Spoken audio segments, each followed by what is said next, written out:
Ready.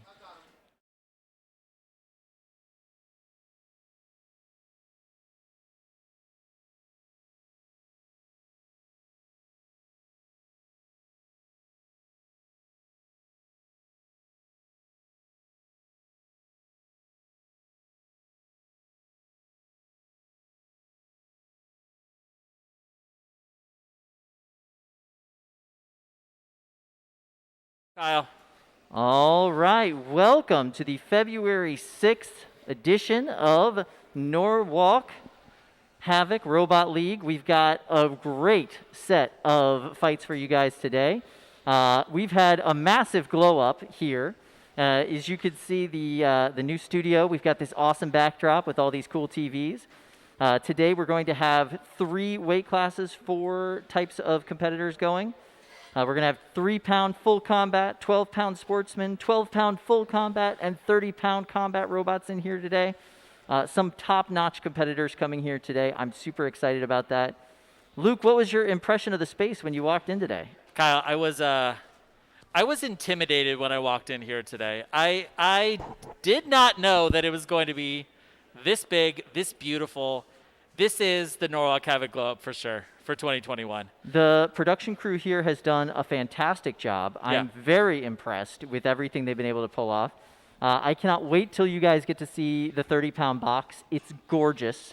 It's not going to be for long, but for now, it is pristine. It's beautiful. And we have a new house bot in the 30-pound box. His name is Fluffy. Oh, yes, Fluffy. Fluffy's 100 pounds. He's half-inch thick steel plate all the way around. He's able to push 2 full-grown men trying to push back on him. And he's adorable. I'm really excited to see Fluffy command the box and keep these 30-pounders in line. He weighs 100 pounds. Super impressive. Kyle, before we get into all of that, maybe we can set some context for why this is such an important day. 30-pound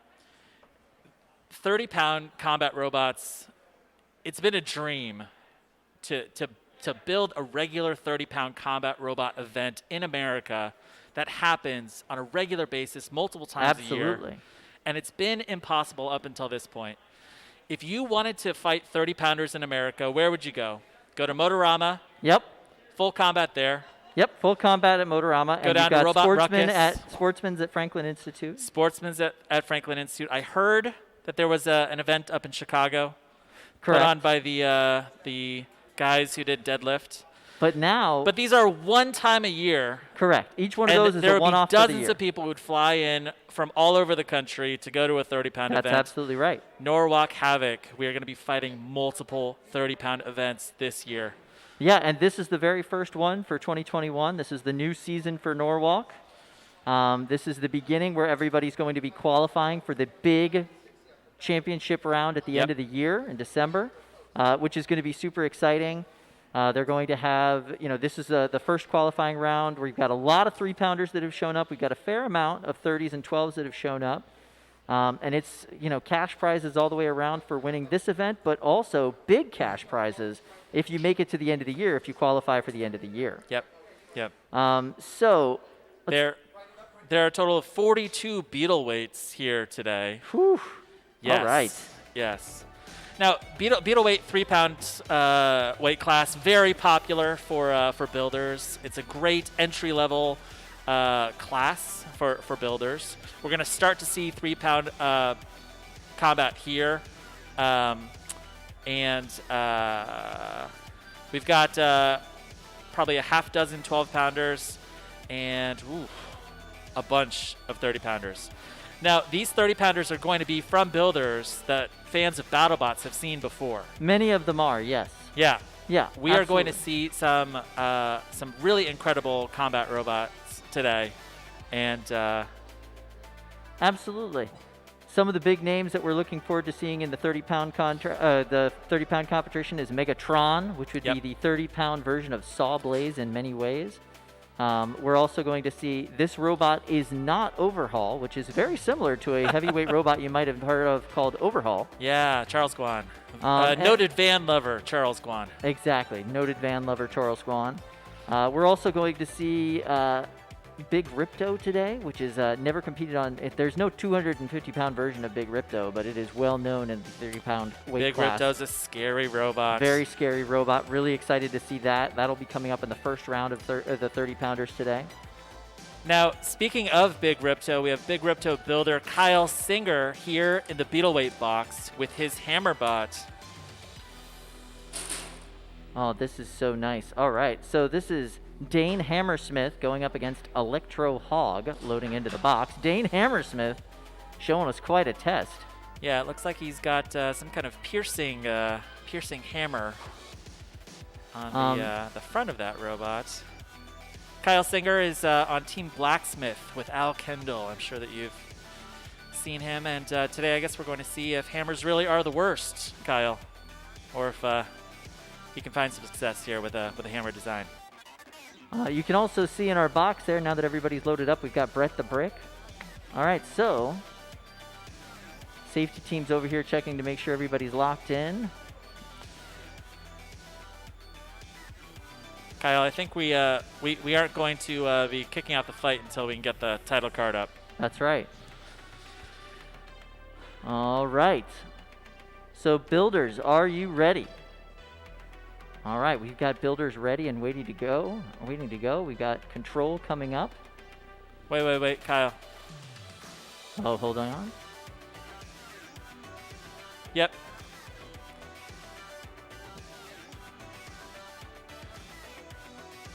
And here we are back in our pits while we get everything settled in the box. Yeah. Some very interesting robots that we can see back in the pits. I'm very excited to see this. Is this This robot guy in front of us, is this a giant pipe? What is that? It's a 12-pounder. I know that it's competing in the 12-pound weight class today. It looks like 11 pounds of pipe. Yeah, it's a big old cannon. Well, no, is it really a cannon? Correct. Something shoots out of that. Yeah, It doesn't. absolutely. What? What is that? Very excited for seeing this. It's a big old plunger cannon. I mean, look at that. What? Okay, is it air powered? Like what? Yeah, 100%. Really? Where's this air tank? How does it? Oh my God! It's a freaking bike pump. Yeah, you I pump love it up it. with the bike pump. You pressure it up. It gets one shot for the fight. What?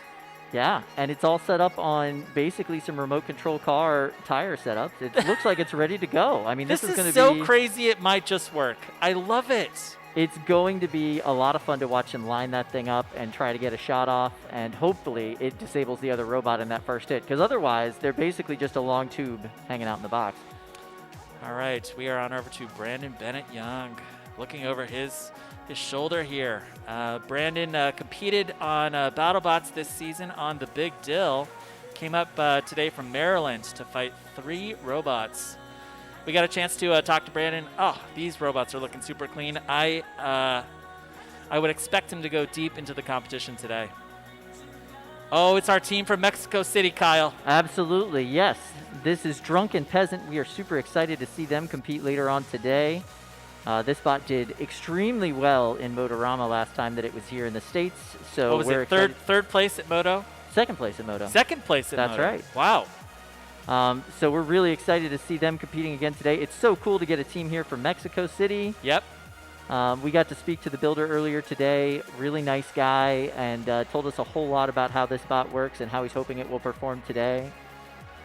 The builder, Sol, took a 4-day round trip, flew out on Thursday, and will be flying back tomorrow, Sunday. Wow. Negative COVID test, flew into New Jersey, took 2 buses and a train to get here. That is the level of dedication that it is, for these builders to come and fight in Norwalk. Well, that's what these builders do, when they've got an opportunity to ply their craft, to bring their robots out, they do what they have to do to make it happen. It's a little bit more challenging to today's restrictions, but we've still got builders from all over the country and right now all over the continent, which is great. Yeah. I think Mexico City is probably the furthest. What do you think? Well, I don't know. We've got a couple people from California. Yes, we do have a couple from California. As the crow flies, what's further, Mexico City or San Jose, California? I don't have my Google Maps open right now. Somebody I can't tell Google you that. Put that onto Discord. Put that onto the YouTube chat. Yeah. So if we have a look at our bracket here, this is our bracket for the 3-pounders. This is who we'll be seeing first today. First up, we're going to have Electro Hog versus Dane Hammersmith. Very excited about that match. In the first round of competition, which we will be going through, we're going to have Unknown Avenger versus 165 Melter Street. It's going to forfeit, so that match is going to be over real quick. Professor Hex, who we saw earlier, it's a really powerful undercutter versus Samurai, which, you guessed it, it's a Sawbot. Ceiling Splatter will forfeit in its match against Super Ferocious in the first round. Next, we'll get to see Red Hawk versus Luma's Weed Whacker 3, which will forfeit. So Red Hawk gets to move on into the second round right off the bat. The next match we'll get after that is going to be Jack Move versus Voxel, 2 bots that have competed here at Norwalk before. We're excited to see what improvements they've made for this year. I think that's going to be a really great match. Every time we've seen these bots in the arena, it's been a really great competition, so that'll be a lot of fun. On over to Evan Arias and Shredded Bro, one of the toughest robots to come up through Norwalk Havoc. Evan has fought his way across multiple events. This is not a bot to sleep on. More times than not, their opponent comes up with an L. We spoke to Evan just a little while ago, and he said that he and his team have been working a lot on weapon reliability for this competition, and they've brought some new tricks, new covers and new plates that are going to help them keep those belts on and keep that weapon spinning the entire time. The fun thing that we've always said about Shredded Bro is even when their weapon goes down, they relentlessly keep fighting as if their weapon is still working. Yeah. So it's going to be interesting to see if these improvements work the way that they're hoping that they will, and if they're able to keep that weapon just relentlessly going at the other bot the entire time. When Shredded Bro is in the arena, you know that the cleanup crew is going to have a lot to do. Yeah, exactly. Keep that vacuum cleaner at the that ready. Vacuum cleaner. Yeah. Yeah, Evan is an incredible driver. I think one of the really cool things is we have some new Beetleweight drivers here today, and for them, the ability to drive against some of these top Beetleweight drivers in the entire country, it's a great opportunity to really test your driving skills. Absolutely. Next match we'll have in the first round is Doom versus Lux Ray. That's going to be a really fun fight. The next fight that we're going to have after that is Bison versus potentially going to fail, PGF. PGF is actually was a pretty fun bot last time we saw it here. And Bison, a really nice little hinged lifter flipper. We really enjoyed watching that one here. And then the fight I'm really looking forward to in the first round, probably my favorite fight in the first round, is going to be Silent X versus Green Eggs and Wham.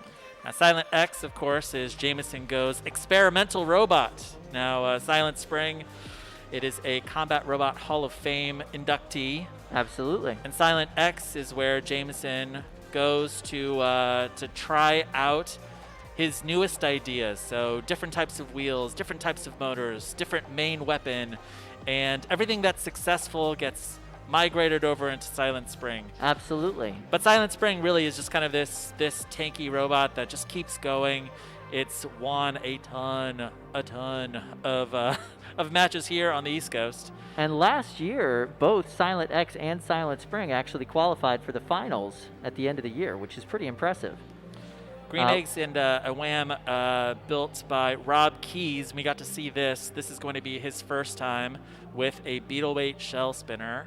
It's a gorgeous shell. Gorgeous. I mean, the bot looks great. Gorgeous. Milled out of a 10-inch block of aluminum and anodized in this really beautiful kind of British racing green. It's a 2-wheel drive shell spinner, which is going to be very interesting to see the physics of that working in the box. Tough to drive. Tough to drive, for sure, but it's definitely going to be a powerful weapon, with what they've saved in that drive, we hope. And the shell itself, like we said, is absolutely gorgeous. He's got 2 perfectly unmarred shells back there. So we'll see those take some damage and deal some damage out today. Now, Rob is interesting in that he's kind of done it the opposite way. He started with 250-pound robots. That's right. And is kind of working his way down into Beetleweights. Yeah, he did the complete opposite of what most modern builders do. Yep. He competed on the live circuit and in Great Britain before he came here, and he's going to be competing here today with this hopefully really interesting, really fun robot, and I'm really excited to see it. All right, so now we've got the 30-pound bracket up. In our first round, it's going to be Big Ripto against this robot is not Overhaul. These Kyle robots, Singer against Charles Guan. correct. Big Ripto, I've heard, very rarely ever goes beyond 90 seconds in the box. It is that destructive. It is an incredibly destructive bot. In the 30-pound class, it's probably the one that inspires the most fear and has broken the most arenas. There's a lot of repairs that have to happen after you have it in here. The new arena here for the 30-pounders is going to be tested in its very first match with Big Ripto, and I'm very excited about that. Yeah. I love this story about Big Ripto and Franklin Institute. Maybe we have time to tell it. Yeah, I think we might. So you were there. I was there. This physically was the first robot combat event I ever physically attended. Yeah. And it was Megatron versus Big Ripto. Yeah. They were Jameson Go. Yep. They were having a really great match. It was really well done by both teams. And at one point in the match, the front plow on Megatron completely ripped off and flew up and hit the top of the arena. Polycarbonate arena. The polycarbonate arena, yep. Yeah. Knocking a polycarbonate panel off of the roof, and it came crashing down into the arena. Obviously, everything stopped. Yeah. And everything had to be rearranged. Kyle actually ended up winning that competition because they didn't want him to fight in the final. They were too worried about their arena integrity with his bot. Yeah. Franklin Institute, by the way, is now a sportsman-only 30-pound event. So we've got Kyle Singer, who killed Franklin Institute's full combat 30-pounders. Correct, that right? Yes. And that arena is, it's owned and operated by Franklin Institute. The people that actually run that event don't run the arena, so. We're back in the pits, Kyle. Oh, we've got kind of Tombstone-inspired beetle weight there. That is pretty neat. This looks kind of like a kit bot. What do you think? Perhaps? It is, yeah. Yeah, perhaps. I love it. The snake design is really great. I love the googly eyes. The tongue is beautiful on it. Yeah. Nice paint job, guys. Yep. Can't wait to see that guy in the arena. Tombstone-esque designs are really popular, because they pack a whole lot of energy. Yeah, the fun thing about the 3-pound weight class is that the motors are actually able to put up enough power to really launch these bots around the arena for multiple kind of bounces off of the arena walls. And that's something you definitely see with a lot of these cutters and a lot of these horizontal spinners. So we're going to be seeing quite a bit of that action today. 3-pound physics is mind-blowingly different than what you see at 30-pound and above. It's just really frenetic, really chaotic. Yep. And you'll watch a match with a bot like Silent Spring or Silent X, and they'll fly around the arena and bounce off the walls 5 times after a hit, and then just keep going. It's a lot of fun. It's a whole lot of fun to watch. Kyle, I am so excited to kick off 2021 Norwalk Havoc, our very first Beetleweight fight here. Electro Hog versus Dane Hammersmith here in 10-ish seconds, I think. That's fantastic. I'm very excited about it. Oh, man, that's going to be so exciting. So in the 3-pound arena, we have Brett the Brick. That's our house bot. They're there to help robots get unstuck and help robots move to the door if they are no longer able to move after the fight is over, which happens more often than we'd like to admit. Brett the Brick is all lit up and ready to go. We have some corpses of the original Brett the Brick behind us. But the new Brett the Brick is quite beautiful. High production value like everything else that we've seen here today. Oh, we've got Dane Hammersmith firing that hammer in the arena, able to self-right. That is it's pretty neat. I am excited to see this match. We're going to have 2 very, very good drivers in this fight. And these 2 bots are going to be, I guess, cutting their teeth and cutting the teeth for the arena here today. Now we have not 1 but 2 Beetleweight arenas here. So That's right. We're going to be able to switch out new fights and new fighters pretty quickly. Yeah, be loading into one box and getting things ready in the other. Yeah. I don't know that much about Electro Hog. Yeah, I don't think I've seen it before. No, I don't believe so either. Oh, there we go. Check this out. That's a It's a plywood wedge bot. That's right. Well, it's got the vertical disc spinner on it there, but Yes, yeah, the it is teeny plywood tiny and little pine. baby vertical disc spinner. I love that. You know, you gotta like this is a new 30-pound robot made out of unconventional materials. And then we have their 3-pound robot that'll be competing today. All right, let's kick it off. All right, Dane Hammersmith versus Electro Hog. excellent. Dane Hammersmith, are you ready? All right. Dane Hammersmith, are you ready? Electro Hog, are you ready? All right. Kyle, I'm stoked. 2, 1, fight robots, fight. All right, right. so we've got a slow start for Electro Hog. Dane Hammersmith staying in the middle of the arena. Hold on. Dane Hammersmith is ready, and Electro Hog There we is go. kinda Okay. slow. Oh, here we Dane go. Hammersmith coming into the corner. Electro Hog trying to get a little bit of wedge underneath them. Dane Hammersmith getting some hits right on top. Clearly, we have some drive issues with Dane Hammersmith. Oh, and that hammer pierces the top of that top armor. Oh, this is a one-sided match, Kyle. Very one-sided match. There's just hammer piercing into that plastic over and over and over again. Oh, we are Hog seeing. seems to be crawling and ditting across the floor, not having much movement. Tapped out from Electro Hog. All right. All right. And look, Dane Hammersmith is able to drive right out of the box. You don't even need to charge those batteries, Kyle. You can just put it right back in. Look at that. Good job. Electro Round Hog of making its way applause. as well with little tiny dits. Looks like there were some radio issues there. We'll have to find out what happened with that.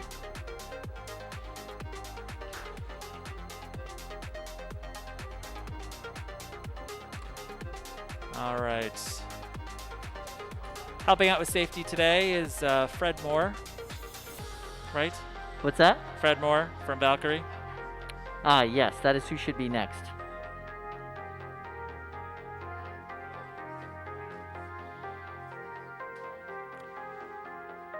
And they are clearing out of the arena. And then we'll be getting ready for our next couple of fights in the 3-pound first round bracket. You can follow along, by the way, on the challenge website. The links should be available to you on the Norwalk Havoc website. Yep. And you can follow along with the bracket. It will be live updated all day as we go through these fights. Sounds like the next fight is going to be Professor Hex versus Samurai. Professor Hex versus Samurai. Professor Hex we saw a little bit earlier. It is a beautiful cutter bot. Beautifully milled machine. I'm really excited to see that fight. And Samurai is a overhead saw bot. It's a lot of fun to watch in these 3-pound fights. It qualified for the finals last year. Yep. Samurai is captained by Ryan Beaver of Fairfax, Virginia. And it is they're an making their way over articulated right now. buzzsaw. Very excited to see them in the arena today. Just the kind of matchup that's fun to watch. You get a high kinetic energy spinner versus an overhead saw bot. An articulated buzzsaw. So what is that? Kind of like Scorpios or Sables Very similar in design, yes, absolutely. versus a really nasty little undercutter. Now, what's the rock, paper, scissors here? Rock, paper, scissors here, typically speaking, you know, you build your saw robots to handle high kinetic horizontal weapons, but anything can happen at this weight class. Yeah, looks like we've got some good wedges on Samurai. All right, so we're getting a little twitch test from everybody. They're going to be driving into their corners. We've Yep. got Professor Hex over there in the pink. We got Samurai over there in the blue. Ooh, that exposed wire, Kyle. That looks juicy. It looks like a juicy target. Yeah, this is going to be an interesting match. We'll see how that goes. All right, builders, are you ready?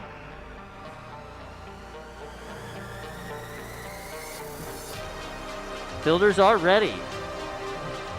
We'll start the countdown here.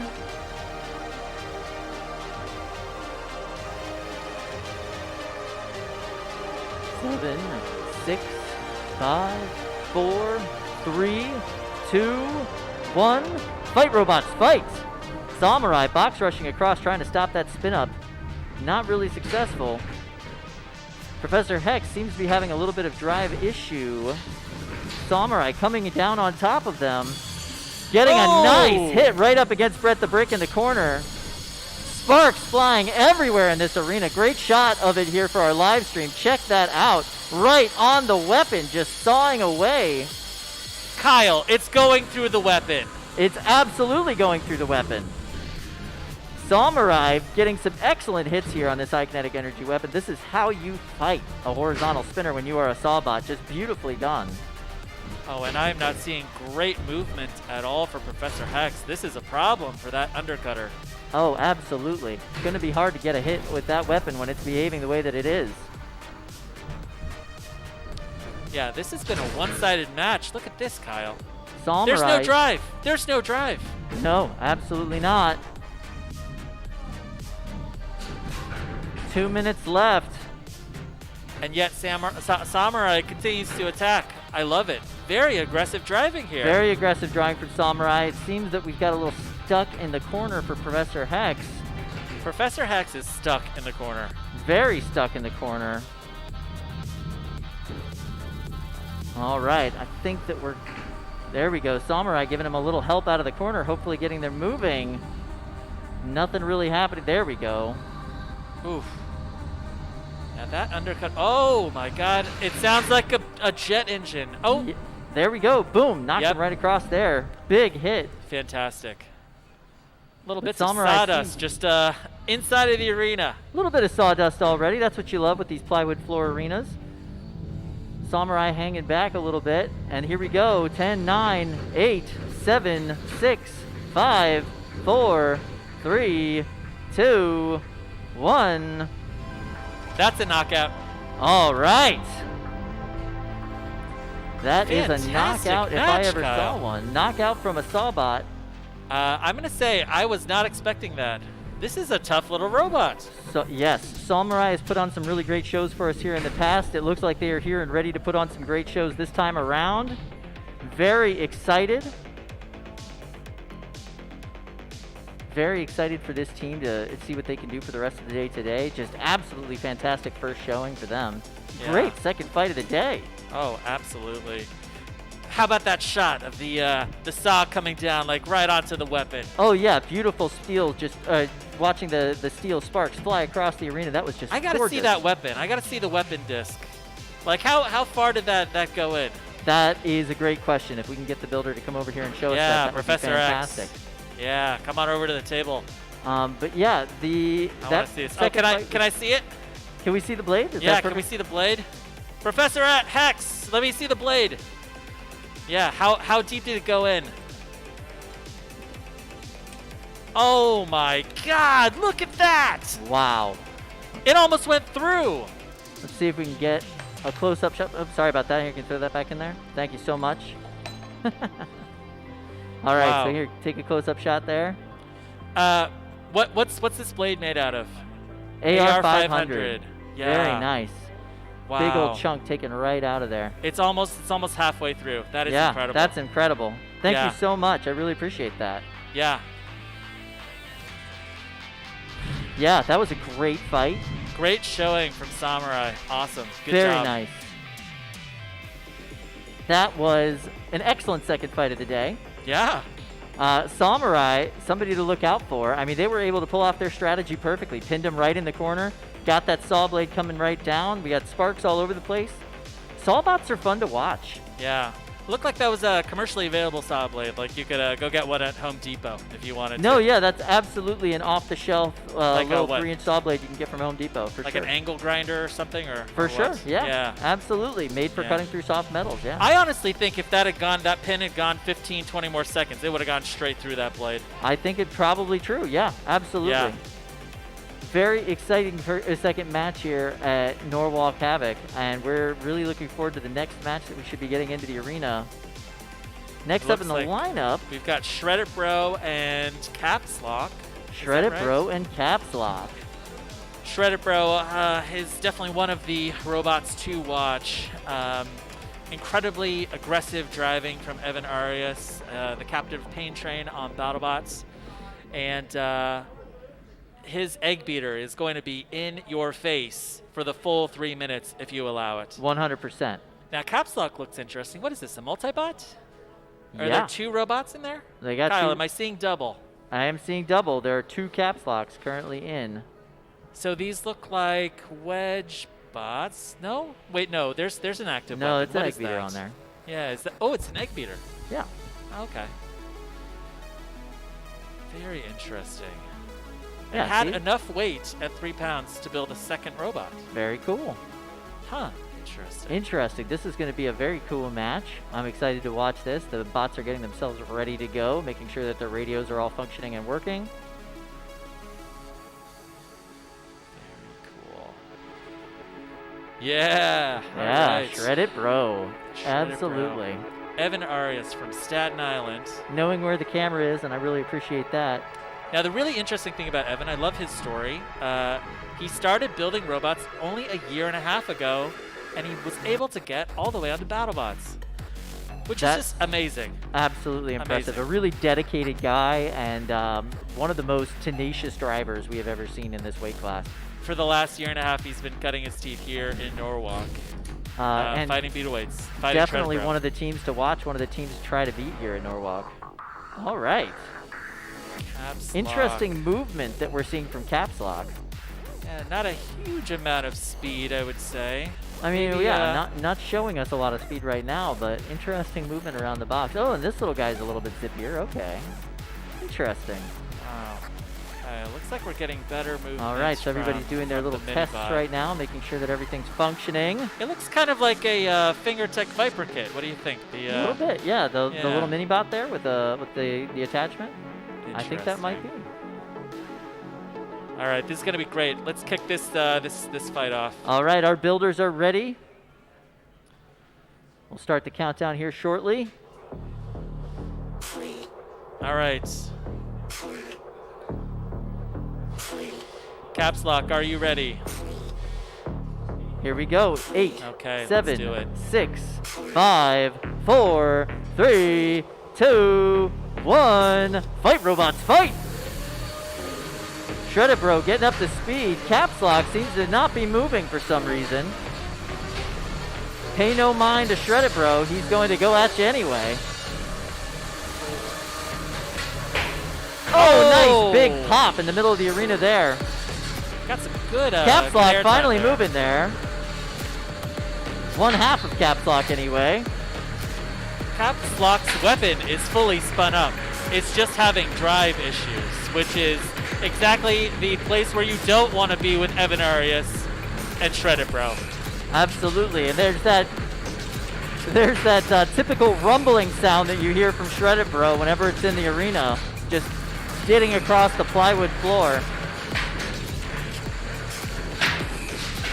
We're getting a little bit of movement still from Caps Lock, but Caps Lock keeps getting banged up into this corner. Shredded Bro just pushing them around the arena. Is Shredded Bro's weapon still operational, Kyle? I don't know. Caps Lock's weapon is still going. They are trying to get the drive working. They're trying to get out of that corner there. They got themselves to start to move, but of course, Shredded Bro right on top of them. Weapon on Shredded Bro seems to be having some issues, but he's still showing dominance, pushing these two bots around. Yeah, I think on BattleBots you call that both aggression and control, Kyle. 100% aggression and control is definitely a great way to describe Shredded Bro and Evan Arias' driving all the way around. It looks like Caps Lock's driving just hasn't even started, so... No, we saw that they were getting some movement at the beginning of the match, but don't know where that went when everything got started. That weapon's still going. It's going beautifully. Evan told us in the pits before this match that he was concerned about his reliability of his weapon, and I think we're seeing that on display right now in this first match. Absolutely. Some more He's going to have a tweaking. couple of matches to kind of work that out, but it's something to watch for. Some more tweaking definitely needs to be done there. With 45 seconds left. What do you say, Kyle? You want to go to an encore? No, I'm kidding. I'm kidding, Kyle. No, I don't think that that's necessary at this point in time. All right, 30 seconds left in this match. I'm not seeing any movement really from Caps Lock. They're just stuck over in the corner next to Brett. Brett trying to give him a little bit of a push. I mean, Caps Lock's weapon is going great. Yeah, their Look at weapon's going beautifully. We've got 15 seconds left in this match.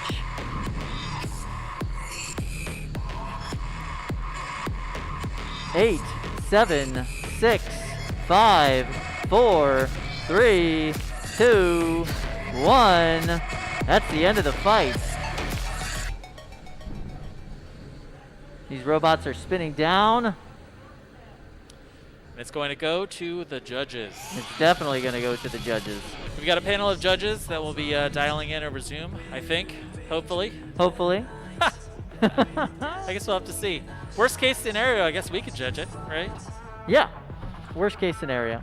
But yeah, I don't know if I want to have that responsibility, though, like hanging on my shoulders. That's a lot of responsibility. Absolutely. I don't want the internet coming after me, you know? Oh, that's going to happen regardless. Yeah. All right, so we had that lovely match between Shredded Bro and Caps Lock while we're awaiting judges' decisions. The next matches that we'll have coming up is going to be Jack Move versus Voxel and Doom versus Luxray. And Silent X versus Green Eggs and Wham. Ooh. We're not sure exactly which one of these bots are going to be loading into the box next, but I think that's going to be 3 really good matches in the 3-pound weight class, and that'll round out our first round of the 3-pound fight. I'm very excited about it. Absolutely. So what's happening in the box right now?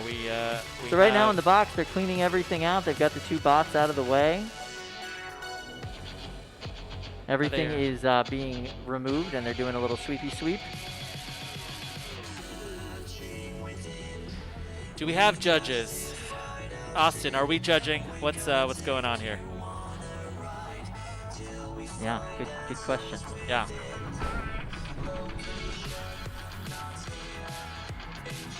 The nice thing about 3-pound arenas is you can really just sweep them out from the door. Now, Kyle, let's say that we were supposed to be judging. I don't think we are, but who would you give it to in this match?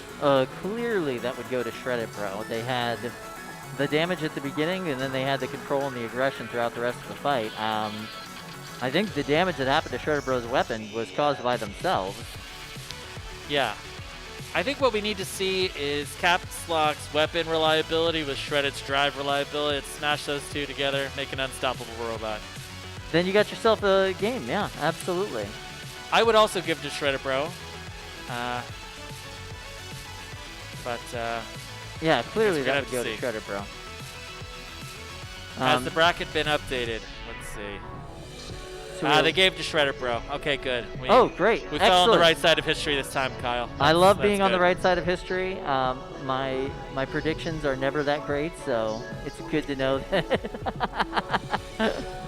Kyle, don't beat yourself up. It's hard to predict BattleBots matches. It's very hard, yes. It's Every very, week very hard. we have a pool going. Is it pool? Is that what you'd call it? There's no money involved, right? It's just bragging rights. Just fun. It's just fun. It's just bragging rights. All right, we're back over to the pits, and we are taking a look at Professor Hex. Now, my question is there a second weapon disc that he can replace his slightly damaged weapon disc with? Looks like Here it comes. All right, there we go. Ready to go. The builder told me earlier that he works at a water jet shop, so he's able to get these things out. He's probably got 9 or 10 of them in the box. Absolutely. That's great. So he's able to, hopefully he's got a few more in his bag of tricks there. We're back looking at Brandon's table here. 3 robots on that table. This is the new one? No. This is the old. No, this is the new one. Yeah, that's the new one. Yes. This is, let's see, Super Ferocious. Super Ferocious. Super Ferocious. Yeah, brand new robot based on his earlier robot Terrorpin. This is a lifter and control bot. Yep. Very powerful drivetrain and a completely different type of construction from his other bot. This is his kind of Silent X kind of robot. This is the robot he's going to be experimenting with, and the stuff that works is going to go into Terrapin. Now, one of the really cool things is Brandon is a builder to watch. I think in a couple of years we're going to see him on BattleBots, and we could be driving a robot that looks very much like Terrapin. Which would be amazing to see.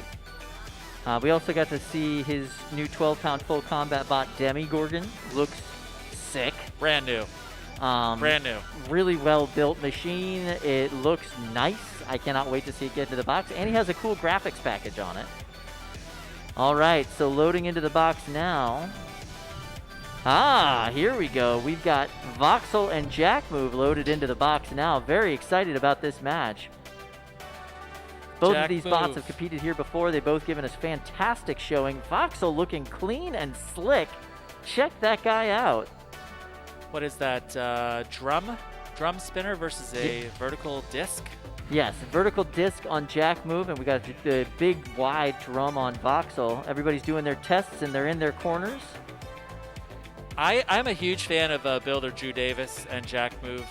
A teacher from Schenectady, New York, and he fights multiple robots here at this event. That's right. Comes down from Schenectady every other month, and his designs keep getting better and better. I'm really looking forward to this fight.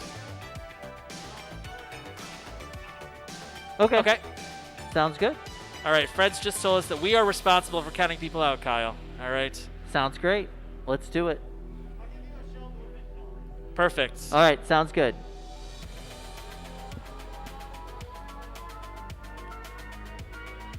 What do you think, Kyle? Should we have counted them out earlier in that last match? 100%. Yeah, maybe 90 seconds in. Oh, yeah. We let them go for way too long. Yep. Oh, that's sad. But now we know. Yeah, their batteries are dead. All right. We've got to... All right, so these... How are we doing? Is everybody ready to go? So in the box now, we have Jack Move, and we've got Voxel. Jack Move versus Voxel. Voxel is captained by Michael Shore, and from Plum, Pennsylvania. Plum, that's a solid fruit there, Kyle. Absolutely. Do you think they're famous for plums there? That's what I want to know. I mean, I'd hope so. Voxel famous here for big hits and occasional weapon breakages, but this is a nice new build. Everything looks super clean. I really like the top plate on it. Good branding. Michael says that Voxel's armored with almost half a pound of TPU, which is plastic, really bendy plastic.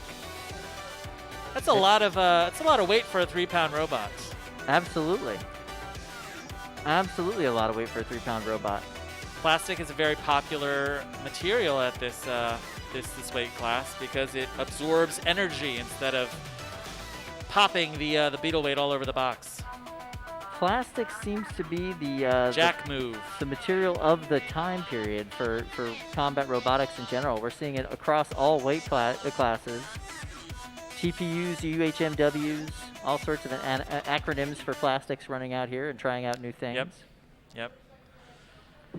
I wonder how big that vertical beater is. It looks massive. It's massive. It's the full width of the robot, and it's somebody weigh that robot. That looks like it's more than 3 pounds. Now Kyle. we do full weight checks on every robot at this event, so I assure you it is well within its weight. All right, so we're getting the ready call from the two builders. All right, we are ready to go.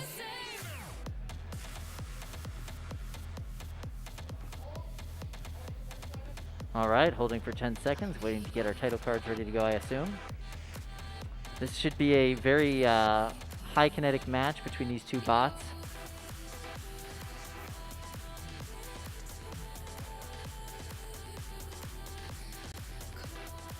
As you can see, we're standing by, waiting for them to go. Brett the Brick hanging out there in the corner, looking poised and ready to handle any situation that comes his way.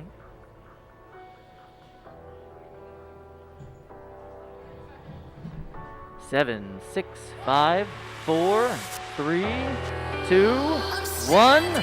Fight, robots, fight! Oh, Voxel all right. sounds It looks like we're a having jet some engine, drive issues Kyle. right off the bat. A little bit of plastic flying off there. Oh, and I see a weapon belt. Oh yeah, that's a Jack Move weapon belt that's already off there. And now Plastic just flying in the air off of Jack Move. Voxel just chipping away, little bits and pieces at a time. Weapon to weapon contact. Voxel got the better of that one. Jack Move upside down in the corner. Tap out from Jack Move there. So that was a quick and decisive victory for Voxel. Voxel still looking like it's having a little bit of drive issues on that right side though. I want to see a close-up shot of Voxel's main weapon. That thing looks really cool. Oh yeah. It's now typically, you know, when you see a drum, it's like pretty solid piece, but you know, you've got quite a bit of air in that, you know. Absolutely, and it's a very fast spinning weapon too. We've seen Voxel do some massive damage in this box before. There was Jack Move tap out, so we're going Michael.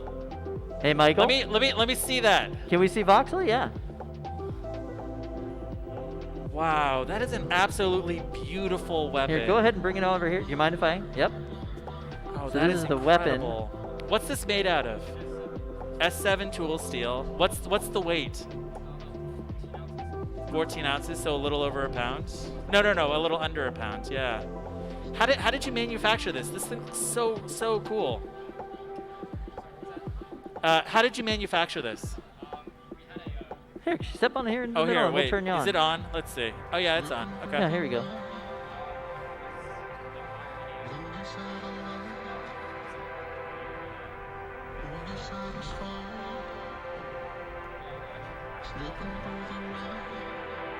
Yeah.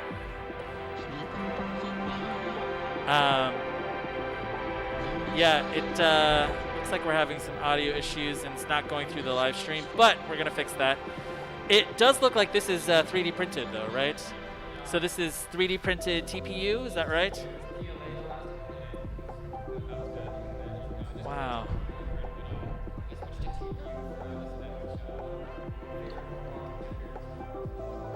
That's really cool. And what is this, carbon fiber top? Wow. I love it. What kind of motors are you running inside of this?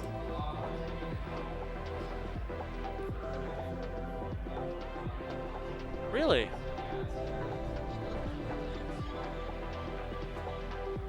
Wow. Yeah. Well, that's really something else. I think that's a really smart design to go with so much armor here. It can really absorb those hits without getting tossed around the box.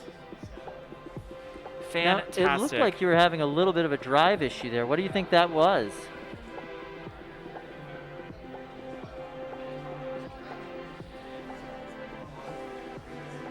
Yeah, the paint that they use, a lot of people talk about that. Pretty slick. Yeah. So. Although these look like stock wheels though, yeah? They're foam wheels, and like a lot of people put like latex on them and things to try and get different amounts of grip to it. But I don't know, I've been trying to experiment with different coatings, see what works best. Right now I just have a few coatings of rubber cement on there. Right. Just because the latex likes to peel off, but right. I don't know, I have a few different types of wheels in the pit, so I can swap those out, see if I can get something better for the next fight. Voxel is, it's a robot to watch. This is very impressive. Very impressive. How have you done with this robot in the past? Not too bad. It doesn't have any event wins yet, but it's usually the top half of the bracket. Usually does pretty good. I redesigned it completely right before the last Norwalk, so this is the second event that this version is fighting in. Wow, this is really great. Looks clean, great win, Thank fantastic you. work, Michael. Looking forward to seeing you later in the day. Thank you. Yeah. See All what right. I can do. Yeah, thanks. Thank you so much. That thing's a work of art, Kyle. Yeah, that's not bad. Yeah. That was It looks cool... like a dark stormtrooper. You know, like that's it does, something you don't wanna encounter. All right, so look who we've got loaded into the box here. What is that? Is that a flail box? So we've got Doom versus Luxray. Doom versus Luxray. Doom is a brand new robot. Yeah. Versus Luxray, another brand new robot. We've got two brand new robots coming in. See the robots getting turned on there, getting ready to go. Luxray Doom's going to be over in the pink corner. We've got Luxray in the blue. Yeah, what we're looking at right here is Doom. So it looks like we've got a Melty Brain Flail. Yeah, this is a kinetic. Oh, a Melty All right, Brain box is Flail. locked. They're Oh, driving I see. over So into their it's going corners. to just start spinning wildly inside of the box. Is that right? It's controlled in a way. They're able Okay. to direct themselves around the box. But yes, the entire robot spins on those wheels. So there's a lot of centripetal force. Luxray Driver's looks ready, tiny, all right. Kyle. I'm going to have to see. Luxray looks small, so we're going to have to see exactly It's how going to much be interesting. Yeah, we don't know what to energy's in expect from that this fight. We robot. haven't seen these competitors before. But we're ready to go in the box. So we'll start this countdown here shortly and get this going. Very excited to see these guys go at it. Have you ever watched a Melty Brain in the arena before, Luke? No, All right. this is going to be my first time. 7, 6, 5, 4, 3, 2, 1. Fight, robots, fight! All right. That Melty Brain doesn't look very melty yet, Kyle. Not yet, no. Oh, and a wheel has already come off, so that's Oh, going to make it no. very hard to be melty or brainy at this point. Let's go, Luxray. Coming in on it with that with the wedge, now coming back with the spinner. Still trying to get the movement with the one wheel, able to get itself around the box in that corner. There we go. That's some Melty Brain action right there. Nice big hit. Wow, they're spinning pretty well for one tire. That's pretty good. Melty for one wheel. Yeah, that's fairly impressive. Oh, nice good big pop. hit there. Flipped over end, but the bot's still going. Those flails not able to do a whole lot of damage, but certainly able to knock them away from them and keep them from hitting them. Oh, you can see that side bar that the flail is connected to get bent up after that last exchange. The spinner's still fully working. We are seeing Oh, great there we go. They might reliability be from stuck. That Luxray. might be it. All right. What do you say, Fred? Are we going to count these? Count out this Melty Brain. Doesn't seem to be any movement. Still stuck in the corner. Let's start the countdown. Yep. At 10, 9, 8, 7, 6, 5, 4, 3, 2, 1. The match is done. That is a knockout. All right, this is a first win for Luxray. This is really cool. This is a father and son team. Oh, very cool. Luxray did a great job. Their weapon spun the entire match. They got some really great hits in on Doom. This is a local team as well from Bristol, Connecticut. Nice. Yeah. You gotta love the hometown teams. Able to wake up at a normal time, drive here, not at the crack Not at of the dawn crack like of dawn. us. Kyle, what time did you leave your house today? I left my house at 4 a.m. He lives in Connecticut, but just drives very slowly. That's the problem. That is the problem, yes. I drive like an old man. I always have. But no, this was a great match. I really liked both of these bots. I can't wait to see what they do. I can't help but think that Doom's going to be really impressive. Yeah, let's give a little round of Very applause nice. for Oh, good Luxray. sportsmanship, shaking hands over Great there. sportsmanship. Looks like there are two young builders here. Yeah, Kyle. yeah, at least two young builders, two young drivers coming out to compete. Hopefully, Doom can get that tire issue fixed out and keep it on the shaft so we could see some really great Melty Brain flail action. That's one of my favorite types of combat robots. Really? It's just- you never know what to expect when they get in there. All right, Kyle. Tell me more about the Melty Brain. What's the intended movement? Okay, I so the guess, that intention of a robot? Melty Brain is the entire robot spins on its wheels, right? Okay. And So the wait, id- one wheel is going one way and the other wheel is going the other way? Correct, it's- and it spins doing itself in a this. circle, so you get Okay. centrifugal force with that spin. And Got then it. by changing the amount of torque on each wheel, or the amount of power that you're sending to each wheel, you're able to control the direction of the bot, hypothetically. Okay. So you're able to guide them in where you want them around the box and get them to go after your target.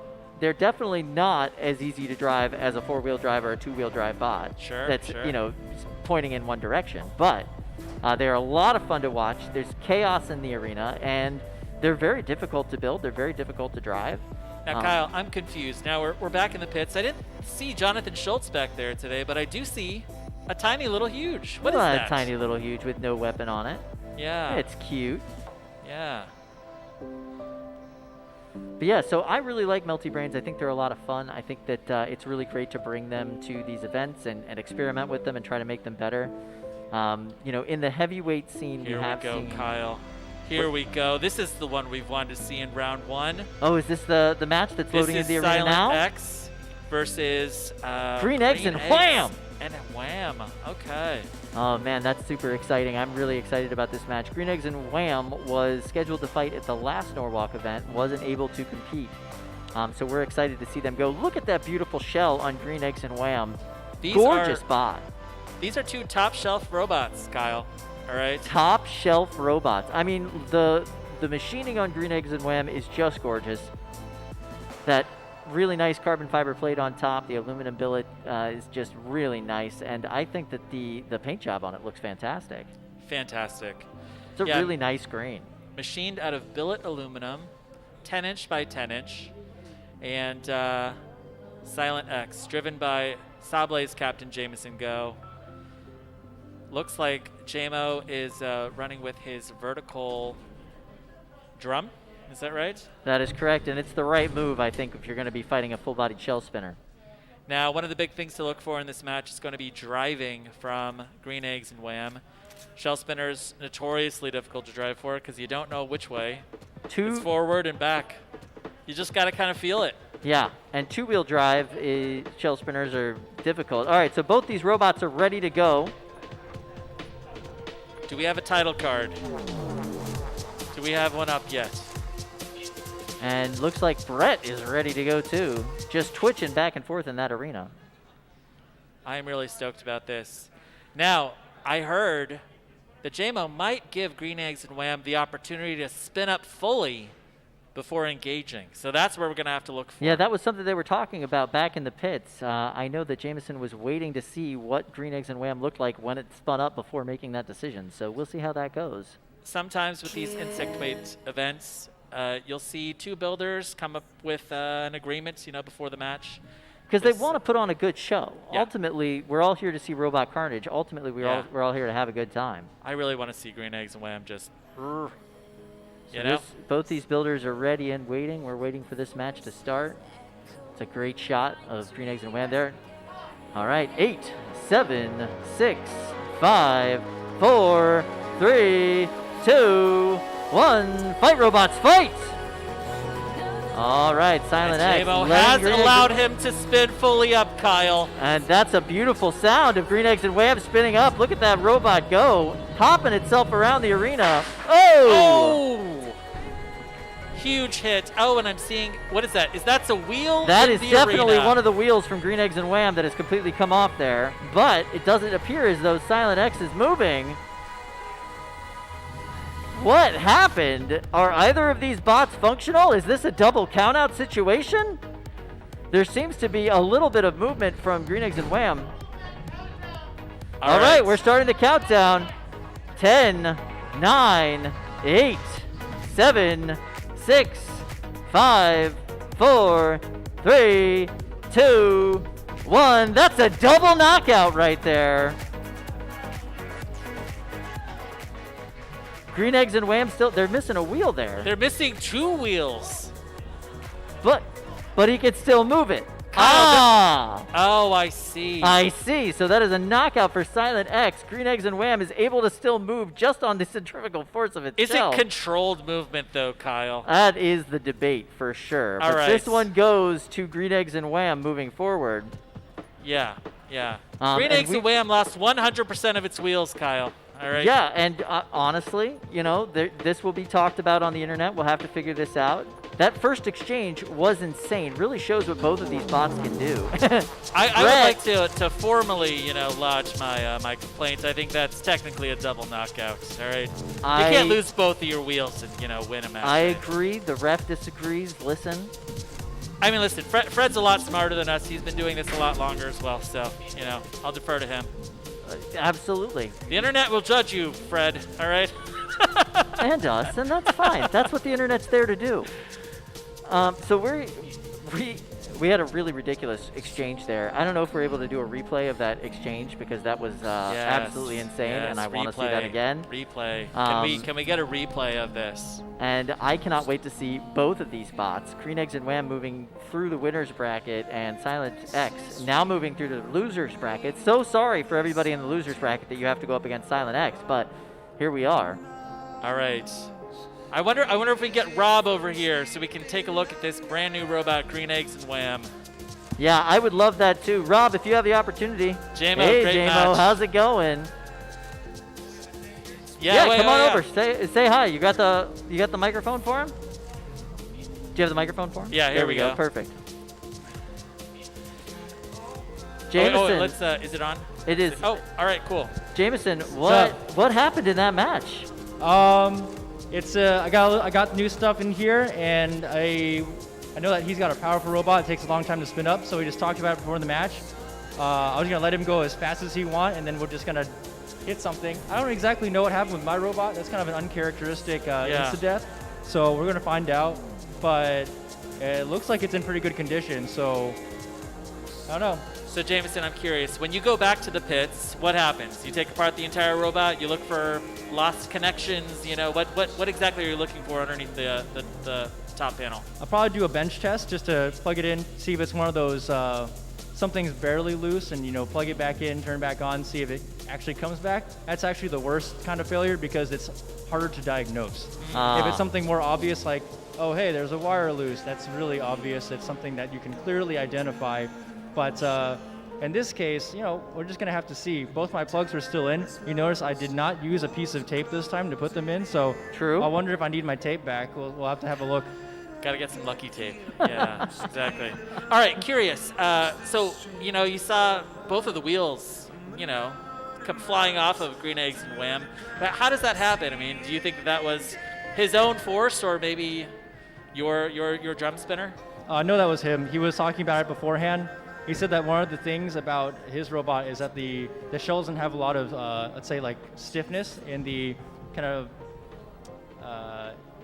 in any except for the spin axis. So it's the possibility the shell could actually hit the wheels and take them off. Oh. So as I was seeing him, how fast he wanted to spin up before I would engage, because if he goes too fast, it might actually be detrimental for him. Right. Yeah. So, you know, maybe if I was moving at the end, like, they could have like squeaked out the wind, but we wanted to make sure we got a good hit in. Yeah. So, you know, there's a good hit.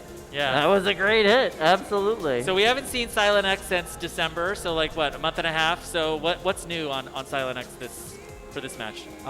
So the robot didn't get a lot of runtime in December, so the internal wise, it's the same robot, it's the exact same chassis. Things on the outside are different, and that's what I want to test out today. I was actually, funny thing, I was telling him that I haven't had a lot of time with this brushless drive because I didn't have a lot of runtime in December, and as it so turns out, I still don't have a lot of runtime with this brushless drive. So, just something about Silent Spring versus Silent X is just turning out to be more reliable. So, Yeah. we're really going to have to get a lot more runtime in this robot to find it out. Yep. Well, it's great to see you. Looking forward to seeing Silent X at Silent Spring. Thanks, hope he makes it back. Absolutely. Thanks, JMO. Thank you, JMO. Wow, that was an explosive match. All right, it looks like we have 2 more robots loaded in the box. Which robots Ooh, are these? very exciting. Let's take a look here. Is this Super Ferocious versus Black Adder? It is Super Ferocious versus Black Adder. This is Okay. a round 2 fight. Black Adder looking beautiful. Super Ferocious also looking beautiful. Are these bots ready to go?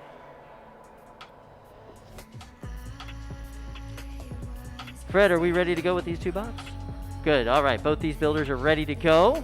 We'll start this countdown and get this match going. 7, 6, 5, 4, 3, 2, 1. Fight, robots, fight! All right. Black Adder coming out of the box, trying to get that spinner up. Super Ferocious coming right at him with that wedge, trying to keep him pinned up against the wall. Definitely the right move when you're a lifter bot going up against a horizontal spinner. Nice big sparks coming off of that wedge. Black Adder seems to be having a little bit of drivetrain issues, trying to get some traction on this slippery paint. Here we are with the Brett cam, my favorite cam in the box right now. Oh, and that's a successful Oh, lift there we from go. Blackadder Brandon. is in the corner. Can you do the thing? We need to see some movement from Blackadder. Are you able to get out of that corner? I don't see them moving at all. Brett giving a little assist.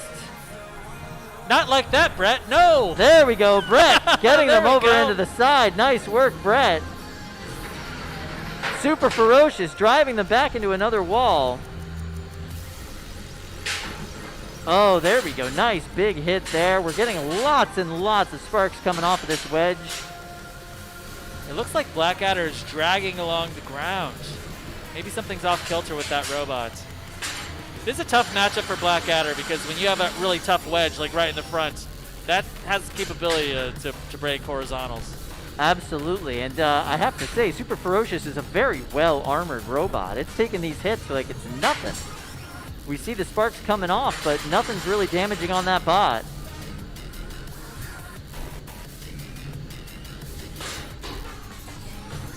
We're seeing really good reliability from Blackadder. Excellent reliability from Blackadder. Blackadder's really holding it together. The googly eyes, man, they absorb all of the shock, in my opinion.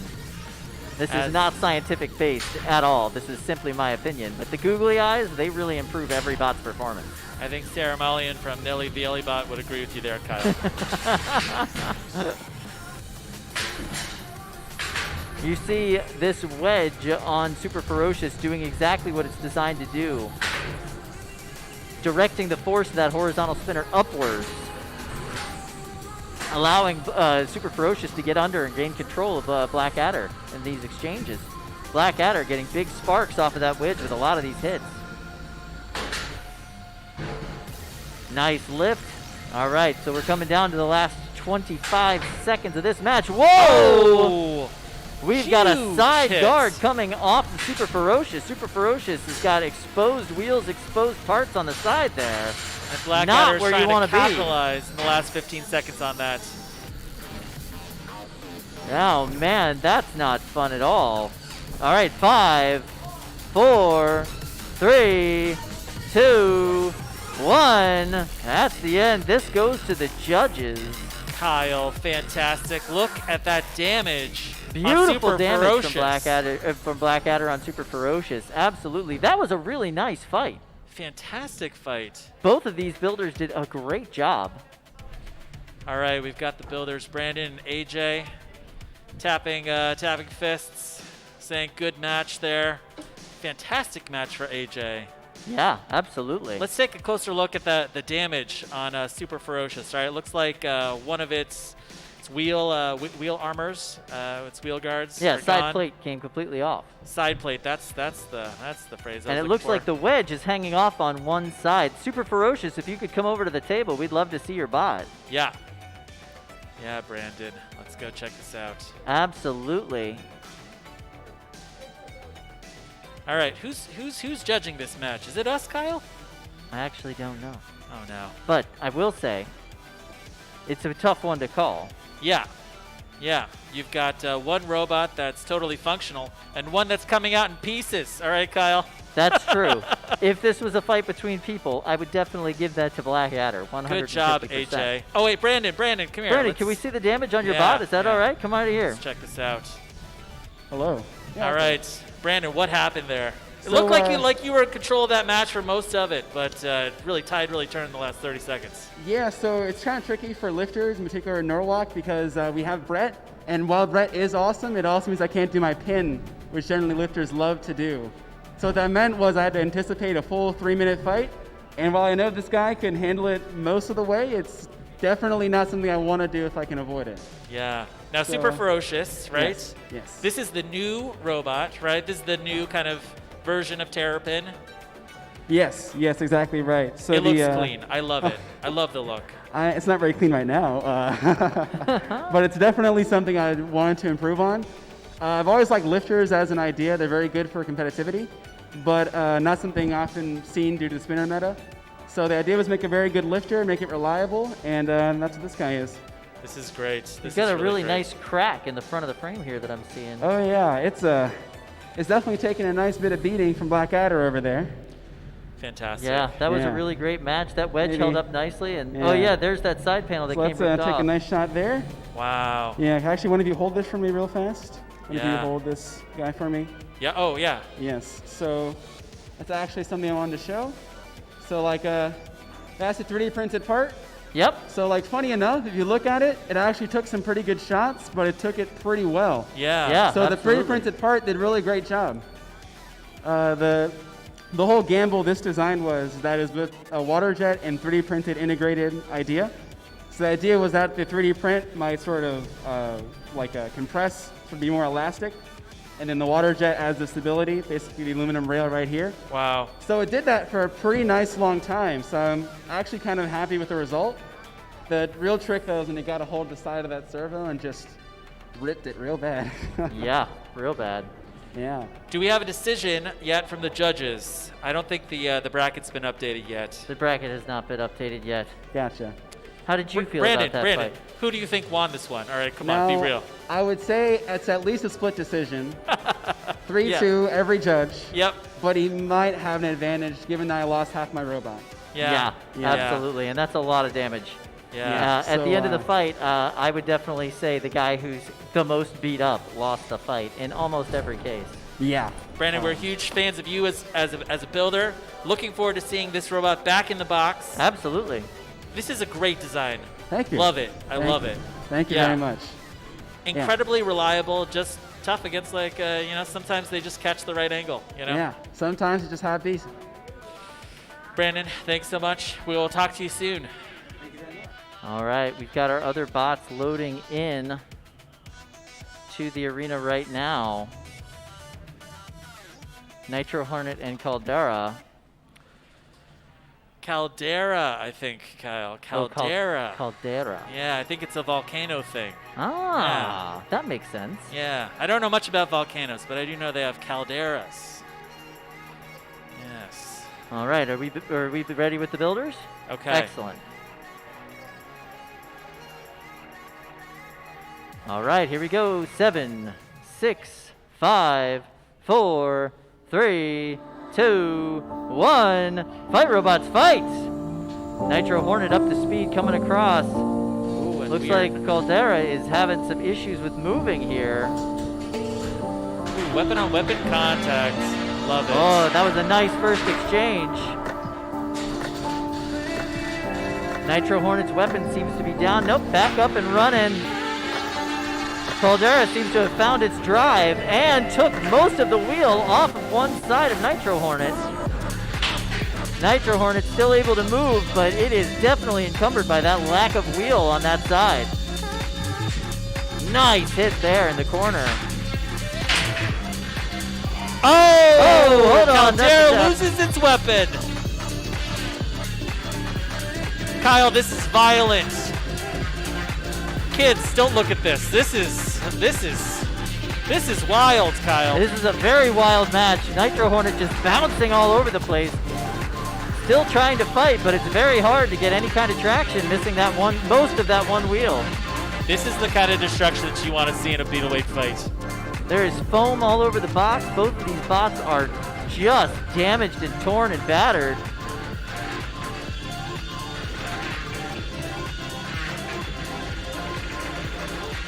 This is one of the risks of running with unprotected wheels.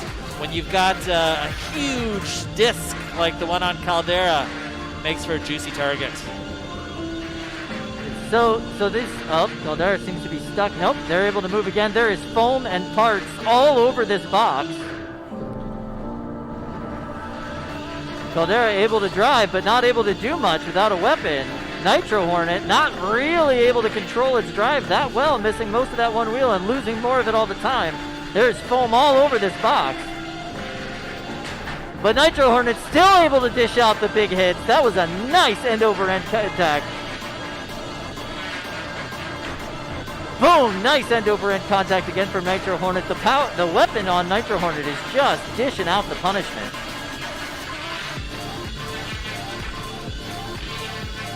We're down to 40 seconds left in this match.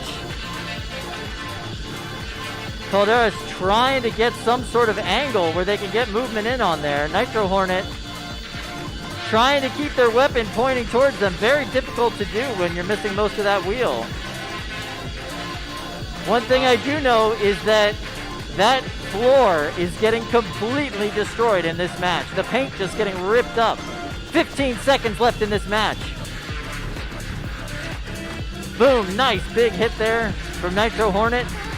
That weapon will not quit, and we're down to 5, 4, 3, 2, 1. That's the end. Fantastic. Wow. All 3 minutes, Kyle. Love it. Look at this. There's parts of bots all over the inside of this box. This is our most destructive fight yet of the day. Absolutely, but I will say, while we're seeing a lot of parts of Caldera across the box, really all we're seeing from Nitro Hornet is that foam from that tire spread out across the box. The other tire stayed completely and totally intact, and that weapon worked the entire time.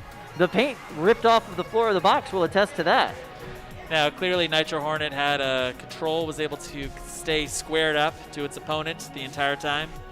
Didn't have great drive, but was able to stay right there in the middle of the arena and really not allow Caldera to control the pace of the fight. Absolutely, but typically, you know, if you were a Caldera, what you'd want to do is push, you know, Nitro Hornet maybe into the to the wall and try and break it, but that didn't happen. And we saw really great reliability from Nitro Hornet. Yeah, Nitro Hornet's weapon would not quit. We saw some really great hits from that drum. Sorry. I cannot hear the control room. I can hear the control room. Yeah. He can hear the control room. I cannot. Are they talking to us, Kyle? Are they telling us? I've not heard anything. Are they giving us feedback, Kyle? I don't know. All right. Who knows? What I do know is that was an incredibly destructive fight going to the judges. All right. I personally would give that one to Nitro Hornet, but what's your feeling on that? Me too. Yeah, you feel that would also go to Nitro Hornet? Absolutely. Yeah. Now, what about that last fight that we were looking at? Blackadder versus Super Ferocious. Or they have updated the brackets, Kyle, and I can say that Blackadder is the winner, so congratulations you know to what? AJ. I 100% agree with that decision. I think Blackadder did the most damage. That was a great fight. There's Nitro Hornet in the pits. Yep. And we've got builder Dylan McCarthy playing some Minecraft after that match. That's obviously what he's doing. Listen, no, he's analyzing what's happened to his bot, and the computer is telling him that the tire came off. Got it. I'm a huge fan of Nitro Hornet. This is a robot that is so tough. Yeah, absolutely. Dishes out great hits and reliability every time it comes to this tournament and any tournament that it goes to. I love the paint job on it. I'm a big fan of Nitro Hornet. I love seeing them in the box every time they come out, and that was a great showing from that bot. The Egg Beater design is very successful in the Beetle Weight division. Yeah, 100%. Packs a huge amount of energy. All right, we have the judge's decision in. Nitro Hornet moves ahead, so they will be going into the winner's bracket moving on. Very exciting fight. That was a lot of fun. Parts all over the box. That's exactly what you want. You want the cleanup crew to have work to do. You know what I mean? Yeah, absolutely. All right. Our next match here. We've got a huge inspired Beetle Weight. Somebody let Jonathan Schultz know that there's somebody here running a huge. That's not great. Oh, this is Red Hawk, isn't it? Yes, Red Hawk versus Crossbow. Crossbow. Oh, Red Hawk versus... So Red Hawk we talked to in the pits. That's a new bot coming in for this time. Crossbow appears to be... Oh, interesting. Crossbow, big vertical disc on that bot. Plus they have the mini bot there. You get the 1 pound... I see. The huge is a mini bot. Yes, it's a 1 pound robot. They explained that to us when we were back in the pits. So I see. It is there to be a distraction. I missed that, Kyle. What a strange looking bot in Crossbow. I love this design. That blade looks terrifying. And Red Hawk, gorgeous bot. The team's got these great hoodies too. All right, so we've got Red Hawk in the pink square. We've got Crossbow in the blue square. Yep. It's kind of the Tombstone versus Deep Six match that fans were so desperate to see last season on BattleBots. Absolutely, yes. And we get to see it now on Norwalk. How fantastic is that? And a little cameo from Huge in the fight too. This is going to be great. Yeah. All right, everybody's ready to go. So we are going to start this fight as soon as the countdown gets going. I'm really excited about this match. Crossbow's weapon looks absolutely terrifying. Red Hawk is a gorgeous little bot. Team did a really nice job putting that together.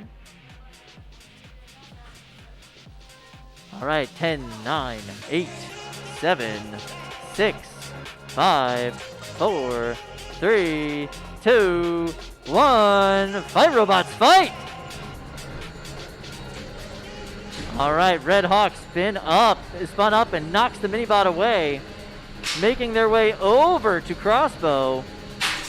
Nice weapon-to-weapon contact. I'm not sure who got the better of that one, but Crossbow is upside down. That's a tap out. Tap out. What was that, 10 seconds? 10 seconds in, tap out from Crossbow. Red Hawk is victorious. Crossbow completely and totally over on the side, not able to move.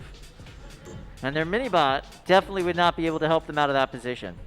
Now we got a chance to catch up with Red Hawk builder Josh Belanger. He's 12. 12 years from old. New Hampshire. Came down here with Red Hawk. Told us before that Tombstone is his favorite robot, and went out and bought a kit bot that mimics the physics of Tombstone. Now it looks kind of similar to Blackadder. And, now we've seen 2 Tombstone Beetleweights advance in this competition. Absolutely. It is a pretty successful little kitbot design there. And I got to say, I really like the creativity of both of those teams, the way that they decorated and made those bots look so cool. Yep. The Red Hawk team did a fantastic job, and obviously they drove beautifully in that match. They were able to win the exchanges on every single one of those weapon-to-weapon hits. So Red Hawk moves on in the winner's bracket, and Crossbow will go to the loser's bracket, where I'm sure we will see more gigantic hits from them. I do love the Deep Six design, Kyle. I love seeing it. I Yeah, want to see more of ridiculous it. scale weapons are fun, for sure. Yeah. It's totally impractical, especially for a Beetleweight. The problem with a Beetleweight is, like you're flying, you're spending most of your time in the air anyway, because they're such light bots. And you're just helping yourself with that that huge vertical. Here we are back design. in the pets. The Red Hot team victoriously walking back to their table. Yeah, I'd like to see if that hoodie comes in my size. I definitely rock one. It's a sweet hoodie, I gotta say. Yeah. Well Yeah, done. you guys well did done. a great job. Nice work, fellas. All right. So Not too much work to so do we on see that Josh and his dad. They're going to be taking a look at their robot, recharging their batteries, I'm sure, taking it apart, and seeing if they suffered any damage in that. This is their first fight with this robot, and I think their first combat robot fight ever. I think that was their first combat robot fight ever. Yeah, we're getting confirmation from Mark the dad there. All right. Yeah, in 10 years from now, when we see Josh at BattleBots, we'll be like, hey, we saw that kid back in Norwalk when he was 12. Absolutely, yeah, and he'll still be a kid. They'll still be talking about him on BattleBots and be like, look at this 16-year-old. Yeah. All right, I see Malice Captain Bunny Sariel loading what looks to be Mecha Mouser Countbot. Oh, that's going to be fun. So we've got Mauser versus Yes Chef. Wait, what is it? Mauser versus Yes Chef. What kind of name is that? I don't know. It sounds like what you would say in any one of those cooking shows when, Yes, chef. Yes, some chef. British person is angrily yelling at you that you Right. did something wrong. Right. So I'm scared. Yes, All chef. right, the box is Okay. locked. It looks like everybody's getting themselves ready to go. Yes, Chef. Got that nice egg beater there. That's why it's called Yes Chef. Uh-huh. Built out of old cutting boards from work and built on my kitchen table. It's an egg beater against I love Mouser, it. Both these bots are which ready is to a piercing go, so we're robot. going to wait for this countdown here. Standing by. And Mouser is a bot we've seen many times. Mauser and Yes Chef. Now, Mouser is based off of the large Mecha Mouser Countbot. Correct. If you haven't seen it yet, watch the YouTube video for that. The YouTube music video. It's a very catchy song. Very true.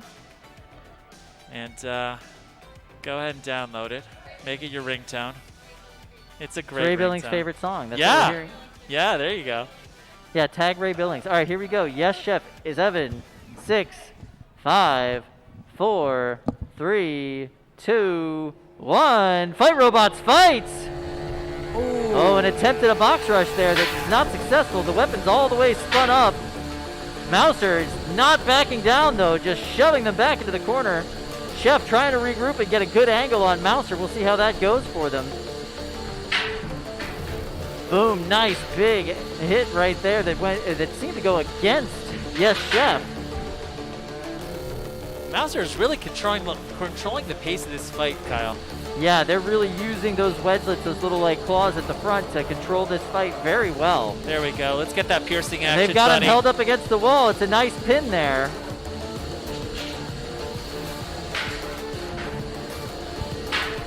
Oh, Yes, nice. Chef is it's not able to do much in this match.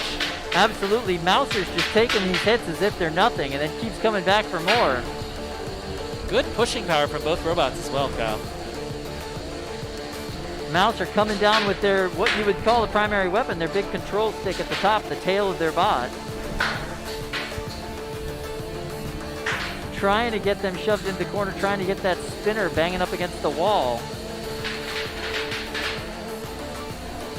Oh, As this is far as the fantastic. control game goes now, this all goes to Mouser as far as I'm concerned. Yes, Chef has definitely gotten a few hits in, but nothing that seems to be affecting the way Mouser operates or drives. Mouser taking that opportunity to shove the weapon of Yes Chef into the wall there with that exchange. I do have to say I'm impressed by the reliability of Yes Chef, especially for a new robot. Yeah, both these bots are just going and going and going. Able to take the hits and keep dishing them out.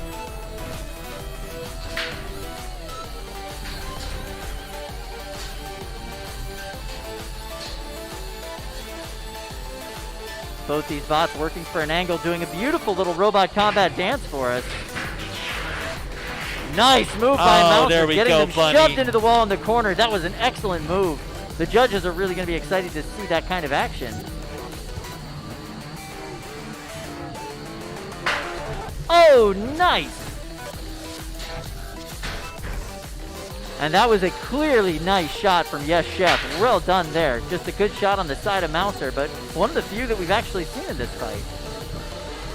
30 seconds left in this match.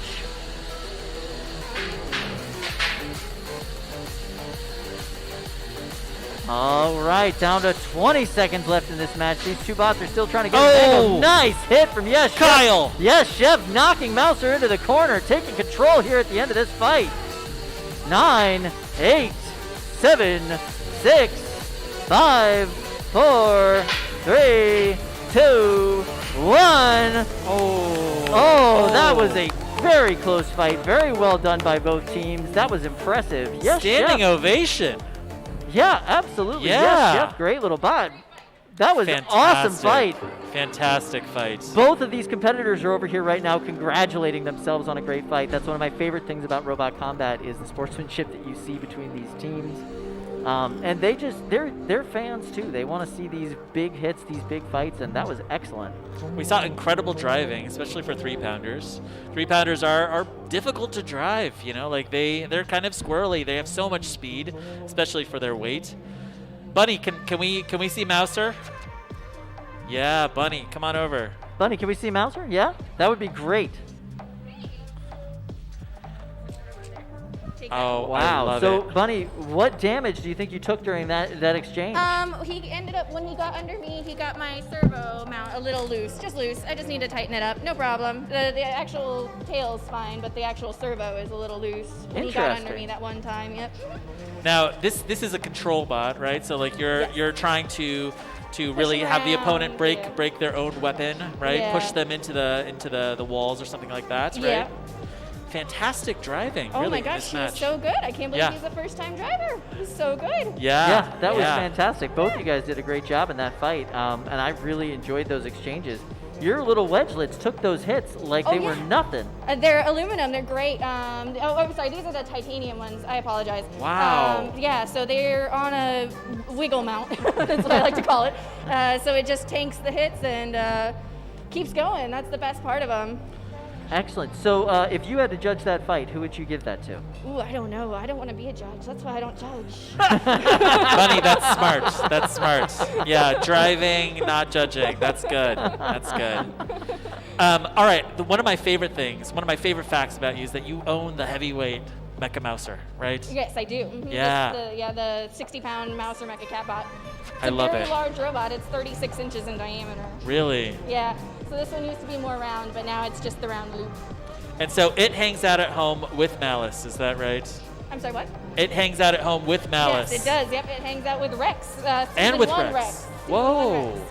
And Malice. Yeah, we have all the battle bots over there, you know. That's incredible. That is I really, also really have cool. Dr. Inferno Jr., one of them. Jerome Miles is the other one, and I have the other Dr. Inferno Wow. Jr. That's cool. That's Yeah. really cool.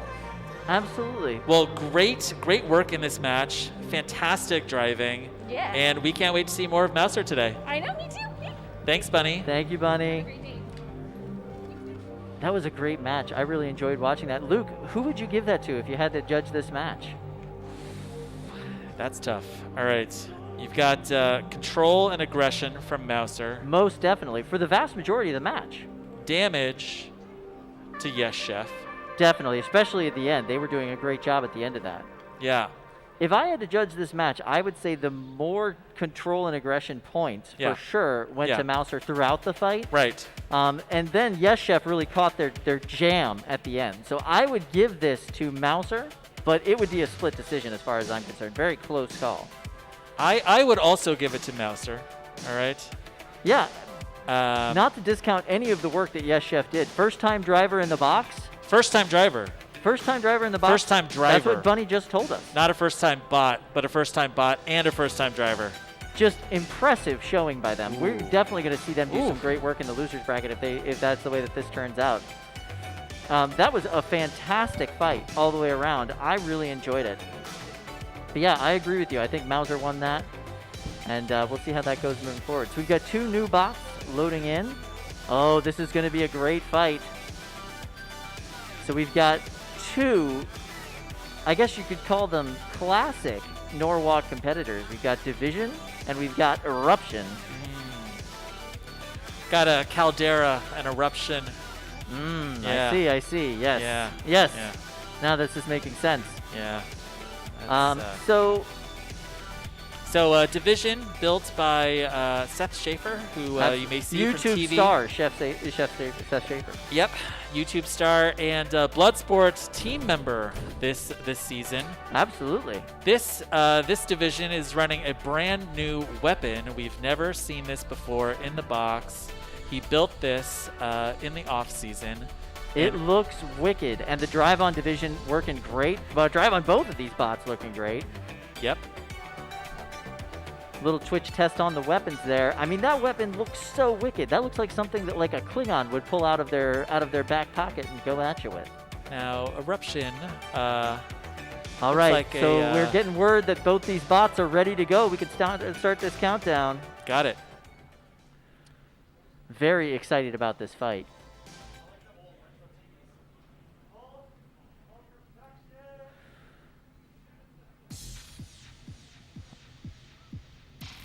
Ten, 9, 8, 7, 6, 5, 4, 3, 2, 1. Fight, robots, fight! Oh my goodness, taking out the camera with that hit. And there you see the camera lying in the box. Division stuck up against the wall doing its classic dance across the box when it gets end over end. It always finds its base though. Boom, nice big hit from Eruption. They seem to be controlling the pace of this match, really controlling where Division goes. Eruption doing some fantastic work. Division stuck in the corner. Doesn't seem like their weapon is going. Let's see if they can get that fired up. But it might be down for the count, and Eruption's game right now. Division stuck in the corner. Are they able to move? Let's go. Start. Oh, we got a tap out. Tap out from Division there. All We've got, right, so that was quick and easy. Eruption dominated that match in every way. Yeah, we've got a camera in the box down, and we've got a robot in Division that does not look like it's moving at all. One of its No. wheels looks like it kind of came off. Yeah, they were definitely having some wheel issues there towards the end of that fight. Hard to keep your robot together when Eruption just keeps hitting them like that over and over and over again. So that was a very quick and decisive match. Division definitely showing us what it can do at the beginning of this match, but it, once we got past the 40-second mark, it definitely went the other way. I'm really liking Eruption's design. It's beautiful. So I saw a note that although it is Eruption by name, it is Eruption by nothing else. Everything else is brand new on this robot. And I'm getting kind of Calvin Eba vibes, you know, from the design. Absolutely. Yeah. Yeah, very similar, especially with those slots in the back. You just got to get the diagonal slots in your top plate, and it's always going to look cool. Oh, Seth, man. are those wedges bent up? Here, come on over here and grab the Titanium microphone. forks, Hang out with us for a okay. second, if you don't mind. All right, we've did got not Seth, go well. Seth Schaefer and Division. Wow, look at these. These are titanium forks, is that right? Yep. Apparently way too thin, but yes. It hit me exactly where my power switch is mounted, which somehow didn't kill the robot. But my weapon, ESC, disarmed. And then after the fight was over, I literally just heard it play the arming tones again. So it probably works now. Yeah. Ah. But I have no idea why it quit. Yeah. It looks like you lost a wheel as well, so like cut through the hub. This Is that right? came loose. Oh, geez. All the screws holding the motor on just sheared. That's fun. Wow. Oh, wow. Yeah. Fun. Discovering damage right here at the announcer's table Yep. with us. So That's no fun. So what happens when you go back to the pits? Well, I have a second robot ready to go, so I'll be ready for the next fight. But unfortunately, this camera got in my way a bunch during the fight, too. I think I hit it like 3 times. Wow.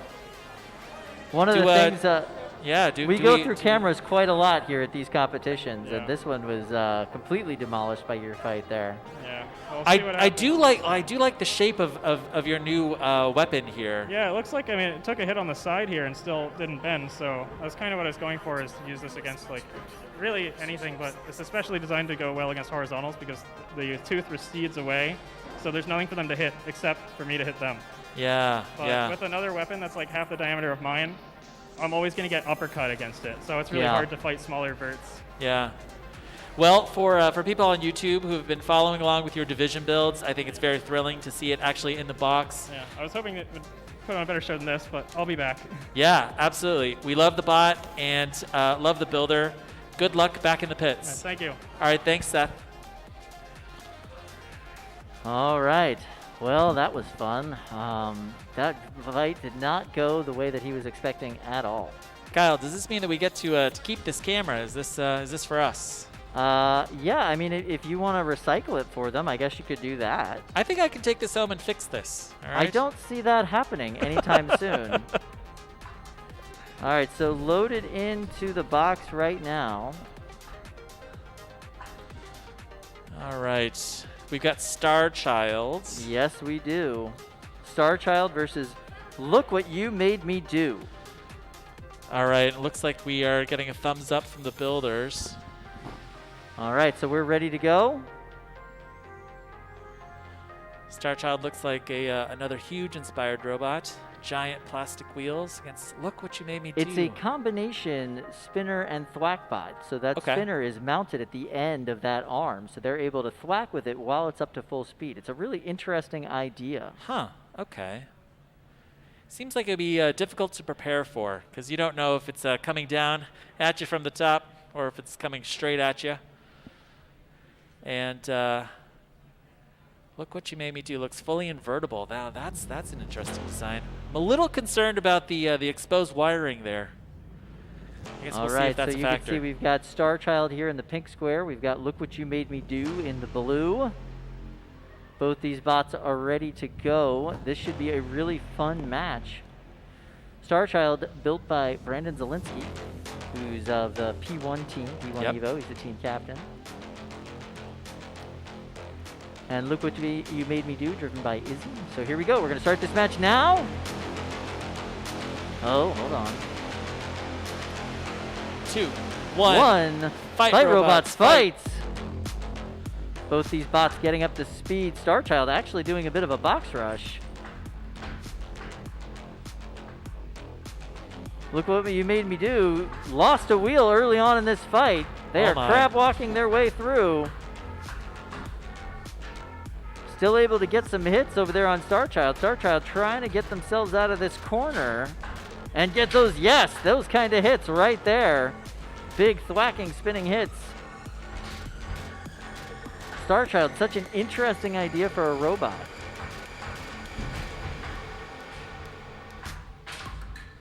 Oh, lots of plastic just flying off of one of those keep away sticks on. Oh, that's a tap out. Kyle, is that a severed wire on the back of Look at What You Made Me Do? Yeah, absolutely. It looks like it also may have lost a weapon belt. Yep, and a little bit of smoke. Belt, and there's lipo smoke, ladies and gentlemen. All right. All right, Kyle, hold your breath, okay? I mean, luckily we're already wearing these K95 masks, so we're in good shape there. Yeah. You know, it's always impressive to see a bot with a small surgical weapon do damage, and that is what we just saw, like just perfect hits where they needed to go on the opponent to create maximum damage. You would not expect a tiny little spinner like that to do what it does, but look, we have severed wires, we've got burning batteries, we've lost a whole bunch of the plastic that was part of their keepways to keep their weapon from hitting the ground when they're upside down. Just an impressive showing from Starchild. Obviously, this design has some really good potential for this tournament. Now, one of the great things here about Norwalk Havoc is we have 2 beetle weight boxes. So even if we had a full lipo thing going on in one, we could suck all the air out of that box and start loading in the next box over. Yeah, that is the nice thing about having 2 identical boxes in this new setup that Norwalk has put up. Norwalk is consistently improving their production and consistently improving the tournament as we move forward, and every single time it gets better and better. I think we're seeing that today for sure. Yeah, they hired us. That's a good first step. Absolutely. Yeah. So yeah, that was a really good fight. And one of the reasons why we're seeing kind of huge inspired robots is because that robot is really difficult to compete against. It's really difficult to plan for.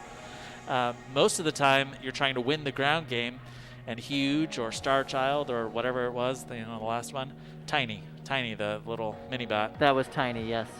Just says, I don't care about the ground game. Just like I'm here to hit the top of your robot.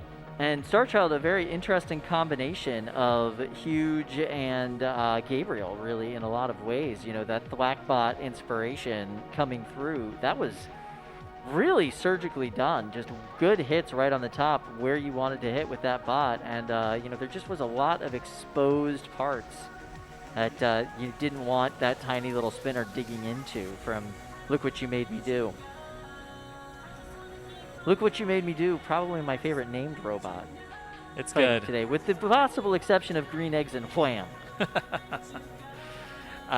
Looks like we have loading into the box Pain Train teammate Anthony D'Ambrosio and his robot Blackbird. I love Blackbird. It's one of my favorite bots at this tournament. I think that they're a dark horse to win if you ask me, and they're going up against Voxel, who we've already seen today. Voxel, really powerful drum spinner. And Blackbird, devastating little egg beater spinner. Very well driven. It's going to be an interesting match between these two. I have a feeling, if I had to make a prediction, I would say that this might end up going to Voxel just because he's had a little bit more time to dial everything in, but yeah, we're going to see. Now, I'm hearing from the production booth that we have judges who are here on Zoom, and they are disagreeing with some of our snap decisions, I guess, inside of the can we maybe we'll talk to the judges in a little bit. Yeah. Which would be excellent. All right, so there we see there's A nice shot of Blackbird across the box over there. You see Voxel. Both these bots testing everything, giving a little twitch. Nice movement we're getting out of Blackbird there. Drivers are ready. All right. Very exciting. We can get this match started as soon as production is ready. What's that? Right here. There you go. All right, we got our title cards up. 8, 7, 6, 5, 4, 3, 2, 1. Fight, robots, fight! Both these bots spinning up. Voxel doing a little gyro dance. Whoa, nice big hit from Voxel. Oh my goodness, Blackbird doing the thing, stuck in the corner. They're trying to shake themselves down with their weapon. There they go, they got themselves down, but they keep getting knocked back by Voxel's weapon. The power on Voxel's weapon is insane. Voxel's drive issues seem to be completely solved. Both these bots moving around the box very well, but every single one of these weapon-to-weapon contacts seems to be going in Voxel's favor.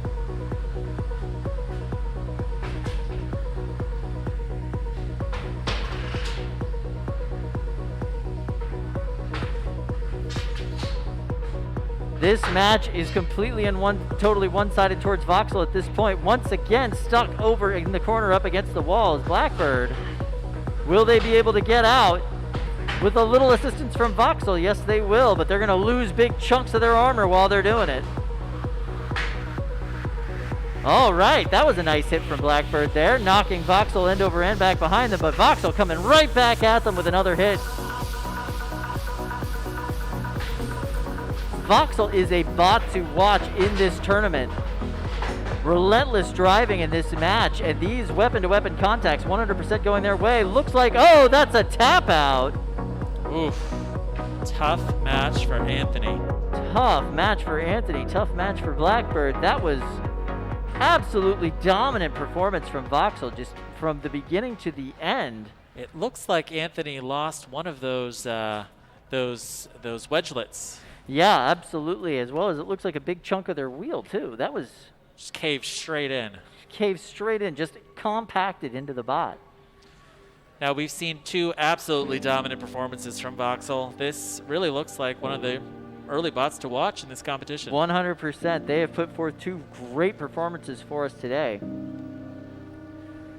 Really impressive match from them, and their drive issues, which they were having in the first match, seemed completely gone in that match. They were moving around very well. Yeah. Very excited to see that bot moving forward in this tournament, especially after watching them get their weapon get cracked in the last tournament. You know, that really shorted their ability to move forward, but there is nothing that's shown as a weakness on this bot moving forward now. All right. Sounds like the judges are going to be here on video. Hello, judges. Hey. I hear that you disagree with one of our calls. That's great, because I don't really want the responsibility anyway. So tell us more about that one fight that you disagree with.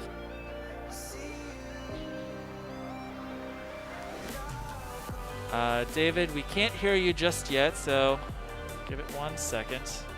Love that you got two ribouts behind you. Though you look very short. No, I think that's maybe it's a virtual background on David. Ah, there we go. Yeah. All right. Now let's see. David, give it a shot. Hello? Can you hear me now? Yeah, I can hear you there now. We go. All right, David. Cool. We actually ended up agreeing with the announcers, at least on the Mauser and Yes Chef decision. But whoever input it into the bracket seemed to have disagreed with both the judges and the announcers. Now, was that a unanimous decision among the three judges to give it to Yes Chef instead of Mauser? Is that correct? No, it was actually a split decision. I kind of hear David. Yeah, I kind of hear, but I think he said it was a split decision. A split decision. All right, can you give me like 2 fingers and 1 finger? Is it 2? Is it 1? Yeah, I'm guessing, right? The decision was 2 really close. close. Thanks, Don. There we go. Appreciate that. Yeah, all right. Who agreed with us? Who thought Mauser took it? All right, Zach. Oh, wait. You both thought that Mauser took it. Is that right? Yes. Oh, well, they agree with us. Huh. Okay. Yeah. All right. So There we go. what I was trying to say is that the our final decision agreed with the announcers, but in the bracket it shows that Yes Chef won. Got it. Okay. I think I got that. I think our live stream, like they can hear it. They can also hear it back in the pits. We just can't hear it here in the announcer booth. But it's great to see everybody's faces. Did you want to say anything else about some of the matches that you've seen so far?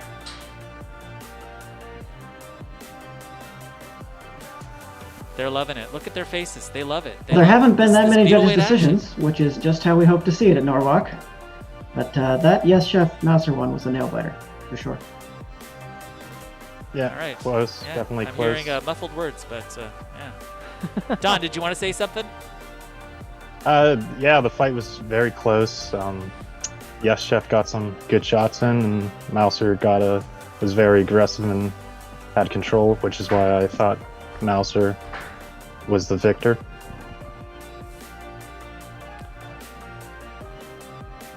All right. Well, thank you so much, judges. I guess we will check in with you shortly. All right, so it looks like loading into the box now. We have Jim So versus And- Dane Hammersmith. Yep. Our second performance today from Kyle Singer. Absolutely, And his and Jim hammer bot. So, my very favorite form of lightsaber combat. So I'm very excited to see this bot. They were actually at the last tournament as well. So. Yep. It looks like we All are right, getting we got a- ready from both bots. Jim So versus Dane Hammersmith. We can start this countdown. There we go. 8, 7, 6, 5, 4, 3, 2, 1. Fight, robots, fight! Nice hit from Demso there. Dane Hammersmith trying to get a good angle for that hammer, but right now Demso taking hits at the bottom of their bot and avoiding that hammer pretty well. Nice hit there from Dane Hammersmith right on the top plate. You can actually see a little dent when we get a close-up shot of Demso. Demso is ripping chunks off of Dane Hammersmith, though. We're seeing those armor pieces fly out. Little teeny tiny bits, basically plastic sawdust.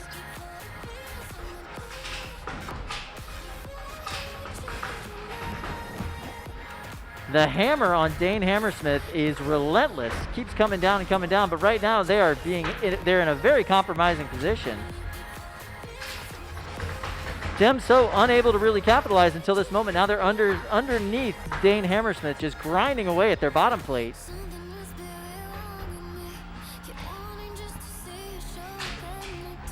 Nice. Demso's weapons really does more of a grinding hit rather than the end over end flips that we see from some of these other bots. Stripping away little bits and pieces of armor. Dane Hammersmith still trying to get a good hit with that hammer in. He's had that one big hit early on. Couple little dings since then, but nothing that's very substantial. Demso moving in, getting these nice pop shots on the front, just knocking them back before that hammer can come down. That was a nice hammer hit, though. Perfect, perfect. Grinding away at the underplate on Dane Hammersmith there.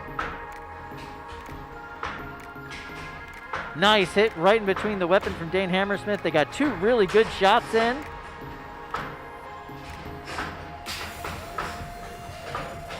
Both of these bots just performing beautifully in this match. Oh, you can see the weapon on Dane Hammersmith starting to torque over to the side from these hits. Still operating, still fully functional, just bent a little bit to the right. And there we go, another Demso just grinding away at the bottom plate of Dane Hammersmith. 30 seconds to go in this match, Kyle. Absolutely. Very aggressive match for both of these drivers. Both of them taking these hits and continuing on. Demso knocking them into the corner. We're down to 10 seconds. 9, 8, 7, 6, 5, 4, 3, 2, One. That's the end of the match. fight for them. Then this will go to the judges. That Kyle. was an intense match. Kyle, thank God that we are not judging. All right, this is a tough one. Oh, absolutely. Now you can see with this shot right here, there's some nice dings from the hammer on top. Big punctures down through that top plate on Demso. I was really impressed with the reliability of that hammer bot. Absolutely, Could yeah. really Dane take a Hammersmith, punch to the both face, these Kyle. bots really kept going very, very, very well throughout Yeah. this match. Even when Dane Hammersmith lost or got their weapon bent, they were able to continue going through this match. Very impressive showing from both of these bots. We're going to see what the judges have to say, but whoever does win this will have to move on to the next round and face the Unknown Avenger. Mysterious, Kyle. I would say, you know, when we talk about damage, it really looks like Dane Hammersmith got the worst end of that. More damage, you know. That might be a hammer that he's going to have to throw out. Now, good for Kyle Singer, though, because he's got a bunch of hammers back there. We saw a whole box of them. Yeah, absolutely. He did come prepared, as it seems he always does. That match was very close. For me, I would give it to Gemso just this much. Yeah. Well, Well, Kyle, let's see if the judges agree with you. Do we have a video feed of the judges? Okay. All right, let's see. Oh. Hey, fellas, how you doing? Hey, look at this. They've got the chat. Okay, This is great. We what can a read brawl. that. That was very close. I think it would have been nice if we had an encore for that one. Yeah, agreed with that. I definitely wanted to watch them punch each other in the face for a little longer. I was really enjoying the brutal wrestling match that we were seeing, but as far as one establishing dominance in the fight, they both basically just lined up and wailed on each other for the whole time. Both worked the whole time. No significant functional damage on either side. It's a really tough judge's call. I think I have to give it to Dane. It's just a little more aggressive, throwing himself in there, a little bit more speed on the drive, getting out and back in. But it's real close. I think I'm gonna have to give it to Dane. Yeah, I think I agree with Zach here. The damage on both sides was non-consequential. Both of them were fully functioning at the end. I don't think either of them was pushing the other around for much of the match. However, I think the hits were being engaged by Dane. They were both their weapons were doing great, but I think Dane was the one who was really starting each of the engagements.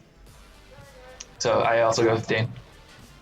I'd have to agree with the other two judges. Dane was just going head first, no fear.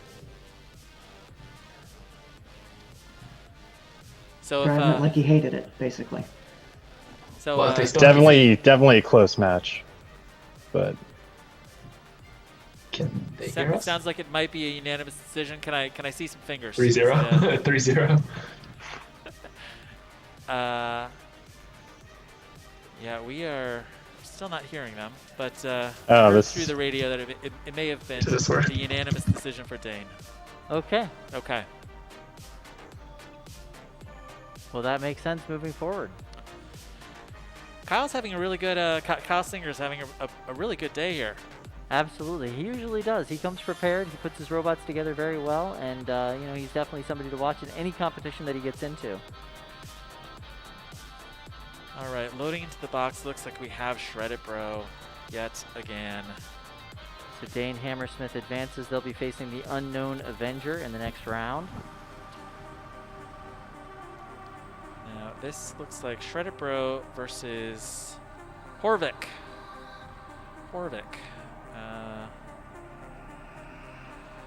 Built by Steve Campbell, horizontal spinner, first time robot in the box. Steve is here from Dedham, Massachusetts. So anybody from Massachusetts in the chat, represent, I guess. And Shredded Bro looks like it's running its same configuration as its last match, with that those little wedgelets on the front. Ooh, nice spin up from Horvik there. I got that FingerTech blade going.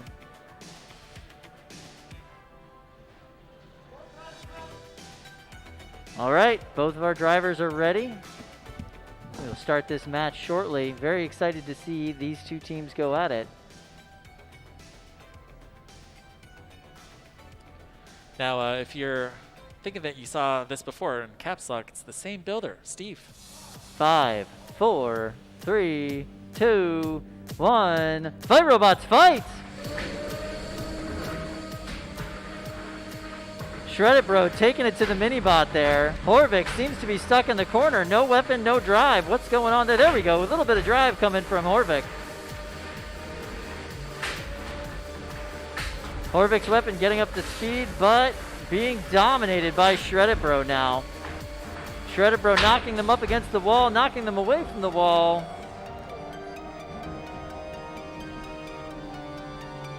And there we go. It seems like both bots seem to be up against the wall. Can Horvik get out? Shredded Bro not really giving them any room to breathe or move at this point.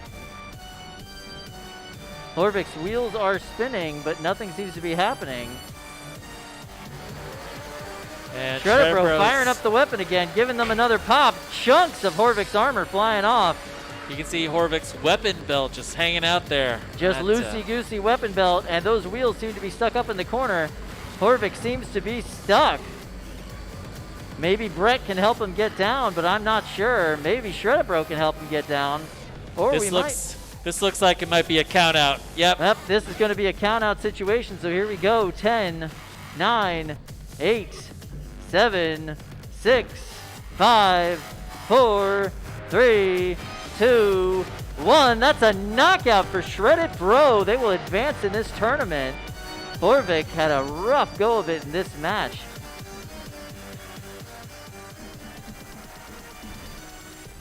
They kept getting stuck up against the wall, stuck up against themselves. Right at the beginning, I mean, they were moving just fine in all of their tests, but as soon as that match started, they just were immobile and not really getting their weapon up to speed. I wonder what happened there. Weight really matters a lot at the 3-pound level. You need to make really calculated decisions about how much weight you're going to put into your armor, how much weight you're going to put into your weapon.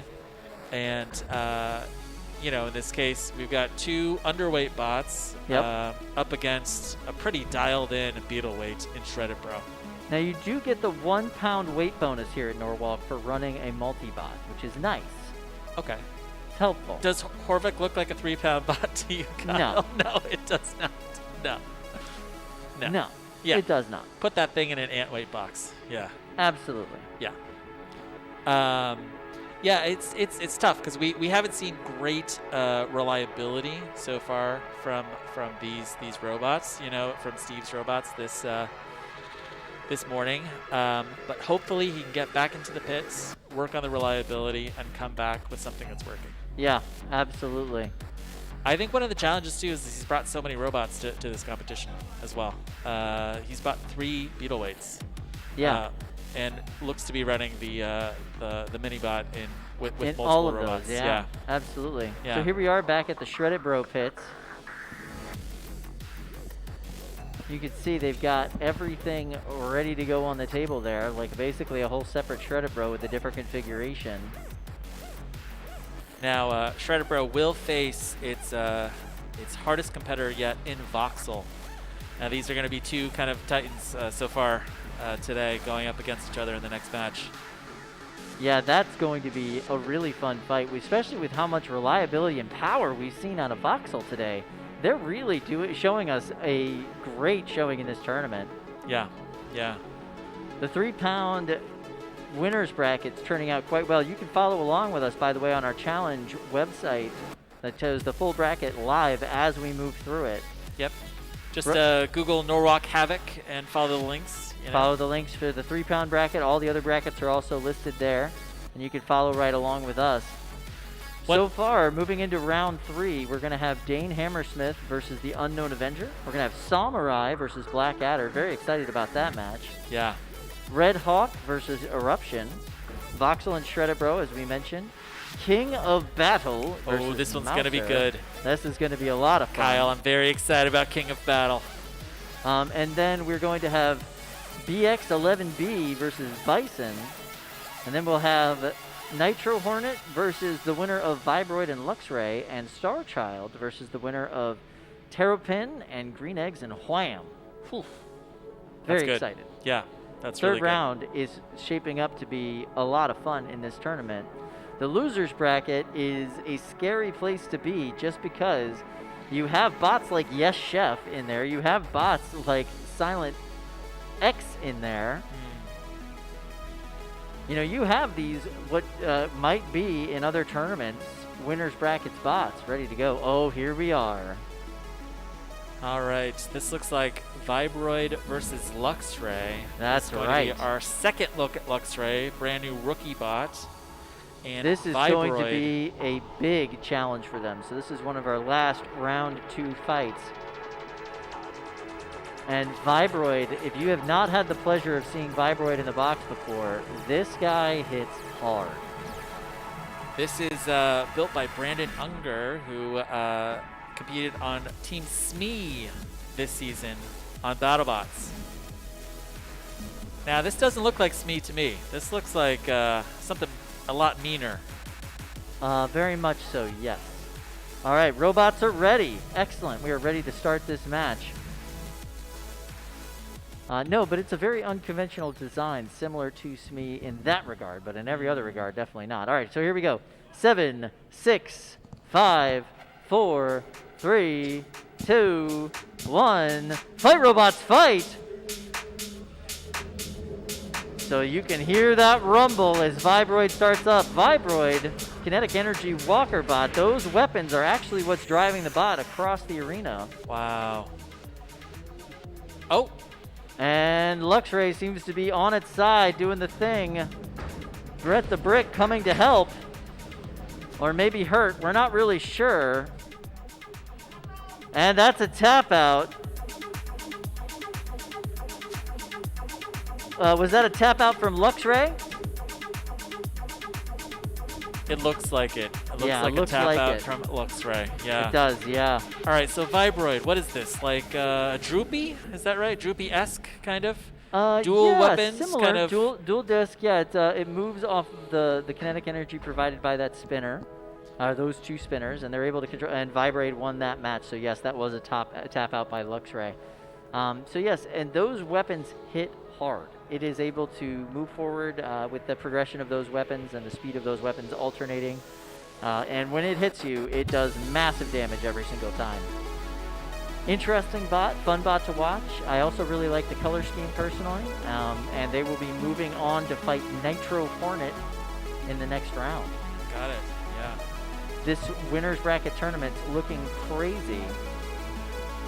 So the last in the round 2 matchups is going to be Terrapin versus Green Eggs and Wham. They're getting the arena cleaned out right now. Very excited for this matchup. I think it's going to be a lot of fun.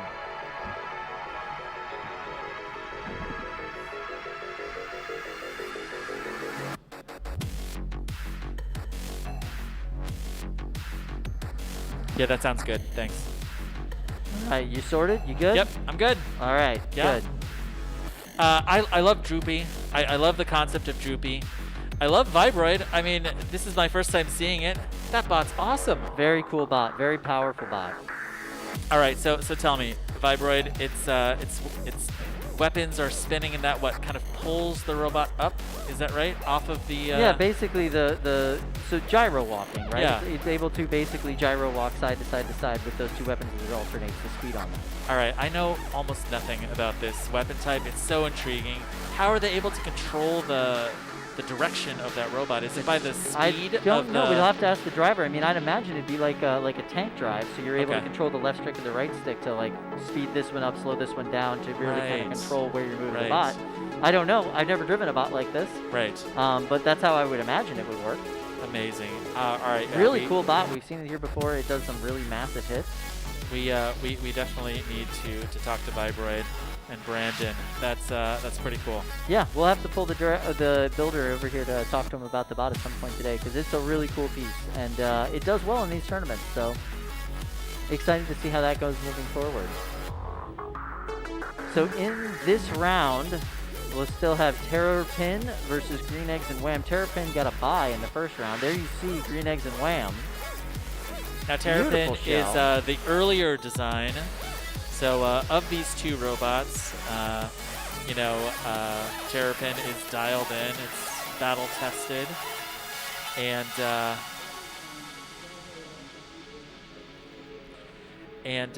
Green Eggs and Wham, which had a fantastic first fight against Jameson Go and Yeah. Silent X. Yeah, absolutely. I am really excited to see how much kinetic energy Green Eggs and Wham can pack in that giant shell, and whether Brandon Young can find any kind of defense against it with a lifter. Now, if this was my match, I think I would try and push Green Eggs and Wham into the corner, maybe try and break that spinner, and then just start lifting. But we see an interesting attachment here. We've got some arms that are coming off of Terrapin. Yeah, basically a big corral to kind of move that spinner into its lifter. All right, question. Try to Are we going to see Brandon put his fork straight up in the air and just try and push Green Eggs and Wham? Hard to say. There we go. Nice little test spin up from Green Eggs and Wham right there. Robots are ready. All right. Very excited for this match to start. Brett seems to be excited too. You can see him flashing over there in the corner. 10, 9, 8, 7, 6, 5, 4, 3, 2, 1. Fight, robots, fight! And Green Eggs and Wham slowly getting spun up there. Being a little bit cautious with their spin up for this fight. They got a little bit of a wobble. Terrapin seems to be letting them get spun up before they come in. They are keeping those forks down when they come in for those hits. Now, what's going on here? Terrapin. Oh, whoa, that was a wheel. Both of its wheels are gone again, Kyle. Yep. There it goes, and you could hear it rumbling on the floor. And that's a wheel over there in the corner. All right, now I got to see this thing move without wheels. All right, let's go, Brandon. See a big hit. It looks like we're getting some drive issues from Brandon. Yeah, and, it seems to be the issue right now is, they're trying to, I see only one wheel, or is there two that flew out? It looks like both of them flew out. Oh. Was that enough to stop the shell of Green Eggs and Wham? Hard to say, hard to say. All right, can we get a lift Looks in? like that shell's still able to spin up. Brandon, you got to make your move. Let's see it. Oh, there we go. There's a lift. Nice lift there, yeah.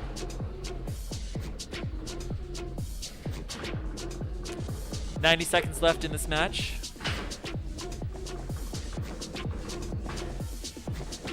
We're seeing some impaired driving from Terrapin and no wheels from Green Eggs and stuck Wham. in the corner. Can they move when they're stuck in the corner like that? I don't think they can. Let's see if they're able to get out. Oh, there we go. Nice flip up. Let's now they're go. upside down. Kyle, I think that Green Eggs and Wham is even more effective upside down. I mean, without wheels, yeah, this seems to be the way to move around. Oh, Terrapin may have sealed its own fate by flipping it over. At this point, though, it's getting no real power behind that shell spinning because it's just the body spinning inside the shell while it's upside down. They're not going to be able to do very much, if any, damage in this allocation. Or this is. Yeah, no, I hear you. At this point, it just kind of looks like a very strange air hockey game. A lot of mobility, not a lot of damage, Kyle. Yeah, agreed. They're able to move around, but they're definitely not able to do any damage just because they're kind of moving around by the force of vibration alone. All right, 12 seconds left. Terrapin is able to get under them and do these little lifts, little pop-ups, show control. But every time Terrapin gets involved, there's no damage to Terrapin. And 2, 1, that's the end of the fight. Terrapin doing the dance, feeling confident after that fight. I can see why. Now, is there much damage at all on Terrapin? No damage. There was damage. a little bit of bend. Yeah. On one of those corral it's plastic. sticks. It's plastic. I think it's supposed to bend.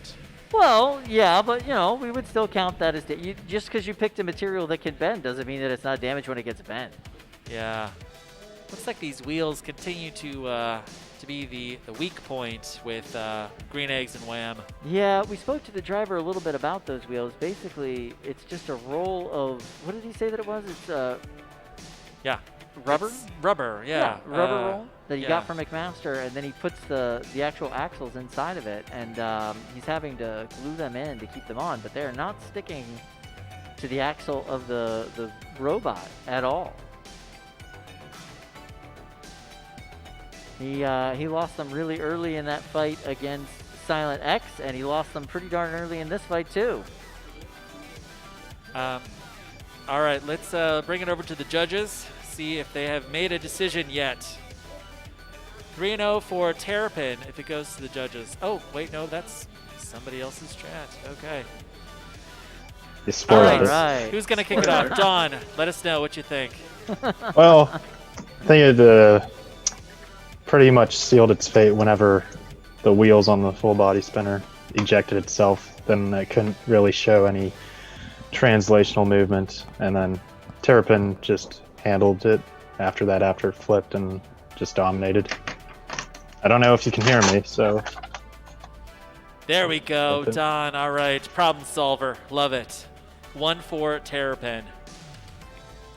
I don't have pen and paper in front of me, but Zach, would you like to give the final decision?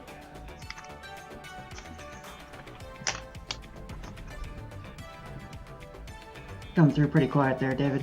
For me, it was Terrapin also. I think it was just a KO straight up. As soon as the wheels are gone, there's no movement on Green Eggs and Wham. But Terrapin kept throwing himself in there and taking it in the face, and it was fun to watch, but it was over as soon as the wheels exploded, for sure.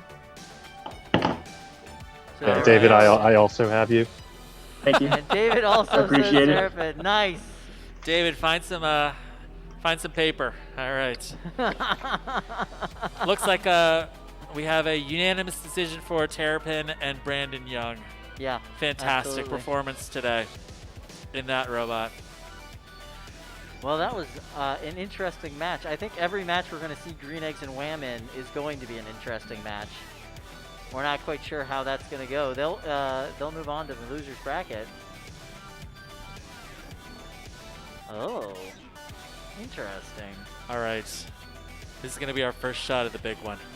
What's the that? big arena, Kyle. The big arena. So we're going to move over. All right. So now we're going to see the hard work Kyle. that the folks here at Norwalk Havoc Robot League have been doing on this new 30-pound arena. Kyle, this is a historic moment, all right? Absolutely. So we're about to see the very first fight inside of this 30-pound box. Now, tell me the dimensions here. It's 16 by 16 by 8? 16 inside the box and a little over 8 feet high. Yes, because those are 8-foot high poly sheets. So this box is immaculate.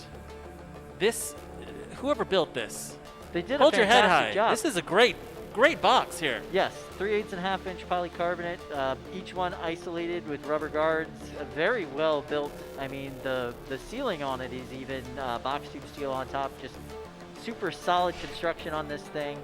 I love the fact that it's these nice wood guardrails all around the side. I can't wait for you guys to see it. There's definitely some room for wedgelets to get stuck underneath there. There's some room for wedges to get stuck underneath there. Yeah. But it's not going to have the grip that you see from people who use like I-beams or metal on the side where they'll get stuck in it with their weapon. They'll be able to free themselves pretty easily, I would hope. All right. Oh, now there we we've go. got a shot in the pits. That's here. Green Eggs and Wham. Yep, of Rob Keys here. Now, Rob, what's going on with your wheels? Is this a permanent challenge, with your wheels, or is there a solution that you might come up with today?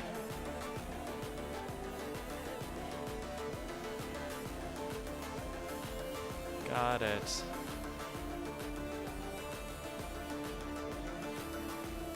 It looks like the wheels keep popping off. Yeah. And that's a challenge. Doesn't look like they have really strong hubs, No. And given how much kinetic energy is inside of Green Eggs and Wham, You know, that's it's going to be a challenge for those wheels. Very big challenge moving forward for that team. Yeah. Yeah. I have an idea. Start it upside down. All right? I mean, they won't be able to do any real damage that way. Your main weapon is the wheels just, you know, spinning in place. What do you think? I mean, wouldn't the main weapon then be the wheels flying off? Yeah, exactly. Yeah. So that brings us into the round 3 of our 3-pound tournament.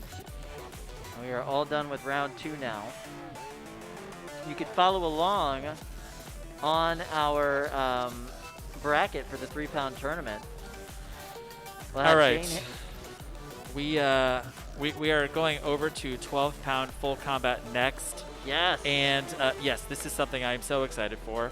We're going to see Grudge Frog, our very first look at Grudge Frog, driven by Bunny Sariel, Malice Captain. Now, one of the really interesting things about Grudge Frog is that this is kind of their experimental Malice version 2. So they're going to be testing out a couple of things in this robot. This is their first time fighting Grudge Frog. And one of the really interesting things is nylon gears inside of this robot. And they mentioned that if this works out, they're going to then experiment on the heavyweight scale with UHMW gears for the next version of Malice. Not nylon gears. Not nylon, no, because when you size it up, what works better in that same scale but has similar properties would be UHMW. Yep. UHMW, very popular material now with heavyweight builders for all kinds of different applications, not just huge wheels anymore. Right, right. So I'm very excited to see how this bot performs. It's going to be interesting. For fans of the show BattleBots, we also were shown the 2 really nice chunky bolts on the back of the robot to prevent them from doing the thing. Right, right. And contrary to popular belief, you can't just add a bolt on the back of Malice to prevent it from landing on its back. And no, it won't work. It won't work. We'll have to tell Chris that when we go back to the podcast. Well, I mean, in all fairness, I thought that it you know, I thought it would myself. Now, this is very cool. We also have Drunken Peasant from Carlos Antonio Sol Vega Gonzalez. His friends just call him Sol. He flew in here from Mexico City with an egg beater that has done really well at Motorama. And, you know, he's fought it all over Mexico and is looking to take a bite out of Grudge Frog. So here we are. This is our 12-pound bracket. You can see this first match, Drunken Peasant versus Grudge Frog. All right. Drivers are ready for this match. Kyle, I'm stoked. This is big. Full combat 12-pounders here at Norwalk Havoc. This is the first time we've seen that here at Norwalk Havoc. We're very excited. What a great inaugural match, too.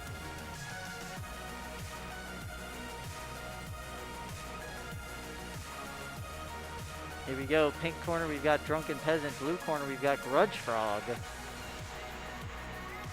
9, 8, 7, 6, 5, 4, 3, 2, 1. Fight, robots, fight! Ooh, speed All out right, of robots getting up to speed. Wow. Big hit there. Grudge Frog flying across the arena. Drunken Peasant doing a little gyro dance to celebrate. 30-pound physics are insane. Those sparks coming off of those weapons are deadly, and there was some plastic flying across the box there, it looks like. What was that from? It looks like there's some plastic from Grudge Frog's wheel guard, but it looks like both robots are dead. Both robots are dead, so that's going to be a count out then. Okay. All right. It looks like we're going to send it over to the judges because we have both robots. Both robots equally dead. You know who's not dead? Fluffy. Look at that thing. 100 pounds. And what a beautiful face. That's a face that only a mother could love, Kyle. Absolutely. Fluffy, the larger brother to break. 100 pounds. Half-inch steel all the way around. Here he goes, show motion. There's these 2 bots just stuck in the corner. Yeah, there's no motion here. Now, that was a huge, huge hit. Absolutely. Both these bots dealt out some massive punishment there. Grudge Frog hopped 6 feet in the air. Yeah, absolutely. Yeah. Both robots dead. This will go to the judges.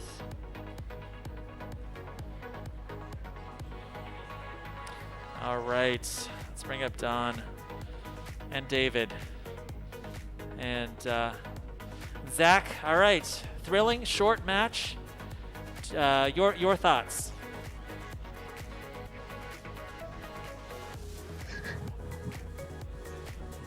Let's go, Don.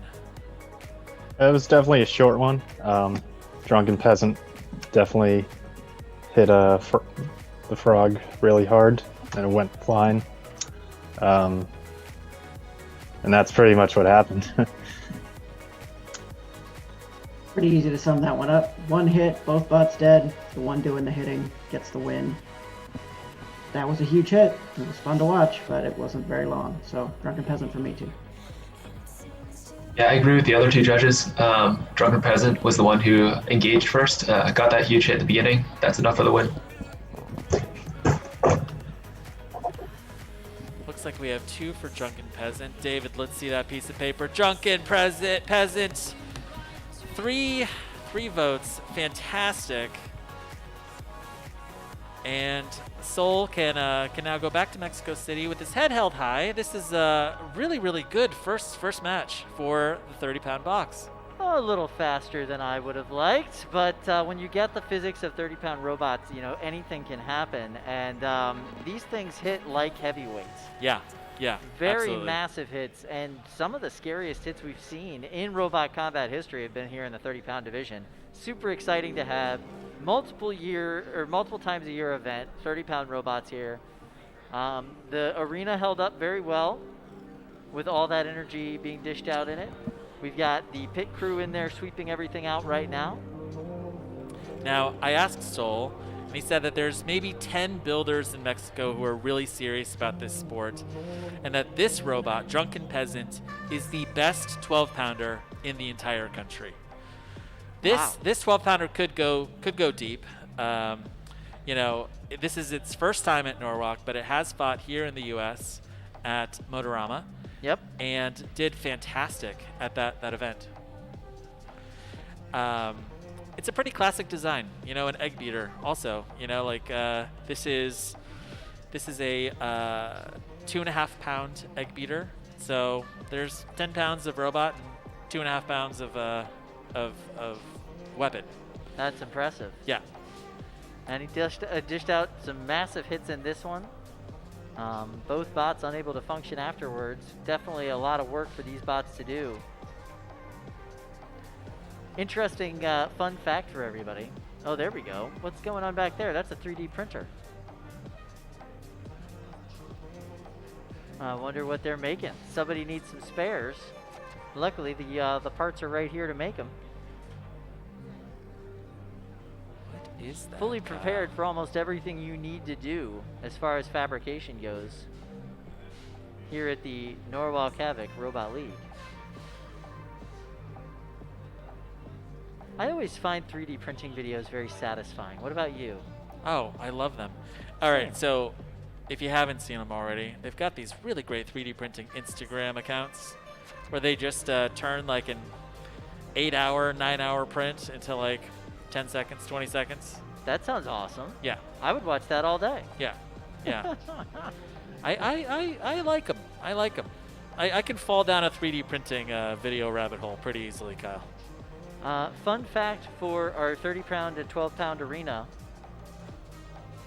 Fluffy today being driven by Joe Fabiani. Ooh, Joe Fabiani. SME Captain Joe Fabiani. SME Captain Joe Fabiani. Yeah, who in December brought Fire Penguin. What was it? Terror Penguin? The Murder Penguin? What was it? That was, yes. Fire Penguin? I don't know. Fire Penguin. A very strange active weapon system for SME at that event. Yeah. Very clever, very strange, and a lot of fire all over the box. Completely fried one of the cameras. One of the many cameras that disappears here at these Norwalk events. It went up like a marshmallow, Kyle. What's that? It went up like a marshmallow. It did go up like a marshmallow. Yeah, absolutely. Yeah. All right.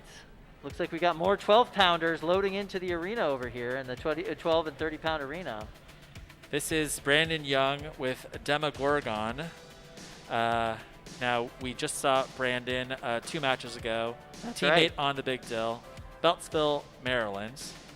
And this is a design built around a disc given to him a couple years ago by Valkyrie teammate Fred Moore. And Fred, after I believe it was Motorama, gave him this disc. It had been kind of tacoed a little bit, but he really, really liked this disc, ended up cutting a brand new disc and building an entire robot around it. All right, 6. Oh.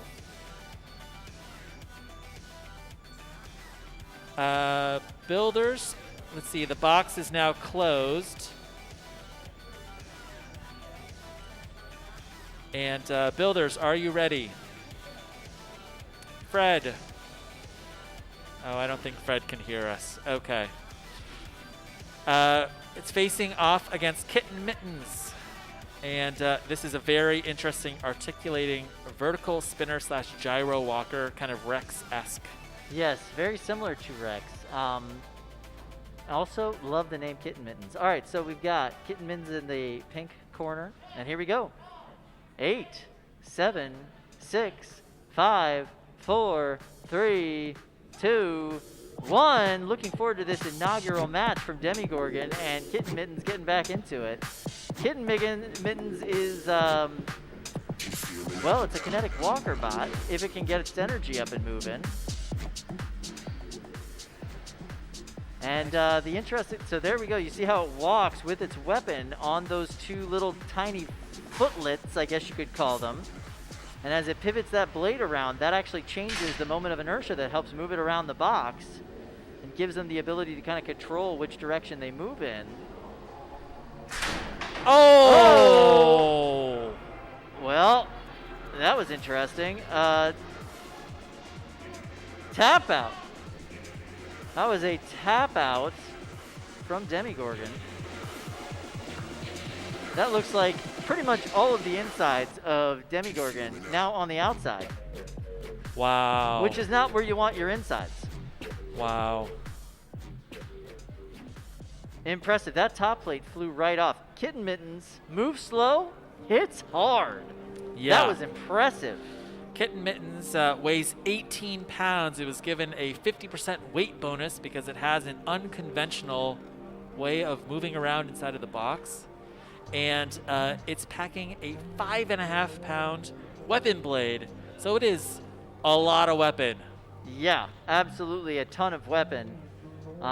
It's still able to really maneuver itself and kind of point that weapon at its opponents. It's not able to move across the box as fast as a lot of these other bots, but I think it fully makes up for that with hits. That was massive.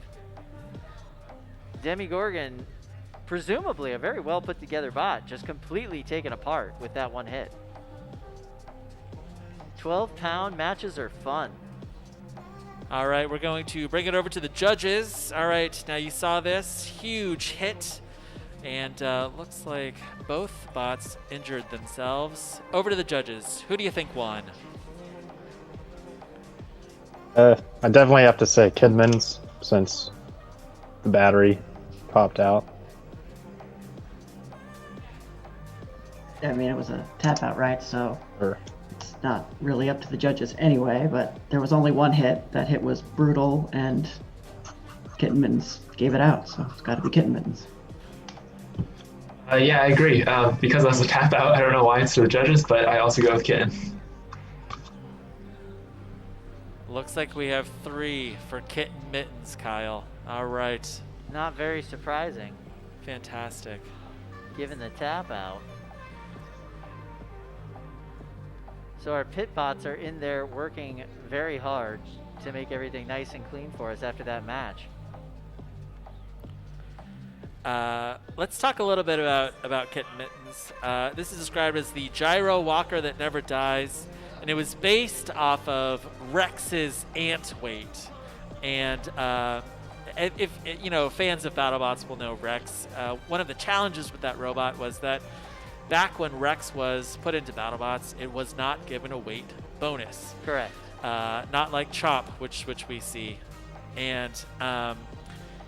here at Norwalk, they were given a 50% weight bonus, so they were able to build this kind of articulating motion, which is really key to that robot's success. To be able to control your movement, yes.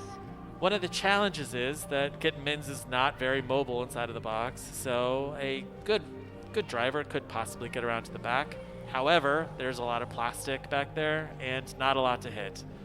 The 5.5 pound weapon is powered by a hub motor, so there aren't belts to clip off or anything like that. That's right. And you know, that robot can just keep going. It's a very simplistic design, all things considered. He said it's a 2-channel robot, all in total. He's got the servo that controls the actual tilt, and then he's got the weapon on another channel. Yep. Really well-built little machine, and obviously it could dish out the hits. Yep. This is the second time that we've seen Kitten Mittens in competition. It competed in November at November Necrosis, the event put on by Mad Catter Captain Martin Mason. Here we go. We're jumping back to the pits. There's Demogorgon. Wow. That's the top completely off of it. Wow. A lot of the guts that should be on the inside, on the outside there. That was a He's really have a bit of work hit. to do on that 12-pounder. Yeah. Fantastic. It looks like there's a gash on the back of Demogorgon. Yeah, I think there was a big gash on the back of that. I mean, obviously that hit ripped that top plate off, and then whatever wasn't secure inside or wasn't secured enough inside came right out. Right, right. You know, new bot, Demogorgon, and very difficult to kind of figure out what you need to secure on your bot until you actually get it into a fight. Right. Yeah. Yeah. But I mean, that's the nature of 12-pound combat. 12-pound combat is hard hitting. Yeah. And 100%. Yeah. So you can expect these giant hits from these robots. So that means in our next round of the 12-pound full combat tournament, we're going to have Kitten Mittens, and they're going to go up against Drunken Peasant. Ooh. Okay. Pretty impressive fight there. That's going to be a lot of fun to watch. Yeah. Hopefully, Drunken Peasant can hold up to those hits, because that's a devastating weapon on Kitten Mittens. Right. The name Kitten Mittens is cute. Yeah. Do you think that might be part of the embarrassment factor? Hey, your robot completely and totally dismembered by Kitten Mittens? Oh, I guess. Let's see. What's a cuter name that we can come up with? I don't know. I mean, Mouser's cute, but not as Mouser. cute as Kitten Mittens. Kitten Mittens. Yeah. Yeah, I don't know. Unicorn something, you know? Unicorns and rainbows. That's what we should call our robot. Kyle. I'm into that plan. We'll do a little multi-bot configuration. I'll be rainbows. You can be unicorn. Good. Okay. Yeah. I like that. I like that. Now, with Kitten Mittens versus Drunken Peasant, how much does weapon weight really come into play? Because Kitten Mittens has a weapon that's twice as heavy as Drunken Peasants. Absolutely, yeah. I mean, it's a huge factor. We just saw. I think that Drunken Peasants' key to success in that fight is going to be driving. They are going to have to show that they can avoid that weapon at all costs. Yep. Get around to the side, get around to the back. Really pay attention to how Kitten Mittens is gyro dancing and get in there and do the damage that they can on the parts that are not going to get hit by that weapon. Avoid the weapon. Yeah, I think this is going to be a big driving test for Soul. Can Soul get around to the back and start attacking the back of Kitten Mittens? And I'm curious to see if that's even going to be successful at all. I think one of the challenges with Kitten Mittens too is because it moves so slowly, it's not actually a 16 by 16 box for its opponent. It's like a 4 by 4 box because it's not going to move to the other side of the robot, the other side of the arena, you know? True, but you could do some some drifty driving around to the back of it if you're able to get them out into the middle. Once if they get stuck in the corner though, you're cornered, kind of trying to deal with them. You know, if they can get their back protected with the arena. This is one of those times where you don't want to push Kitten Mittens into the corner. You don't want to see your unless you're opponent pushing them weapon first into the corner, you don't want to be involved in that situation at all. It'd be pretty fun to watch Kitten Mittens go weapon first into the corner and just watch them bounce all around the inside of the box. Yeah.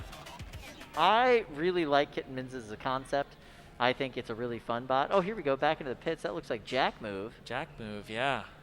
In pieces and parts, getting ready for the next round of the tournament for him. Now, I would have wanted to see Jack move a little further along because it's been a couple hours since its last fight. Yeah, so what you'd is really going on hope, with but we Drew? also know that the driver of Jack Move has several bots that they're fielding in the 3-pound weight limit today, so might have had some more things to do. Great sticker collection on their computer there. So, they might have had some other things to work on. Obviously, they're going to have, every competitor has 20 minutes minimum to work on their bot after a match. Sometimes you get more than that just based on how the tournament goes, but you have to be prepared to go out there within 20 minutes. And I think from a time management standpoint, you really have to be thinking about that 20-minute time limit, even if you assume you're going to have a little bit longer. Yep. Because you never know what's going to happen. The other 3 robots in front of you might ask for their buy round. Every robot gets one delay where they're allowed to say, nope, I'm not ready, please skip on to the next spot. Right. They're only allowed to use that once in this tournament before they get disqualified. And, if that happens 3 times before you and at 21 minutes you haven't gotten your bot back together, you're in big trouble. It's going to be interesting to see how this 12-pound tournament progresses. I'm very excited for the 30-pound tournament. I'm also very excited about the sportsman class tournament coming up. So, Kyle, I'm hearing some exciting news. We're going to get a 30-minute break. So we're going to be coming back at 2:15 on the live stream. Going to give us an opportunity to eat some lunch. Awesome. General break for everybody, and we will see you back at 2:15. Thank you very much.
I do not know as much about human relationships as I thought.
I can talk. That's not a problem. Yeah. Been able to hear me. I just only hear the music.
Test, test, test. I can kind of hear the. Oh, I'm not sure if I'm hearing it just through the house speakers or. Is there any way to turn it up a little bit in the cans? Okay. Yeah, I can. I think I can hear it. I'm not sure if I'm just hearing myself though. Okay. Yeah.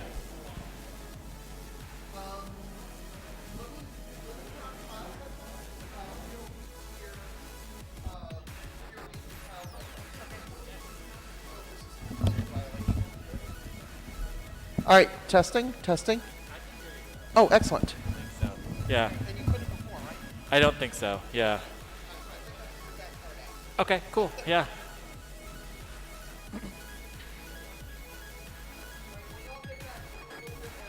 Okay.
All right, Kyle, we are back from lunch. Now I'm curious, did you have time to eat, or were you just running around and looking for Charles Guan?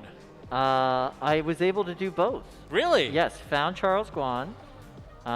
Special treat for the builders. Charles actually brought his heavyweight overhaul. Ooh. So Which version of overhaul? Is it the newest one? looks like the new boy. Yeah. Really? Yeah. So totally immaculate, like brand new? It doesn't have any paint on it right now, but yeah, it looks great. Tensioner blocks on it. Looks like a really powerful beast. Very similar to his tiny little 30-pounder. Yep. Looks great. I'm really excited to bring it. He said that he brought it because he wanted the younger builders here to be able to see a heavyweight. He realized that they probably hadn't, so he loaded it up into the van. I didn't ask him which van he brought today. Yeah, I want to see if we got a van truck out in the parking lot. That'd be great. Yeah. I wasn't able to check on that, but I was able to grab some lunch. How about yourself? Were you able to grab something to eat? Yeah, I was scarfing food down in the parking lot. Yeah, open air lunch. That's a nice way to do it. Yeah, a pizza delivery guy showed up and said, "Oh my God, look at this! Like, there's this absolutely gorgeous car outside. I think it's a Porsche, an amazing Porsche." And he's like, "What's going on inside?" And I'm like, "Oh, it's robot fighting." And he goes, "That makes sense. Like, yeah, absolutely. Everything that totally tracks." Yeah, I mean, yeah, absolutely. Yeah. So it sounds like we're going to be moving into our 30-pound full combat bracket next. Really? That's what I'm hearing over the headset, which is super exciting. Let's talk. Let's talk about our 30-pound bracket. So, in round one, we've got Big Ripto versus this robot is not Overhaul. It's definitely not Overhaul. It's not. Yes. Yeah. It's considerably smaller than Overhaul. Yeah, a little bit less in size, but this is the bot that Charles Guan built in order to figure out what he needed to do for his larger overhaul. Okay. So essentially, it's the same robot, just scaled down. So Kyle, remind the viewers of the live stream, what is Overhaul? It's been a couple years since we've seen it on BattleBots. It has been, yeah. Yep. Overhaul is a 250-pound combat robot that that has been most notably seen on BattleBots. Yep. Captained by Charles Guan. It's a really awesome lifter clamper control bot. It's been in some really fantastic matches. It's got a great color blue. Yep.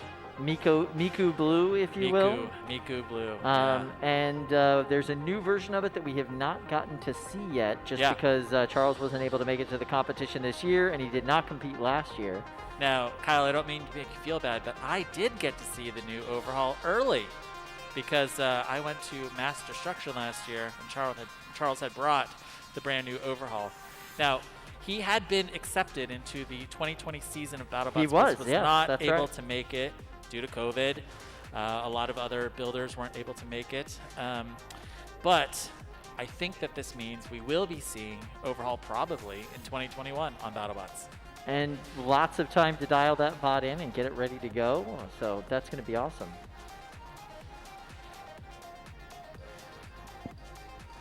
Yeah, let's go over to the judges. Let's check in with them. Make sure that David and Don and Zach have eaten lunch. Let's see. How your thoughts on the first couple hours of this competition? Yeah, we'll start with you, Zach. How are you feeling about this competition? Competition's been a great time so far. I don't watch a lot of beetleweight competitions usually because I mostly spend time with the big robots. And getting the up-close view from the camera and actually feeling like we're right down in there has been pretty cool. They are terrifying, and I maintain that breaking into that class is maybe one of the hardest ones, but I could be wrong. They might all be hard. It's been neat, and I'm really looking forward to getting into the big bot, something I'm a little more familiar with. That's really cool. Now, Zach, has this competition inspired you to possibly build a beetleweight? Oh, I don't know about that. Trying to build a beetleweight and win when they've been tuning and advancing so rapidly. The 3-pound class, they have so many more competitions. Norwalk alone last year has had more competitions to allow people to iterate than in the last 5 years for the 30-pound class, for example. So trying to break into that and just figure it out is brutal. I probably couldn't break into that class. Now on over to Don. Don, your thoughts so far? First 3 hours of competition. They've been great. 3-pounders seems it's been competitive, and we just saw the first 12-pound or the first couple 12-pound matches, and you just see them just blow up. I want to see more of those. Not saying the 3-pounders aren't as interesting, but is there a bot so far in the competition that's caught your eye? Probably Voxel and Eruption. So, yeah, Eruption had a great showing. Better. Yeah. David, now typically you're here at Norwalk competing with your robot. Does this give you any FOMO? Yeah, every time I watch one of these, I have a little bit of FOMO. Unfortunately, I couldn't make it out to this one. But the 3-pounders are about what I expected. Super competitive, tons of fun to watch, and I'm looking forward to seeing these 30-pounders, especially the return of Big Ripto, which I think everyone is anticipating. Yeah, I checked to make sure my life insurance is up to date. Good. So good. With Big Ripto, yeah, we got a brand new box. We got a super destructive bot. Well, speaking of Big Ripto, you guys mentioned that he has damaged more arenas than any other robot. Yeah. I'll say I've been on the other side of the plastic for most of those events, and it is just as scary in person. He's retired 3 of my shells and my shell spinners, and the fear of going into the fight. When we get together, it's always going to be quick, painful, and expensive. We're never sure who's going to win at the end, but we know we're both going to lose at least a little bit. And the last time he fought the last time I fought with him was at Motorama, and he hit my robot so hard that it cracked the Lexan panel on the wall, and it threw a broom that was leaning against the arena into me while I was driving. Just the ricochet of my robot being hit by him into the wall, and then my robot flew all the way across to the other corner of the arena. And if you look the video up on YouTube, you'll actually see the camera person who was filming duck as my robot comes towards her in the air in the arena. And so that's the kind of energy we're talking about, and it's going to be truly terrifying. So you can feel, basically what we're feeling now. So close to Big Ripto, and I can almost touch the arena. It's like starting to question my life choices, I guess, today. Now I'm curious, David. So you've been to a lot of Norwalks. The quality of the competition is really kind of upping. The robots are stronger. And one of the best things is that you're able to really iterate through your design and come back every other month and really improve. Your thoughts on the general quality of the field today? I mean, I think we were really able to see the progression of the bots at the grand finals in December. Every bot there was just so good at that point, super reliable, great fights all around. And that's only because we were able to iterate so often. Especially for the bots that qualified early on in January and February. They had, essentially all of quarantine the rest of the year to iterate on their bot. All right, now we're looking at video of Charles Guan loading in. This is not Overhaul. And you see the big one, Kyle. Pretty cool, huh? One. I love it. This is such a cool robot. All of its unpainted glory with its squishy wheels. I love this. I love that robot. I cannot wait to see it. Yeah, this is going to be fun. I'm really excited about this match. Are you guys excited to get back to 30-pound action? Yeah. It's going to be exciting, especially with Big Ripto. Yeah, Big Ripto. Absolutely. And we Curious get them right to at the see how beginning. many judges' decisions actually happen is all. So much energy, so big robots, so much pain. All right, well, we will check in with you in just a little bit. Hopefully we'll see a 30-pound match go the full 3 minutes. That'd be really thrilling. Absolutely. Yeah. I mean, so far we've seen some just huge hits out of the 12-pounders. 30 pounders, I'm expecting, pretty big hits as well. I think it's generally, pretty rare to see a match go the full 3 minutes. Absolutely. At this weight class. Beautiful Miku blue, as you can see right there on this robot, is not Overhaul. Yeah, definitely not Overhaul. It looks a little bit like Overhaul. Yeah, but it's not. But it's not. No. That's the really incredible thing about heavyweights, because you put a 30-pound heavyweight mini bot into the battle box at BattleBots, and it just looks tiny. Very tiny, yeah. These robots are huge. Yeah, they're absolutely. giant. Yeah, the little 30-pounders are actually big robots. Yeah, absolutely. Yeah. Yeah, it's something much more significant than an RC car for sure. And the power that these things can generate is just, so many times more than you get from your general power tool of a similar size or scale. Right. The amount of force that they're able to exert is just insane. Yeah. So it's going to be really fun to watch 30 pounds. And we're going to be able to watch this multiple times a year here at Norwalk Havoc. Yep. So much fun. Normally we only really get 2 opportunities a year to see 30-pound robots fight here in the Northeast, and now we're going to get it so many times this year. Very excited to see what it's really going to do. I think is allow 30 pounds to iterate and improve the way we've seen Beetle weights iterate and improve here in the Northeast. We've seen so many teams get better and better and better because they've had so many opportunities to fight their bots. Well, we're going to get that same thing again here at 30 pounds. Yeah. Oh, and they're loading into the boxes. Big Ripto. This is the robot that other builders have nightmares about. All right. Specifically, arena builders also have nightmares. Specifically. This is going to be a good test for this brand new box here. Absolutely, absolutely. At a lot of events that we see Big Ripto working at, Big Ripto is captained by Kyle Singer. Kyle Singer ends up being a part of the team that puts on those events, and he has to fix the arenas that he breaks. So that is not the case for him today. Today he just gets to break it and watch somebody else try to fix it. Yeah. So we got this robot is not Overhaul in the pink square. We've got Big Ripto in the blue square, blue corner. And over there you see Fluffy. Fluffy's our 100-pound house bot. Fluffy's there to help the robots get out of situations if they're stuck, and also, give robots a little check if they're going the wrong way.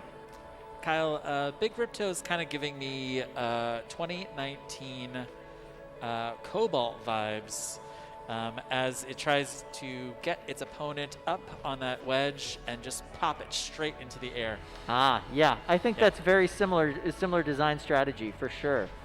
And the wedge on Big Ripto is very significant. It's a very powerful bot, and that wedge is extremely well constructed. Everything about it is. All right, so we're getting the tests, getting everything twitching and moving inside the box.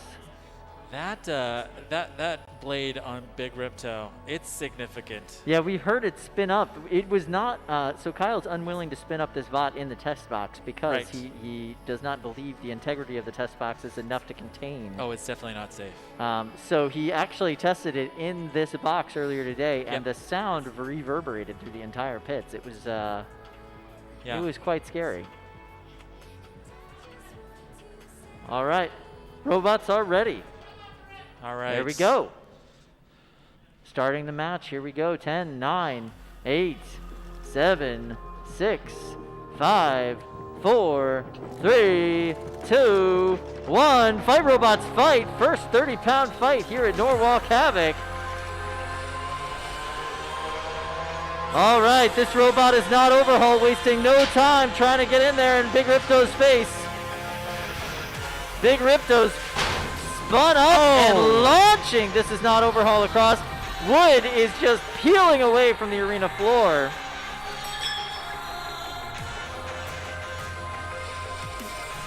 And there we go. Looks like we have lost an ear on This Is Not Overhaul already. Big Ripto hanging out in the corner, and smoke coming out of Big Ripto. Wonder what that's about.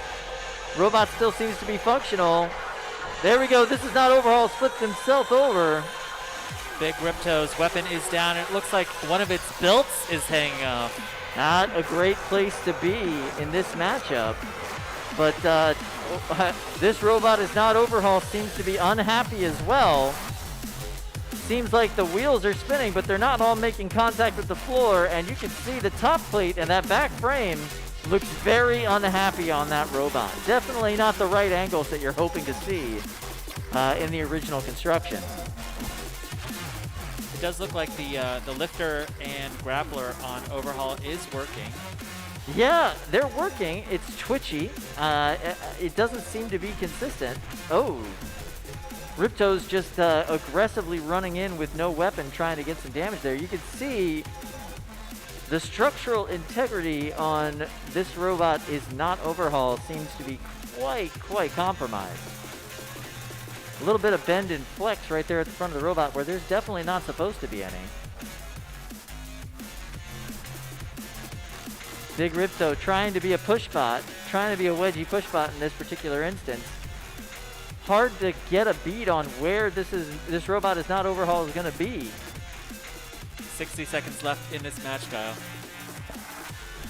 This match was very decisively changed after that first exchange between these two bots, and the massive damage to both bots seems to be incurred. There's that huge well in the floor. Yeah. From Big Ripto. Big Ripto getting stuck in that corner. Hopefully their wedge does not get stuck underneath those wood planks. That is not a happy place to be. That hole is so big, I almost thought this was a British event. Yeah. Nice one. That was a clever. All right, so Big Ripto coming in trying to get these big control hits. We've got 20 seconds left on the clock. This robot is not overhaul, has some control of their robot. They're able to move. They're able to use their weapon, but it doesn't seem like they're able to do it with very much control. 7, 6, 5, 4, 3, 2, 1. This fight is over. It goes to the judges. And this robot is not overhaul, is going to have quite a bit to repair, and it seems like so is Big Ripto. Let's go ahead and do an instant replay. Oh, there we go. This is definitely not this fight.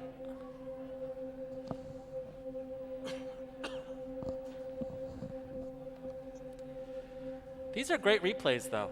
Yeah, you know what? These were some great fights. Little trip down memory lane.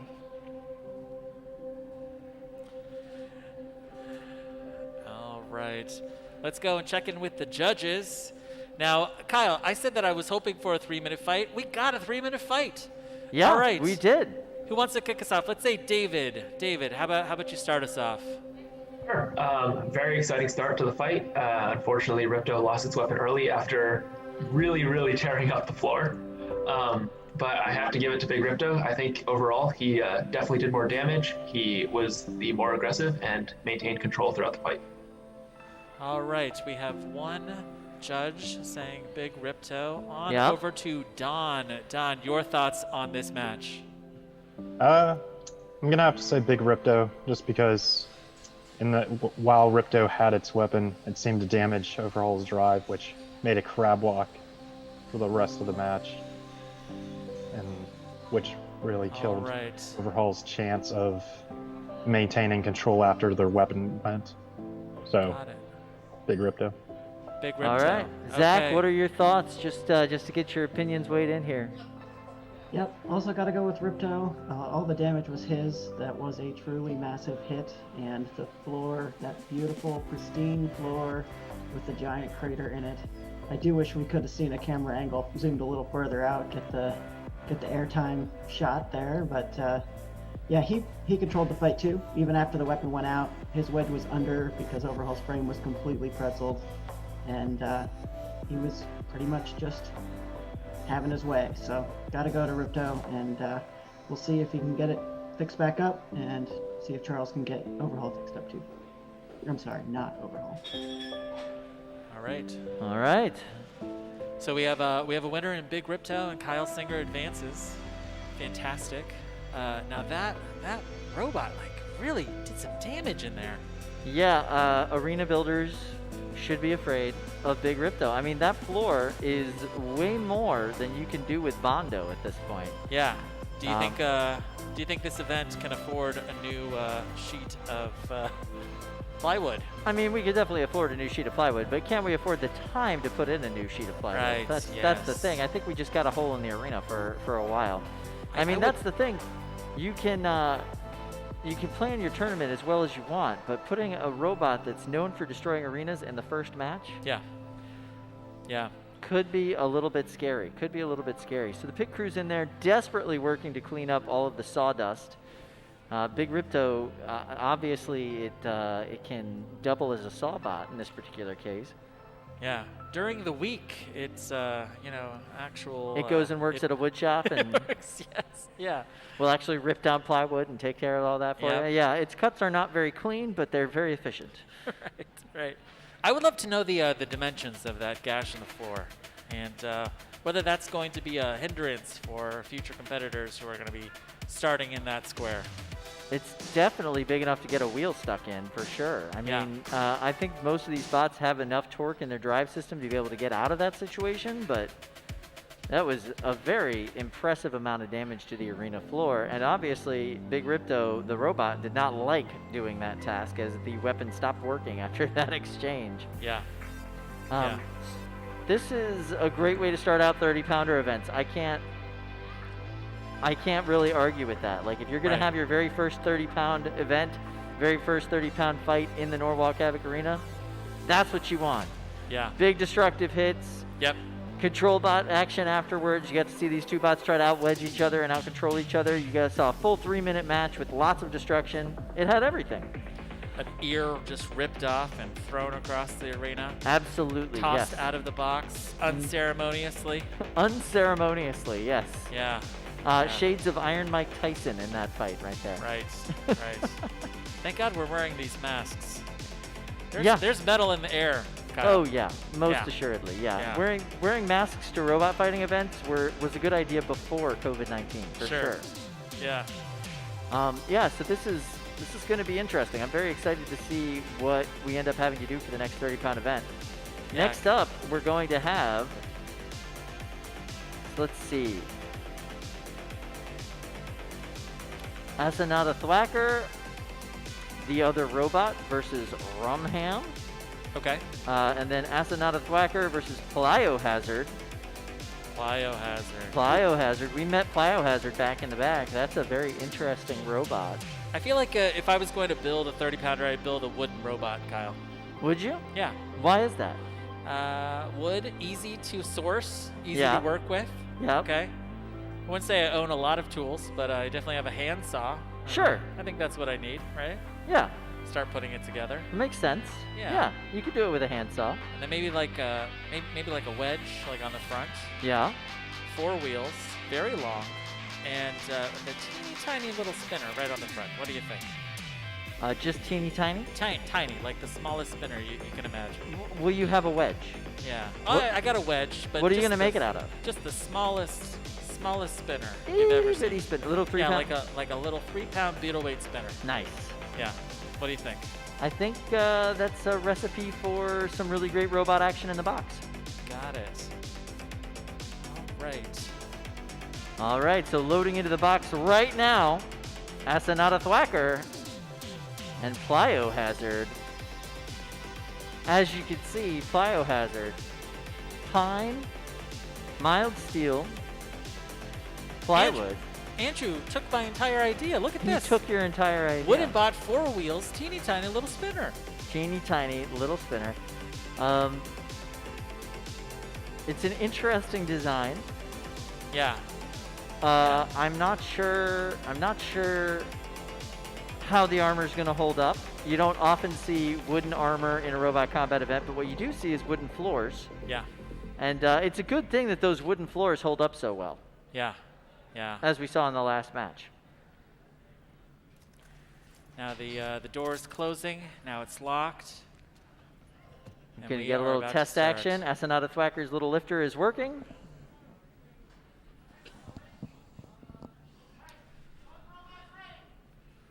All right, both robots are ready, so we are ready to start this match.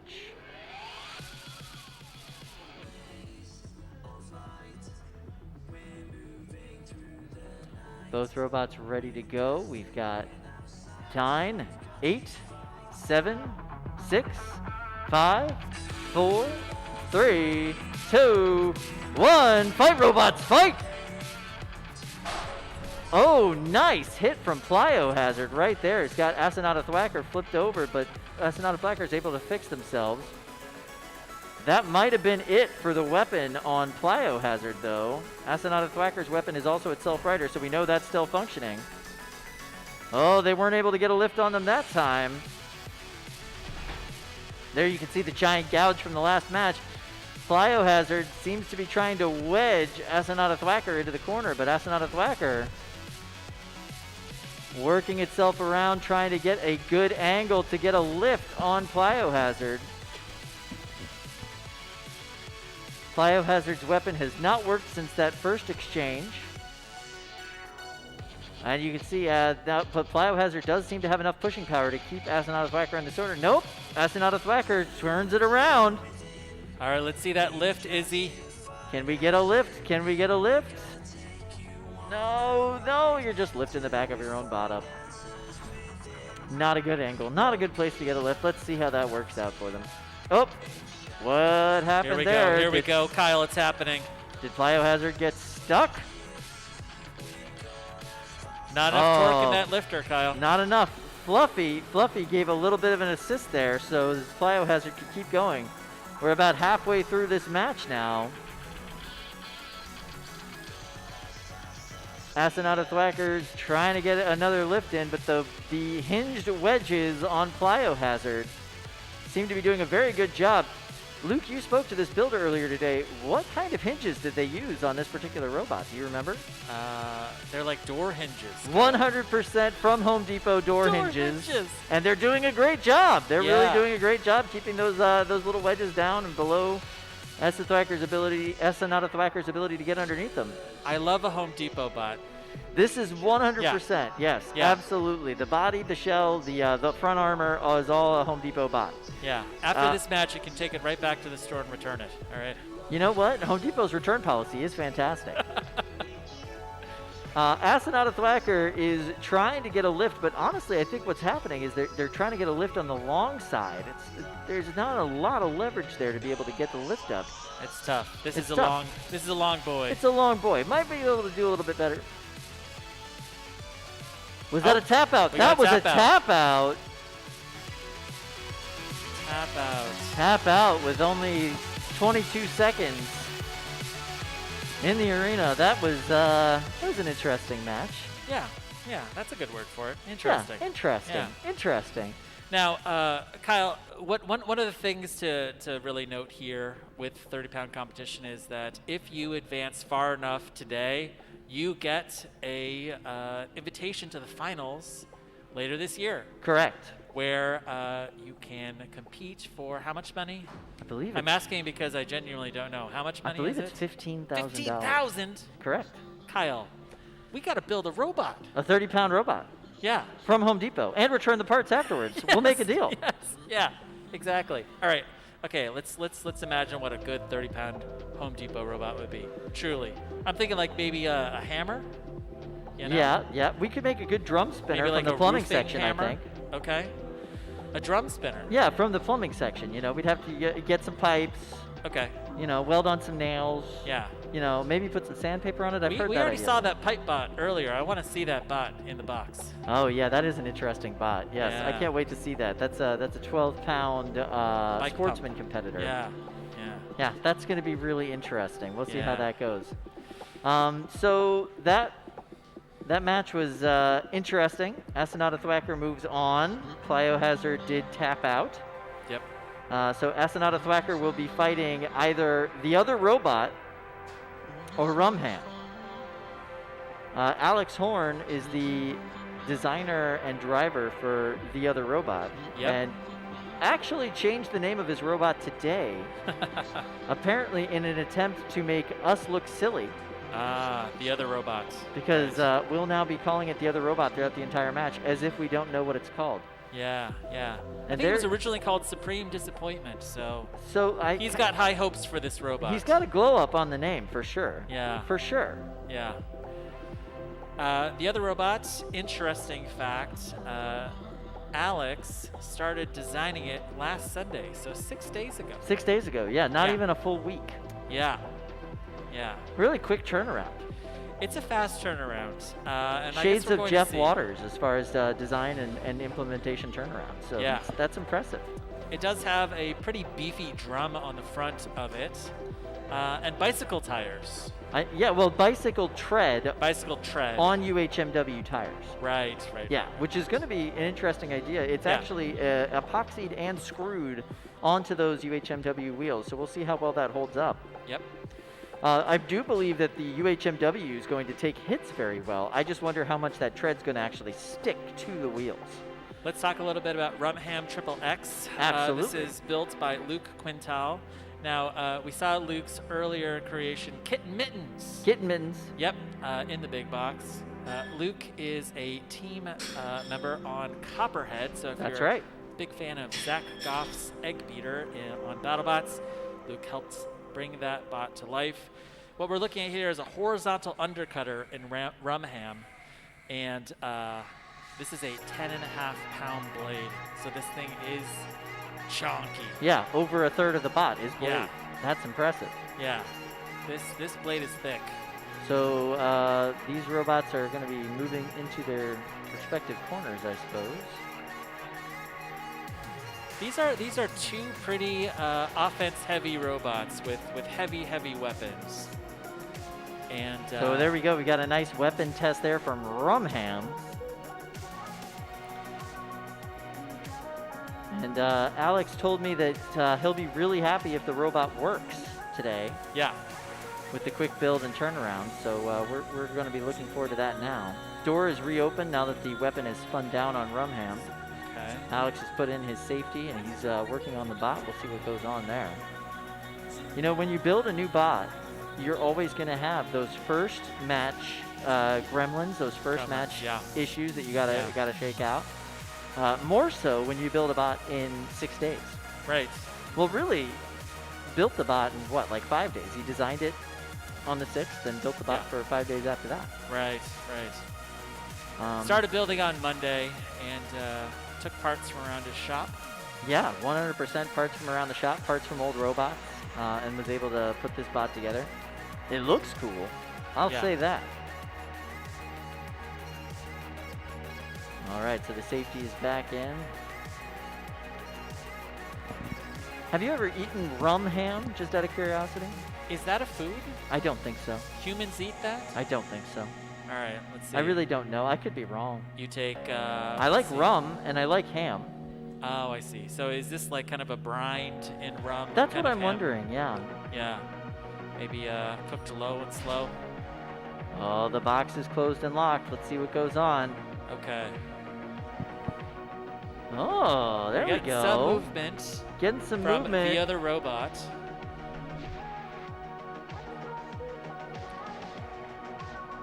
All right, looks like. All right, do we have a working... Competitors, are you ready?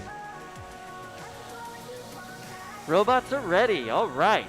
This match is going to get started here shortly. I'm very excited about this. 9, 8, 7, 6, 5, 4, 3, 2, 1. Fight, robots, fight! Big spin up coming over there from Rumham. Oh! That was the entire front assembly. Kyle, that's a one-hit KO. On the other robot.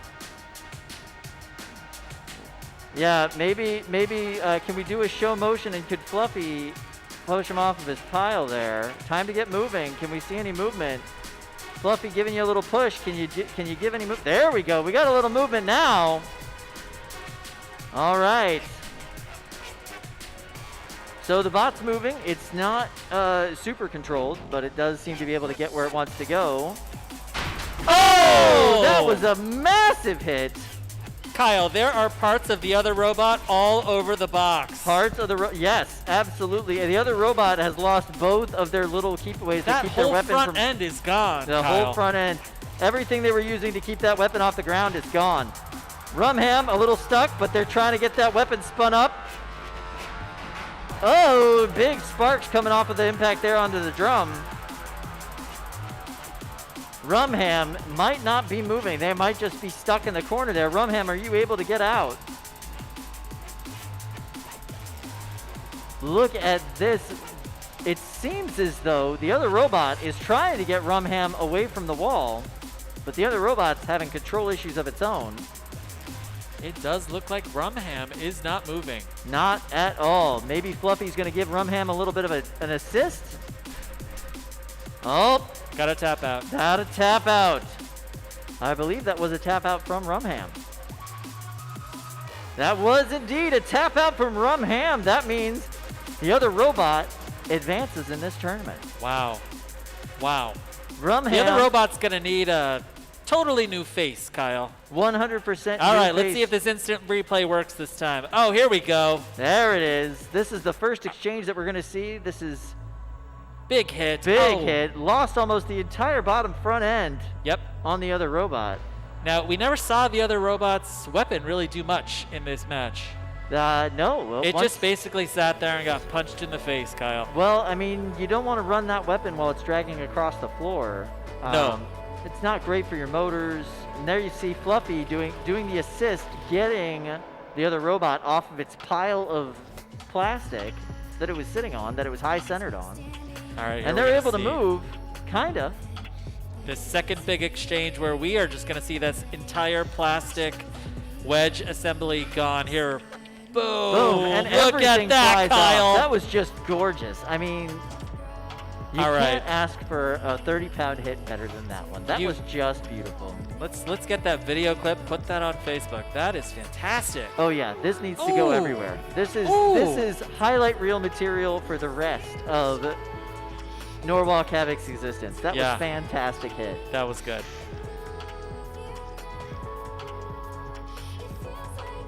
I want to give a big thank you to our production team for getting the replay up and functioning. Everything's happening here.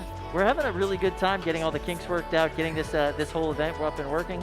New facility, new technology, new cool backdrop. But when you build new things, sometimes you gotta get all the bugs worked out, and we see that with the kinks that we're working out at the event. But we definitely saw that in the arena on that fight.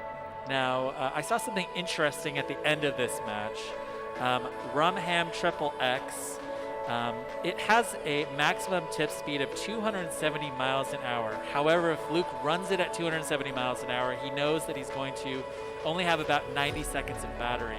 So he can crank it all the way up if he needs to deliver like a kill shot in a match.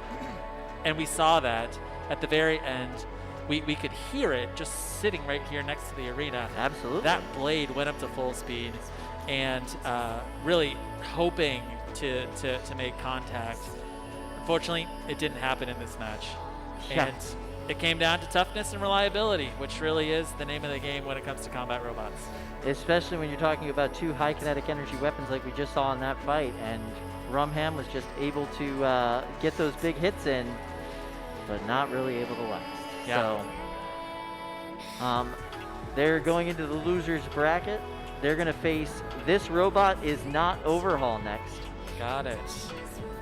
Assuming there's enough of this robot is not overhaul left to compete. So as you can see up on the screen, we've got our 3-pound bracket. This is our losers bracket for the 3-pounders. Nice. We've got some really high-powered competitors going into the losers bracket. Very excited to see a lot of these fights. One of the ones that looks like it's going to be really fun in the first round, we're going to have Yes Chef versus Jack Move. Yes. Really excited for that fight. Looks like Pipe Bomb will forfeit, so we won't see them. We're going to see Division versus Doom. That's going to be a matchup that makes no sense, and I'm very excited to see it. Yeah, me too. I like unconventional matchups. I think it's really fun if you can get something like Division, which is just a giant vertical spinner, versus Doom, which is a flail melty brain that is just crazy. I love that thing. I hope that the wheels stay on and that it's able to deliver some really big hits in that next fight. Yeah. In round 2 of the losers bracket, we already have a few of those bots ready, moved on into there because we've had some dropouts. So we'll have Electro Hog going up against Green Eggs and Wham. Hopefully Green Eggs and Wham. Kyle, we're back to the pipe robot. Look at this thing. This thing is covered in tape. Now, listen, I could watch this pipe robot for the next 4 hours. I'm not even kidding. Do you like it better with the green tape, or do you like it not with the green tape? It's so much better with the green tape. How much weight is that green tape? I mean, they said they have like 7 pounds available, so they'll be fine. Wait, they're 7 pounds underweight? I believe I overheard that. They're 7 pounds underweight. Yeah. Well, not anymore. They probably added a pound of tape. All right. So this is a 5-pound robot. Yeah. Got it. Okay. Got it. I'm excited. I think it's going to be a lot of fun. Well, I'm looking forward to seeing that robot again. I like that robot. I think it's an interesting idea. I hope it gets a shot off before it gets completely and totally destroyed. Yeah. Yeah. I'm getting like Double Jeopardy vibes from the pipe robot. Yeah. Maybe we could see Double Jeopardy just come out just super, super long. You know? Yeah, it definitely is going to eat up a lot of real estate in that box, which is going to be fun. Yeah. I don't know how well that's going to hold together. Yeah. Those parts don't appear to be... It appears to be a Home Depot bot, actually. Yeah. You know what I mean? Like, Yeah. there was some air conditioning vents there. There was some, like, dryer vents that I saw on that. Yes. There's some stuff from the plumbing section. Yeah. So Maybe an RC car from the toy section. I'll bet that's what they did. They went to the toy store, they got the RC car, then they went to Home Depot, they bought all the other parts, they put it together. I love it. And they said, "Here's a box." Listen, Kyle, I have nothing to say. I mean, like these kids are lapping us, you know, in terms of they've built a robot. They've come to Norwalk, all right? Absolutely. What are we doing? We're just sitting here and They have a chance to qualify talking. for the finals. We don't have a chance to qualify for the finals. That's true. 100%. I'm pulling for that pipe robot, all right? I am pulling for that pipe robot to get off a shot. Yeah. That's what I want to happen. I want them to get off a shot. Yeah. I think that will be cool. Yeah. But, Pump that bike pump real good. That's what I'm saying. It'll be really fun to watch the rest of the robot after it fires its one shot. Yeah. Yeah. Take that shot. Take that one shot. That's what we all want. Oh, there we go. Kyle, I'm seeing robot builders. All right, it's Yes Chef and Jack Move. Yes, this is a fight that I was definitely wanting to see. All right. I gotta say, we don't really get to see the builders much, but Yes Chef's driver is wearing this really awesome dinosaur hoodie. Oh, I love it. I am a dad of little kids, and they would love that hoodie. I'm gonna have to ask wait, them what are later. you talking about? I would totally wear that hoodie myself. I would wear that hoodie myself, and my kids would love it. That's what Yeah. I'm saying. Now, Yes Chef is built by Alex Pezza. This is an egg beater that did well in its first match. Very well. And he's from Manahawkin, New Jersey. I think I might be butchering that. Manahawkin? Manahawkin? Yeah. and you Manahawkin. Probably are butchering. Like a man is walking down the Manahawkin. street. I like it. Manahawkin. And Okay. they're going to be facing Jack Move. Yep, from Schenectady. That's and right. Drew Davis, the vertical disc spinner that we've seen before at Norwalk. Absolutely. Jack Move has been in quite a few really great fights here at Norwalk. We're hoping this is another one. These are two really great competitors. Here we go. Yeah. A nice shot of our pits again. Brandon Bennett Young here with Demogorgon, Desperately to put trying the to get it all pieces back together. Yeah. Trying to put the insides back in the insides. That's what we like to see.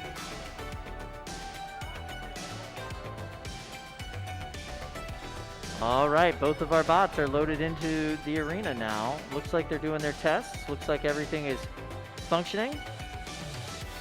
We've got robots ready.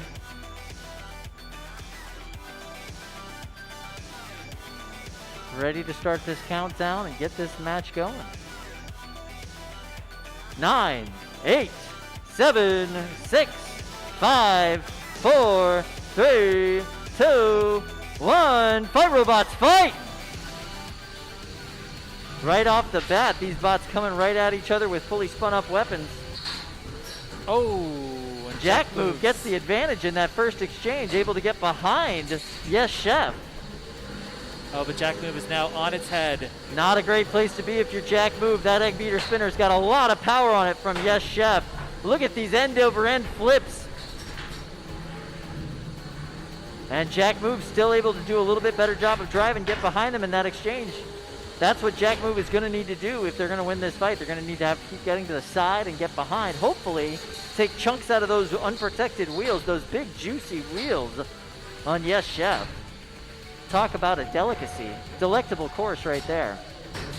Yes Chef, however, is doing a great job controlling the match. And that is a belt, it looks like, on Jack Move. That belt is supposed to be on the pulley, not hanging off the side of the robot. Yes, Chef, nice big pop and flip there. 1 minute and 51 seconds left in this fight. Yes, Chef doing some great damage. Kyle, we are not seeing movement from Doesn't look Jack like Move. Jack Move is moving. And that's a tap out. Tap out from Jack Move. Beautiful victory dance from Yes Chef. Yes Chef. Decisive victory that time around. Close match in their first fight. Very first fight, literally ever. Decisive victory in their second fight. Yeah. Alex is having a really good morning here. Yeah, great way to start today. Great way to start today. Great way to start your 3-pound robot fighting career. Yeah, exactly. Some good hits in that match. I'm glad we're going to see some instant replay action. You can see some weeble wobbles, some swerving in their first exchange, trying to feel each other out. Jack Move able to kind of get behind and get to the side. You can see the driving experience there from Jack Move. But then that power of that weapon on Yes Chef really takes over the pace and control of this match. Beautiful hits over and over again from Yes Chef. They really did just dominate this match, especially once they were able to get Jack Move upside down. All right, and loading into the box now, we have Seth Schaefer and Division, that giant vertical spinner, against our Melty Brain. Melty Brain in Doom. Doom. Very excited about this match. Such a strange match. Yeah. It's going to be so weird, but I'm really excited about it. Now, you've worked with Seth Schaefer before in the pits, as I recall. Motorama. 2020? Yeah. 2020. Yeah. Okay, listen. The before times feels like that was about 10 years ago. It was 10 years ago. But Yeah. at one time, you were a pit crew member on Team Division. That's true. Yeah. So I was working on Division and Draconid. Draconid, who should be here today as well in the Yep. 12-pound sportsman class. It was a really great opportunity because I got to see Motorama from the pits. The first year I had gone to Motorama, I was sitting in the crowd with all of the other civilians. And last year, I got to go into the pits, work with Seth. Long days, really fun days. Learned a lot about robot combat. Sure. And got to see, fighting super up close. Okay, it looks like we are getting thumbs up from the builders. All right, these Doom robots are versus ready to go. Division. The box is locked.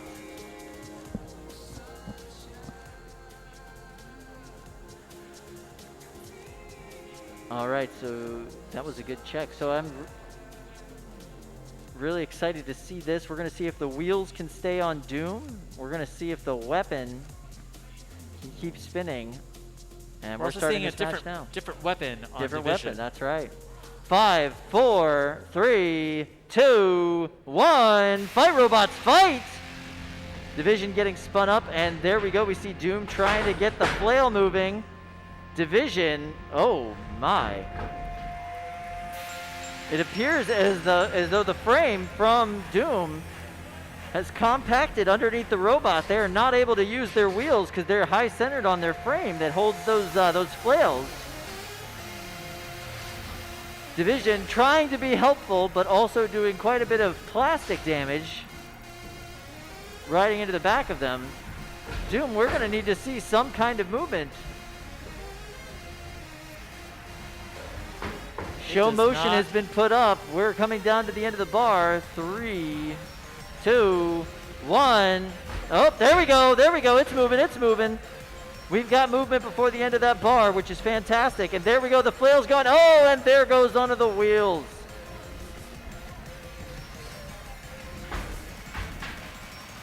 And that's beautiful. So they're only on one wheel. Doom is only on one wheel, but they're still able to get the Melty Brain going. We've seen that in their last match. And there they go. They're flipped up on their side again. It is not a safe place for Doom to be with those 2 frame brackets bent up like that. They're only able to drive on one side of their robot. They're not able to be inverted. Whoa, that was a big hit.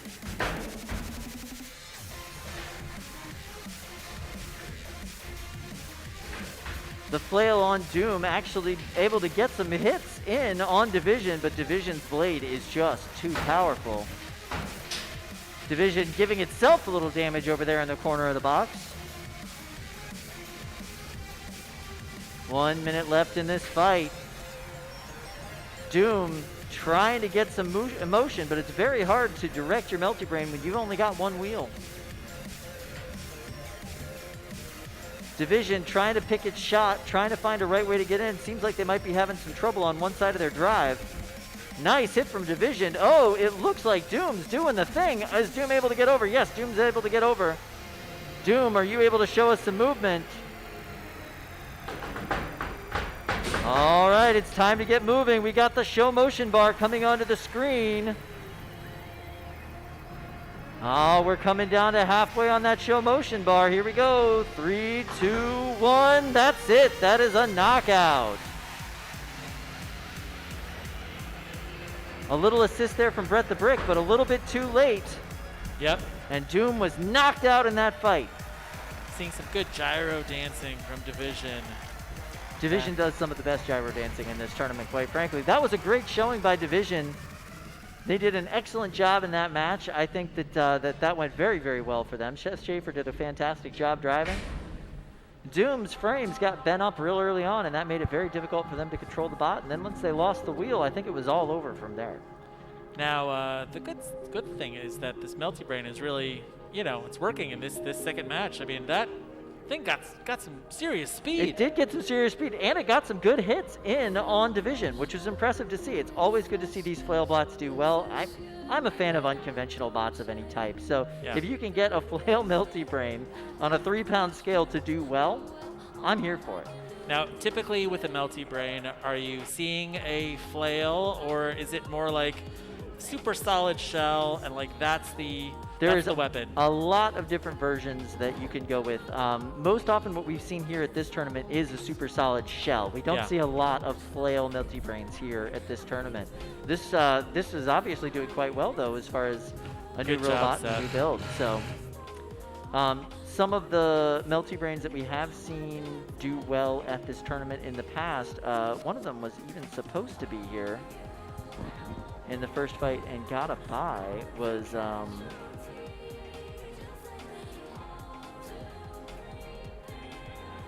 not Pipe Bomb. It was the Air Liftoff, Project Liftoff. Okay. Project Liftoff is basically like a ring spinner in shape, but Melty Brain in style. And there's a lot of matches that you can find online. Go on YouTube, check it out. Look for Norwalk Havoc Robot League. Okay. And you could search for Project Liftoff to watch some of their fights. They also have some issues keeping their wheels on in the past, so it's going to be very interesting to see if that's just a problem with 3-pound Melty Brains in general. We'll see how that goes forward with Doom. Hopefully they're able to fix that wheel issue. I don't know what to do about the frame issue as far as getting that bent back into shape, but taking those big vertical hits, those frames are going to take a bend. I mean, there's just nothing you can do to it. Yeah, hopefully that builder has some spare parts. Loading into the box here, we have Caldera versus Luxray. I am surprised to see Caldera in one piece after that last match. That was punishing. Yeah, they look great. Looks like a whole new bot. Luxray we saw earlier, it is a vertical spinner with a nice big wedge on the back. Father-son team. Father-son team, yep. Weapon seems pretty reliable. They were able to keep it spinning in their last 2 matches very well. Yep. We have Luxray and Caldera loading into the box. They're going to lock the box right there. You can see the big barrel bolt locking the box. These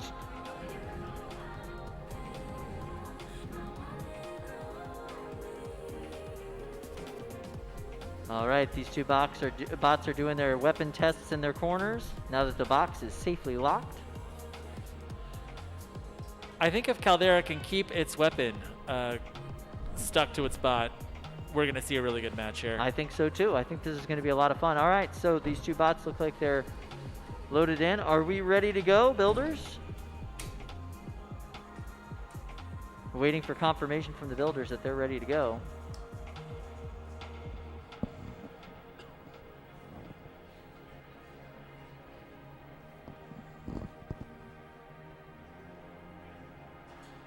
Drivers, are you ready? All right, we've got thumbs up from all the drivers. Let's go ahead and get this going. 8, 7, 6, 5, 4, 3, 2, 1. Fight, robots, fight! We've got spin-ups. They're both moving very slowly towards each other, feeling each other out. That first exchange was a little tepid. These robots are really just feeling each other out. We're not seeing any massive hits. Both their weapons are definitely up to speed and working. It doesn't sound like a huge amount of speed from those weapons. No, definitely not. But there we go. We got a big chunk of the front of Luxray coming off there. And has that chunk stopped its weapon? Yeah, I believe that has stopped the weapon from progressing, which could be a real boon to Caldera here moving forward. Now 2 minutes left in this fight. And Caldera's weapon looks like it's down as well, so this may be a pushing match. Doing a little twitch, and if it's down to a pushing match, not sure who's got the advantage here, but with that big chunky wedge in the back, you know, the optics would make you hope that that's Luxray.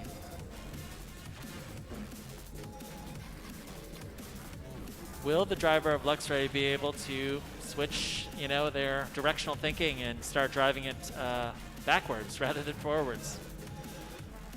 Seems like their wedge is getting stuck on that center floor seam too, which is something that they're going to have to consider. It's nice to have a nice low wedge, but as the tournament goes on and floors get more and more damaged and seams start to pop a little bit, it can also be quite a disadvantage.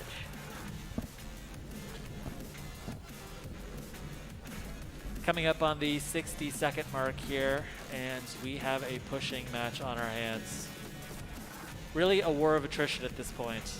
And not a lot of pushing. These bots are spending a lot of time just trying to find each other. Reach out and touch someone.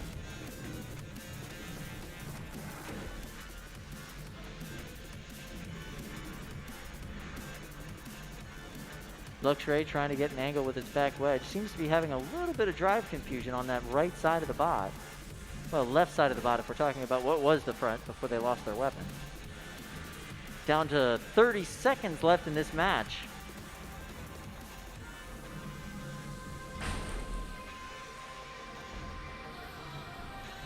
And down to 20 seconds left in this match. These bots desperately trying to push each other, show some level of control.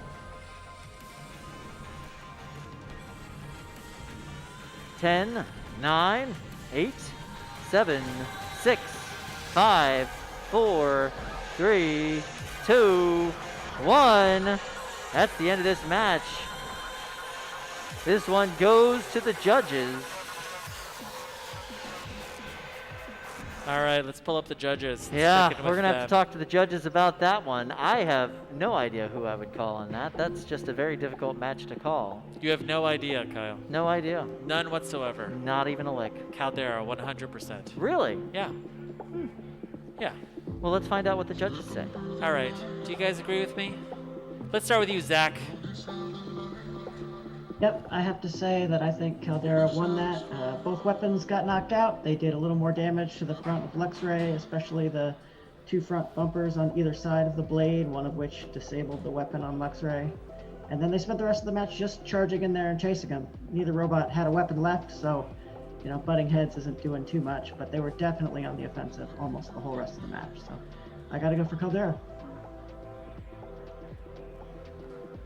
All right, maybe on over to David. Yeah, I agree. I think Caldera won that. The damage was pretty similar. I know that he got the front bumpers off, but both of them lost their weapons. However, I think Caldera was definitely more aggressive and more or less even in control. So my decision goes to Caldera as well.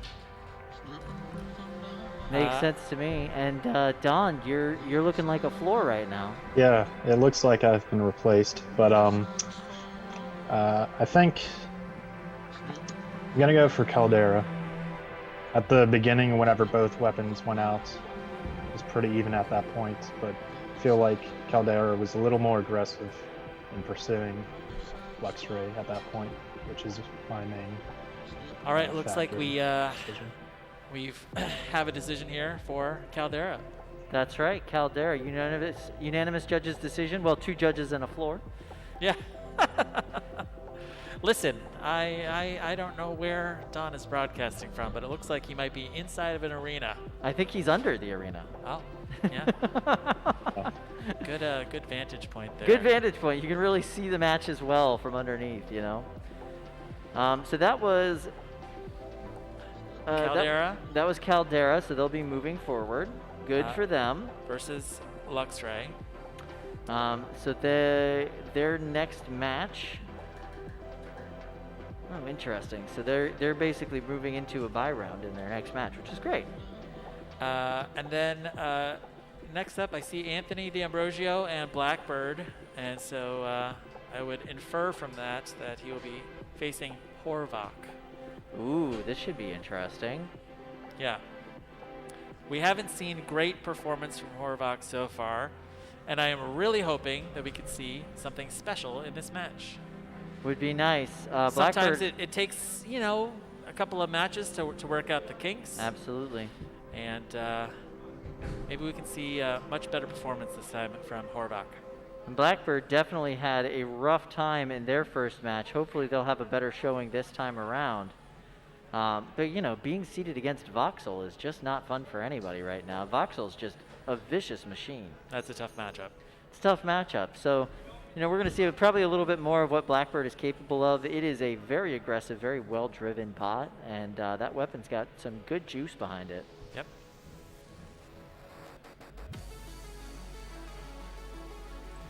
All right, the box is closing up.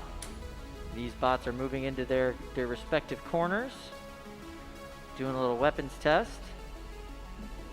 Looks like Horvath might be having trouble getting into its corner. Yeah, the weapon's showing some movement, and it seems like one side of their drive is showing some movement. Let's see if Brett going to help them help. get into their corner? Not a great way to start your match. All right. Brett says, I'm tired of waiting.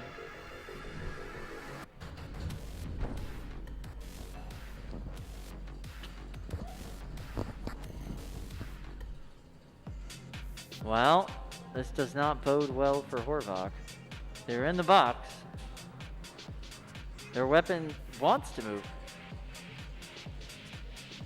Now, Kyle, why does that happen? Why? So, like, we're seeing some movement on the belt, but it's not uniform. No, so there could be a lot of different things going on there. They could just have some slippage on the pulleys and under the gear that's actually moving them. The shaft could be disconnected. All right, so we're good to go. We're getting thumbs up from both builders. Horvath versus Blackbird. 9, 8, 7, 6, 5, 4, 3, 2, 1. Fight robots, fight! Blackbird not even spinning up the weapon. Just kind of driving around. There goes that weapon. Let's see. He's coming in. He looks like he might reach out and touch him. Ooh. Horvath, there's no movement. We need to see some movement from Horvath here.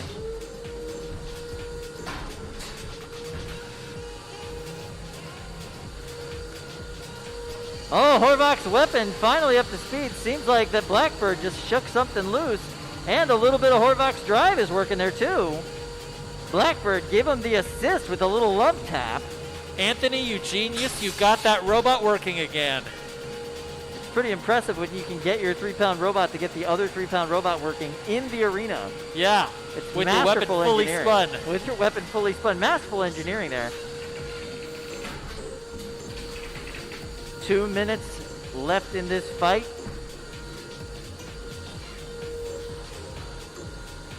Cannot drive. It seems as though we're getting movement out of Horvath, but it's hard to tell if it's actually controlled. That weapon is fully spun up on Horvath. I can Weapon hear is it. fully spun up. We've got one wheel that's running, but it doesn't seem to actually be getting any traction. Not sure if that other wheel's running. I can't really tell from this angle. There we go. Horvath able to get some movement there. Horvath moving just fine out of that gate. Horvath trying to run away so he can get his weapon spun back up. Horvath, it's got drive. It's got weapon. It's still in this fight. It is driving incredibly well now. Comparatively, yes. Blackbird trying to angle itself for a hit.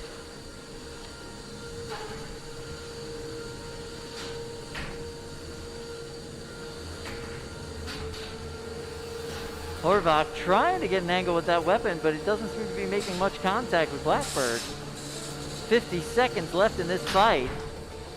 Nice hit there. Horvath able to knock Blackbird back into the wall.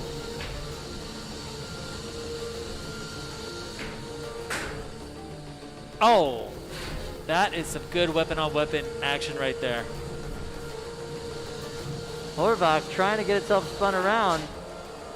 Blackbird's drive seems to be not working at this moment. What's going on with that? Blackbird, can you show us movement? There we go. Blackbird able to get moving around the box. We are down to 15 seconds left in this match. 10, 9, 8, 7, 6, 5, 4, 3, 2, 1. Weapons off. That is the end of this match. Kyle, thrilling. I loved it. This is our best performance we've seen yet from Horvath. It was interesting. I don't know how you would call the damage points in this fight, as it seemed like a lot of the actions that Blackbird was doing actually repaired Horvath. So it's negative points, is that right? Does that count as negative points? We're going to have to check in with the judges to find out. Yeah, It's one of those things that, you know, the provisions aren't really in the rules. You have to interpret it. That's why we have judges. Yeah.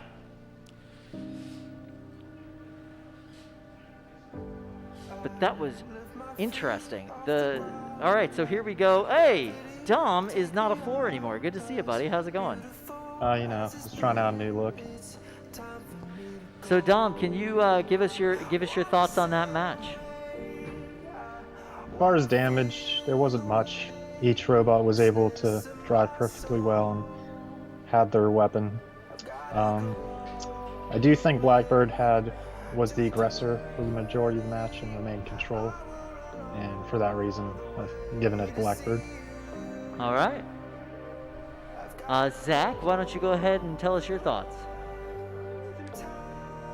So at the beginning of the match, Horvath didn't really move at all. And like you said, it almost looked like something was shaken, not loose, in the robot from some of the early hits. I expected Blackbird to capitalize a little more on the lack of movement, but even then, Horvath never really brought it all the way back. They were working more towards the end, but they never really regained control. They never really were on the offensive, mostly just kind of getting it over the hump and getting it working. And so I got to give it to Blackbird as well. Gotcha. All right, David, what are your thoughts? Yeah, I agree with the other two judges. I kind of wish Horvath would have been able to do more with the repairs they were receiving during that match, as they were getting better and better. but unfortunately, I don't think, even though they were able to drive and spin it by the end of it, I don't think they were able to capitalize with their newfound functionality. So I also go with Blackbird. All right. Looks like we have a winner in Anthony D'Ambrosio and Blackbird. Congratulations. Congratulations. They move up in the winners or the losers bracket. So they'll be moving on to the next round. Very excited to see them go on. One of the things that this match really demonstrated was the importance of designing tolerance into your robot. If you have a robot that is too close to the ground, and if it gets high centered even slightly, it's not able to move. Or, in the case of the weapon, if the belts are a little too tight and they're not able to spin freely, that's when you start to run into challenges. So yeah, designing for more tolerance inside of your robot is really important because you're going to get jostled inside of the box. For sure. And you really need to plan for that in your design. All right, we're over into the pits, and everybody over there is staring at Yes Chef. Okay, and we've got some cupcakes from Bunny Sariel. She brought these in, flew all the way from California, and brought cupcakes. It was her birthday last week. Happy birthday, Bunny. And you caught a few glimpses back there of the next version of Overhaul. Oh, look at this. Those cupcakes were fantastic, by the way. I did not have one. They're good? Yeah. I can call a couple of these if you want to run over and get a cupcake. I might have to get in on that. Yeah. All right. Jim So, Silent X, loaded into the box. Nice. Brandon Unger's girlfriend brought in the cupcakes, just for clarification's sake. Yeah. All right. Brandon Unger's girlfriend, fantastic cupcake baker. So we got yeah, thumbs up, right. thumbs up. All right, the builders are ready. 9, 8, 7, 6, 5, 4, 3, 2, 1. Fight robots, fights! Silent X running their undercutter configuration. Jim So with their egg beater, big wide egg beater spinner. Weapon to weapon contacts. They seem to be going the direction of Silent X, but it's hard to tell. These bots are knocking themselves back pretty good on these hits.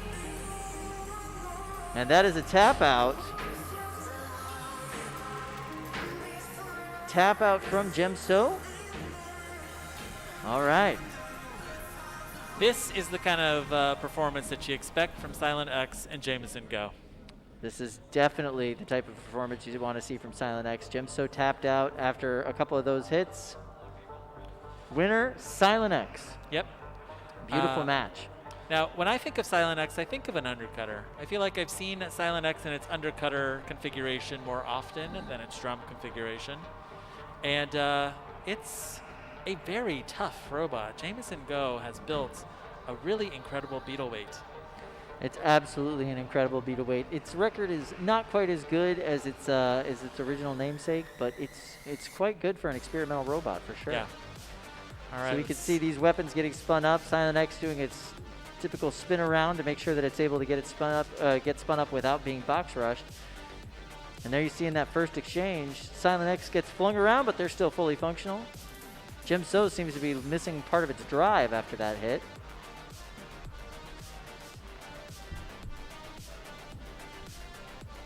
Jim So trying to get itself moving again. Silent X, and there we go. That was the tap out right there. 2 hits, and we're done.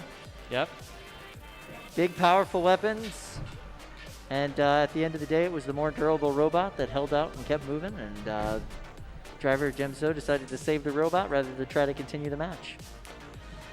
Now, I see being loaded into the box, Green Eggs and Wham, and Electro Hog, driven by Joe Fabiani, captain of SME.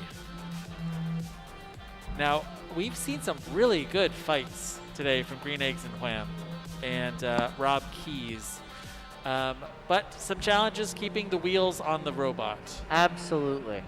And I guess we're going to see if he's worked out those wheel challenges in this match, the third match for this robot today. It's interesting. The robot is absolutely gorgeous, but when those wheels come off, it's still able to do some damage and get some movement just on the centrifugal force of its shell alone. Green Eggs and Wham over in the pink corner doing a little test. Robots are all ready to go. We could start this match.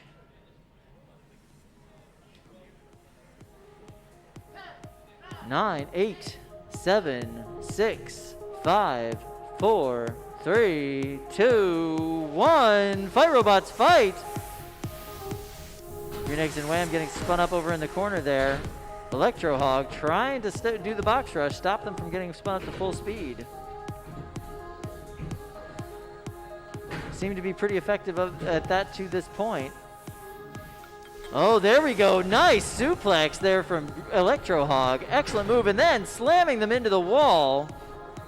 Electro Hog, oh, nice. They flipped them all the way over. Green Eggs. There goes the wheels. There goes the wheels. They just had to be let out of that shell when they got flipped over. Electro Hog's now just playing with the physics of the shell of Green Eggs and Wham, making them bounce all over the box.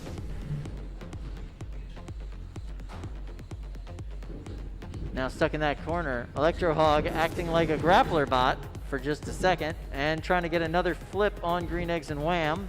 Green Eggs and Wham once again wheelless in this fight.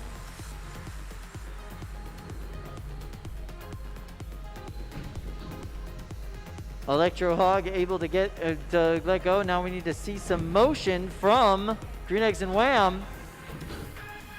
And 5, 4, 3, 2, 1. That's a knockout. Electro Hog knockout on Green Eggs and Wham. Nice driving by Electro Hog's team. That was excellent. Joe did a great job there. Fantastic Electro Hog job. showing to be a very reliable bot and a very durable bot. And quite frankly, that was some great lifts. That suplex was my favorite part of that match. Can we get Joe over here? Can we take a look at Electro Hog? Yeah, we would love to have a look-see at Electro Hog. That would be great. Joe, let's see it. All right. Joe, please come on up. Joe, come here. Come here. No worries. Very confused right now. All right, this is Electro Hog. This is like a lifter grappler, is that right? I don't actually know anything about this robot. It was handed to me about 5 minutes ago by Dear someone. God, Joe. Yeah, so this was sent to Izzy by someone who was competing in absentee, and then she gave it to me. So I went in there without actually trying to drive it before. It's actually really fun to drive. It's pretty fast. It's like zippy. I don't know much to say about it. It has a nice servo lifter. Obviously, yeah. Wow, so that's what you look like after just picking up a controller for a bot?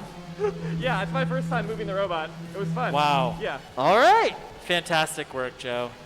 Thank you. This is really great. And what a tough little robot. Yeah, I know. I'm really, really impressed. I love the drive. It's very, very fast. That's great. And it was Izzy driving this bot in the first match that we saw it in. Joe driving it in this match. So this bot's going to be... this is Joshua's robot. I don't know who Joshua is. Got it. So Joshua, great work on designing this. I got to go give this back to someone. All right. All right, thanks. All right. Oh, microphone. There we go. Oh, yeah. You need that. All right. Thanks, Joe. Thanks, Joe. Joe Fabiani, maybe the tallest builder in the field today. Yeah, long boy built a long bot. Yes. Yeah. We didn't see Smee today, or No. Tiny Smee. And Joe is he's exercising his driving skills. He was actually driving Fluffy in the 12-pound matches, and I believe the 30-pound matches as well. Wow. And then we saw him coming out with Electro Hog. Oh, and now we see why Izzy was not competing in that match. It seems as though she probably had some work to do on her bot. And this is Yes Chef and Drum Go Dumb. So Drum Go Dumb, driven by Izzy Cow, and her note is fun. All my bots from 2020 had song references of some sort. This one is from Drum Go Dumb by KDA, which is a virtual girl group from the game League of Legends. Excellent. Yeah. All right. Izzy competed on BattleBots this year on the Big Dill. That's right. She was on the Big Dill teammates team. with Brandon Young. And this is interesting. I'm going to assume it's a drum, but it looks more like a vertical spinner. Very much so. We've seen fantastic driving today from Alex and Yes Chef. Really loving the IKEA kind of colors, the yellow and blue from Yes Chef.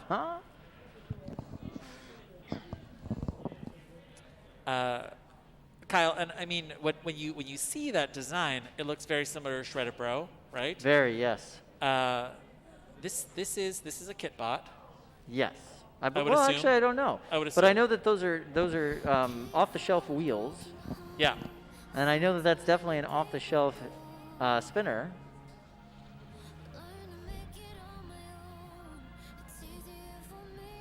All right, good. We're getting some control there over Drum Go Dumb.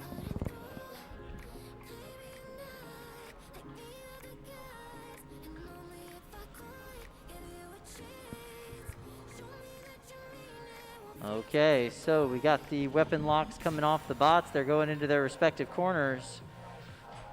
Box is getting locked up. We're going to wait for the okay from the builders before we can get going.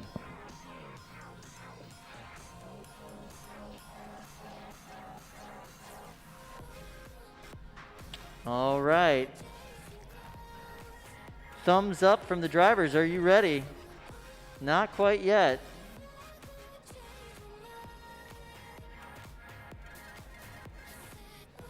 And now we're ready. Okay. 9, 8, 7, 6, 5, 4, 3, 2, 1. Fight Robots fights! Oh, and the box rush. Big Love it. box rush by Yes Chef. Their weapon wasn't even fully spun up when they went in for that hit. Seems like their entire goal is to keep Drum Go Dumb from getting any kind of momentum with that weapon. With the size of that weapon, I do not blame them.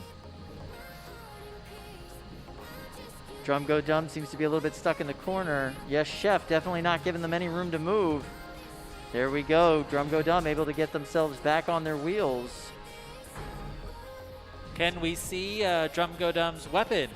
Have we seen it at all in this match? It was working for the test, but it has not worked since the test, I don't believe. Yes, Chef's weapon is definitely not making the death hum that we were hearing in its first two matches, so we'll see what goes on there. Right now, we've got a bit of a grappling match between two spinners. 2 minutes left in this fight. And Drum Go Dumb seems to be stuck in the corner. Brett giving them a little assist slash slam, encouraging slam into the wall.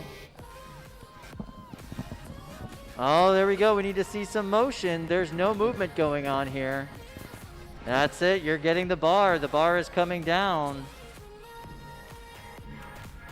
And we've got 4, 3, 2, 1. That is a knockout. Drum Go Dumb is knocked out. Yes, Chef will move on in this bracket. I love it. Let's see if we can get Alex over here.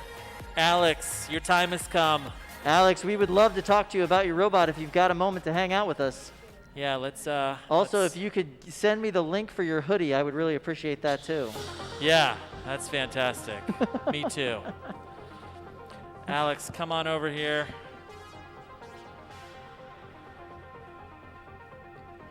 Alex, yeah. Come on over. All We've right. been really enjoying your performance today. All right, Alex, you drove here today from New Jersey, is that right? Yes, I'm from New Jersey. I think I'm the only one here from New Jersey. competing. Yeah. I'm from New Jersey. No way. Where? Yeah. Yeah, here. Boom. There you Yeah. go. Yeah, you got to eat the microphone. Yeah. Jersey Shore to be more specific. Oh, Okay. very nice. I'm in Vineland. Yeah, where? Vineland. Vinewood. I'm from New Jersey, or Manahawkin, yeah. Nice. So, Yeah. All right. So tell us more about this robot.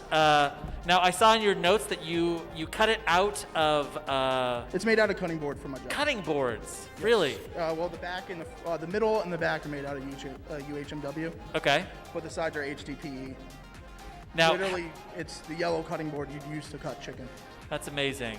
All right. So you've been to combat robot events as a spectator before? Or is this your first combat robot event? This is my first one competing, but I've been to a few. That's incredible. I've been a fan for 20 years. Started watching BattleBots when it first aired on Comedy Central when I was a kid. I love it. And now I'm here.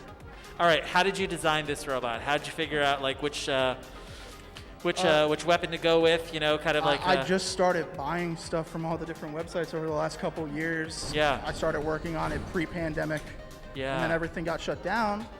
So I decided this is version 3 of this robot. Yeah. It's the first time fighting. So I kind of worked on all the bugs I had with it. Yeah. And now this is a FingerTech bar. It's a FingerTech right? bar, yes. But you built everything else, like the actual body. Everything else was made by me on my table with a drill, a bandsaw, and a Dremel. That was it. You are one heck of a driver, Alex. I'm really stoked to see Yes Chef further in the competition. Congratulations. Thank you very much, man. Yeah. Very cool. All right, on over to our last match of the losers bracket. We've got Division versus, what is this? It's Crossbow. Crossbow. Crossbow, that's right. We got thumbs up from both of our drivers. Big weapons in this match. We are ready to get started whenever we can get the countdown going. 9, 8, 7, 6, 5, 4, 3, 2, 1. Fight robots, fights!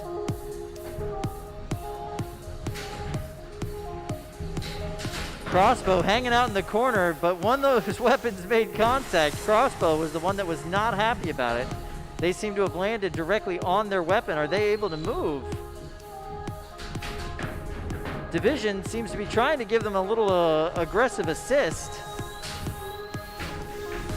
Oh, that's a tap out from Crossbow.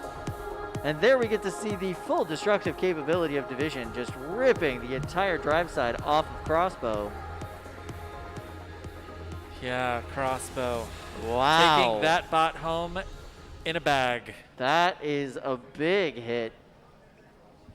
When you've got big weapons going into contact with each other like that, you know, somebody's going to get the worst end of it. And sometimes that comes down to chance. In this particular case, though, I think Division was just a little bit more sturdy, a little bit better of a build. And Kyle, I think that the wheels aren't supposed to be kind of like at that angle, right? It looks that like little dangly angle? No, Yeah. dangle is not the angle. No, that's right.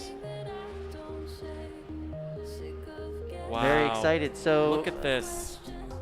Division Great performing job, the way Seth. you like now, Seth. Seth, you want to come over? Come Yeah, on over, Seth, say hi. Come on over. Yeah. I did the thing. Yeah. Here, grab this. Okay, yeah.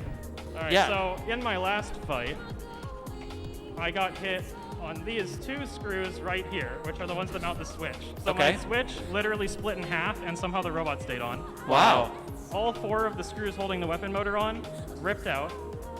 I had him hit directly straight on the end of the shaft of this drive gearbox, which popped the end of the gearbox out, but the drive motor and the gearbox were still otherwise intact. And this one's a little weird, but it still seems to work. I had to basically replace the back panel, rewire the switch, replace this gearbox entirely. Wow. I had to take off the upright, countersink it deeper so the screws engaged more in the weapon motor, and then reattach that. I basically replaced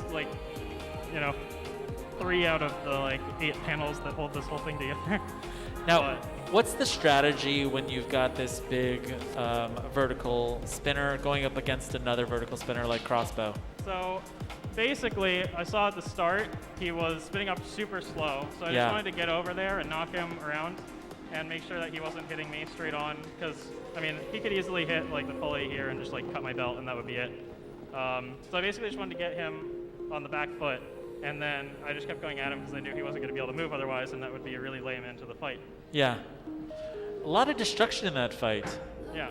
Yeah. So were you aiming for the wheel on crossbow? Yeah, I mean, the wheel's usually a good target for something like that. Yeah. I didn't realize it would rip the entire side off, but...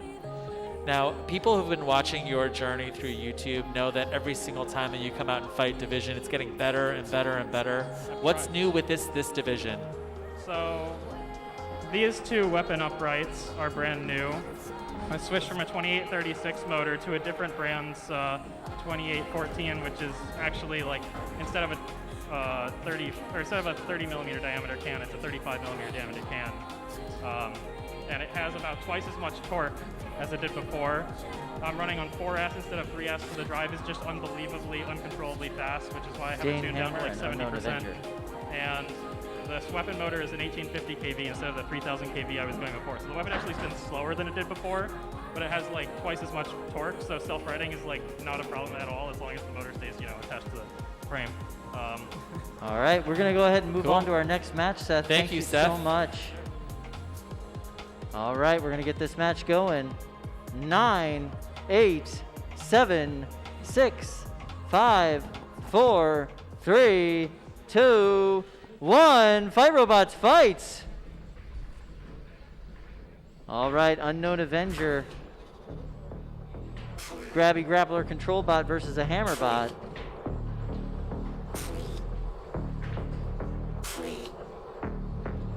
Seems like Dame Hammersmith is being a little bit more careful with when it takes its shots in this particular fight. Or their hammer is just not functioning.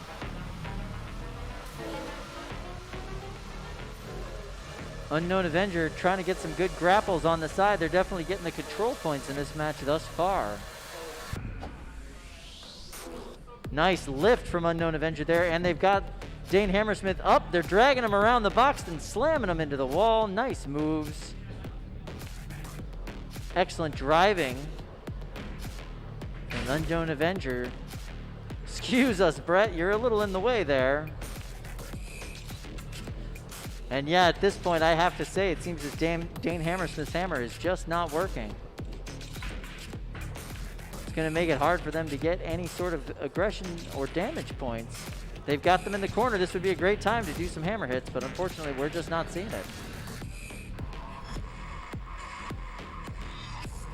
Kyle, is there any chance that he's just waiting for the right hammer strike? I don't think there's a chance he's waiting for a good hit. Those good hits have already happened. Because this would be the perfect time right now. Yeah, there's been 3 or 4 good hit opportunities at this point. So unfortunately, something seems to be amiss. Now we've got the pin here on Unknown Avenger. Fantastic. Right there into the wall. But right now, they're definitely showing their superior drive, able to get underneath Unknown Avenger in the front and push them around. Able to get around to the side. A little control back and forth between these two bots at this point. Pretty impressive.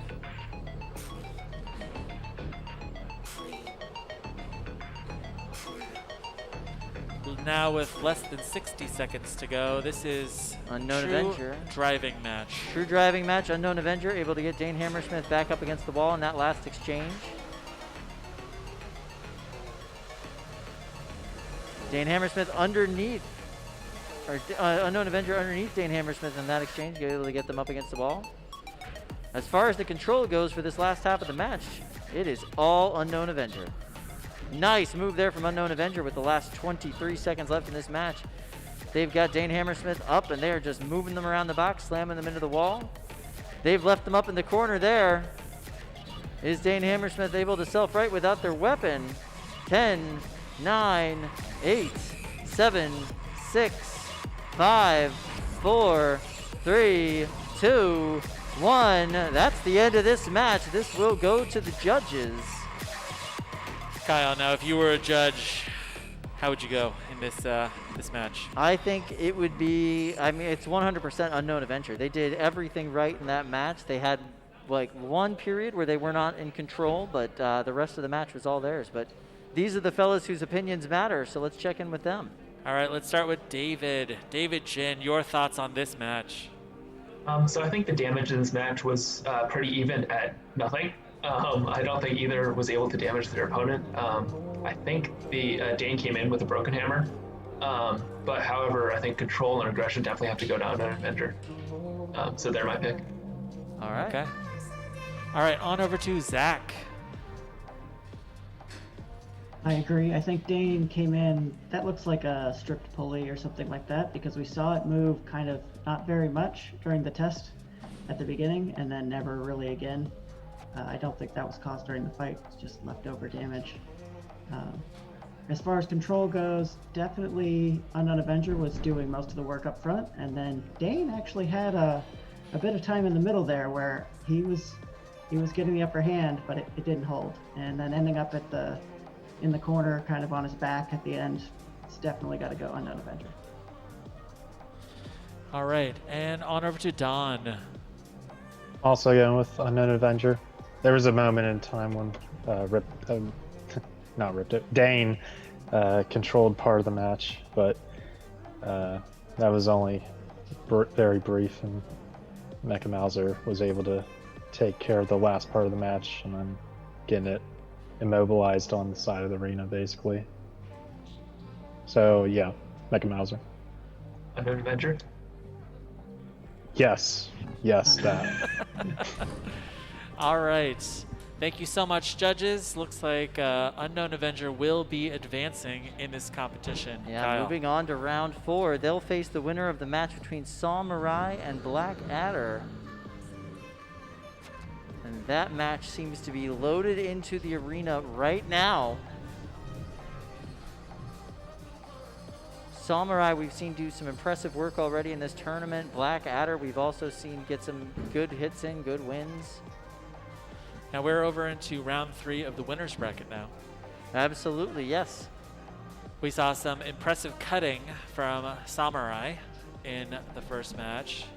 Let's see if Black Adder can prevent itself from being cut. All right, the bots are ready to go. We can start this match at any time. 9, 8, 7, 6, 5, 4, 3, 2, 1. Fight, robots, fight! Black Adder moving in for the box rush themselves and then getting up to speed. Interesting strategy. Samurai not getting their weapon moving. They're just trying to keep it out of the way of that giant spinning blade on Black Adder. Samurai a little caught up on Black Adder's side / wheel. They really get themselves off there. There we go. Trying to get that blade away. Oh, ooh, nice hit from Black Adder. Samurai upside down, able to self-right, no problem. One of Samurai's forks is bent in though, Kyle. Well, that's exactly what's going to happen when you're going up against a horizontal with that configuration. The hope is that you can break Black Adder's blade before he completely and totally takes away your front plow and all of your forks. 60 seconds into this match, and it really seems like Black Adder's match. Oh, and that center wedge is gone. Center wedge is gone, but Samurai actually doing a nice job controlling Black Adder in this fight, moving them where they wanted to go. You could see shoving them right into Brett. Black Adder did a great job lowering that weapon speed before they were able to damage themselves by hitting the immovable object that is Brett. Brett the Brick. Black Adder's doing what its job is, cutting away at the wheels of Samurai. Halfway through this match at this point, 1 minute and 30 seconds in. 90 seconds to go, and Black Adder's weapon is still running. This is fantastic, eating away at the bottom of its opponent. Oh, and I think I saw a piece of a wheel, Kyle. Plenty of the wheel is coming off of Samurai right now, especially over there on the left-hand side of the bot. You can see it's just chunking away bit by bit, and that's a tap out. Wow, round of applause. Excellent work by Black Adder. Samurai had a moment where they seemed to be controlling this match, but once they lost that center wedge, it all went downhill from there for them. All right, and so AJ and Black Adder advance in this competition. Absolutely. It's the power of the googly eyes. I support it every single time. Now, I really love AJ's story. He came up here through Norwalk Havoc This is another one of like our young builders. Yeah. And this is his second kit bot, and really having a whole lot of success. Doing a great job. Absolutely. Yeah, really good driving from AJ as well. Very so, good like, driving. Really kind of keeping that weapon pointed toward the front of his opponent and doing a huge amount of damage on Samurai. Kitbot's a great way to get involved into the sport. You know, he's Yep. able to come here and compete against some top-notch competitors and do well for himself. Learning a lot about bots in the process, and learning a lot about fabrication techniques and how to repair the bot, how to get the bot working whenever he needs to. So as far as I'm concerned, I think that's a great educational experience, a great way to move forward, and I'm very glad to see Blackadder moving forward. Yep. Samurai bumped down to the losers bracket, have to fight their way all the way back up. But and I think look how many pieces of robot are in the arena, Kyle. Look at yeah, that. that's a lot of wheel. That's Yeah. a lot of wheel all over the place. Oh man. All right, so we'll go back and check out our pits. All right, we've got Alex Horn sitting on the floor and working on, what is that, the other robot? I believe that is the other robot. Yeah, okay. Is he? Or is he just hammering the concrete, Kyle? No, he seems to be trying to get something out of that shaft there. This is like the creation of man, you know? All right. All right. We've got Red Hawk in the box. And Eruption also And in the box. Eruption, yeah. These are two tough little robots. Both won their first matches. If you see some similarities between Red Hawk and Blackadder, it's because they are both kit bots. Very much so. Eruption we saw do some really big hits in its last match. Red Hawk showed a lot of reliability in their last match. In the rock, paper, scissors of this match, you'd say, give it to the wedge, give it to the vertical spinner. I would give it to the vertical spinner, yep, absolutely. All right, robots are ready. We are ready to start this match. But we're going to have to see. Absolutely. 9-8. Oh, we got to pause there. It's permanently at 9. 3, 2, 1. Fight, robots, fight! Weapon-to-weapon contact seems to be favoring Eruption right now.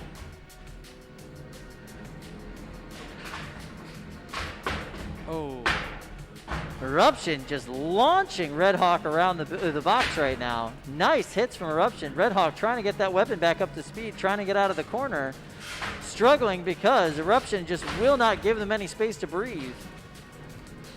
The last thing Eruption wants is for Red Hawk to be able to get that blade back up to speed and able to do any damage. Red Hawk stuck up in the corner.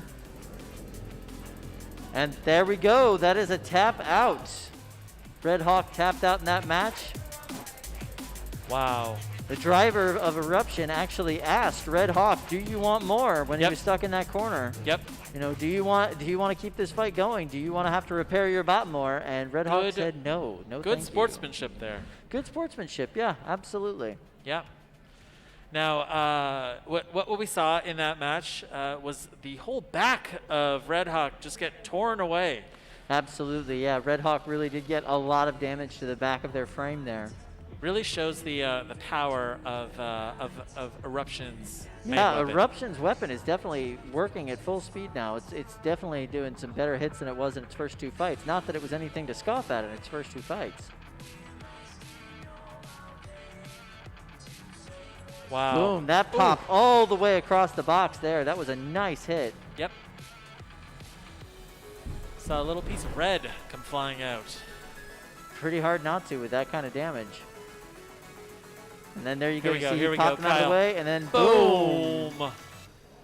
3-pound bot launched pretty much a full 8 feet. And giving them no quarter. Eruption right back on them. Chunks of red flying off of the bot there. Flipped end over end with that hit. Kyle. Boom, and then you see the black armor plate completely ripped off. They're stuck in the corner. And at this point, that's when Eruption asked, do you want some more? Do you want some more? No, No, thank I you. don't. No, No, thanks. thank you. Yes. I am fine. I've had enough. Kyle, now, this is the match I've been waiting for all freaking morning, all right? King of Battle has a secret weapon. He revealed what the secret weapon was to us in the pits.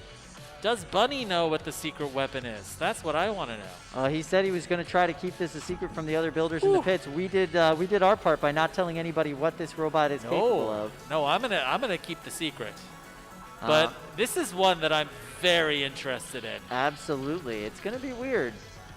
It looks like some kind of hammer, Kyle. Maybe a plastic hammer. It does look like a plastic hammer. There's some metal on there, but okay. yes. Okay. And Mouser is back with a different weapon. Different waggly tail? Different waggly tail. Yeah. Different configuration on it. A little bit less. Looks like a lifter. It does, yeah. A little bit more lift, a little bit more control. Let's see. King of Battle versus Mouser. Robots are ready. We'll start this match here shortly. 8, 7, 6, 5, 4, 3, 2, 1. Fight, robots, fight!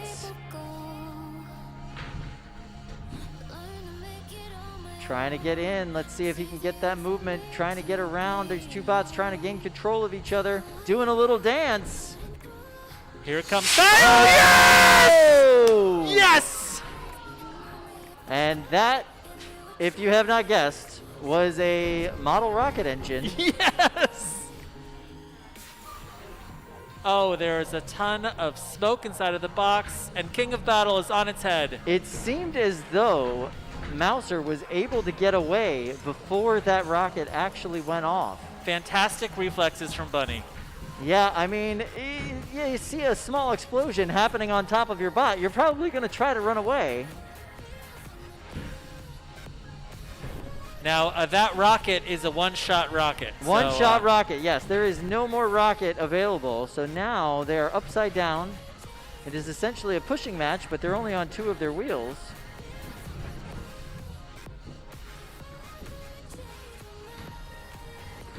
And it looks like King of Battle is having trouble self-riding and trying to get an assist. Here we go. Can Mouser help out King of Battle? And doesn't want to. I'm not sure that that's particularly their goal right now. I think their goal is to get the control points and get them slammed into walls and win this fight.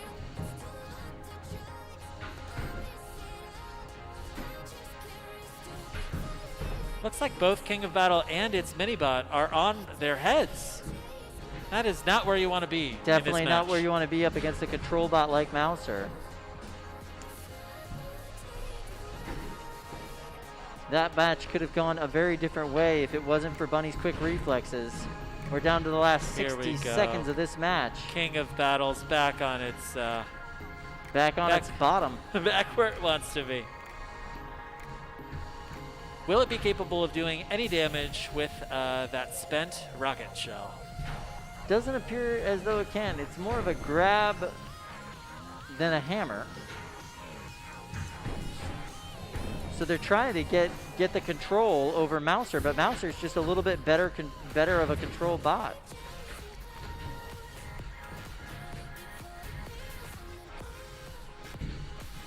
All right, we're down to the last 20 seconds of this fight.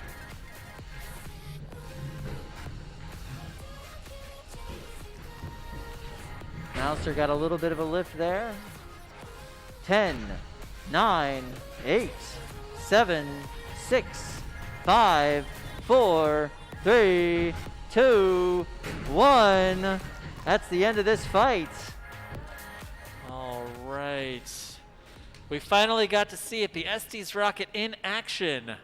Yeah. That was awesome. And Bunny survived. I think the original thinking behind that was that you could burn a hole through your opponent's top plate. Which they've tested apparently on some of their old robot husks, and it's worked quite well. Luckily, Bunny was able to get away Burned in that fight. Straight through aluminum. All right, let's kick it over to the judges. So we got to see a rocket in the box. Who's going to go first? How about you, Don? Share with us your thoughts on this match. It was a pretty entertaining rocket show, but once the king was flipped, Mauser was basically able to bully him for a good minute and a half, and even whenever king got flipped over, Mauser still remained in control for most of it, and I'm giving it to Mauser. All right, we have one vote for Mauser. On over to Zach. One vote for Mauser. Zach? I have to agree, the rocket engine was a great time. Not super effective on the actual implementation there. I don't know if Mauser managed to dodge or if it just broke the arm by forcing it backwards. It was hard to see because it happened so quickly and there was lots of smoke there, but either way, no effect on Mauser and lots of getting bullied around, just like Don said, so gotta go for Mauser. All right. David, your thoughts on this match? I agree with the other judges. The rocket was very pretty and put on a great show for a couple seconds. But outside of that, Mauser definitely had control and aggression, and I'm choosing Mauser too. All right. Yeah, now it looks like Bunny and Mauser are advancing in this competition. Kyle. Absolutely. Thanks so much, judges. Is this your first time seeing a rocket in the box? Yes. Yes from Zach. Absolutely. No. I saw Danger Fred's Sportsman. He had like a bunch of rockets on it at one Norwalk event. David, maybe we can see a rocket module on Ribot in 2021. Yeah. They've got every other kind of module. All right, so in the box now, we have Vibroid and Nitro Hornet. Ooh, this is a match I was very much so looking forward to see.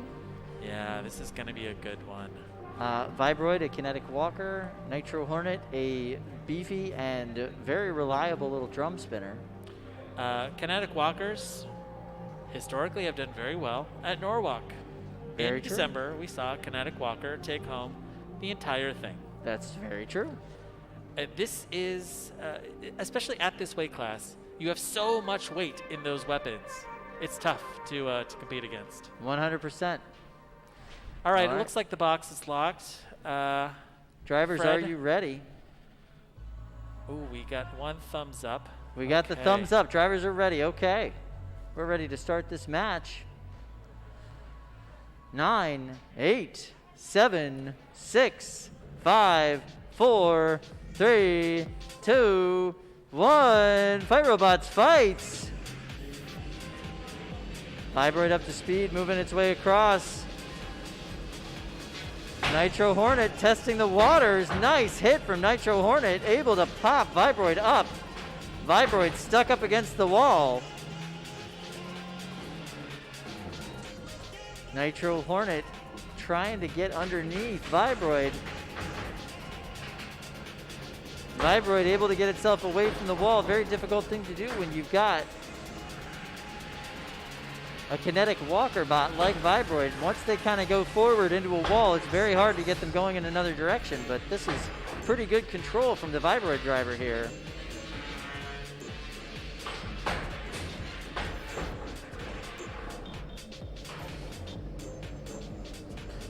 Nitro Hornet able to get some big pops, big hits. Ooh. And Nitro Hornet's weapon is actually holding up quite well to the onslaught from Vibroid. Oh, I spoke a little bit too soon. There we go. It's still spinning. All right. Vibroid got a little hung up on the seam, gave Nitro Hornet an opportunity to get in on the side. Nice move there from Nitro Hornet. Got another big pop on Vibroid. Vibroid stuck on that seam again. Not a great place for that robot to be.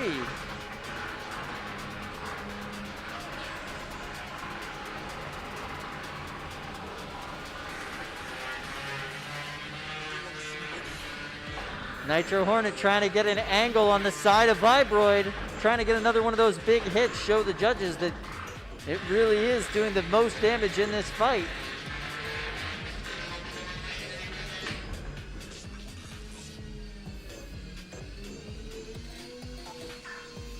Nitro Hornet upside down, still trying to make its way over to Vibroid. Vibroid, one side of its weapon slash drive seems to be unhappy. One weapon still functioning, and it seems like Nitro Hornet got a little hung up. There we are. They're able to get off. Oh, that second weapon just went down. Looks like it. So they're going to need to see some movement from Vibroid.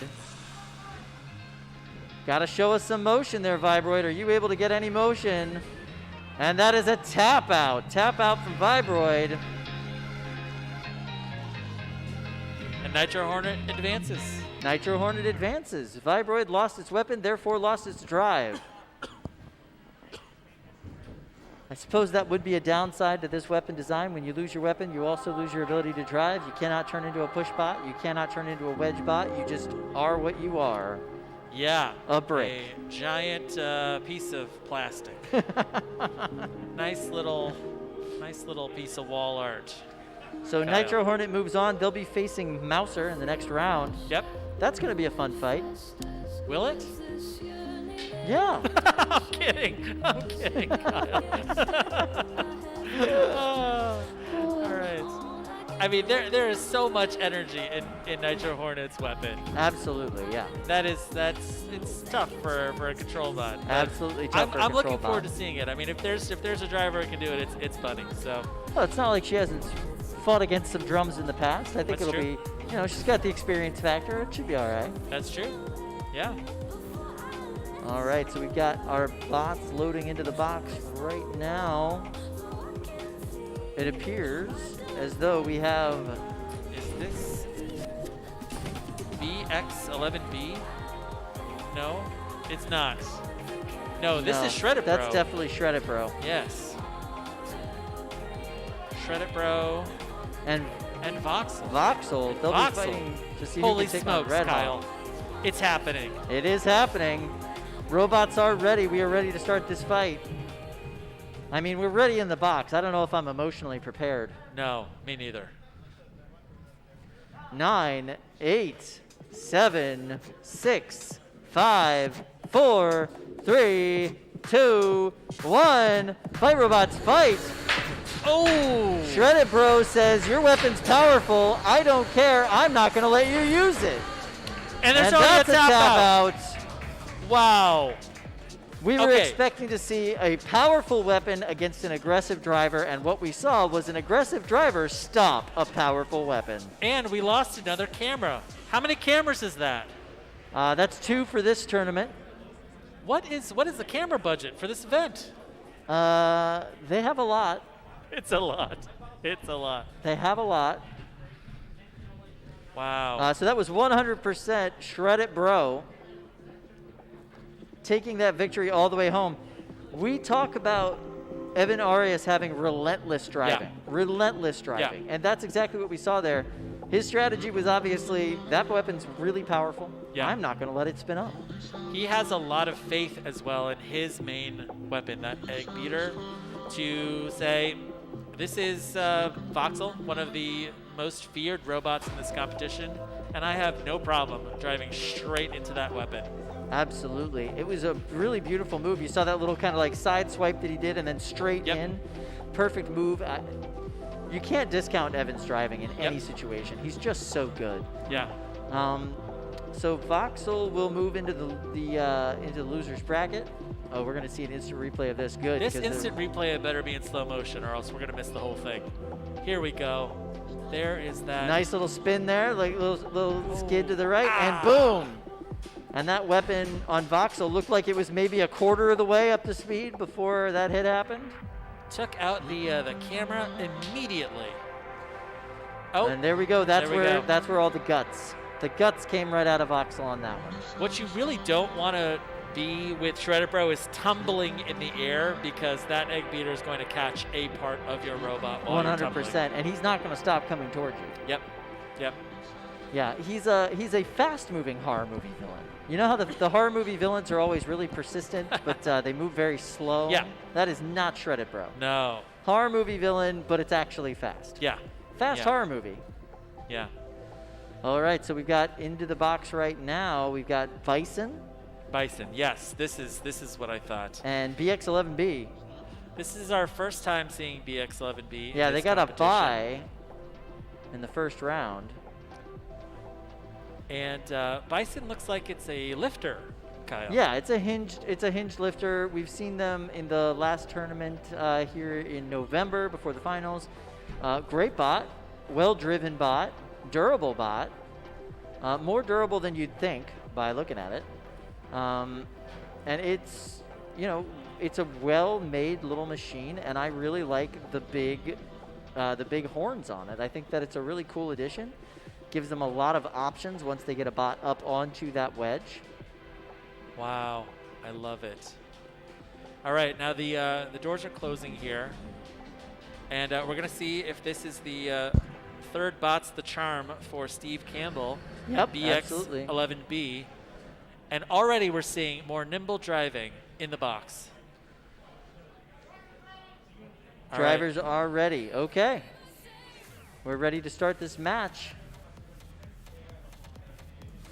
9, 8, 7, 6, 5, 4, 3, 2, 1. Fight, robots, fight!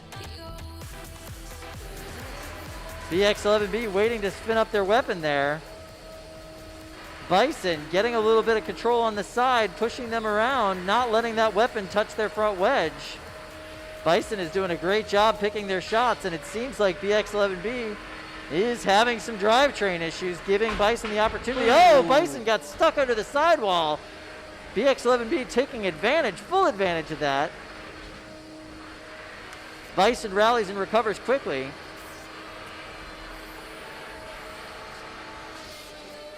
Bison trying their best to get BX11B up onto that wedge so they can slam them into a wall. That's what we all want to see. And there we go. There goes one of Bison's horns, but Bison still has control of that little exchange. Not surprising, you're going to lose one of the horns to that powerful spinner.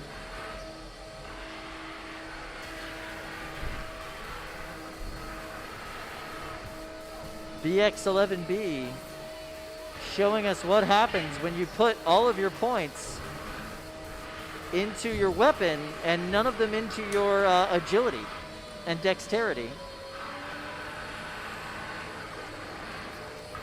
Bison trying to work its way around at an angle to get a flip. Oh, nice. BX11B caught a little piece of Bison there, was able to pop them back.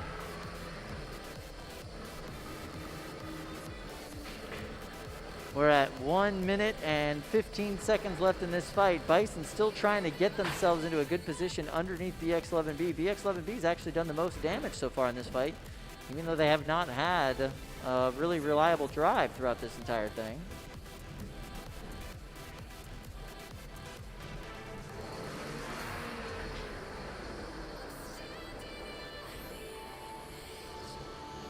All right, with nice. less than 60 seconds to go, can we see BX11B with a big knockout? It's looking increasingly unlikely, Kyle. It does. That weapon's not spinning right now. Bison's still not able to get the drive control. It seems as though BX11B's drive is starting to function a bit better. We've got 30 seconds left in this match.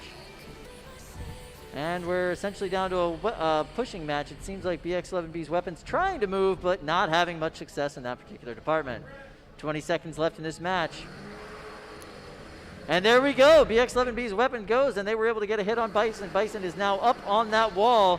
And we've got 10 seconds left in this match. 9, 8, 7, 6, 5, 4, 3, 2, 1. That's the end of this fight. And we got a little bit more damage for BX11B, knocking off that front wedgelet on Bison right there at the end. This is going to go to the judges. One last hit right at the end. One last hit right at the end. Man.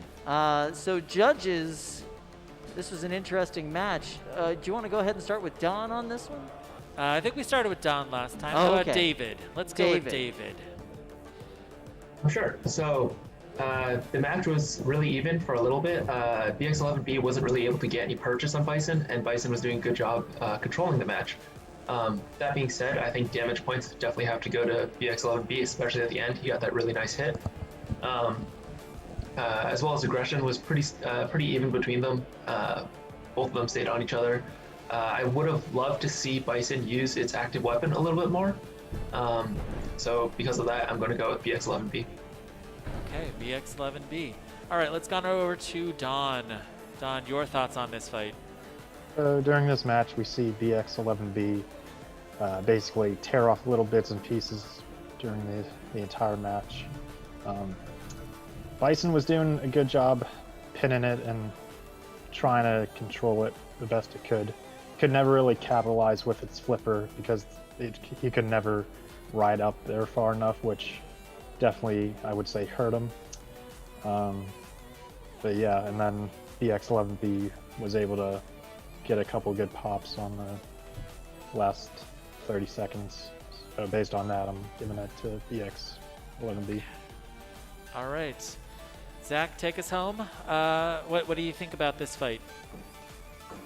Well, similar to the other guys here, Bison was able to control the match reasonably well at the beginning, but didn't have really the speed to do anything once he would get in a control position, and he never really used the wedge to flip BX11B over. The couple of big hits right at the end, BX11B to pop off that wedgelet after getting the horn earlier and get him kind of hung up on the wall there really clinched it. So I got to give it to BX11B. All right. Unanimous decision for BX11B. Congratulations They get to move on. Steve Campbell, who gets to move on. So they will fight the winner of this next fight that's currently loaded into the box. We've got Terrapin versus Starchild. This is going to be an interesting matchup. Starchild and Terrapin we've already seen today. Both robots are ready to go. I love it. We're moving. So we've got Starchild, which is a combination spinner thwackbot. Essentially a combination between a Huge and a Gabriel put together. Pretty interesting design. We've seen some success with it. And here we go. 7, 6, 5, 4, 3, 2, 1. Fight robots, fights! Terrapin trying to go in for the box rush. And they got a nice lift there on Starchild. Starchild trying to give him a kiss with that weapon. There we go, nice! They actually ripped one of those lifter wedges right off. Beautiful hit from Starchild. We're getting these surgical hits from Starchild in these fights, and I'm loving it. Seeing a weapon that's just not huge do really effective damage on another opponent is just an excellent thing to watch in these fights.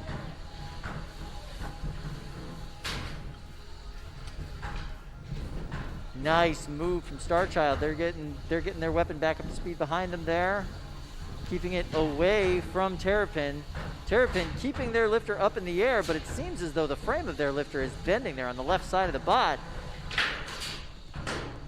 Starchild trying to get that shot in. No, they were not able to get that shot in there, but the lifter on Terrapin is already completely off on the left-hand side of that bot, and now they've lost the wedgelet as well. It is gone. Terrapin no longer a lifter. Now it is a push bot with only very thin pieces of plastic to push. Oh, and there goes just a little bit more of that frame. Starchild's just ripping those chunks off. Starchild, surgical precision with these hits. Oh, love that. That was a hit from underneath Starchild. They had the weapon behind them, ran over top of Terrapin and got a big hit there. Terrapin stuck in the corner. Terrapin, can you move? We're not seeing any movement. All right, we need to see the start movement bar here, I think, unless, there we go. Brett's trying to give a little bit of assistance. Show us some motion. There we go. Okay, we have some motion. They were able to get out of the corner with the help from Brett. Thank you, Brett, for keeping this match going. We always appreciate your assistance. Bam, nice big hit from Starchild on top of Terrapin. Terrapin looks like it is shepherding its own wheel around in the front of that robot. And that is a tap out from Terrapin. They do not want any more of what Starchild has to offer. Whew. Kyle, that was graphic. Tiny little weapon on Star Child, dealing out just massive damage to Terrapin. Yep. And you and I both know Terrapin's a well-built little bot. Fantastic little bot. And those surgical precision hits, just taking piece by piece away and just taking away all their tools throughout that fight. Right. You know, started with that first wedgelet and then eventually that side frame and then the other wedgelet, and then there was nothing they could do. It was impressive. Now, historically, for most types of bots, the top of your robot is the least armored. Most of the time, yeah. And so bots like Starchild, bots like Huge really take advantage of that. And in this case, Brandon's most important part of Terrapin is on the top of the robot. We see him just chopping off those tiny little wedges on his lifter. And we are about to see this whole lifter mechanism just disappear. Just completely flop off. Yeah, absolutely. Yeah. Brandon Zielinski just doing an excellent job of driving and aiming that weapon. I mean, to really be that precise with such a tiny blade and take out really important parts of your opponent. A little bit of that could be luck, but for the most part, we've got to attribute this to just skilled driving, great aim. Yep. And a very well-constructed bot in Starchild. He really did take some pushes and some hits and just kept on ticking throughout this fight. Yep. And really picking his moments. Picking his moments Brandon, very, very well. Brandon, do you have like 2 seconds? Do you have like 2 seconds? I know that you have another match coming up, but I gotta see Starchild. I gotta see this Yeah, we really bot. like this bot. Wow. Yeah, Okay. for sure. Here we go. Wow. Look at this. It is crazy that this is a 3-pounder. It is massive for a 3-pounder. Yeah, I mean, it's enormous. The wheels are really spindly, though. That's the tough thing about it. Understood. So it's definitely still a work in progress. This is only my second event with this robot. The last one, I was throwing a belt every single fight. Yep. And I have since added a tensioner and increased the size of the belt keepers on the weapon, and I haven't lost the weapon yet. So yeah, I'm pretty excited about how it's done so far. Yeah. What is the coating that you put on the wheels here? It is 3/4 wide traction tape off McMaster. Nice. That's really smart. And it's adhesive, and I was like, well, it probably won't stick to the HMW, but who knows? And it's sticking okay, so it's doing better than I had expected it to. Now, the spinner on this, where did you acquire that? The actual disc? Yes. So Kyle Singer, the guy who runs Big Ripto, was selling these Antweight Air 400 discs at a Motorama like 3 years ago, and I picked one up, or I actually have like 2 or 3 of them now, and I was like, oh, I'll build an Antweight one day and just throw this on, and I ended up just laying around, and I kind of wanted to build a robot like this, and I was like, well, the Ant discs would be perfect for that. So in the future, I'll probably end up with just a custom disc, because I want to beef up the weapon shaft. So that makes sense. I'd also really like to commend you on the very professional cotter pin safety that you have on here.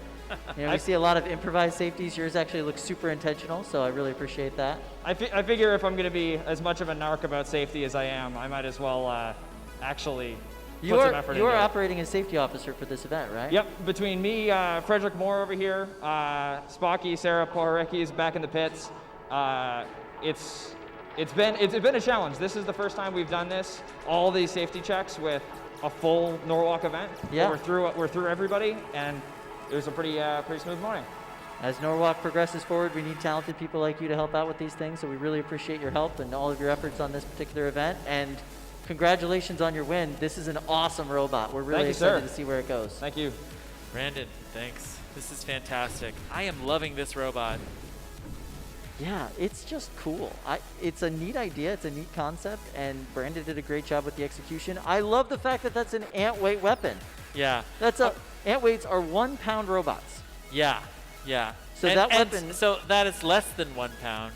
Correct. However, there's a couple of benefits to running such a light weapon. One, it spins really fast. Very fast and 2, quickly. It's got like an edge on it because it's that thin. Yep. So it may not pack a huge concussive punch, but it can cut through your opponent. and start to clip off, arms and the whole thing.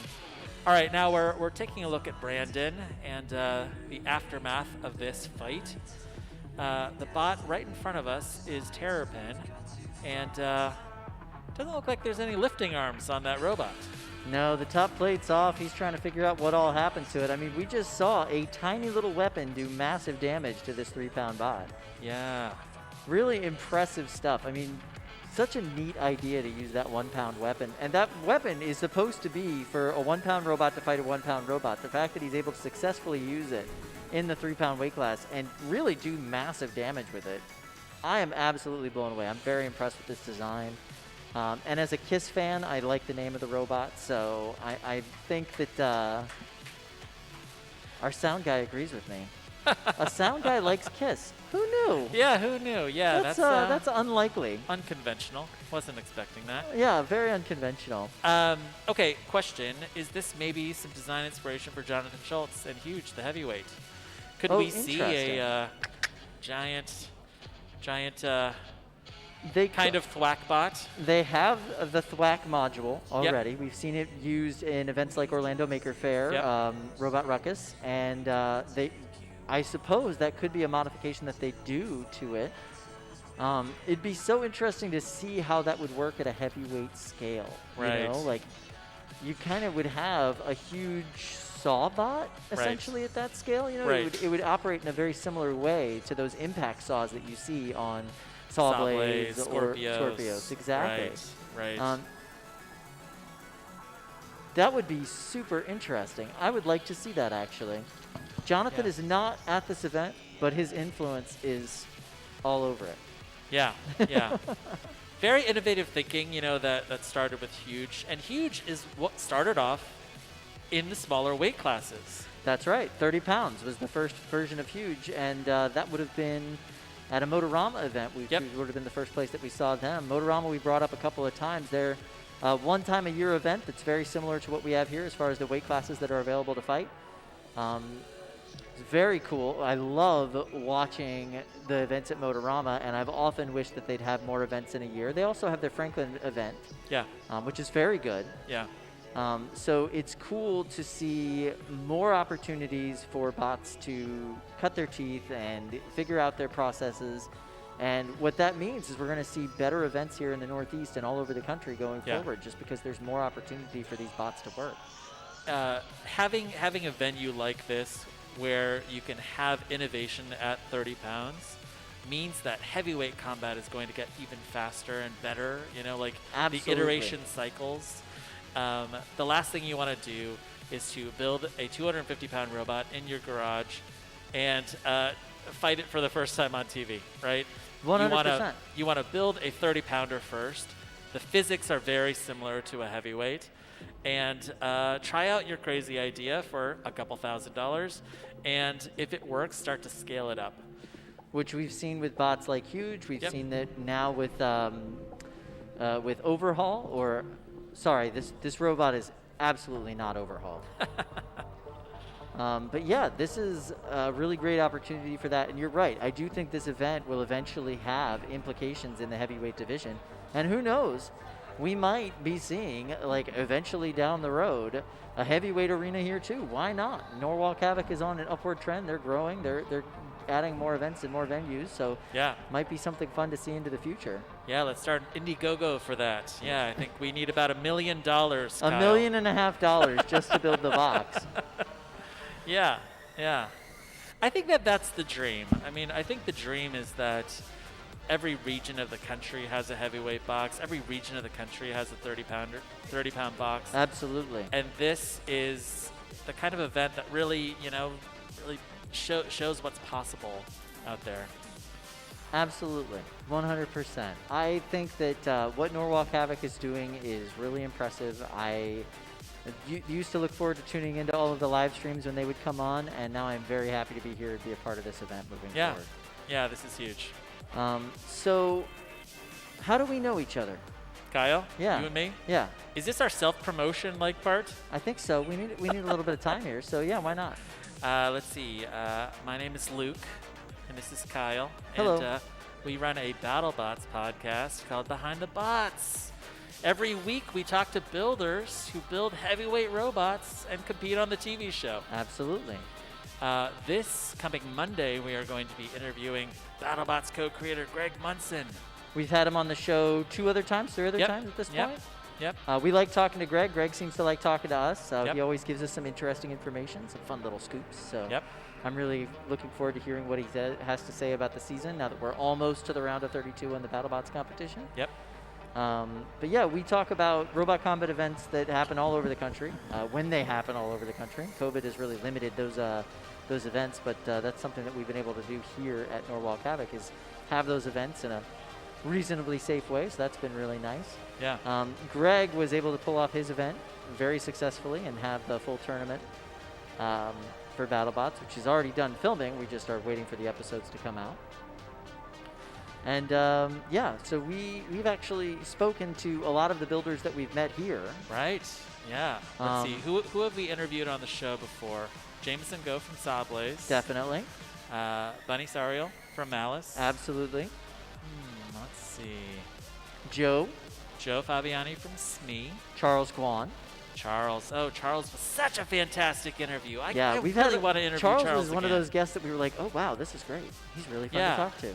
No, just like really interesting guy outside of combat robotics. Obviously interesting guy inside of combat robotics. Yeah, absolutely. I think one of the things that really kind of unites this entire community is that people who fight robots just live super interesting lives. I think that's their accurate. Hobbies yeah. are really interesting. Their jobs are really interesting. Their backgrounds are really interesting.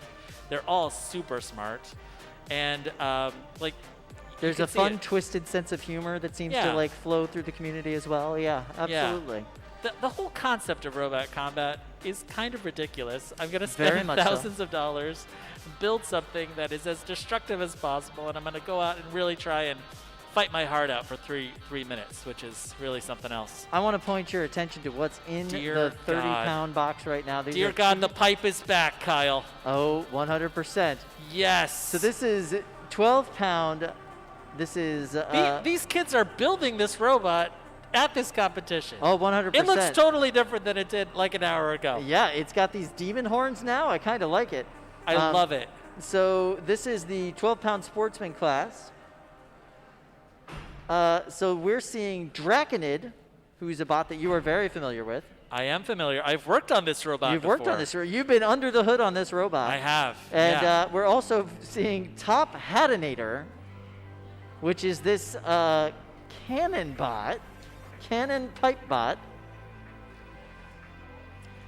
Now, inside of the notes that we got, the show notes, Top Hatinator was billed as a flamethrower, but now this is definitely some kind of air-powered cannon. I cannot wait to see this. This is, I just want to see some explosive shot from this cannon, and Draconid just being obliterated. Sure, I want to get them over here after this fight. I gotta see it. If there's any ability, well, see what is presumably left of it. All right, it's gonna stretch across this entire table. I love Absolutely. this thing. Now, sportsman class is for those that don't know, it's a really great division. It's where you can really test out a lot of your design techniques, a lot of your fabrication techniques. Yep. It is low kinetic energy weapons, so that means you're able to get into a box, have a full 3-minute fight, know what it's like to have that full 3-minute fight, and have the vast majority of your robot when you leave the fight. Kyle, the front of this robot, I think those are D batteries taped together. I think you might be right about that. Just hanging out. What right is there, going on, behind Kyle? the cannon? The cannon. It's interesting. I don't know where the flame would have come from this thing when it was a flamethrower, if this was even the original intention. Also, really love that lime green duct tape. Yeah, I gotta go pick some of that up on my way home. It's so interesting to see this like immaculately machined, send constructed, beautiful machine and Draconid up against Top Hatinator. Top Hatinator. Ooh, I'm a fan. I'm Start a fan. selling those T-shirts. I'm gonna buy one. You're gonna buy a Top Hatinator? Yeah, exactly. Okay. All right. Yeah. I'm a customer for sure. What would be on the T-shirt? All right, so drivers, are you ready? We got thumbs up all around. up. Drivers are ready. Overhead cam, there we go. Nice shot. Kyle, my level of hype right now is so high.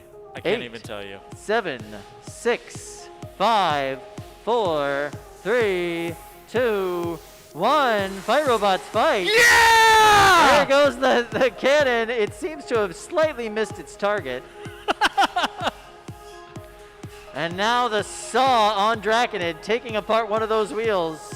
Oh, this Draconid is it's you know, just helping them take apart the robots, you know. This is much more damage than you normally see in a sportsman fight. Saws are usually allowed in a sportsman fight. You'll get some fun sparks from them usually. But in this particular case, you know, the bot's mostly plastic and some cardboard and some tape. So the saw is actually a very damaging weapon in this particular case. All right. I don't see see a any- whole lot of movement. Yeah, I think we need to get that show motion bar up here on the screen show if we motion can. bar. Yeah. Ooh. There we go. Time to get moving. All right, Kyle. That projectile went all the way across the arena, though. It did. Okay. It missed its target. Yeah. I've got to talk to And that's this it. builder. That's the end. That is a knockout. Draconid wins this fight, advances. Top Hatinator fires the cannon, misses right. their shot. They took their shot, though. I've got to talk to Davis from Top Hatinator. I would love to see this robot up close, and maybe the projectile as well. Yeah, if you can get gotta into the see box it. and get it out, I think that would be a great idea. We really appreciate innovation. Obviously, these brothers came up with some interesting ideas and techniques for putting this bot together, so I'd love to hear their thinking. I love it. I love it. Here's a replay. We'll see that shot. And match starts. Boom. Here comes the cannon. Look at that. It went all the way across the arena, Kyle. And slightly misses Draconid, just passing by the right-hand side of Draconid. Could have been a completely different match, just if it was missed it by an inch. I just don't know if that's true. And there goes the wheel, and there goes the other wheel, and there goes the other wheel, Oh my and God. there goes the other wheel. Play the Benny Hill music. Look at that. Play the Benny Hill music indeed. Wow. Davis, come on over here. Davis, I want to see that thing. Can Davis, you hear me? bring us your bot in a Fred, bucket. tell him to come on over here. Excellent. Very excited to meet Davis. I want to see this. Oh, I got to see this. I love that you're so fanboyed out about this Are bot. you kidding me? I love innovative bots. I love innovative ideas. All right, can you put it right here? Can you? Yeah, just right here in front. Perfect. Yes, All right, in who's front of that. Davis. All right. What was the thinking behind this robot, you know? Well, we wanted to hit him, but didn't happen. Yeah. Here. Oh, sorry. You know, this thing is long. What is the length here? I mean, this has got to be 3.5, 4 feet long. Yeah, it's pretty long. The barrel's most of the length, and then the air tank is the rest of it. Yeah.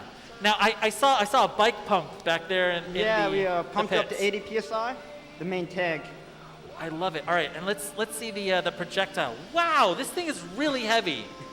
Wow, this has like super heft, and it looks like those are batteries on the front.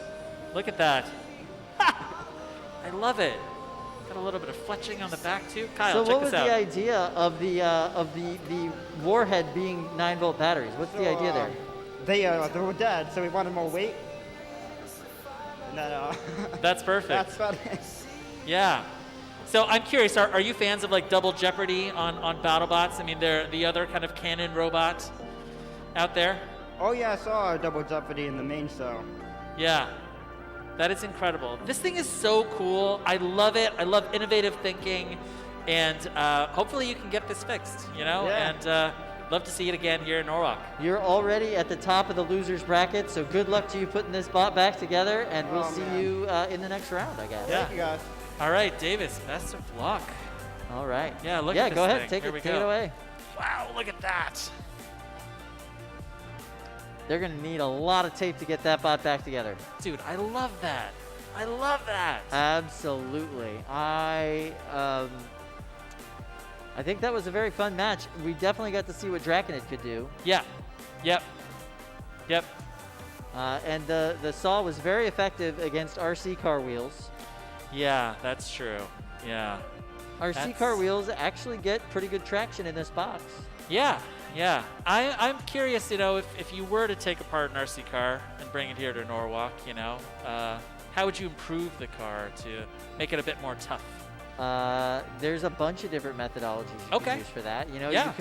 You could just put a tin body on it Okay. and stick nails through it. That's an old school way, old school robot combat way of toughening up your RC car and bringing it to a robot combat event.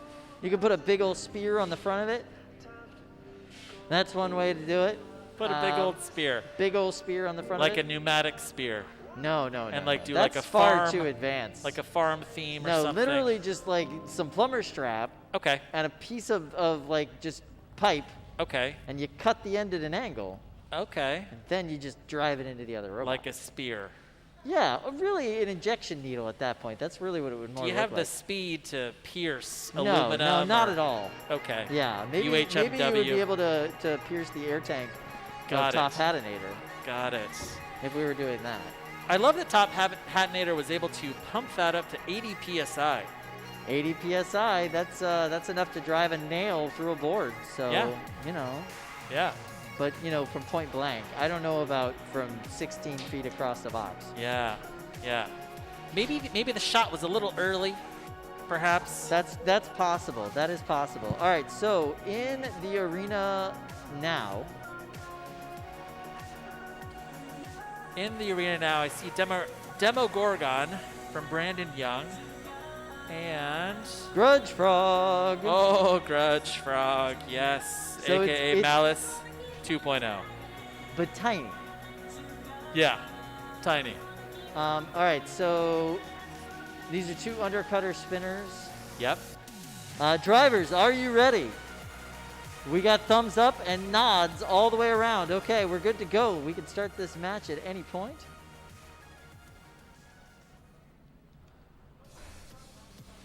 And it looks like Fluffy is ready to go in the corner. All right, 8, 7, 6, 5, 4, 3, 2, 1. Fight, robots, fight. Let's see if Demogorgon was able to get everything back together after their last fight.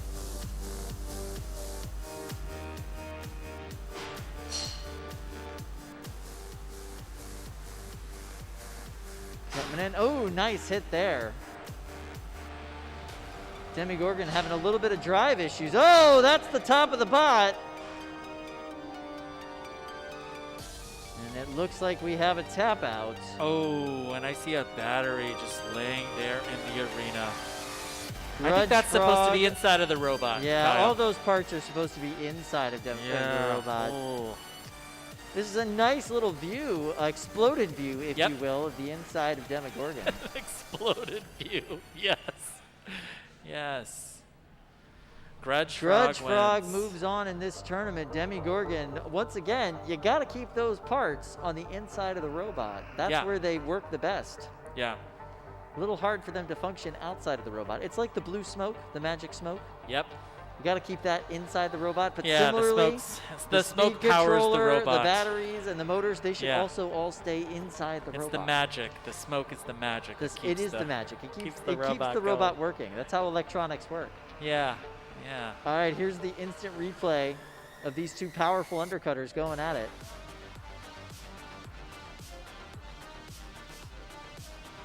Driving across the box slowly. Good Well, spin up. Good spin up from Demogorgon. Oh, and just turns right there. Yeah, they're definitely having some drive issues. I don't think that bot was all the way functional again after their last fight. Kitten Mittens did not do them any favors. Looks like having some trouble squaring up against Grudge Frog. This is definitely a good example that having a tough name for your bot, a scary name like Demogorgon, does not necessarily mean your bot is going to be successful. As at this point, Demogorgon has been completely disemboweled by a Grudge Frog and a Kitchen Mittens. All right, I want to see the hit where Demogorgon loses I believe his head. that's this one here. They did the little dance, and then boom. Oh, Ooh, weapon yep, there on goes weapon. there goes a little belt. And that's when he lost the drive on the left side of the bot. Second weapon on weapon. And there you go. And there goes the top. Oh, no. Yeah, and then you see Demogorgon's weapon actually hitting that dangling battery pack there off the side. That's not fun. Yeah. Undercutter versus undercutter. That's tough. That's tough. Because you're almost guaranteed to get weapon-on-weapon contact. You're definitely guaranteed to get weapon-on-weapon contact, and after your bot has been pretty much taken apart by Kitten Mittens, Yep. it's not the way you want to go That's in tough. your next fight. It's a tough fight. Yep. So, Grudge Frog will move forward. Demogorgon gets a nice break. They can rebuild their bot and bring it back at another tournament. Now we are moving to the 3-pound winners bracket next. Ooh, 3-pound winners bracket. And we are really seeing this field tighten around some pretty tough robots. Absolutely. So in this next round, we're going to have Unknown Avenger against Black Adder. That'll be a fun fight. Eruption versus Shred It Bro. Super excited about that fight. I think that's going to be a lot of fun. That's going to be a good one. Mouser versus Nitro Hornet. My money's on Mouser. I know you don't really agree with me on that, but I'm hoping that it goes that way. And then we've got Star Child versus BX11B. These are all tough to call. These are tough to call. Yeah, as the 3-pound tournaments get whittled down, it gets that way for sure. These are very tough robots. For sure. And this is going to be tough to call. Yeah. 3-pound tournament, they're all fighting to qualify. The top 4 robots in this tournament will all qualify for the final at the end of the year in December. Yep. Where they can win a big cash prize of $10,000. Yep. This is the first event is always a great place to qualify. It's where everybody's still trying to figure out their stuff. You know, you might have a little bit more of an opportunity here than you would at other events when everybody's a little bit more dialed in. All right. Oh, interesting. Yeah. They're currently cleaning out the big question 12-pound is, box. which one are we going to see first? So they're currently cleaning out the 12-pound box and trying to get Fluffy working again. Fluffy is a really impressive piece of engineering. It's just heavy steel with a really powerful drivetrain. 100 pounds of bot. I love Fluffy. I do love Fluffy. We need Fluffy merch. Fluffy merch. Fluffy will eventually have the full light-up suite that you have in Fluffy's little brother, Brett the Brick. Yep. You know, you'll get a little bit more of an emotional response from Fluffy. We'll get to see their feelings about the matches, which is great. You always get some really great feedback from Brick. Fluffy is the most adorable house bot I think I've maybe ever seen. Yeah, absolutely. Now, there was talk for a while that Sharko was going to be the house bot at this event, but turns out when you have a 7-foot bot in a 16-foot arena, yep.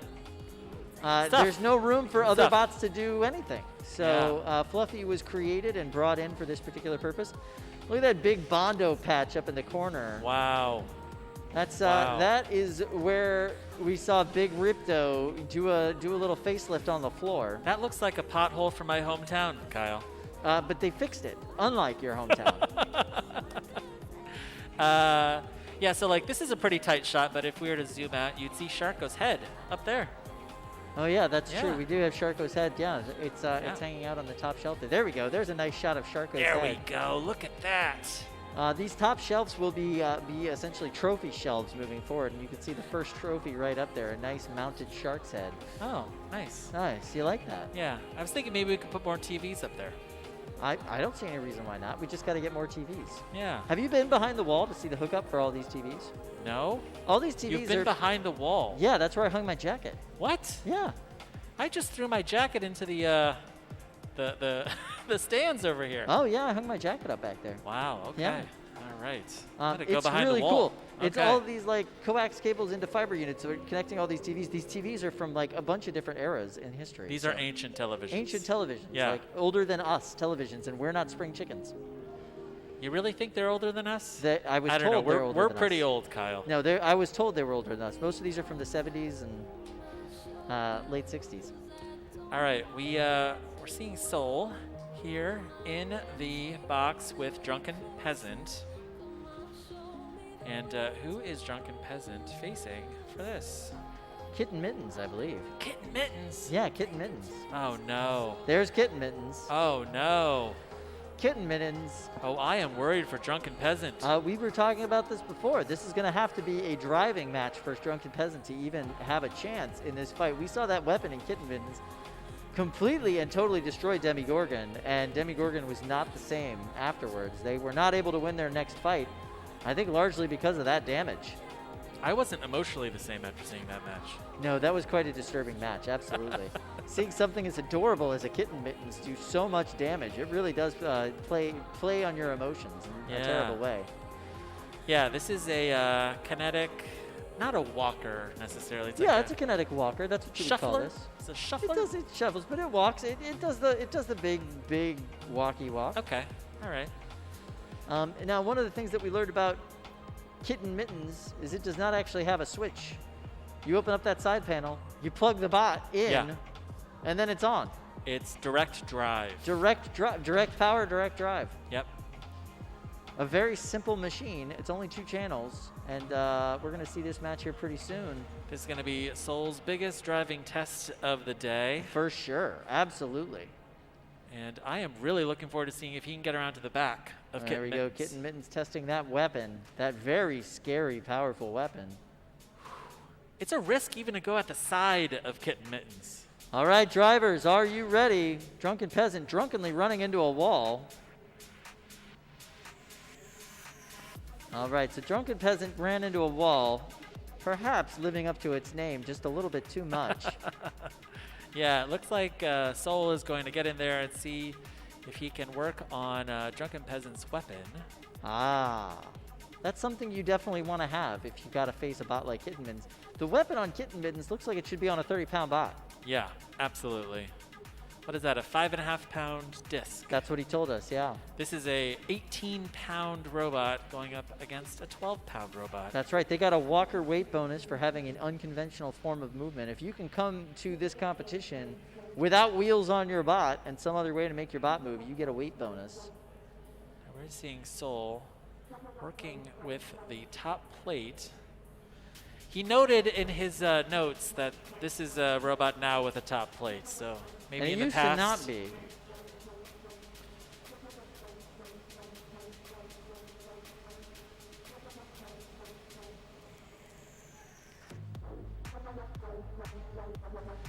So that's interesting. So we're hearing that perhaps the battery inside of Drunken Peasant is disconnected. So he's going to have 2 minutes to get that off, and Soul is running. He's running to the pits. He's got 2 minutes to take off the top and plug in that battery. Ooh, man, I really look hope at that. he's able to do it in that amount of time. 2 minutes is fast. So let's go ahead and go over to our judges. We'll talk to them about how they're feeling about this 12-pound tournament so far. Yep. All right. Judges, this is a pretty unconventional match. We're about to see what kind of action are you going to be looking for in this fight. David, we'll go ahead and start with you. Don. Sorry, Don. Go right ahead. Yeah. Don, you're muted. Yeah, Don, you're muted. I was muted. God, this is like a Zoom with my aunt. It is, right? yeah, 100%. All right, Don. What do you think? Kitten Mittens versus Drunken Peasant. I'm expecting at least one big hit. Yeah. You think that's what's going to settle it? One big hit? Yeah. Either Kidman's is gonna get a big hit on Drunken Peasant, or Drunken Peasant is gonna try to maneuver around him, try to hit the butt of Kidman's. But when you try to do that, you might accidentally go underneath it and just go for the weapon anyway.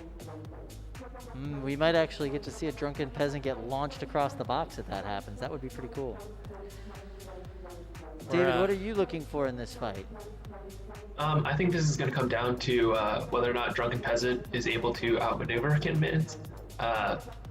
Kitten Mittens' walking is definitely pretty slow, although they can turn okay. So it's gonna kind of be up to what Drunken Peasant does. I also expect a very big hit and then probably not much after that. Yeah, that seems to make some sense. Zach, what are your thoughts? When we saw Kitten Mittens earlier, we didn't get to see too much driving around because the whole match wasn't very long. But I was impressed at their ability to use the position of the blade to keep the bot aimed in the right direction. And I think Drunken Peasant has to stay very calm and Sorry guys, resist we the just urge. got word from the back. to jump in Drunken there and hit Peasant unable to get their battery plugged in. They have forfeited this match. Well, that's the other option. That was less than one hit. Yeah, Pretty impressive. Less you guys than were one close. hit. One You guys hit too probably many. weren't going to have to judge this fight anyway, and now you definitely aren't going to have to judge this fight. David is keeping them honest with the timekeeping. Yeah, well, that's the way that it should be. You know, this is a live streamed tournament, and time is of the essence, and you know, we want to make sure that everything's happening on a schedule. So, if you are unable to have your bot ready to go by the time you're ready to fight, then you get a little bit of respite from the event organizers. But after that, we've got to move on. We've got to go to the next fight. All right, it looks like Drunken Peasant now falls into the losers bracket. Absolutely. It's nice that they still have a chance. Yeah, and looks like they'll be facing Grudge Frog in their next match. Oosh, that's actually going to be a really fun match. Yeah. I'm looking forward to that. Yep. That could not have worked out better, quite frankly. All right, walking right past us, a couple of 3-pounders. What is that, Red Hawk and Professor Hex? Ooh, is that what we're loading in next? I think so. I think that's Red Hawk and Professor Hex. Now, these are two horizontal spinners. Looks like Red Hawk is back together. Last time we saw it, this whole back panel was peeled away. Yeah, absolutely. And Professor Hex has been having a pretty good day. It lost a fight to Samurai, but has been able to hang out for the last couple hours and work on the robot. So that means that we're moving into round 3 of the losers bracket in the 3-pound division. This is a stacked losers bracket, honestly. I think there's going to be some great fights that we see there today.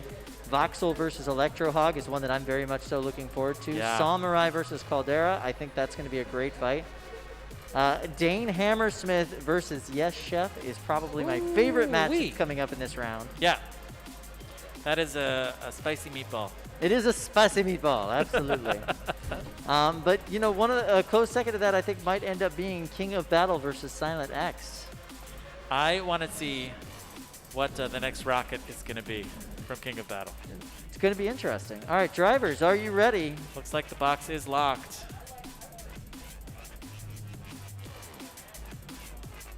All right, drivers are ready. Let's go ahead and start this fight. 8, 7, 6, 5, 4, 3, 2, 1. All right, these bots are spinning up to speed. Ooh, first weapon-to-weapon contact there. Both bots seem pretty unhappy about the outcome. But Red Hawk seems to have a little bit more mobility after that. Professor Hex trying to get some motion.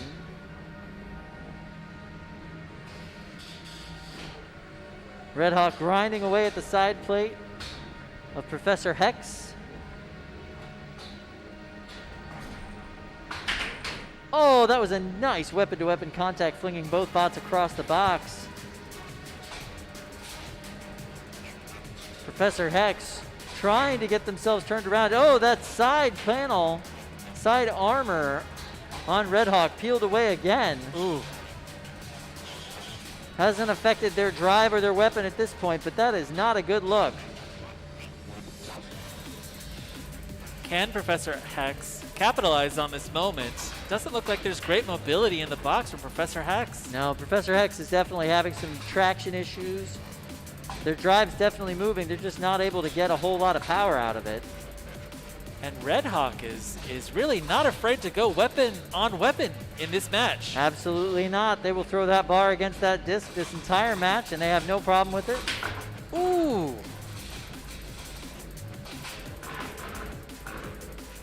Now you can see that exposed wheel on Red Hawk with that entire back panel peeled away.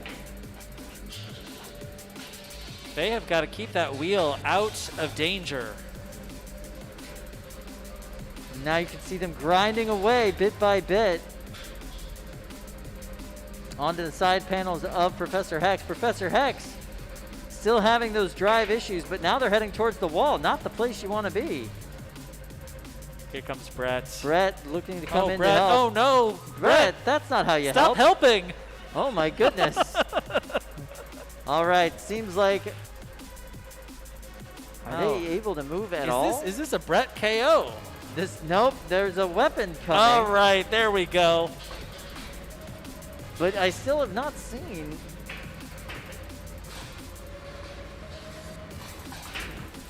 These two robots are not afraid to go weapon on weapon. That is remarkable. And the weapons are going still. Yeah, 20 seconds left in the match. 20 seconds left in the match. Seems like we're getting a little bit better drive now from Professor Hex. Whatever was underneath them is shaking loose. Oh, now they're just spinning in circles. There we go. We're down to 11 seconds left. Oh, we've got some movement there. 8, 7, 6, 5, 4, 3, 2, 1.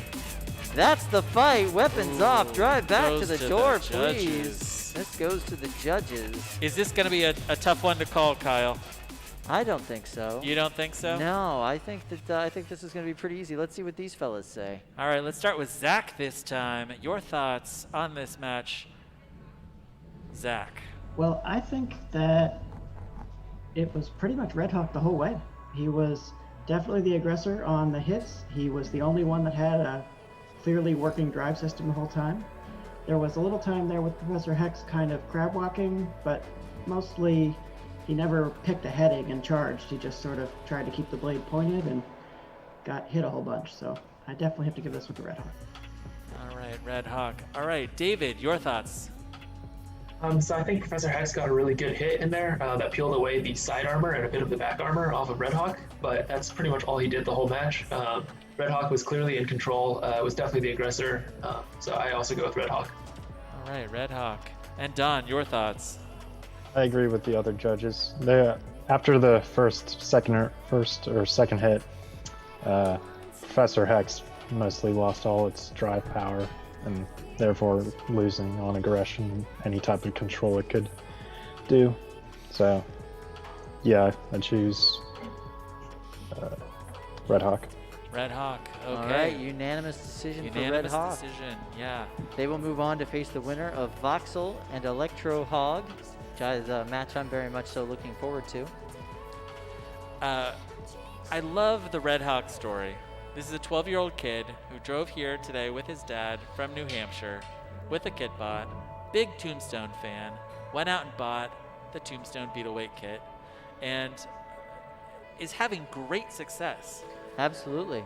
That driving in that match was incredible. Yeah, he did a great job. Absolutely. Really kind of picking his moments, really trying to go weapon on weapon. Showing a lot of bravery, yeah, for sure. A couple of moments where I got a little afraid for that one wheel, you know, because it was exposed. Very exposed, in a very precarious position. But that really has to count, you know, in the judging for your willingness to put your bot at risk. Yes, absolutely.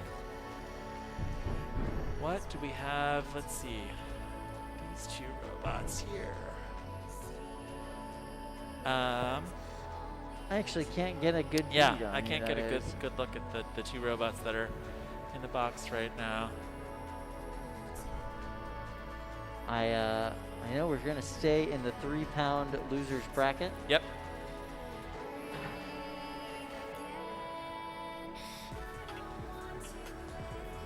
Let's see here. Oh, that's Samurai for sure. That is Samurai. Yep. Ooh, interesting. So that means that we're going to see Samurai and Caldera next. Yep. Very excited about this match. Samurai, such an interesting robot. Yeah.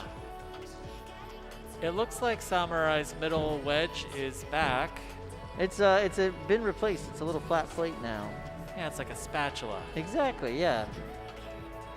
I love it. Samurai the only non-spinner bot to qualify for the championship round last year. Really? Fun fact about Samurai. I'm a little worried about that exposed that exposed wire on Samurai. That's, it just needs to air out. Yeah. That's all. Yeah. Needs a little bit of neon green tape, maybe. There should be some around back in the pits. Yeah. All right. All We right. got thumbs up from the drivers. They are ready. Excellent. We're ready to start this match. Samurai versus Caldera. 3-pound losers bracket match. The losers bracket, as usual, is stacked. 8, 7, 6, 5, 4, 3, 2, 1. Fight robots, fights! Ooh. Samurai trying to pick their shot, trying to keep that front plow facing towards Caldera. Able to absorb that impact. Yeah, that spatula in the middle of Samurai is gone, Kyle. Well, yeah, it did not last long. Undercutters are known for that. But, I mean, that might be... There we go. Nice hit from Samurai there.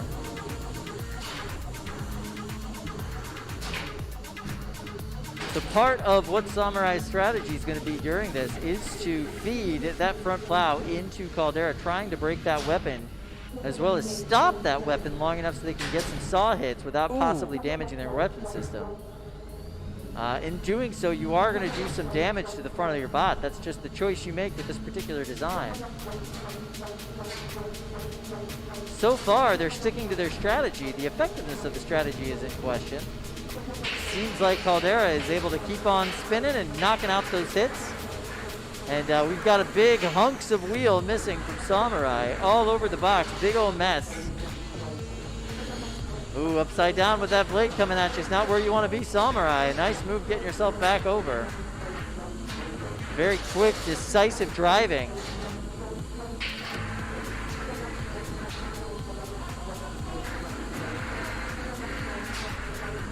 Nice pop there. With 90 seconds to go in this match, Caldera is in top form. Absolutely. Samurai really only has one wheel, and that's not fully functional. Big pieces of it chipped away, and it doesn't look like their saw is working, or they would have gotten it up to get it. There we go. They're trying to get it away from that weapon, which is coming after them. Coming down to the last 60 seconds of this fight, Samurai trying to behave as if it's a vertical spinner there, but really only able to try to crab walk away. Nice big impact there.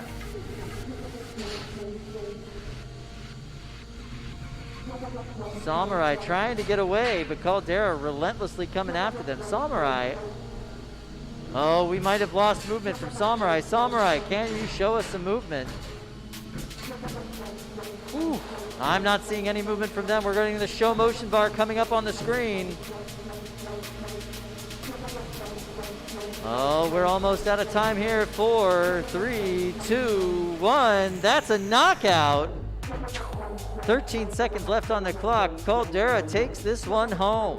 Caldera, congratulations. Congratulations, Samurai. Your weapon seems to be still working, but Caldera takes the win home that time. They just chipped away at Samurai until there just wasn't any drive left.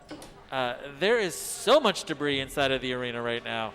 Yeah, a Samurai fight is a messy fight to clean up from. We've seen those wheels shred off in the last 2 matches, just all over the place. Yeah. And foam is not fun to sweep. I don't know if you've ever tried to sweep foam, but it tends to get caught up in your broom and you can't really get it out. It's very frustrating. Why would I ever sweep foam, Kyle? I work in scenic fabrication, so we make things out of foam a lot, and then we have to sweep up the mess because you got to cut the foam to make the foam stuff. All right, I want to see Caldera. Glenn, can you hear me? Glenn, can I see Caldera?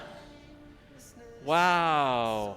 All right, how much damage did you sustain in this fight? Because it looks pretty much Not Good really to go. too much. Scratch on the top, some gouges up the front, but she's ready for the next fight. I just have to get some steering stuff straightened out. Yep. Yeah. Last match, I blew out a receiver and had to throw a different one in, so the steering's all off. Yeah. Now, in your first match of the day, we saw that you lost the weapon. Did you figure out what happened there? I'm afraid I'm going to lose it any time now. The adapter kind of separated, and so we got a weak spot there we got to fix. Got it. The bot is looking really dialed in though right now. It's doing well. Yeah, this is fantastic. I really don't see very many gouges or anything. This thing looks like just charge up the batteries and put it right back in. Yep, I'm pretty sure that's all I really got to do this time. I get to relax for a few. I've been stressing for the past 2 hours. Yeah, I bet. Well, congratulations, Glenn. This is a really fantastic robot. Thank you. thank you I very have my much. son to thank. He designed it and put it together for me, so I have him to thank. All right, awesome. great. All right, thank you Thanks very so much. All right, it sounds like we're ready for our next match. It's loaded into the box.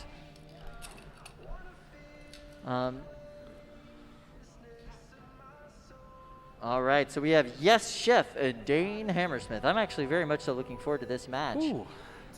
Hopefully Dane Hammersmith's weapon is fully functional for this match. It was a little unfortunate to see them without their weapon in the last fight that they had. And Yes Chef has just been on a relentless tear through the losers bracket, just climbing. I think that Yes Chef probably has a very good shot of escaping the losers bracket. Absolutely. Showing up to your first tournament with your third bot. Yep. Pretty impressive way to go about things. He's really showing himself to be a pretty experienced builder walking in the door, which is very unheard of and really cool to see. Yeah. All right, drivers, are you ready? Looks like the box is locked. Drivers are ready. All right, let's go ahead and get this going. 9, 8, 7, 6, 5, 4, 3, 2, 1. Fight, robots, fight! Right off the bat, Yes Chef. Popping into Dane Hammersmith. Dane Hammersmith retorts with a bunch of hammer strikes right on the top of Yes Chef. Yes Chef grinding away on the side of Dane Hammersmith, able to knock them over. Dane Hammersmith self-rights very quickly. Gets itself right back into the game. Dane Hammersmith looking for these good opportunities to get these hammer strikes in, but while they're looking, Yes Chef keeps peeling away pieces and parts of the side of the bot. We're seeing some really fantastic, fast and spinny driving from Yes Chef. Oh, Yes Chef seems to be a little stuck on the wall. There they go. They're able to get away. Dane Hammersmith trying to get the hits in. But their little pop up when they throw their hammer seems to give a good opportunity for Yes Chef to get underneath that bot.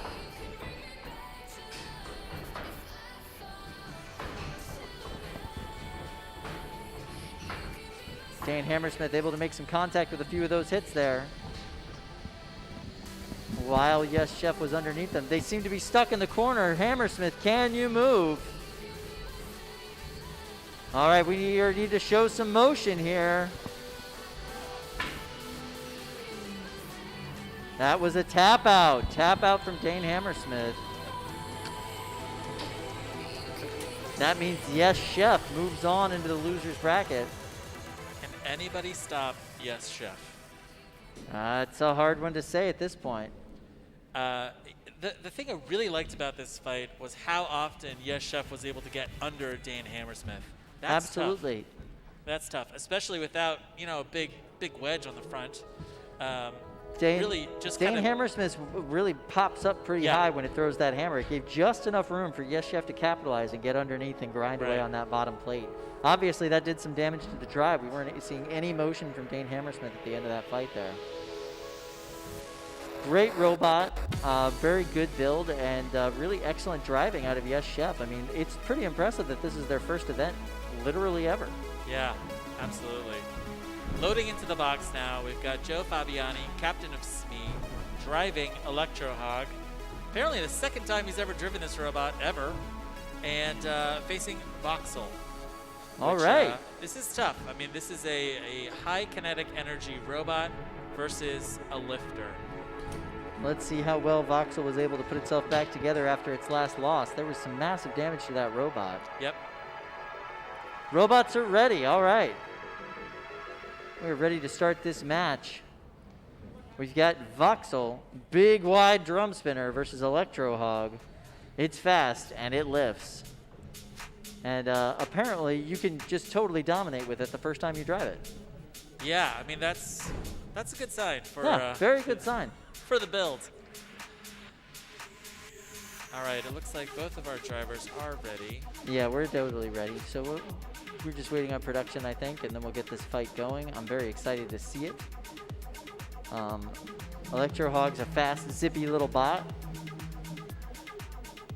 This is the second time we've seen Joe Fabiani driving it. We saw Izzy driving it earlier in the day. Yep. And perhaps if it moves on after this fight, we'll see somebody else drive it for the Red Hawk fight. Who knows? Yeah, maybe you and me. I'm into it. Let's do it. All right, we've got our competitors up on the board, getting ready to go into action here. Brett's blinking away at everybody. He's ready to go. Drivers are ready.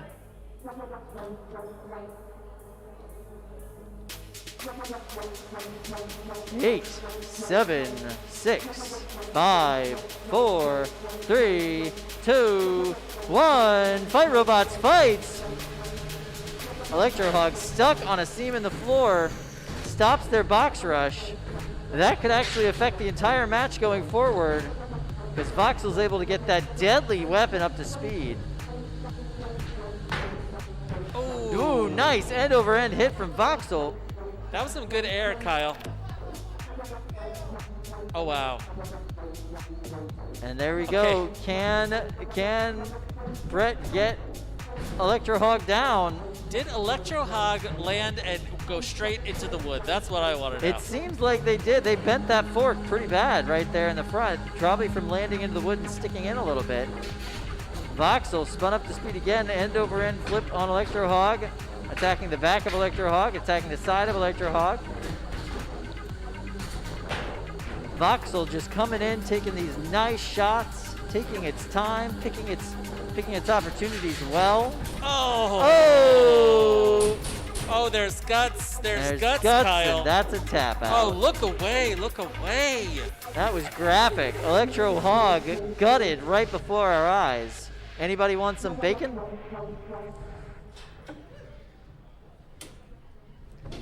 Yeah, I'm seeing parts of Electro Hog all over the place. Parts of Electro Hog everywhere. Yeah, Electro I think I see Hog. a base plate over there in the corner. That's exactly right. Maybe a motor? Is that a motor? I'm not sure what that is. We'll find out when it gets swept out of the arena, that's for sure. Yeah. So we're going into our instant replay for this fight. As you can see, that box rush at the beginning completely and totally thwarted by a seam in the floor, and unfortunately Electro Hog just was not able to mount resistance after that. The weapon was going too fast on Voxel. Voxel just powerful hits, and look at this. Electro Hog stuck the landing, literally. Literally stuck the landing. Sharp wedgelet sticking right into the floor. Brett has to knock into what, 3-4 times there to get him loose. All right, here we're gonna see the base plate here in just 1 second. It starts to come loose, and then it's all over. There we go. Here we go. There it is. Here we go. That's all hanging out right now. This is graphic. I gotta watch this through my fingers. This is. Oh no! Wow, that no. was a great shot, production team. Thank you for that. That slow motion shot was absolutely gorgeous. Just graphic robot carnage on your screen, ladies and gentlemen. You can't go wrong with a hit like that. That is what we are all here to see. Thank you, Voxel, for providing us with that beautiful, beautiful shot. Yeah, I still see the base plate in the arena, even though the robot is no longer in the arena. Yeah, he's probably going to want that back. Yeah. Get it working? Important. We'll see. We'll see. All right. So we're loading into the next box now, but that moves Voxel forward. Voxel will face Red Hawk in the next round. Yes. That's going to be a fun fight. Caldera is going to face Yes Chef in the next round.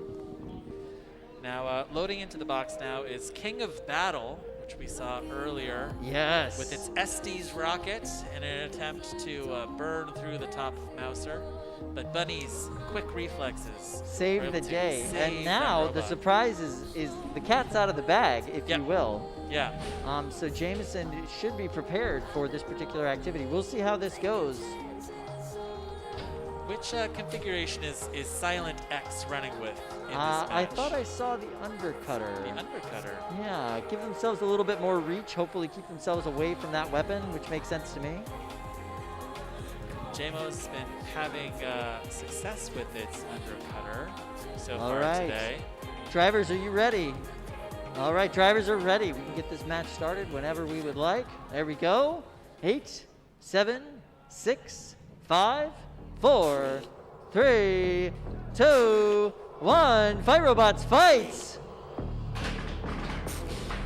JMO's little spin the bot to get up to speed move did not work in their advantage when that mini bot came in and literally knocked them end over end all over the box. They are still flailing. Flailing into Brett the Brick, knocking chunks of plywood all over the box. Finally coming to some sort of a nope, still flailing. There we go. Finally coming to some sort of arrest. This mini-bot is more of a threat right now to Silent X. Silent X finally going after the main bot.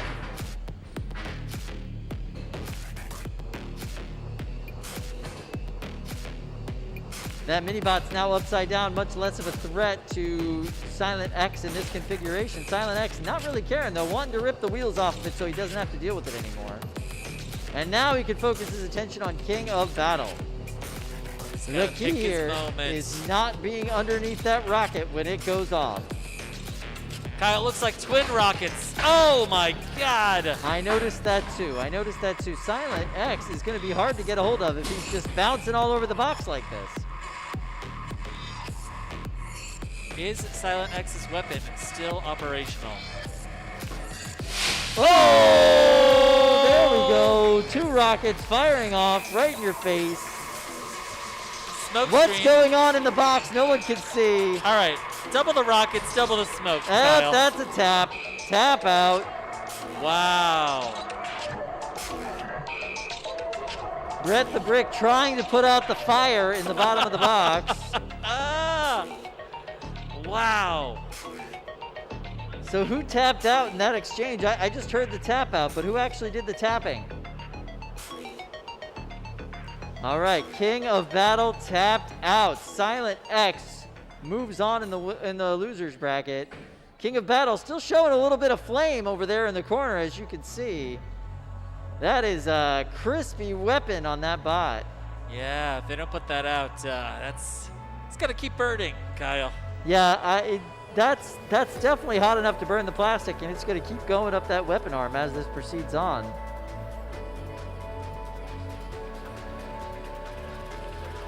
So we're going to wait for the smoke to kind of clear out of this box. We have a full negative air pressure system in these boxes to suck out all of the dangerous things that burn up. So you can see it smoldering there. One of the nice features about the Norwalk Havoc boxes is you're able to really suck all of these dangerous chemicals out before you have to deal with them and get people's faces into them. The safety feature that we all appreciate. Yeah, that scorch mark looks intense. Yeah. Brett tried to put out the fire with its body. Brett really helping in this match. Well, the end of this match. Hardest working house spot. Hardest working house spot is Brett the Brick. Here we go. There we go. Looks like the fire's out. All right, let's take a look at the instant replay, Kyle. All right, one of the things to watch for in this match is Jameson Go's driving. Jameson Go knows how to drive Silent X so well. Really kind of picking his moments and destroying one robot and then the other. It does have a tendency to bounce a little bit. Well, that bot just bounces all over the arena. I mean, sometimes it gets its best hits doing that. That's the chaos factor that makes Silent X and Silent Spring very fun to watch. I think that the thing that sets this robot apart from other undercutters, beetles that we've seen today is the reliability of Silent Mechs. 100%, yeah. You It just could keeps on have going. it hit every single corner of the box and have it tumbling for 10, 15 seconds, and that robot's still You're gonna still keep going to going. get hits after it. Yeah, absolutely. All right, my anticipation level here for the rocket. Palpable, Kyle. I want to see this again. I agree. I think that we want to see this again. King of Battle is out of this tournament after losing in the losers bracket here, but we will see them again. Perhaps we might even see them in a Rumble today if we have time for such an event to occur. All right, my hope is that it's going to have 3 rockets for the Rumble. That sounds like the Rumble will be over because the box will be on fire. All right, let's see it. Oh, the rocket's about to happen. Yes, yeah! There we go. That's Kyle, I just swear to great God, I'm footage. 11. I love fire. That's just a great footage right there. I mean, beautiful shot. So glad this corner camera wasn't destroyed, so we got that beautiful shot. And there's all the fire through the smoke. And the tap out. Wow, look at Wow. That was a ridiculous match. I think that's what we should expect from King of Battle from now on. Ridiculous matches. that. Yeah. Kyle, did you have SD's rocket as a child? I did, Did actually, you ever yeah. shoot them off in the park or something like that? Shot them off at the park. That was a project that we did at school, and then we moved Okay. on and started doing that, doing it at my house Yeah. in Palm Harbor, Florida, launching rockets into the air. So that was fun. All right, we've got our second Beetleweight box loaded. We've got Vibroid and Super Ferocious loaded into the box. Okay. Drivers are ready to go, so we can start this match at any time. 8, 7, 6, 5, 4, 3, 2, 1. Fight Robots fights! Vibroid getting up to speed, coming in towards Super Ferocious, slow and steady. Super Ferocious feeding them that wedge. Little white titanium sparks flying off of that wedge. Super Ferocious doing a great job keeping them pinned up against the wall and keeping them from moving too far away. Super Ferocious went to try to get behind Vibroid to shove them into the wall there. Did not end up working out for them. Brandon is doing a really good job of slowing down that weapon on Vibroid. Not an easy task on Vibroid. Vibroid is a scary, scary weapon. But, Mounted to something that kind of looks like a robot. But Super Ferocious has a pretty tough little plow on the front. Absolutely, yeah. They're getting some really great pushes in, and they're showing a lot of control in this match. Got a nice lift there. Super Ferocious showing a lot of durability. They're able to take these big punishing hits. Vibroid desperately trying to get out of the corner, but Super Ferocious trying to flip them up on their side. Hard to do with the geometry of Vibroid. Really no flat place to land them. It looks like Vibroid's right weapon might be down. It's spinning, but it's not spinning fast.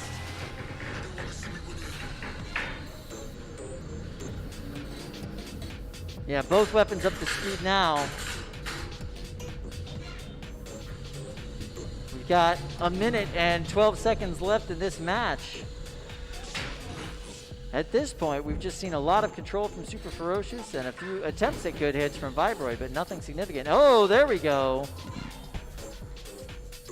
Is it doing the thing, Kyle? Look at Nope, this thing. it's able to get back down. There's Okay. just no flat space on Vibroid. No matter what you do with them, they're going to get back down. Vibroid is now trying to spin. They look like they're able to get one weapon to spin. They're trying to rotate themselves out of that corner. Super Ferocious says, I'll get you out of that corner, no problem. I want this match to go the whole way. And now they're just parading them around the box and running them into the wall, lifting them up again. Super Ferocious showing us a lot of control, a lot of aggression in this match. We're in the last 25 seconds here. Vibroid stuck in the corner. Super Ferocious seems content to just keep trying to flip them up in that corner. This is really not the position you want to be in as it's going to the judges. Absolutely not. 10, 9, 8, 7, 6, 5, 4, 3, 2, 1. That's the end of this match. Ooh, Kyle, is this one tough to call or easy to call? This is not tough to call in the least. Not tough to call at all. Let's go see our friends in the judges' booth / all of their houses. All right, who did we start with last time? Who wants to go first? Can we get maybe a little hand wave? All right, Zach. It's easy to go first on this one because there was only one robot doing anything really worth watching in that fight. Vibroid pretty much just got pushed around the whole time, and Super Ferocious was just totally in control. Behind him, lining him up on his face in the corner, pulling him out and driving him all the way across the box to line him up in the other corner. Only one robot ever had any control in that fight. It's gotta go Super Ferocious. All right, we have one vote for Super Ferocious. David, you want to go next? Sure. It was really refreshing to see a lifter actually do lifter things. I think that's the most success we've seen a lifter have in a single match. Super Ferocious did a really good job. Like Zach said, getting Vibroid into the corner, lifting it up onto his face. So I'm also going with Super Ferocious. All right, we have 2 votes for Super Ferocious. Don, what were your thoughts here on this fight? I agree with the other 2 judges. Super Ferocious was in control for the entirety of the match and really stayed on Vibroid in those times that his weapon seemed to be down before resetting it. And he did a great job getting them flipped against the arena the couple times that he managed to do that. Perfect. All right, we have a unanimous decision for Brandon, Bennett Young, and Super Ferocious. Absolutely. That was not a controversial judge's decision at all. So, loading into the box now, we have Division and Bison. Nice. I'm excited about this fight. Yep. These 2 bots are very well suited to fight with each other. Bison, big hinge flipper. Division, big vertical spinner. Yep. We've already seen that Bison can take some hits. Yep. And we've definitely seen that Division can dish them out. They're still using that new weapon blade, Division. The strategy here is to get Division off kilter, right? And have it start bouncing around the box because it's driven up Bison's big wedge. Is that right? That's absolutely true. And if Bison is able to get up underneath Division and tilt them into the wall of the box, they can cause Division to do a lot of damage to themselves. Yep. Maybe even stopping their weapon.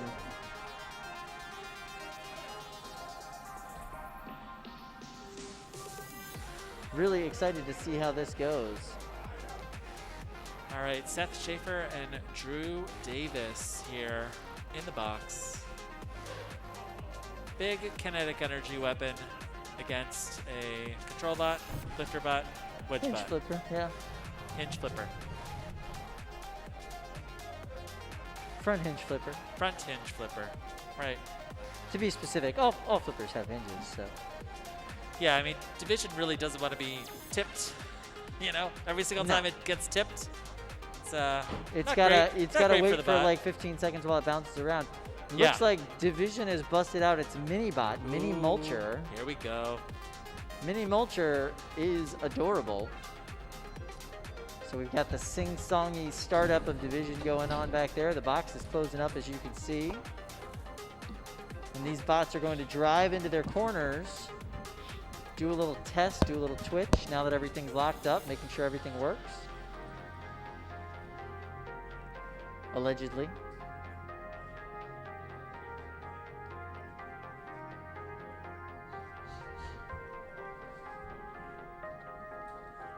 All right, we're going back into the box.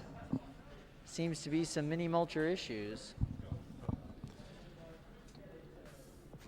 All right. Oh, no, it's an issue on Division. So let's see what's going on here. Oh, he is going to work on the mini bot.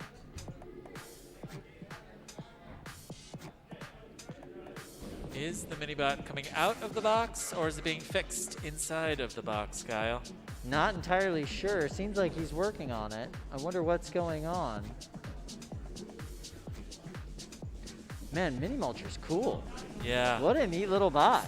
I really like that self-rider on the top. Yeah, it's really wicked looking. Yeah. Kind of getting Bloodsport vibes from that self-rider. For sure. I wonder where he got that inspiration from. No idea. No idea. No idea. All right, Mini Mulcher making its way over, slowly but surely. Such speed on Mini Mulcher. Very Watch speedy out for that one. Mini Mulcher. All right. All right, drivers are ready. We are ready to start this match. 7, 6, 5, 4, 3, 2, 1. Fight robots, fight! Nice move there from Bison, pushing Division over into the corner. Bison's entire objective in this fight is to try to get Division to damage themselves. They're going to flip them up into walls. They're going to use their wedge to try to push them into walls. Bison trying to get a good angle to get away from Division. What happened to the wheel? Division's lost a wheel. Division has lost a wheel. Nice that's hit a big from hit. Division there. Can Bison self-right? They're trying. There we go. Bison self-righted. Mini Mulcher not doing any. There we go. Mini Mulcher sped up. Bison says, all right, that's fine. I'll flip you both. No big deal. Division stuck up on the wall. Can they get? Yes, they can get themselves down. The power of that weapon definitely lets them do it. Division can definitely gyro walk. Not a problem for them, especially with all the forces coming out of that spinner. And they just got a great hit on the back of Bison, chipping away pieces of plastic.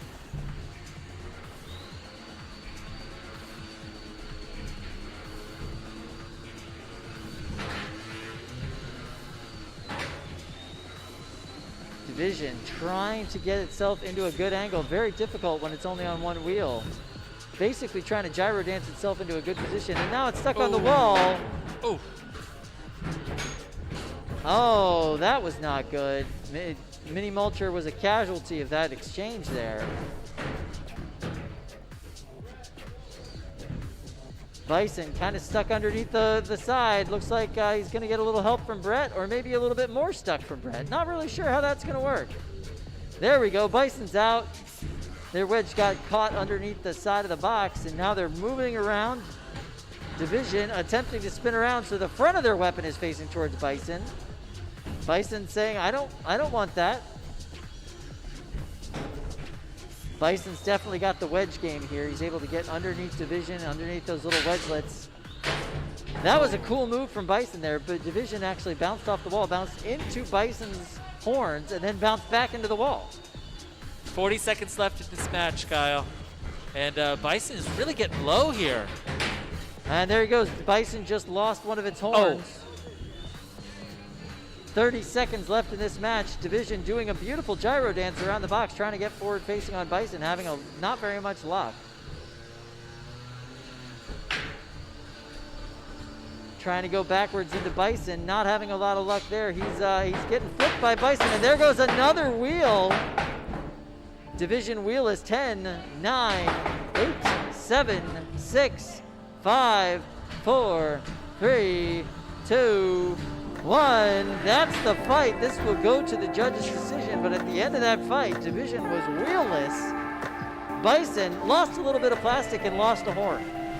I think Division still has one wheel. I think if we were to zoom in on it, but yeah, it lost its first wheel pretty early in that match. All right, on over to the judges. Who wants to go first? Yes. Can I start by saying that Mini Mulcher should be the one who wins that? I cannot believe it survived 2 hits from Division. That's true.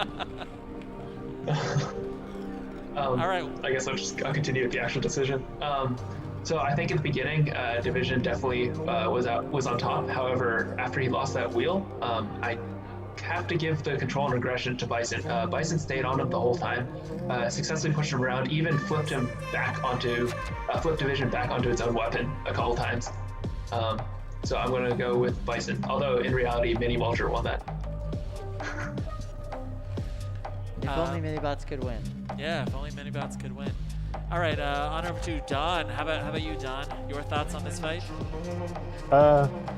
Yeah, once Division lost the wheel, it pretty much lost any control it could possibly get in the rest of the match, which gave Bison the ability to push it, and which basically made it lose control whenever the weapon hit the wall, or I think one time it flipped it, and then it just went kamikaze.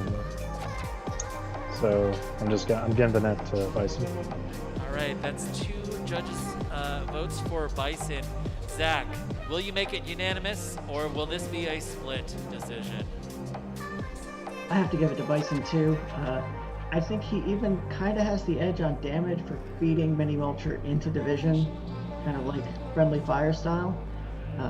He did lose the one horn, but other than that, there was no real substantive damage to Bison, and clearly in control the whole fight, especially after the wheel loss. Yep, I gotta go Bison also. All right, unanimous decision for Bison. Absolutely. Fantastic work from Drew Davis, our teacher from Schenectady. Good job, really good job. Drew, can you come over here and show us Bison?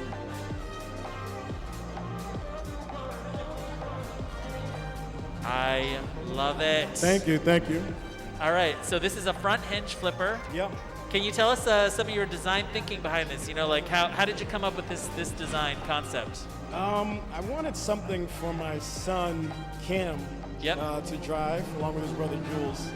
And I figured the easiest, the less dangerous bot is obviously a flipper.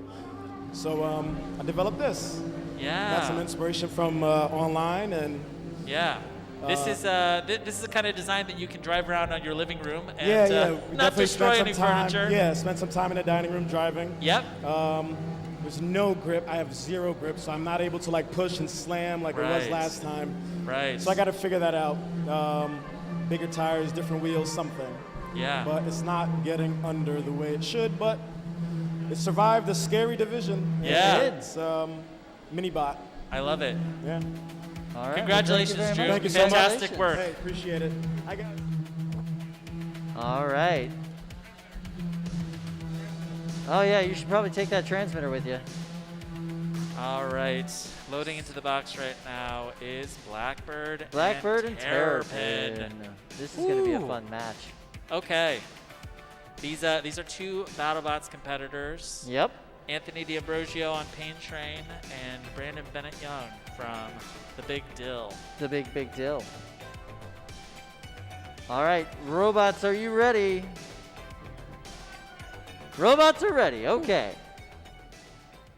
Blackbird, Terrapin, they're in their corners. They're tested. They're ready to go. Let's watch this fight.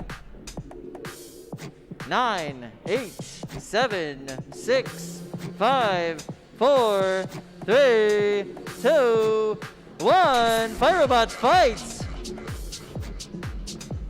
Terrapin attempting the box rush there, not super successful. Terrapin shoving Blackbird into the side wall.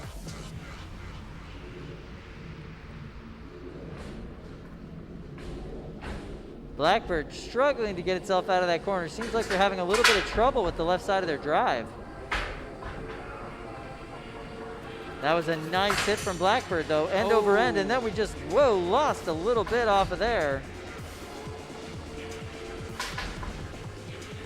Blackbird is starting to get some momentum. They're getting these good hits in on the side of Terrapin. Let's see if they can keep this momentum going. Looks like Terrapin's lost one of its armor pods on, over its wheels. Yeah, that was definitely a weak point in this robot. Oh, there we go. That's an entire wheel off the bottom there.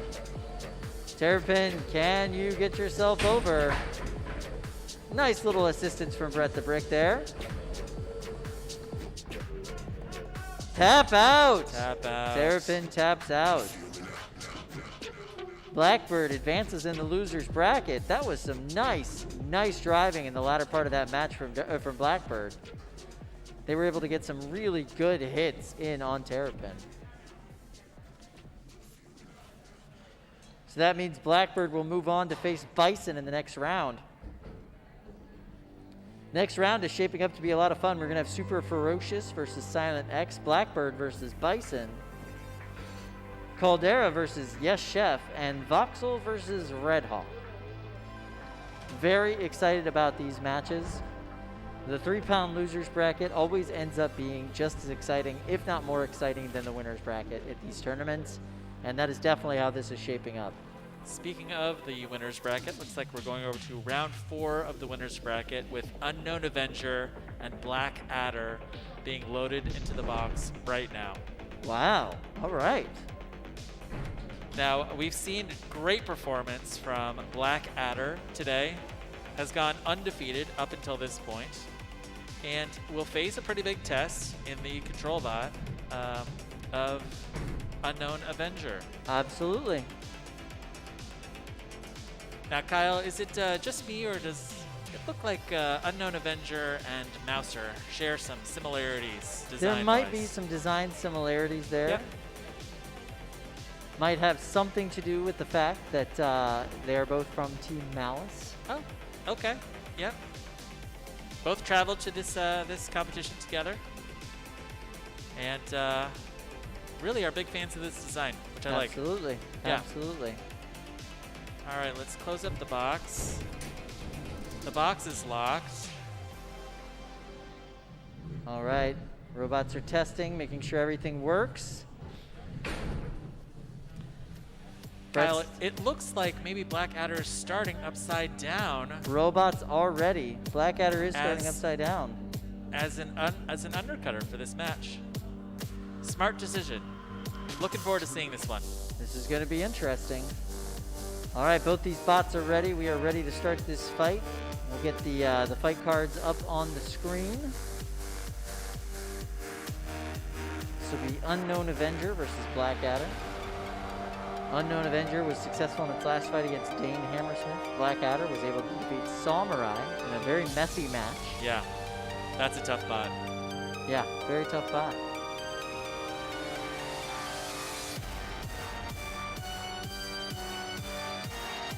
All right, looking for our title cards here, and then we can get this fight started.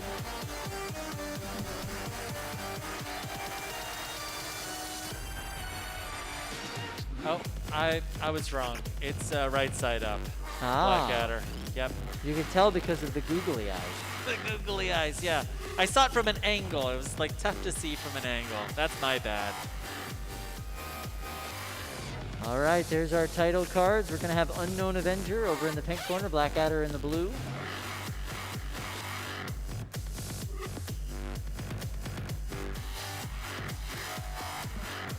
Drivers are ready. In 8, 7, 6, 5, 4, 3, 2, 1. Fight Robots, fight!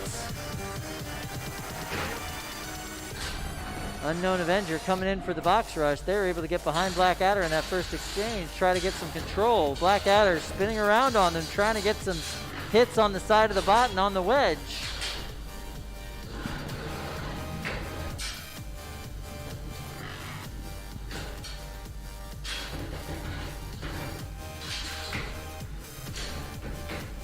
Blackadder doing a great job trying to keep that weapon facing towards Unknown Avenger. Unknown Avenger doing a really great job keeping that wedge in its protective position, thwarting these attacks from Blackadder.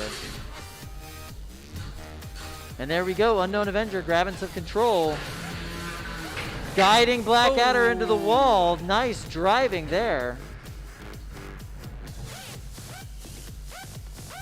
And it looks like Blackadder's weapon may be down. Nope. Nope, Just turned it off so they wouldn't damage themselves in that corner. It was a smart move, and they now have bent the weapon on Unknown Avenger.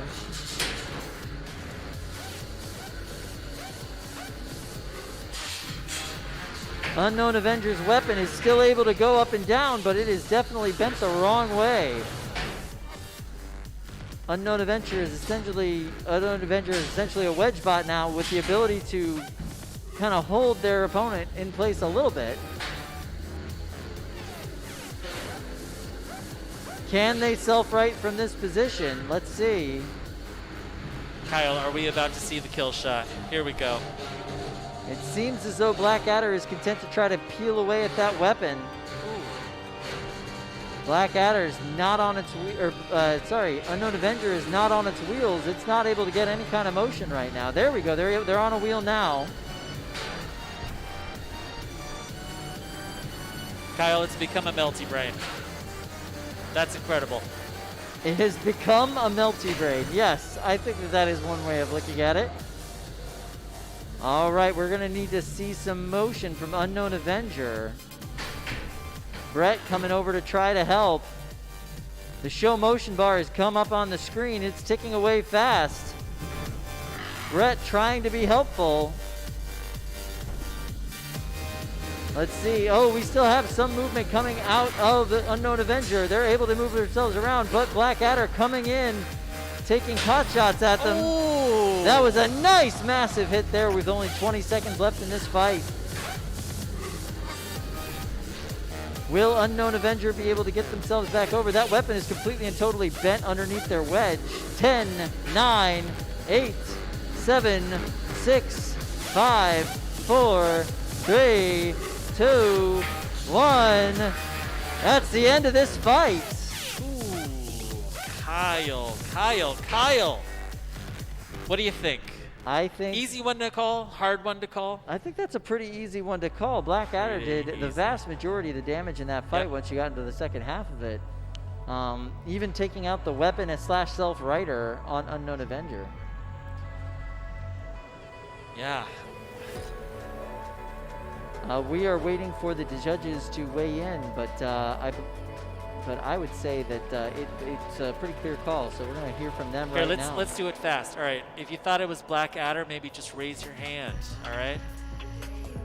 1 hand, 2, 3 hands, Kyle, 3 hands, all right? AJ, congratulations, buddy.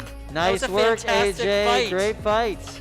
Yeah, okay. AJ moving forward. All right. Yep. AJ moving on in this bracket. Very excited. He's doing a great job. Yeah, this kit configuration is really working. It is a really reliable robot. And I've seen Blackadder now twice at this competition. They just keep getting better and better every time they come here. Their bot's more reliable. They're able to do more damage. It's impressive. I still attribute it to his driving. Yeah. And of course, those fantastic googly eyes. Yeah, googly eyes, they add weight to the robot, but also personality, Kyle. Yeah, a little bit of soul. How are you going to win a fight without a little bit of soul? True. All right, I see Shred It Bro over there in the other Beetleweight arena. Oh my, Shred It Bro is in. They're going to be fighting Eruption. This is going to be a high kinetic energy, really destructive match. I'm really excited about it. Yeah, these are 2 vertical spinners. And they've both had fantastic matches so far today.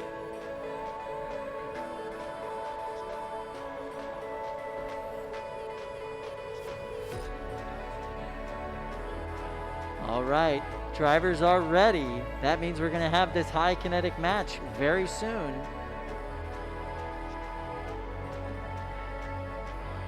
Eight, 7, 6, 5, 4, 3, 2, 1. Fight, robots, fight!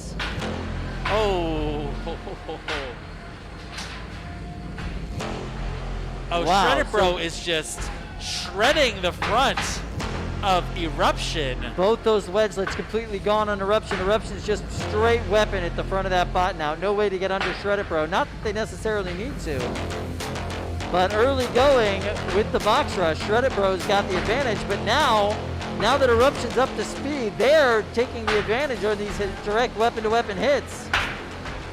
Oh, that was a nice kickback from Shredder Bro. This is going back and forth between these competitors. What a great fight. Eruption stuck in the corner. Are they able to move? Shredder Bro says, I'm not helping you. Maybe Brett can help. And we are going to need to see some motion from Eruption if this fight is going to continue. Now Shredder Bro wants to get in on the action. Can we show motion? Oh, that's a tap, tap, tap. That is a tap out from Eruption. Eruption taps out. Shredded Bro moves on.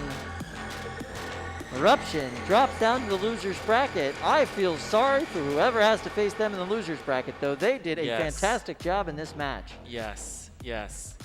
Okay, we saw Evan Arias' incredibly aggressive driving style in that match. He will not stop driving into you until your robot is dead. You see Jameson Go with Silent X do that move where at the beginning of the match they spin themselves around to give themselves time to spin up with the back of their robot facing their opponent. Yeah. You don't see those moves from Shredded Bro. Shredded Bro says, I will box rush you while my weapon is spinning up. I don't care. Yeah. And like the interesting thing is the strategy from Shredded Bro is the same, seems to be the same, if that weapon's working or if it's not. He will ram his face into your weapon at full speed, whether that weapon's going or not. Yeah. Yeah, no. Most of the time, that strategy seems to work for him. Eruption has done a great job in this tournament. As far as giving Shredded Bro a run for their money, this is, I mean, look at these shots right here. This part of the fight all goes to Eruption. That shot right there, launching Shredded Bro up into the corner.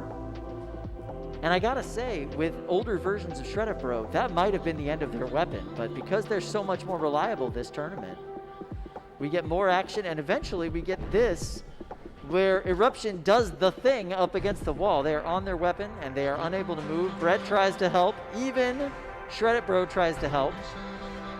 But eventually looks there was a tap like out. Eruption's weapon, though, was dead at the very end. Yeah, there's a very good chance. I couldn't really tell, but yeah, there's a very good chance. And loading into the box next, we have Mouser and Nitro Hornet. Yes. Super high kinetic energy weapon in Nitro Hornet. And great driving and good control from Bunny and David. Absolutely, very much so looking forward to that. This is an excellent control bot. We've seen Bunny do some really great work with this already in this tournament. All right. The drivers are nervous but ready. We are ready to start this fight. Thumbs up all the way around.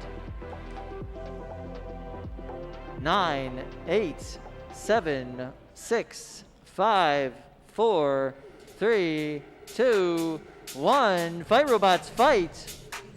Nitro Hornet, a bit of a hometown hero. They are very close to the area here. They come to almost all of the tournaments here at Norwalk Havoc, and they put on some really great shows for us.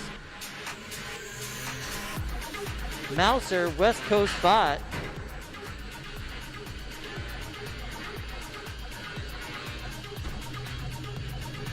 Mouser so far surviving these impacts quite well. It's a very durable build. Yes. But now you just heard that weapon on Nitro Hornet kick into a higher gear. Seems like one half of the drive on. Ooh, that was a piece of Mouser that's not supposed to be off of the bot. Nitro Hornet's weapon still going at very high speeds. Oh, they were able to get a good flip up on Mouser, but Mouser self-rights super quickly, right back into the fight. Mouser's gonna have to get control of Nitro Hornet if they want to win this fight. So far, they've just been surviving very, very well, these hits. But that is not how you win a match. You win a match by getting control, driving Nitro Hornet into a wall, driving Nitro Hornet into the corner, using their kinetic energy to damage themselves, maybe even driving them into Brett and trying to get Brett involved in the match.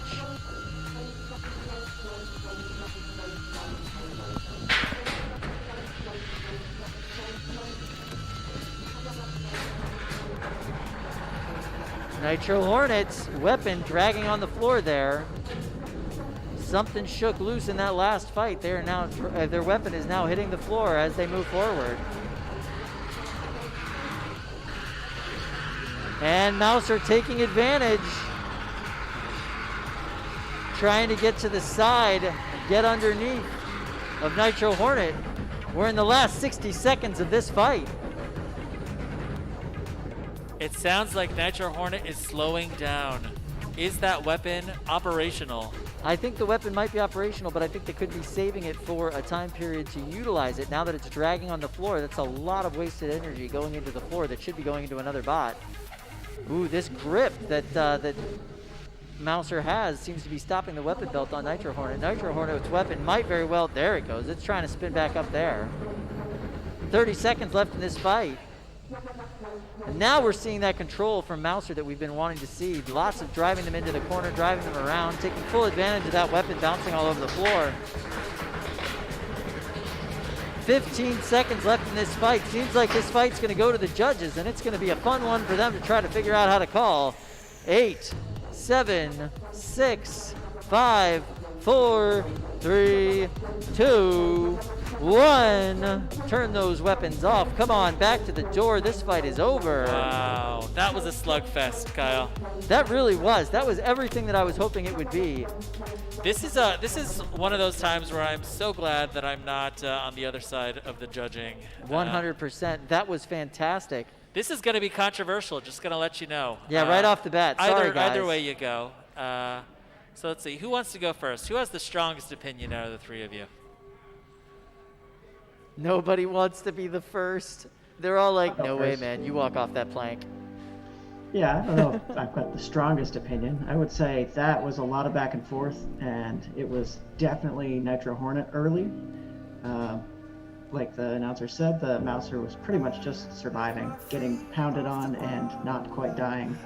At the same time, there wasn't really any damage, so I think when Mouser turned it around and took over the control at the end of the fight, I have to give this one to Mouser. Mouser, okay. Okay. All right, David. All right, Don. Who wants to be brave and go next? It's going to be a hard one to call.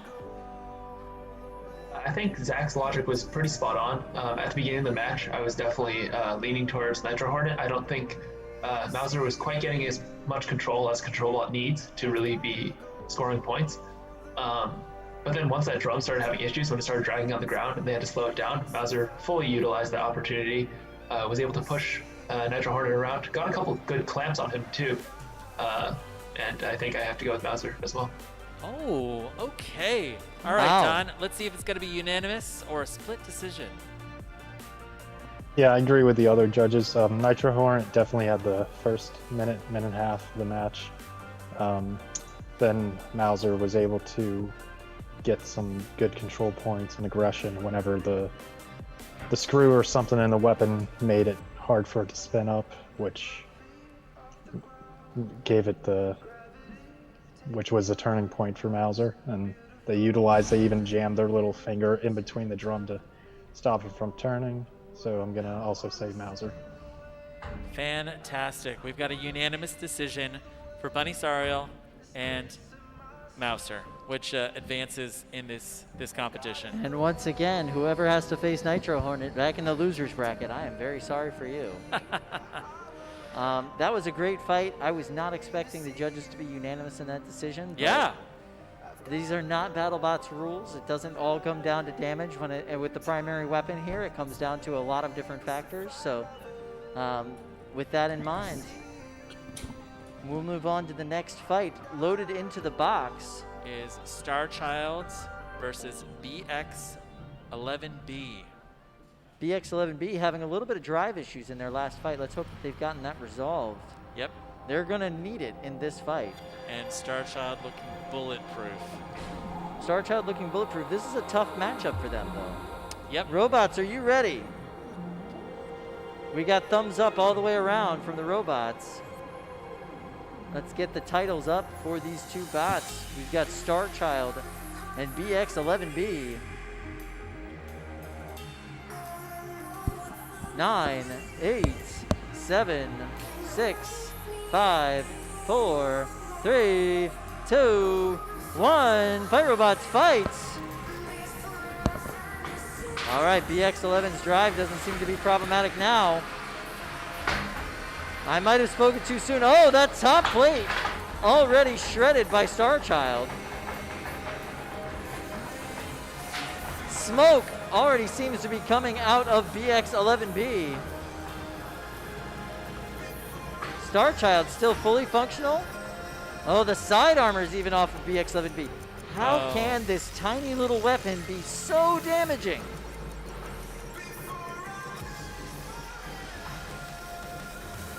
So we've got a big chunk of the top armor taken out of BX11B. The side armor is taken off of BX11B.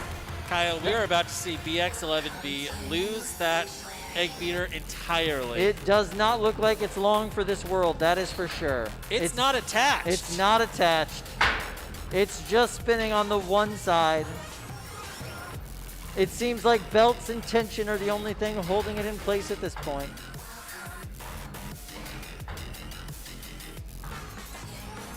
And this is just an easy match for Starchild. If you were talking about rock, paper, scissors, right, this should not be a great match for Starchild. Yeah. But they are proving that the rock, paper, scissors does not apply when you're a big wheel hammer thwackbot. What would you call this? We're going to have to ask Brandon what he wants to call this weapon, but this is ridiculous. It is, it's a real treat to see. Absolutely, and just driven so well.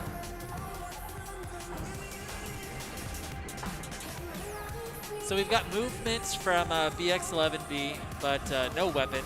Definitely And not, no. It really looks like, unless something catastrophic happens, this is going to be Starchild's match. Coming up with 60 seconds left in this fight, Starchild now just getting some driving practice in, it seems like. Yeah. May as well get some time on the stick while you're in there. Take some hits if you want to.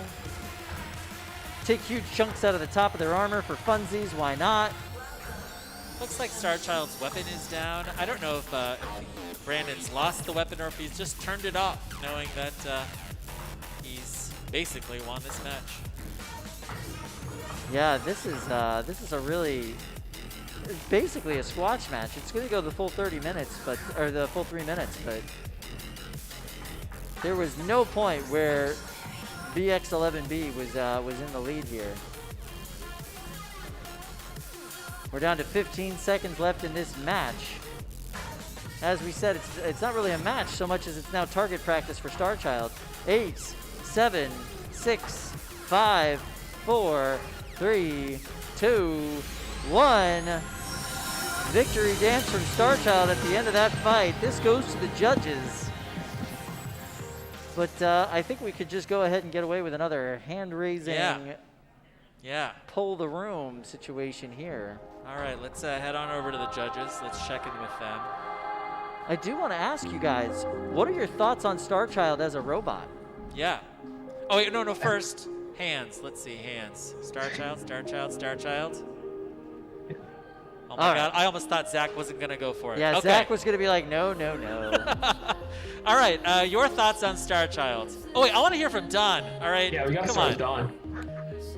Yeah, it's a great robot, and like being one that's driven a huge before, he is absolutely surgical in his hits. He hits where he wants, and it's great. And he just dismantled the X11B. It's great. So after watching this fight, Don, is this something you might bring back to the rest of the team and say, hey, this could be a module we might want to play with maybe next season? Anything's possible. Anything is possible. All right, thank you very much. I appreciate that. Zach, what are your thoughts on this bot? I was impressed by how much bite the small blade gets. I think that's a big part of why it's so effective. In addition to targeting the softer, thinner top plates, because most people have to have really beefy side armor to deal with the other spinners, he's also getting a lot of translational velocity on the blade itself. And so it's like getting a bunch of bite from a very fast drivetrain. It's actually going so fast when it hits that it digs in really far as it rotates around. So even with a really low mass weapon, he can go really fast with the extra bite and still get a big chunk. And it's really cutting into that plastic top plate. It's a pretty clever setup. David, I'm curious, if we were to scale up Starchild to a heavyweight, would this be one of those robots that you'd like to see face off against Ribot? Definitely not. In our spreadsheet of robots we don't want to face, Huge is on there for a kind of weirdly shaped robot that we'd rather not fight. Starchild is right up that alley. I am very curious to see, going forward into this competition, what happens when Starchild fights a horizontal spinner. I think he's proven at this point that he has no problem dealing with these drum spinners. So we'll have to see. Absolutely. All right. Starchild looking really great. I'm loving this robot. I love an unconventional design, and really, I mean, we're seeing some true robot carnage out of Brandon Zielinski and this robot. So Starchild moves on. They're going to be facing Mouser in the next bracket. And we're going to see Black Adder versus Shredded Bro after that. Okay. The future of the winner's bracket in the 3-pound division looks bright. I think it's going to be a lot of fun to watch these two fights. Kyle, let's collectively give a little prayer for Mouser, all right? Because this is going to be tough. It is going to be tough. Yeah, for sure, for sure. Not a lot of top armor on Mouser. No, not in the configurations that we've seen. I mean, there's probably some tricks up their sleeve. Okay. We'll see. I mean, you know, they've got to be prepping for it at this point. They know it's coming. Yep. But it sounds like we're going to be moving on to some 30-pound action. Ooh, 30-pounders. Kyle. Does that sound good? Kyle, I see definitely not Overhaul, right? In there, and Charles Guan. And it's definitely not Overhaul. Look, they got the ear. The ear's back on. Hey, Charles, how's it going? Charles, how did you get that ear back on? He has a second one. Yeah. I mean, listen, he's in the zone. All right. That's. So yeah, looking over into the 3-pound division. In the losers bracket, what we have coming up is going to be Voxel and Red Hawk. They will be fighting to see who can take on Nitro Hornet. After that, we're going to have Caldera and Yes Chef, and they're going to see who gets to fight BX11B. Blackbird and Bison are going to go after each other to see who gets to take on the Unknown Avenger. And Super Ferocious is going to fight Silent X, and they're going to see who has to take on Eruption. I would be scared to take on Eruption in that loser's bracket. Quite frankly, they've had a fantastic matchup. If it wasn't for that loss to Shredded Bro, they would be a clear favorite to win this competition, and they very well may if they move their way all the way through this loser's bracket. And as is often the case, the loser's bracket seems to be more difficult as a path for this competition. Absolutely. More fights. You've got to take a lot more damage to your bot, and you've got to be able to be a lot more persistent going through the tournament. But we have seen, people come up through the loser's bracket and win the whole thing. Yep. It's happened more than once. So we're going to see it again here moving forward today, perhaps. There's definitely some bots in the loser's bracket that could take on any of the 4 bots in the winner's bracket right now. Kyle, Charles Guan has taken out, definitely not Overhaul. Or this robot is not Overhaul. Yeah, this robot is not Overhaul. Yeah. Does look like we have Brett the Brick being loaded into the second beetle weight box. And looks like we're going to have a 15-minute break here. What time are we coming back? 6:30? 6:35?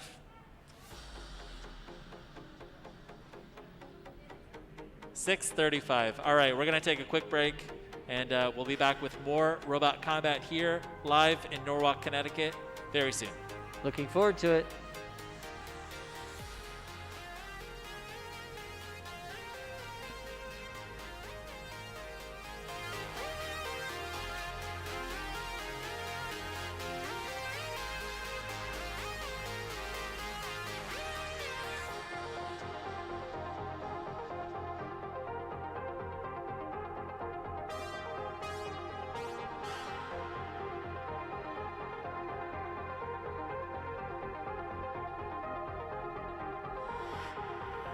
I do not know as much about human relationships as I thought.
off the ground. Let gravity take me up. As beautiful as it's been, it's time for me to go.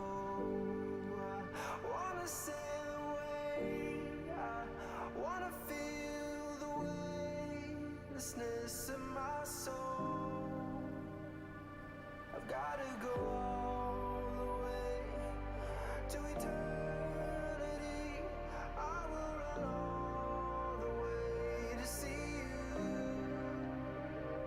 I've gotta go all the way through time and space if I'm ever to see you. And I'll go.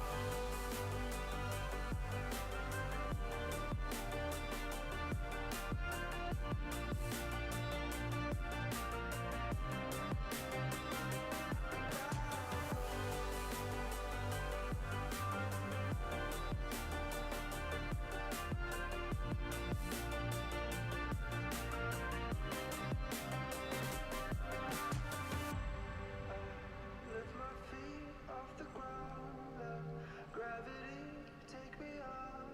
As beautiful as it's been, it's time for me to go.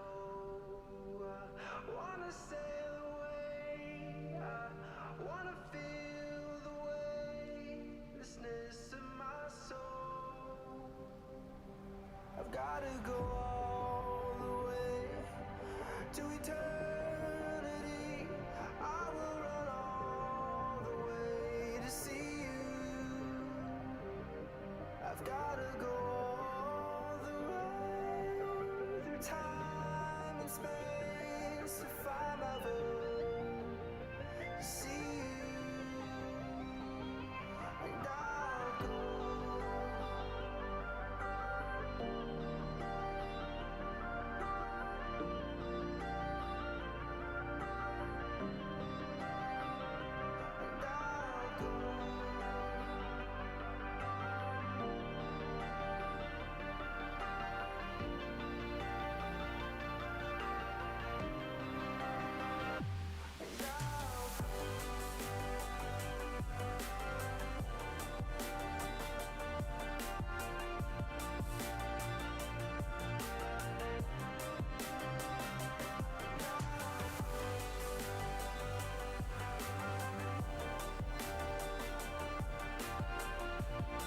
All right. And we're back. We're back. I have very important information for you, Luke. I know everybody at home and everybody back in the pits was wondering. I did have one of those cupcakes during the break, and they were Yes. delicious.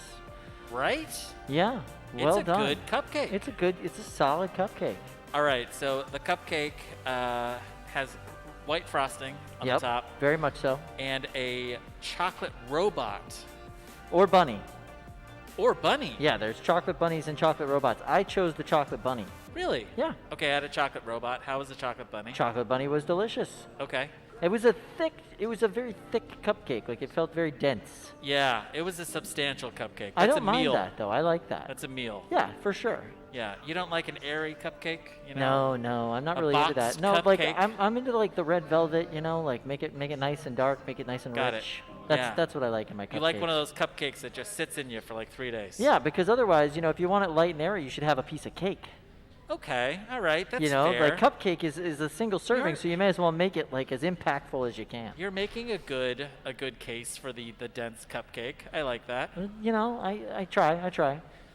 Now, these cupcakes were made by Brandon Unger's girlfriend. That's right. Yeah. Whose name we still haven't gotten. We'll have to figure that out at some point. You know, today. I wish that I knew Brandon Unger's girlfriend's name, so that we could congratulate her, because these cupcakes were fantastic. I agree. That would be really nice to be able to do. All right, so we should talk about what's going on in the big box right now. What are you talking about? Oh, Norwalk Havoc. My Norwalk God. Havoc. I thought this was That's Norwalk what we're Cupcake. doing here. There's Okay, robot all fights. right. There's robot fights. The Norwalk Havoc Robot League. That's what's on our faces right now. Right.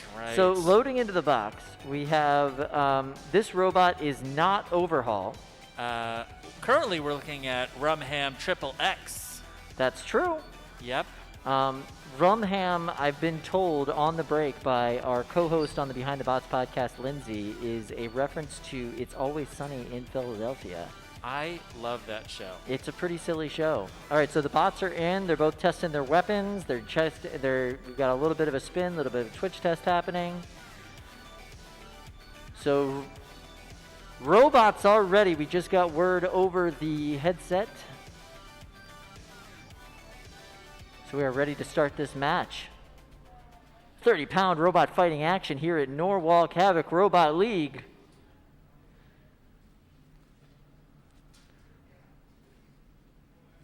Nine, 8, 7, 6, 5. What's going on? This counter keeps starting over. Hold on. 5, 4, 3, 2, 1. Fight robots, fight for real this time. Here we go.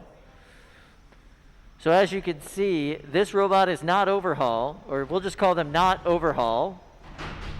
Has got their big wedge in an attempt to try to thwart the undercutter of Rumham. Oh!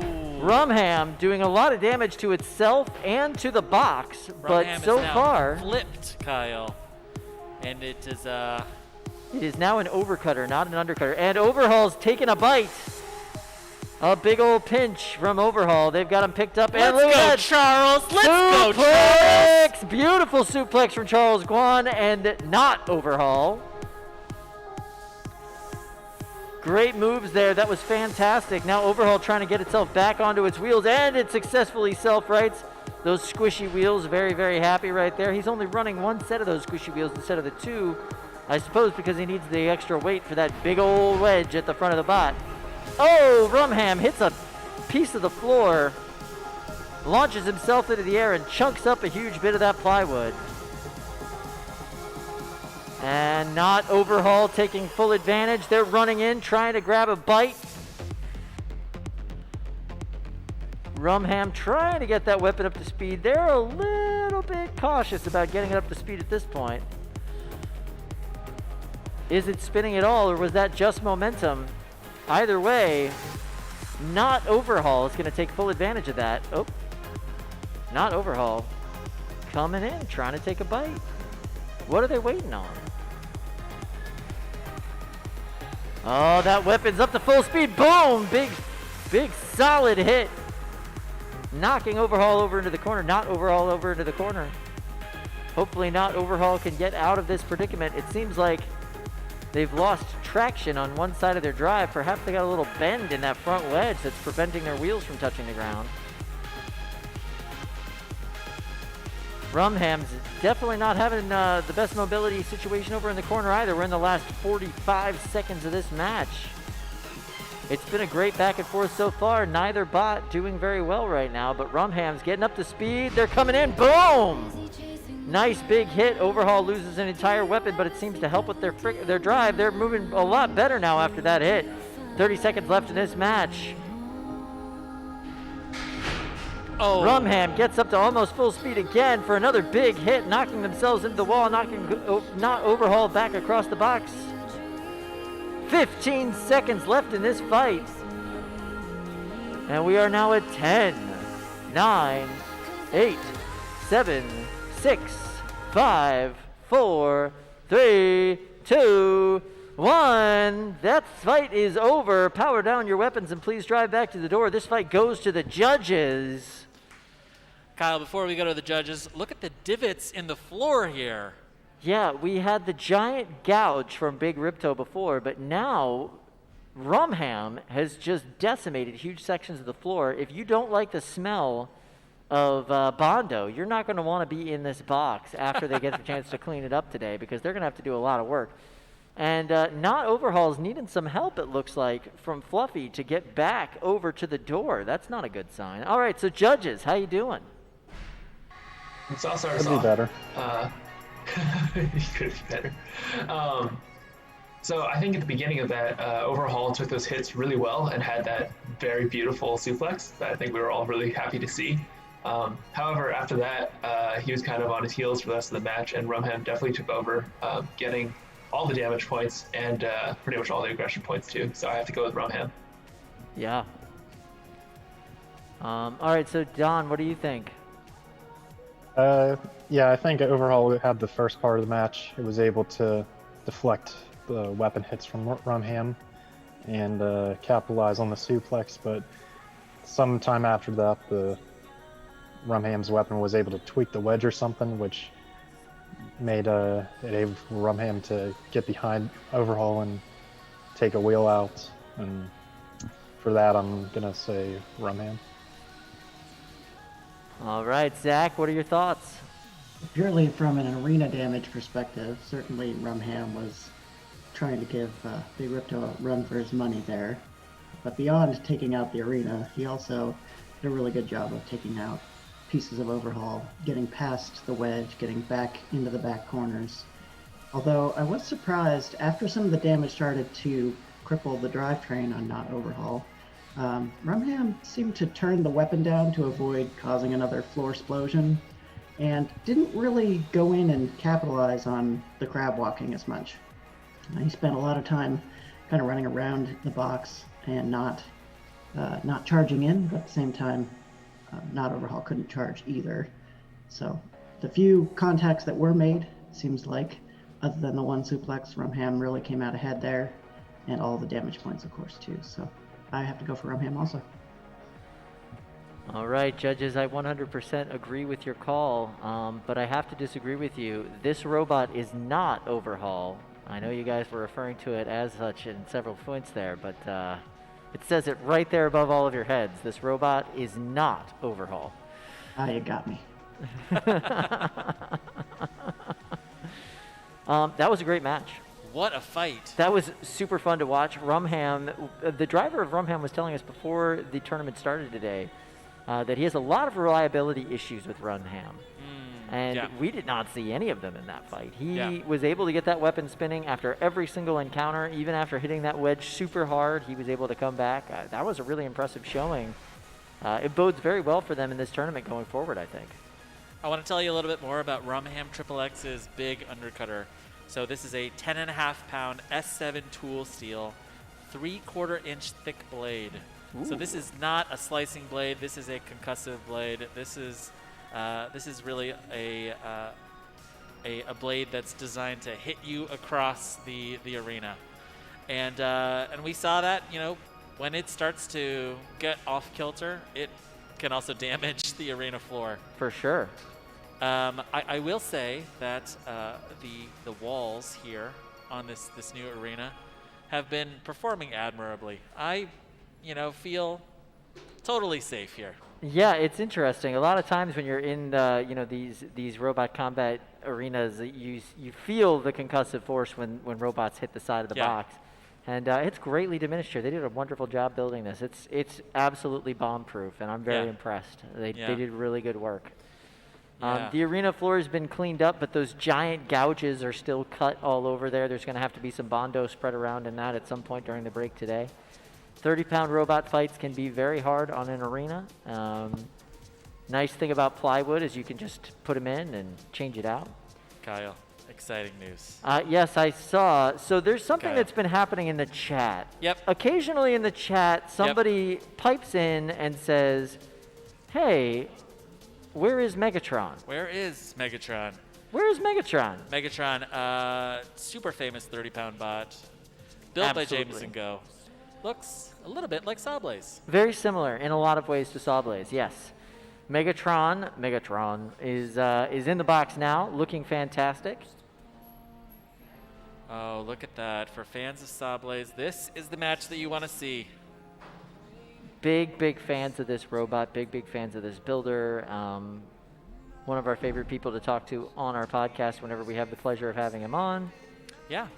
I caught up with Jameson Go at lunch, and he said that he'd be interested in coming on the podcast 2 weeks from now. That would be great, actually. Yeah. Wow, you're doing a lot of prep work.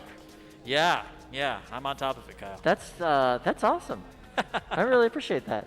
Yeah. So what we're going to see in this match is Megatron versus Big Ripto. Now, if you're a fan of 30-pound combat robotics, you know that there's some fun history between these bots, and there's some really great YouTube videos and slow-mos out there. If you want to go look it up, Megatron with a capital R and Big Ripto. If you want to type in Franklin Institute on top of that, you're going to see some really ridiculous hits. This is a different Megatron. Okay. Than that time period. It's Yep. assembled quite differently, and it's quite a bit sturdier. There was probably some design changes made after that fight, honestly. Big Ripto was the bot that ended 30-pound full combat fights at Franklin Institute. Absolutely. It was definitely a big part of the decision to stop doing full combat fights at Franklin Institute. The team that puts on that event is very safety concerned, and this really showed that as the sport has progressed, that arena was no longer capable of containing it. So, all right, so we've got the box locked. Everybody's doing their Twitch tests. This is a highly anticipated fight. We're really glad we get to see it at this tournament. I think you guys are going to be in for a big treat at home. There's already a crowd of people that are wandering in. It's a trickle, but they're coming in because they want to see, so they're spreading themselves out around this part of the space so they can see what's going on. All right, robots, are you ready? Not ready. Quite ready yet. It seems as though Ripto needs a little help, a little aid.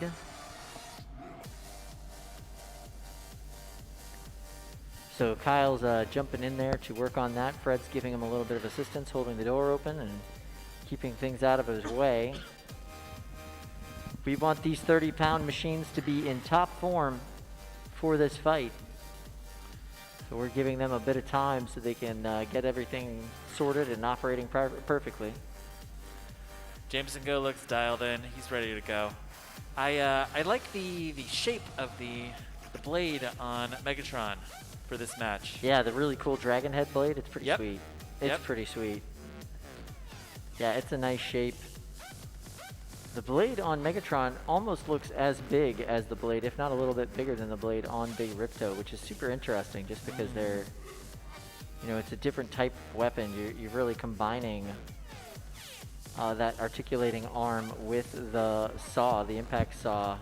So you kind of are spreading your weapon power out between those two things. One of the fun facts about Big Ripto that I learned earlier today was that virtually all of its fights end within 90 seconds or less. That is not surprising considering the amount of force this bot can dish out. Extremely well-driven bot, extremely well-built bot.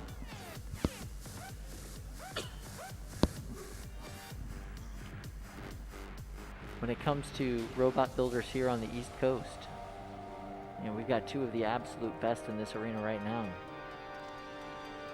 It looks like this may come down to the ground game. Which robot can get under the other? Megatron really does not want to ride up that wedge and get fed straight into that huge disc. I think anything that exists doesn't want to ride up that wedge and get fed to that huge disc. Kyle Singer is running into some challenges here. Oh, looks like he's going to have to take apart Big Ripto. Oh, no. So this fight may not be happening immediately. We're hearing over the radio this might take 5 to 20 minutes of time in the pits. That is unhappy. Yeah.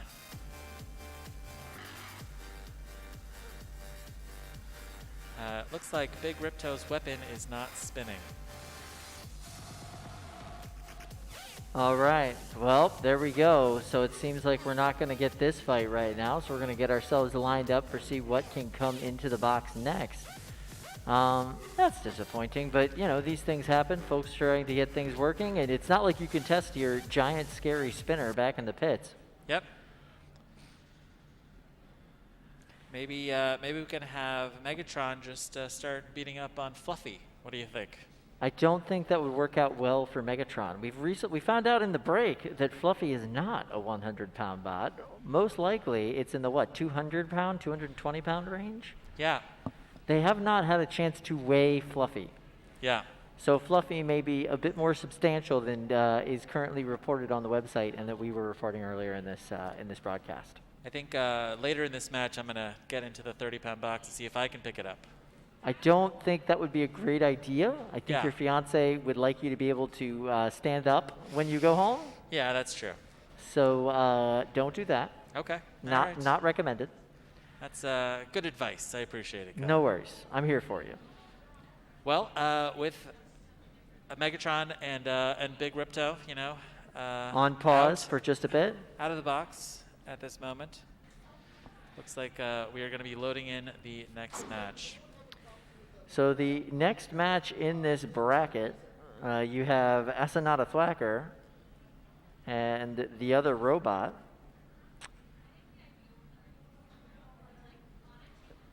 And then you also have Plyohazard and Rumham down in the losers bracket. Kyle, I wish that I could help you out, but my Wi-Fi is down. Oh, I'm really sorry about that. Yeah. I So I seem guess to- we're just going to have to guess.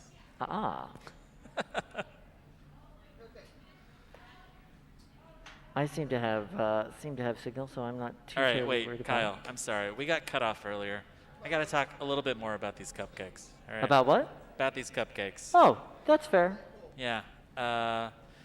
Baked, you know, in a celebration of Bunny's recent birthday. Last week, right? Last week? Yeah. Yeah, so happy birthday, Bunny. Happy birthday to Bunny. I am sure that there's no place else that she'd rather be, you know, in her birthday week than here fighting robots. Definitely. Yeah. Thank you. Bunny just came up to inform us that the baker's name is Amanda. Amanda. Amanda, fantastic baker. Yeah, we've really enjoyed I these hope that cupcakes. Amanda's here and that she can hear this. One day, Yeah. we will be able to have an audience at this event. Yes. There's these bleachers set up right here in front of us right now. It's mostly got people's backpacks on them. Yeah. But one day this place will be full of 100 or so spectators watching, and hopefully at that time, there are cupcakes as delicious as these to share with everyone. Yeah. And then you get to see my crippling social anxiety, you know. And Oh, is that what's going to full happen? effect. Yeah. Yeah, that seems to be a thing that might happen. Yeah. Yeah. For the last 5 hours, I've just been speaking directly to Gil, our sound guy. Thanks, So, Gil. We really appreciate it. Yep. So as you can see, loading into our box now, that's not a thwacker. It's not. It's not a thwacker. It's a lifter. They're going over to their corner, and then on the other corner, we're going to see the other robot. The other robot's weapon did not really even get to spin up in that last fight. They got new chunky sides on there.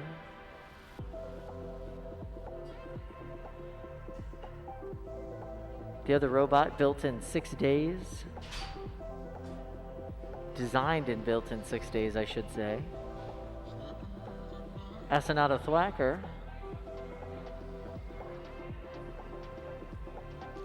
Now Ready to on go the with other their robot, we're seeing now orange. Yeah, you know, orange front. chunky side armor there. Yep. Keep that drum from hitting the ground. And we've got wooden wedgelets on Asanata Thwacker. I love it. I love it. This is innovative thinking. Yeah. It's like doorstops.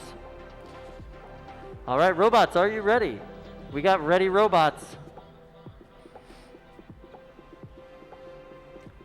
8, 7, 6, 5, 4, 3, 2, 1. Fight, robots, fight! Asanata Thwacker's trying to get under. Their drum is not spinning up on the other robot. The other robot's trying to be a pushbot and successfully doing so. But so far, no movement from that drum. You can see that beautiful vinyl logo just clear as day because it's not spinning.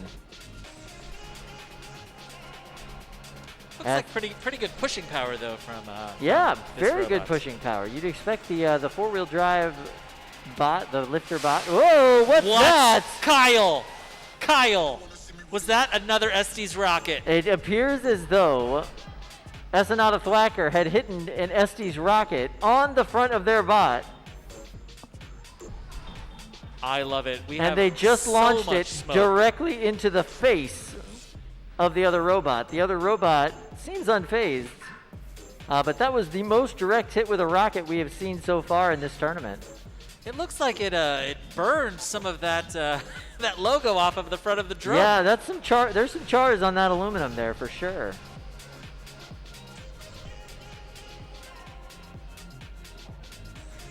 Wow. All right. So I'm seeing bits of green, something or other in there. What is that? Is that like perhaps a belt?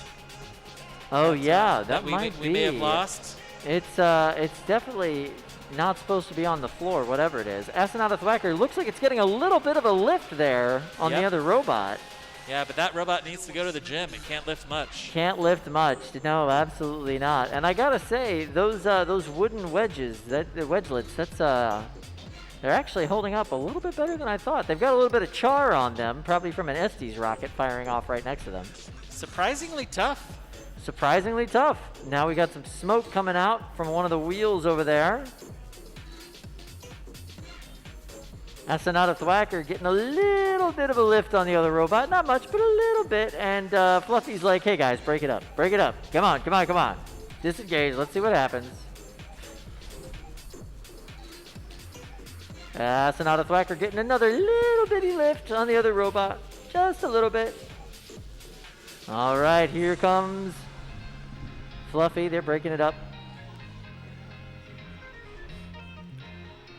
Oh, there we go. A little pickup from behind from Asanada Thwacker. The other robot's pushing power is really showing through on this. Yeah, those bicycle treads doing extra time. Yeah, bicycle treads doing a little bit better than four-wheel drive with Coulson's. Pretty impressive. Not what I would have expected in this situation.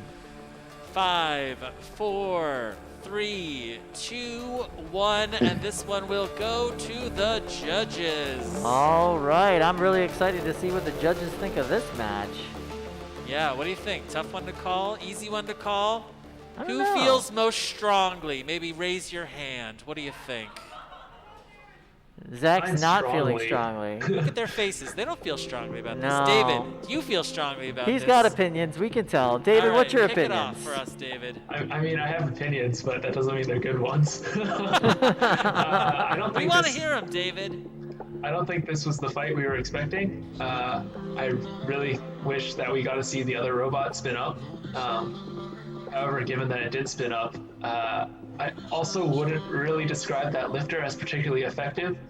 It tried, but like you said, it needed to go to the gym. But given all that, I still think we have to give it to Asanada Thwacker. They had slightly better control. Both were pretty aggressive. Neither did any damage. That Estes rocket totally charred the vinyl off of that spinner, so there was some damage there. Okay, well, maybe a little bit of damage. I don't know if it's enough to sway my opinion. Or I guess that is going along with my opinion. So, yeah, I'm going with Asanada Thwacker. Okay, all right. How about you, Don? Well, I have to agree with David on most of his points. Asa couldn't really lift.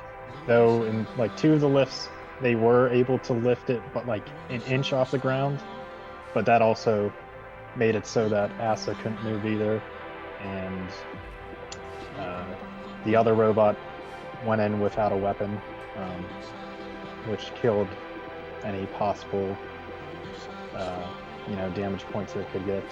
And I guess if you were to give a damage point, even if it's a fraction, the point blank firecracker, I guess, counts for like 0.01 of a point or something. So I'd give it to Asa, not a Thwacker. All right. Zach, is this going to be another unanimous judge's decision? I'm afraid so. I tried to figure out who to give the points to, and there wasn't like a mini bot that I could give them to in this fight, or like a drone, or maybe a cameraman. I don't think either robot sort of did what the builders were aiming for. The lifter's weight distribution isn't good enough to be able to lift the robot and not fall on its face. The wooden little wedgelets were an improvement, sort of, except they made it so it couldn't drive while it was lifting also. I was impressed by the bike wheel traction on the other robot. For a two-wheel drive, with all that weight in the drum instead of on the wheels, it kind of got more traction than I expected. It couldn't really do anything with it. All it could do was kind of drive a unpowered, rolling, smooth drum with a sticker on it into the other robot's face and get lifted a little bit. So, all in all, not quite the fight we were aiming for. Asin out of Thwacker a little bit closer to an actual win there. So I'm noticing a trend here. There's a lot of unanimous judges' decisions so far in this tournament. Maybe a little bit of collusion in their chat. Do you guys have the same opinion about everything? Let's figure this out. We'll settle this right now. Okay, dogs or cats? Dogs or cats? That's a great one. Yeah. Dogs. Who likes dogs? Oh God, all three of us apparently. Oh no. We actually all right. disagree Pineapple with one on of the earlier pizza. fights. Yes or no? We actually did have a split decision earlier today actually. There was one. Yes. It was Yes Chef versus Mauser. Yeah, Yes Chef versus Mauser was split. But that was the only one. Okay. Yeah. All right. We're going to go back to the beetle weights. We've got the box locked. And Asin out of Thwacker is going to advance in the 30-pounders. So thank you very much, judges. Thank you, judges.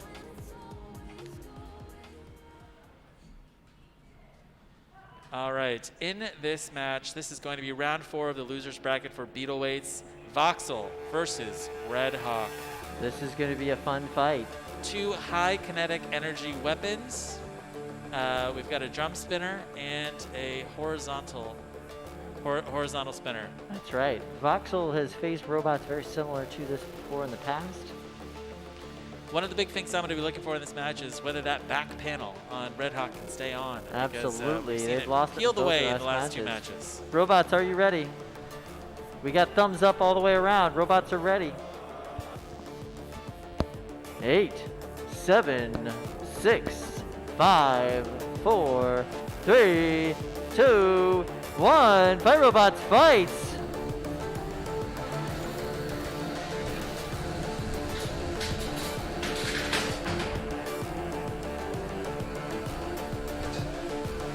Voxel getting the better end of that exchange. It seems like Red Hawk's weapon is not happy after that impact.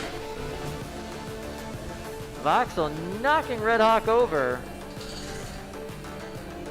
Going after that side panel, perhaps a weak point, and you can see it's already starting to separate there.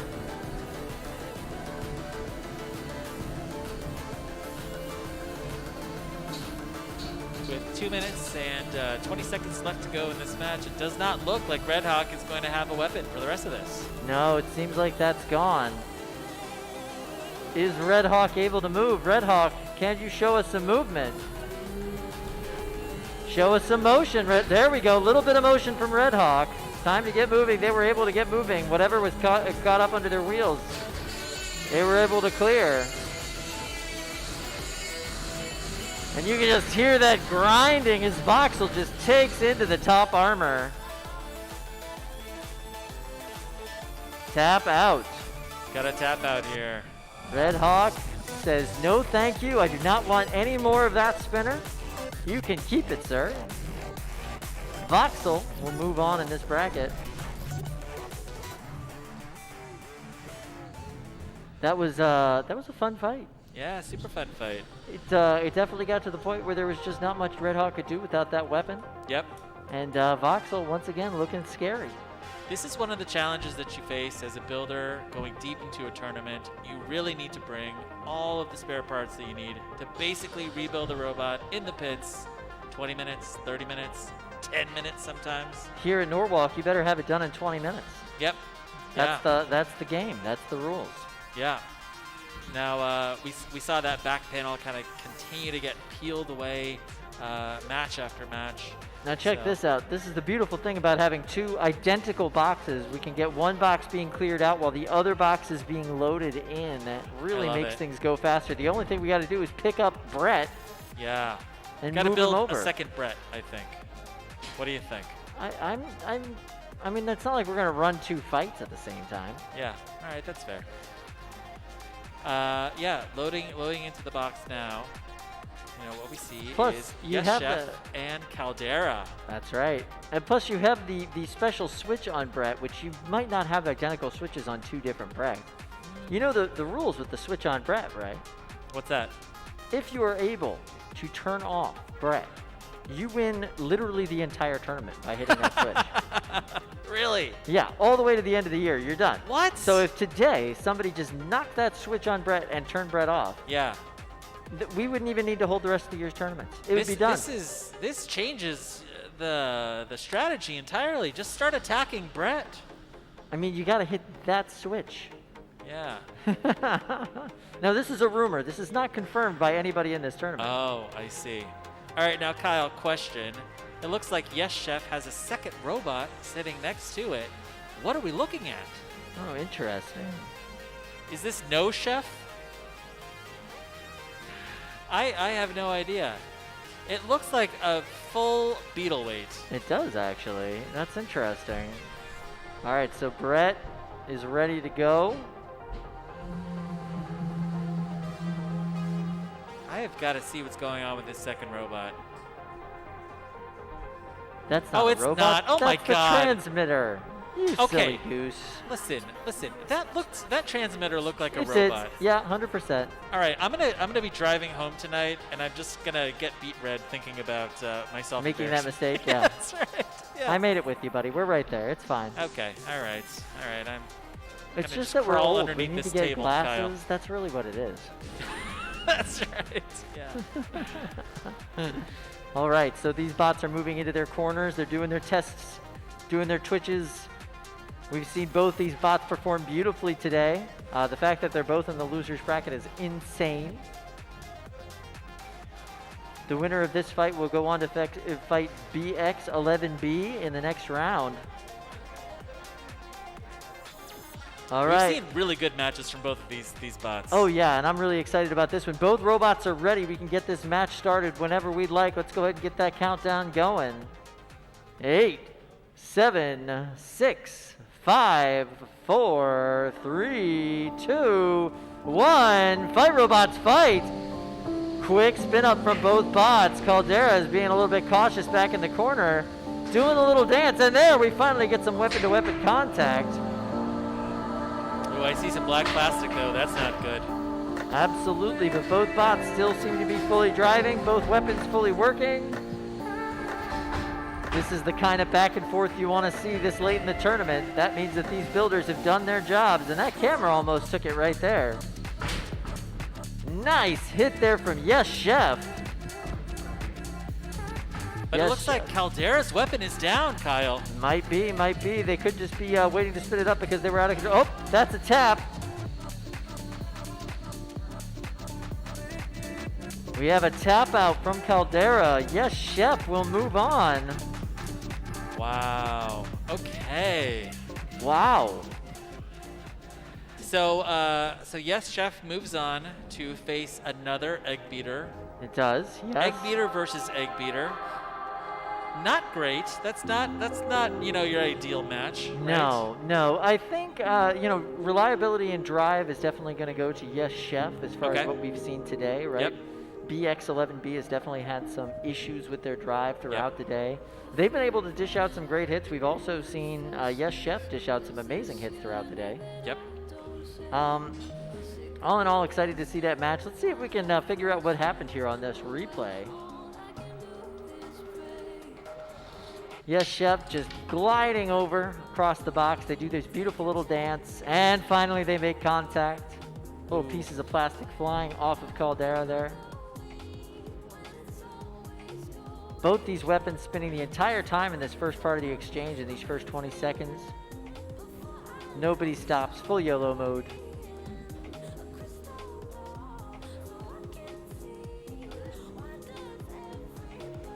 And then you can see all the sawdust fly up, and right there, that's where we see the weapon went down from Caldera, but I still didn't see exactly what caused that. Yeah, it looks like it may have hit the box. Yeah, and just no longer able to get the weapon functioning after that. Pretty hard to win a fight against such a powerful spinner. without a functioning weapon from that point on. So they tapped out to save their robot and fight for another day. Not a bad choice here moving forward. They're all done in this tournament, so they get to figure out what's going on and head on home. Yep. But we get to see what Yes Chef is able to do when they go up against BX11B. The winner of that match will have to go on to face either Voxel or Nitro Hornet. All right, this is one that I'm really looking forward to. All right, Silent X now is a completely different configuration. Absolutely. We are in vertical Drisk mode for Silent X, and they'll be facing Super Ferocious. Super Ferocious threw on their giant wedge as if they were facing an undercutter, so that's interesting. All right. Robots ready? We got thumbs up all the way around. Robots are ready. We can start this fight. These guys are looking dialed in, ready to drive this match.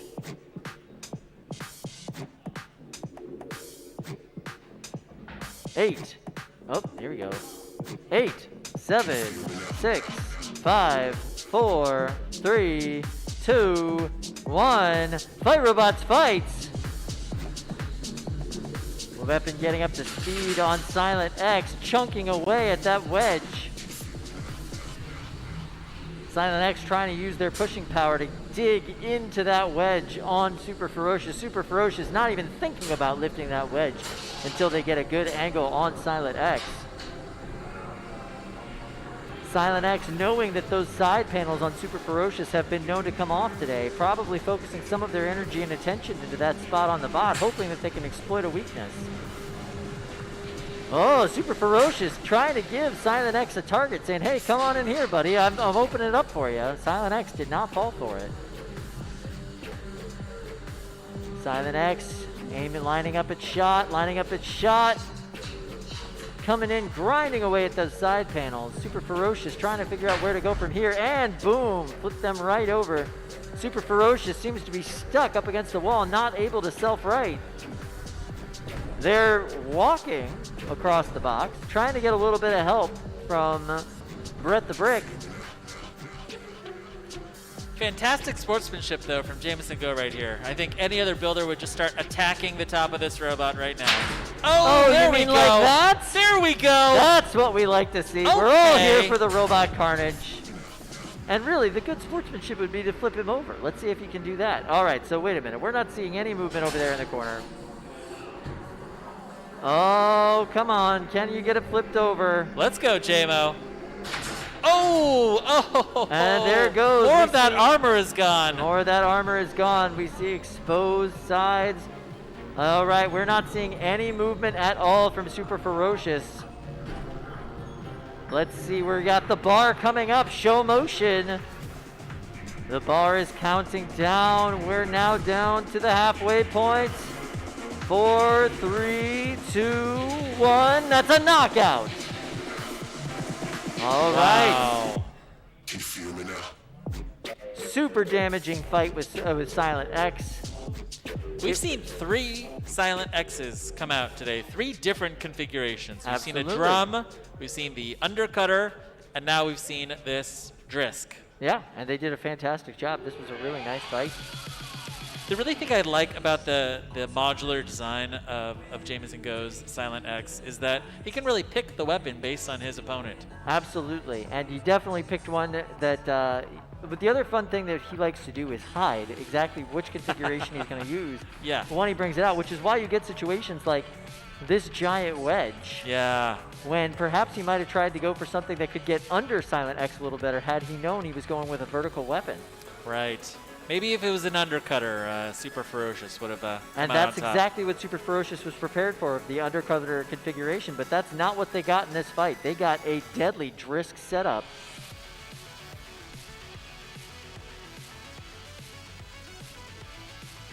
So look at that. Good pushing power, but unable really, for Super Ferocious to get under Silent X, which is where you really want to be. Absolutely, and perhaps with a different configuration on that robot, they'd be able to, but that's just not what they were set up to do in this fight. Yeah, maybe forks or something like that. Yeah, and honestly, that secrecy about what you're going to come out there with to the box really gives you a lot of advantages. It's a part of the game that a lot of builders don't really get into. I love this move. Taunting. The taunting move, yeah, it's pretty nice. It's pretty nice. This was a great match between two very good drivers. You know, you saw them really like playing a chess match out there about strategy. Hey, are you gonna come at me now? Are you gonna come at me now? Maybe. All right, yeah, I will. Oh, whatever. I don't care. That part of my bot's well armored. That's fine. All right, here we can see the big pop. Oh, and he never gets back over. This is where the match is pretty much over. Yeah. This pop right here. This is tough. Oh, Line this it is up hard and to watch. send it in, Boom. and there it goes. That was just a Right. textbook hit, and from that point on, Super Ferocious not able to self-right. Now, we Just know pulling itself along here. we have seen Super Ferocious, as well as the other robot from this team, be able to self-right with their other configuration as well, which is another thing that might have helped them in this match. So there we go. There we go. Silent X showing why they came to the dance, showing what brought them here. They're moving on. Yep. Great fight all the way around. Super Ferocious definitely should not feel bad about that fight. They did a great job. Yep. You fell for the trick. Thought Yeah. you were coming out there with an undercutter, and instead, you got this. Strong losses versus weak wins. So, Absolutely. listen, I'd rather lose to Jameson Go any day of the week versus defeating myself. Because I forgot to turn on something, charge my batteries. What's super interesting to me is the fact that Jameson Go was ready to go in that box just a few minutes ago with Yeah. Megatron. 100% assembled, ready to go, on point. And then mere minutes later, ready to go in this box with Silent X. JMO is a machine. Just prepared and ready to go at all times. Yeah, if you were to walk over to his pits, I mean, like, it's All right, we got immaculate. robots ready to go in the arena over here. So we've got Bison and Blackbird in their respective corners. We are ready to start this fight. Drivers are ready. Thumbs up all the way around. 9, 8, 7, 6, 5, 4, 3, 2, 1. Fight robots, fight! Bison being a little bit cautious. Perhaps not the best move on a box rush, but we'll see how that works out for them. Bison getting behind Blackbird. Will they be able to capitalize and get them thrown into the wall? Not quite. Bison, the driver for Bison was mentioning to us earlier that he's having a little bit issues getting some pushing power, getting some traction with those wheels today. Looks like Blackbird may have turned off its weapon. Smart move, seeing how it's facing the wall. And there we go. Weapon's back. Yeah, there it is. Bison basically at this point is going to have to rely on Blackbird pushing itself up that wedge in order to use their weapon because they're just not able to get enough force. It seems like Blackbird's little wedge pointers, the little keepaways, are not letting them climb too far up that wedge. They kind of hit that seam where the hinge is and stop. It's really going to limit Bison's options in this fight. Blackbird's just got to find themselves the right opportunity for a hit. Bison, meanwhile, still dealing with those traction issues.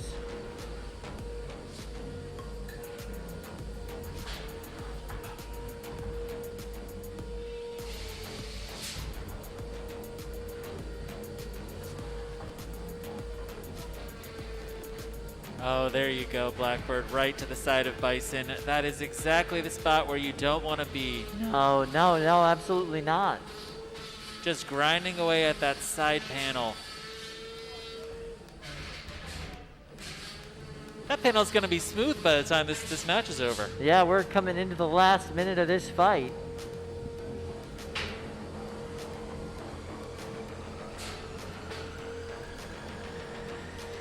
Oh, man.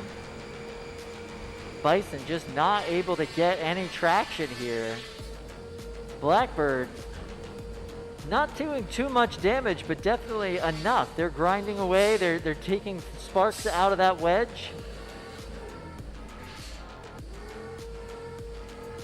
Coming up on the last 30 seconds of this match. Neither bot really able to win the pushing power, but Blackbird able to position itself for a few grinding hits. Nothing big, no big flips, no big end-over-end hits. but definitely some damage. 15 seconds of this match. And now we're at 10, 9, 8, 7, 6, 5, 4, 3, 2, 1. And that's the end. Robots, weapon off, drive to the door. You are done. Kyle, ooh, tough one to call here. Not in my mind. I think that was decisively going to have to go to Blackbird. You know, Bison just unfortunately wasn't able to do anything due to their traction issues. Blackbird wasn't able to do much, but they were able to get a few grinds in there. Some sparks came off, a little bit of plastic. I think that might be enough for our judges, but we're going to have to check in with them. I'm going to play devil's advocate. Also, Bison came out totally unscathed, so not a lot of damage.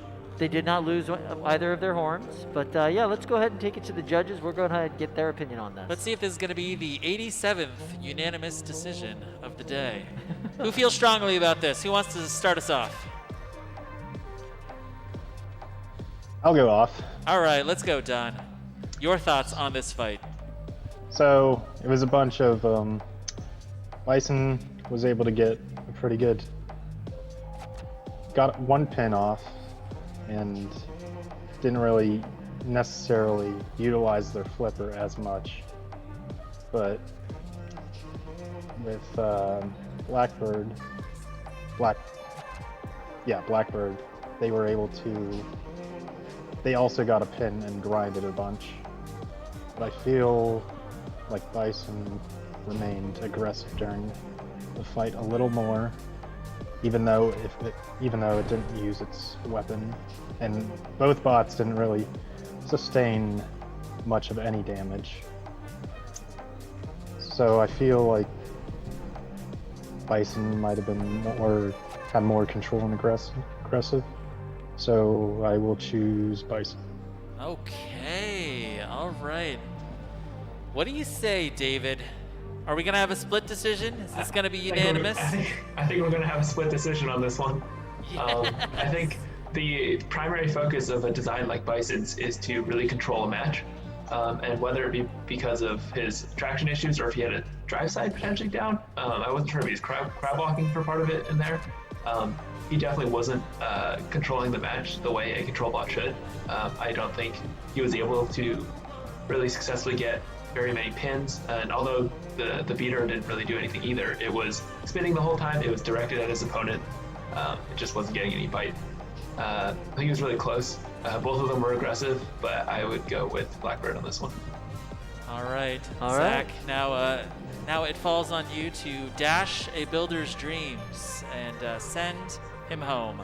Wow, that's some framing that you just did there. Yeah. All right. So, yeah, I really appreciate that setup. That's who's really, going to be Zach? really generous of you. Well, we've already established that it's going to be a split decision. I think one of the things that really stood out to me is that neither robot really accomplished that robot's goal. So David had pointed out that Bison didn't really get a lot of pins or really control the match very well, didn't really get the flipper into play. But my argument would be that the drum spinner didn't really get anything going either. When Blackbird had his chance, he mostly drove straight up the wedge and got beached. He did a little bit of grinding, but no functional damage at all. Even when he was on the side of Bison, kind of in the primary position there, he wasn't able to get enough bite to do anything. The drive wasn't fast enough to get in there. So I don't think either one won anything on damage. They both pretty much drove straight into each other over and over again, aggression style. There wasn't really any control sort of taking advantage. We had one pin on one side and one charge from the side on the other. Kyle, Zach's about to call a tie. It's a really, really close fight, but I actually have to go for Bison too. All right. Bit of a surprise. Wow. Bison, moving on in this bracket. Incredible. And I have to say, Zach actually convinced me with that explanation. Yeah. Like, that was very, very decisive and very convincing. So thank you, Zach. I appreciate that very thoughtful explanation. Yeah, I agree. Bison. Yeah, Bison. Fantastic. Fantastic. Great work, Drew. All right. Well. All right, now the box is locked. We have Shredded Bro and Black Adder. Oh, this is going to be a fun one. All right, so builders, are you ready? Thumbs up all the way around. All right, we can start this fight whenever we'd like. It's going to be Shredded Bro and Black Adder. Will the googly eyes be enough to protect them from the relentless onslaught of Shredded Bro? And we're at 5, 4, 3, 2, 1. Fight robots, fight! Oh! Whoa! And that's a weapon belt that we're seeing coming off Black Adder. Shredded Bro went for a box rush. That should surprise no one, but also you can't do anything about it. And that's a tap out for Black Adder. Wow. What aggression. This is the scariest thing about Shredded Bro at this point in the tournament is you know they're going to box rush you. Yep. And you know you just can't do anything about it. Yep. You just have to deal with the fact that they're going to punch you in the face right as the fight starts. Yeah. And there's no way you're going to dodge it. Yeah. Impressive. Relentless driving, and the tap out was probably the best call from Black Adder at that point. What are you going to do in that situation? So AJ now falls into the loser's bracket. Is that correct? That is Kyle? correct, yes. Yeah. So we will see AJ and Black Adder one more time. That is correct. So Shredded Bro moves on. They will face the winner of Mouser versus Star Child. Oof. This replay that we're seeing right here, there's the weapon belt. And there you see the chunked up armor on the side. Shredded Bro ready to go in for a second hit. And tap, tap, tap. All done. I feel like if I was a Beetleweight builder, I'd be pretty afraid of Evan Arias and Shredded Bro. You know, there's not a lot of bots in this competition that can go toe-to-toe with them and come out unscathed. It's really impressive work. Really impressive work what he's been able to do. That bot's looking way better at this tournament than anything I saw last year. And he won how many tournaments? I mean, how many fights last year? Yeah. This is ridiculous. Yeah. Shredded Bro is iterating and getting better, and it sounds like he's going to come back with a whole new design at some point. Something completely different. So here we are. This is where we're at in the tournament. You know, it's really shaping up to be Shredded Bro's world, and we're all just living in it. So our next matchup is going to be between Mouser and Starchild. Both these bots have given us fantastic performances today. Starchild's done some really impressive damage with a tiny little spinner. Mouser has pulled off some great judges' decisions wins throughout the day. Yeah. Just showing really aggressive driving and control and durability. I am concerned, though, about the lack of armor on the top of Mouser. We'll see what Bunny and the team brings out for this competition. I'm sure they've got some top armor somewhere up their sleeve. This is a game that Bunny has been playing since she was literally a kid. So, yeah. Yeah. Top armor's got to be something that they've got back in one of those boxes back there. I mean, worst case scenario, they could just take one of those Malice throwing discs. Stick that foamy goodness right on top of the bot and bring it out. That's true. At least absorb some of that kinetic energy from that spinner. Very excited about that fight. We'll see if that's what's going to come up next. We're not exactly sure what our bot wrangler has in store for us. At this point in the tournament, it basically comes down to who's the most ready to go, most ready to load in. Yeah. Yeah, oh, I see Mouser making its way toward the Beetleweight arena. Yep, and behind them, not far at all, is Starchild. I've got to see this configuration. Does it have armor? It has armor. Danger oh, Tail. Buddy. Ooh, Let's Danger go. Tail. All right, so they're loading into the arena right now. Very exciting. Cannot wait to see this fight. Brandon Zelensky's been on an absolute tear today. Absolutely. We saw a little bit of what Starchild was capable of the last tournament that they competed in, but what we're seeing today is absolutely ridiculous, the potential of this bot. Yeah.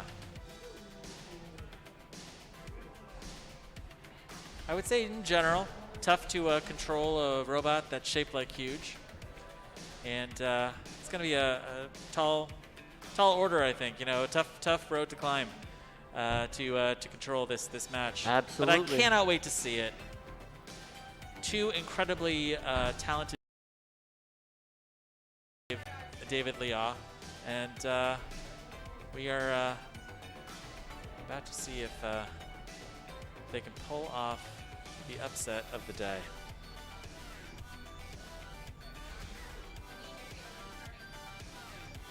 Oh no, so we've got a little bit of a weapon issue going on with Mouser.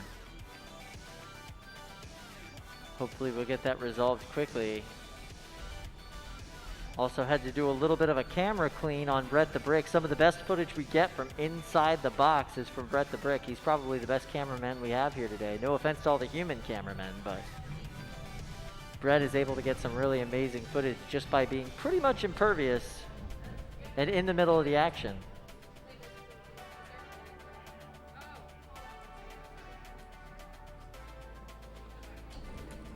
All right, the box is getting locked as we speak. The box is not. Oh, I the box is not. just got the like design from Fred. Fred's looking for something. We'll find out what it is. Oh, it's Don't his worry. long stick. It's his long stick. I think it's shaped like a harpoon, Kyle. Yeah, he's doing a little bit of whaling later on. Yeah. All right, box is locked. Builders, are you ready? Not quite yet. Now we got the thumbs up. Okay, both these bots are ready to go. 9, 8, 7, 6, 5, 4, 3, 2, 1. Fight, robots, fight!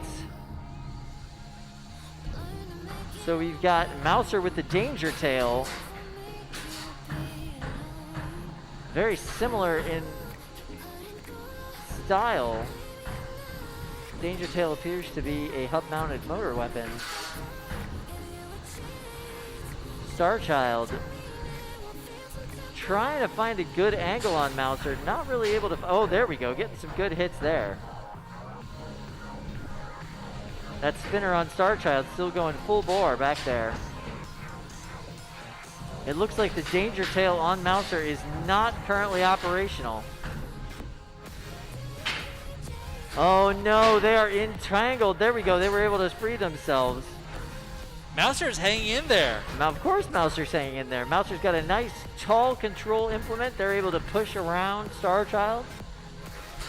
Starchild's able to get quite good traction for what it is with the friction tape on those wheels, but big plastic wheels are not going to get you the same friction that you're going to get from nice rubber wheels on the floor.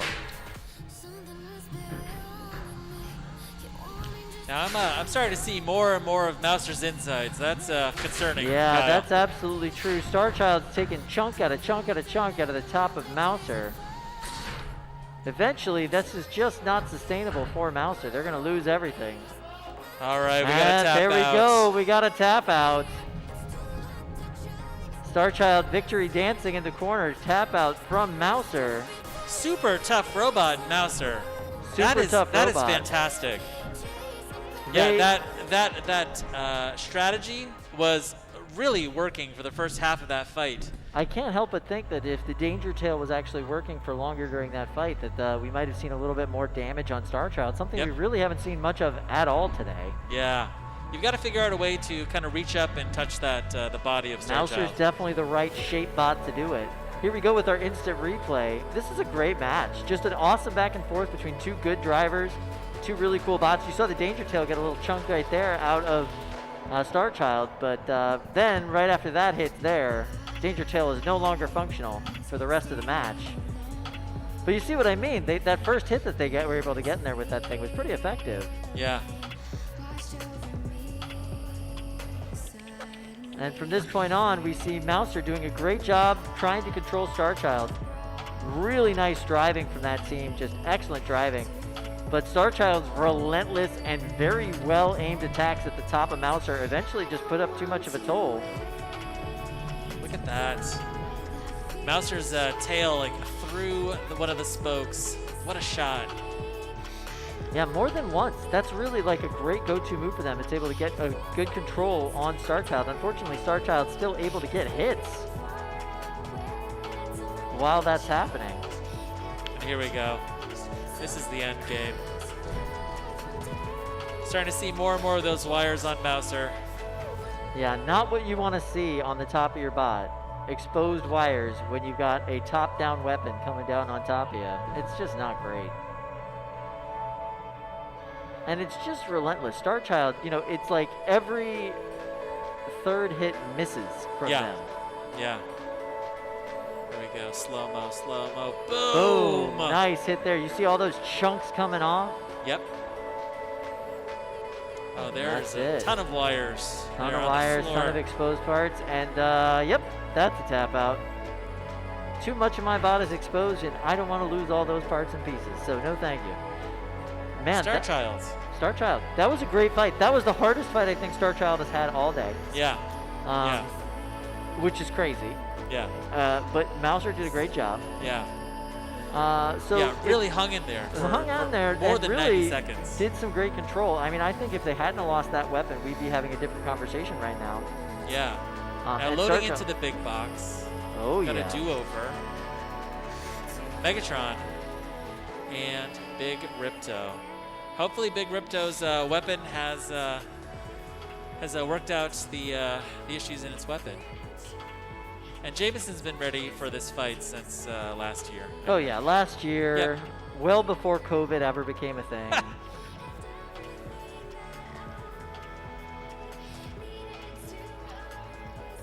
All right. And there's Kyle. He's going to come in and turn on Ripto, get him ready to go.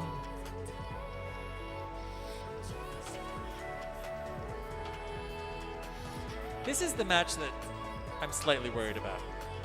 A little bit. Do you want to switch seats? Yes, I do. Yeah. We can just announce this. We can flip the table over and hide behind that and call Kyle, the table you're from a there. parent, so you know you've got to go home to your kids. But It's true. It's true. Yeah. I do have to go into my kids. I'm going to make it home after bedtime today, but Yeah. I will. I'll see them tomorrow. I'll be able to tell them all about the fights that we've seen here today. All right. I'm willing to stick closer to this box. I appreciate you. I really do. I think that's great. Yeah. No, this box is very sturdy. Extremely sturdy. I mean, I'm just very impressed at what they've built. Yeah. So yeah, getting big Cobalt vibes from Big Ripto, and again, like I said earlier, I think it's going to come down to the ground game for this match. I agree. Whoever can get under the other bot is probably going to come out on top. Oh, yeah. All right. The box is locked. Everybody's testing. We've got weapons on both bots, obviously working. I feel like I need to wear a helmet or something for this one. All right. We got drivers ready to go. We got bots ready to go. We got weapons working. We can start this fight at any moment. Let's go ahead and start that countdown. 8, 7, 6, 5, 4, 3, 2, 1. Fight, robots, fight! Oh, and that scary, scary spin up of Big Ripto. They are not getting the ground game on Jameson at this point. Jameson's getting behind them with that wedge. Those forks able to get underneath Ripto. They're both toying around with each other, trying to figure out a good angle to actually get a hit. The weapon on Ripto is actually lifting all of the dust and debris off of the floor that the brooms missed. It is actually hard to talk over the sound of Big Ripto spinning up. There is so much noise, so much power coming from this weapon. Ripto up against the wall, not able to get out. Jameson Go pinning the mare, coming down with that hammer saw. Attempting to get a hit on the side of Ripto. Oh! Nice big hit from Megatron on the side of Ripto. Megatron doing exactly what it was designed to do in that interaction. Beautiful hit. And it looks like we're missing drive on one side of Ripto. Ripto's definitely got more than enough of a force in that spinner to be able to gyro dance their way in through the rest of this fight. But that is severely going to limit their ability to move and maneuver around a very, very maneuverable bot like Megatron.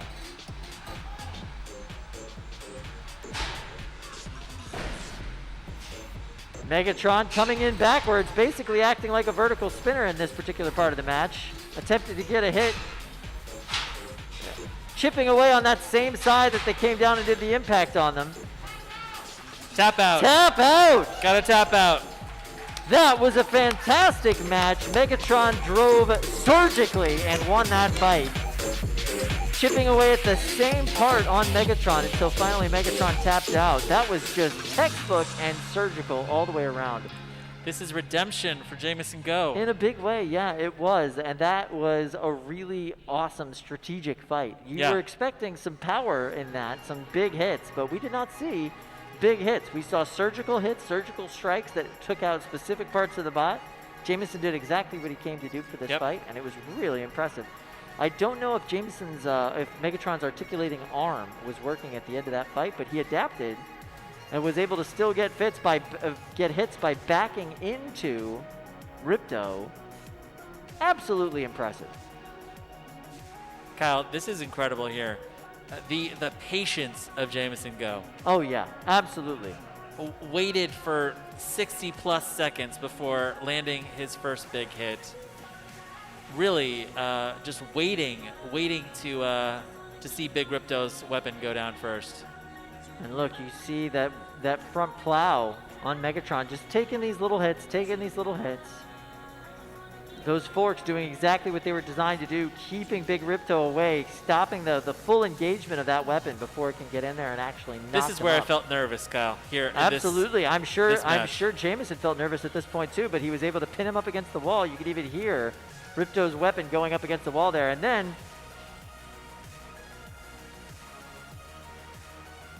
first hit right there. 40, boom, second hit right there, and there it go. is. Giant chunk taken out of the side of the bot. And the drive of Big Ripto was never working really on this side of the bot ever again after this part. Yes. Great hit. Absolutely well done. And you could hear it here inside of the building. You could hear Big Ripto's weapon spinning down slowly. Absolutely. And now you see them dancing around each other trying to find a good angle, and it was at this point that it seems like Megatron's weapon was no longer able to articulate. So the strategy had to be adapted.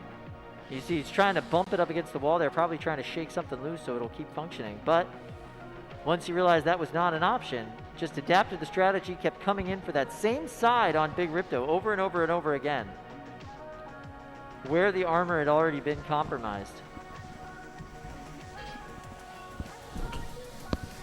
Until eventually, tap out.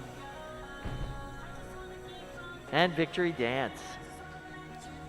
Fantastic. Great fight. I love That's that a great fight. That was so good. That's going to be a highlight reel fight moving forward. That's for the sure. kind of fight that you're going to go home and tell your friends and family about. Absolutely. Just perfect driving. Like, both competitors did a great job. That was phenomenal. That's what we want to see. 30-pound combat robots starting out doing great here at Norwalk Havoc Robot League. And this is just the beginning. We're going to have these fights multiple times a year.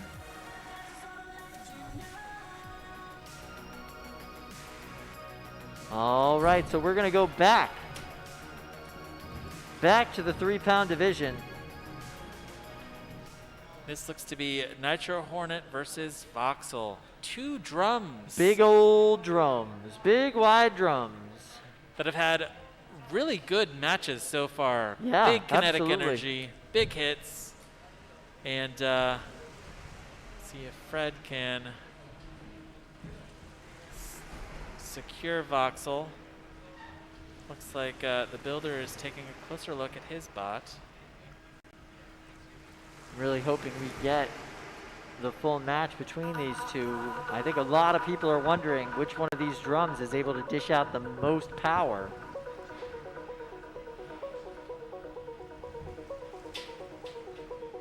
Voxel's drum seems a little wider. It is a little bit wider, yeah, I believe it is. But Nitro Hornets is pretty dense. Very dense. It's a solid drum as opposed to Voxel, who's running that egg beater style drum.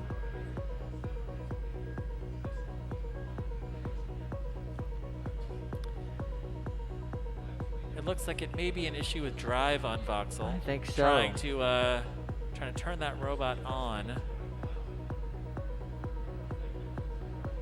Curious if perhaps some wires maybe got loosened. Hard to say. robot. Hard to say what's going on here.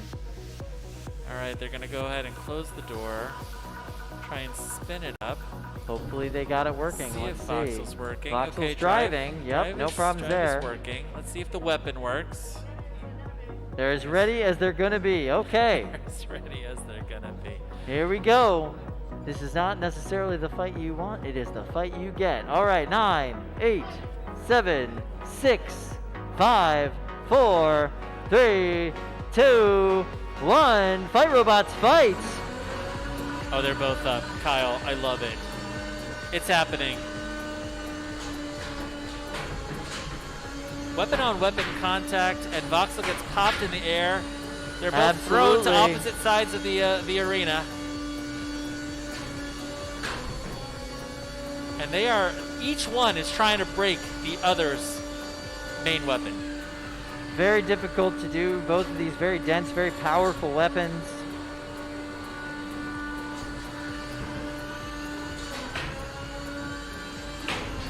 Weapon-to-weapon contact seems to be favoring Voxel. We just lost a wheel on Nitro Hornet, flying across the box. And the tide of this fight has turned. And it's really the power in that weapon from Voxel that we're seeing shine through here. But now that weapon seems to be done. What's going on, Voxel? You got a weapon? Voxel has drive. Nitro Hornet has weapon. Nitro Hornet does not seem to have drive. Nitro Hornet, can you move?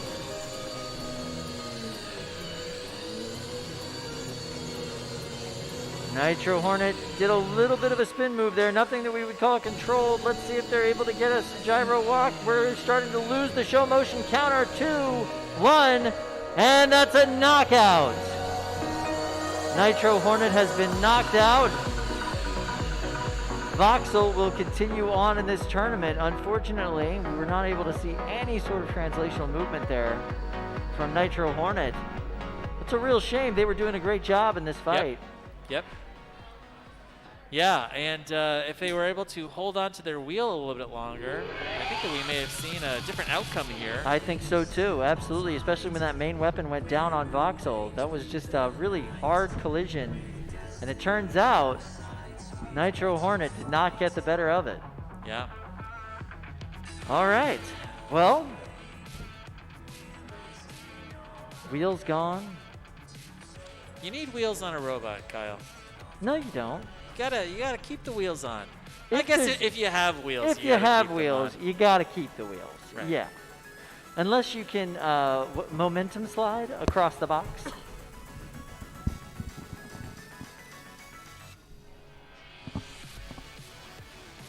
All right. Looks like we are back to the 30-pound box with Rumham and Plyohazard. I am impressed to see Plyohazard back in the box. We'll see if they're able to get that weapon up and working.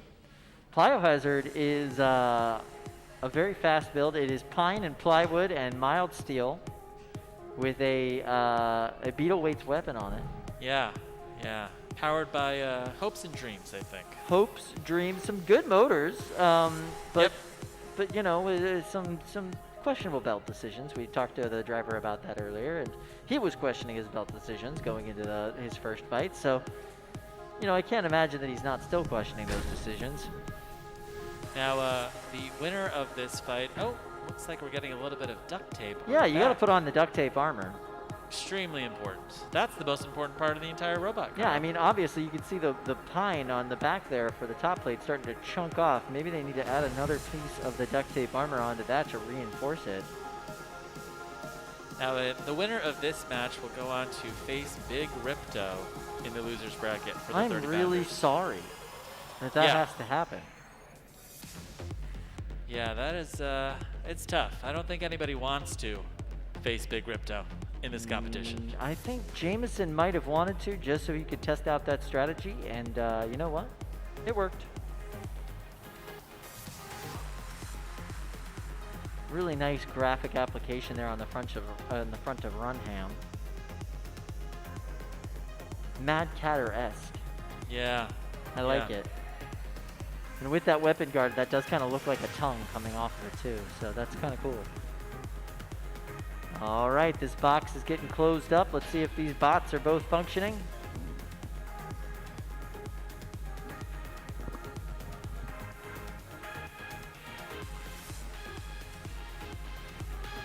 We got robots made out of wood going up against a very powerful undercutter that we've already seen damage the floor. Most of the damage that you see on this floor right now is actually due to Runham. We got thumbs up all the way around. These bots are ready to go, as ready as they will ever be. Let's go ahead and start that countdown. 8, 7, 6, 5, 4, 3, 2, 1. Fight, robots, fight!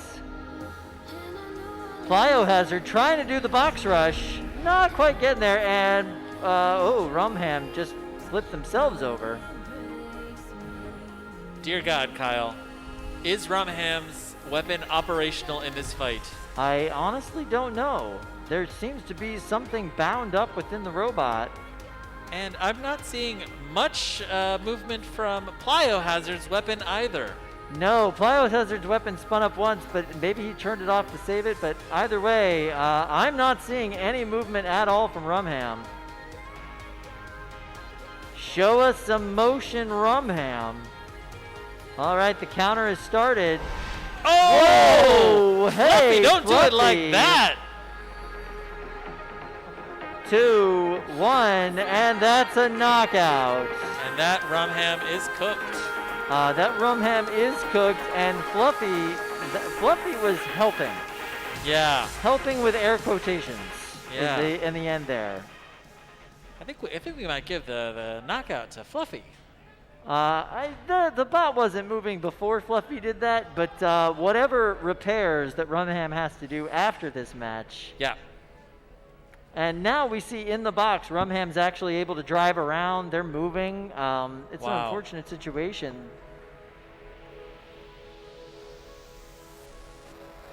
Oh, interesting.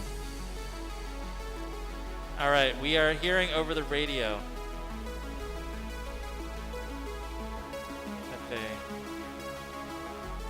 Okay. All right, it looks like Rumham is able to move again, and they may restart this match with Plyohazard's approval. Andrew, is that a thumbs up? I'm not seeing a thumbs up from Andrew. Are we going to restart this match? Okay. Wow. Okay. Wow. We are restarting. We'll restart it. Okay. This is really great that Plyohazard agreed to restart this match, giving Rumham another chance.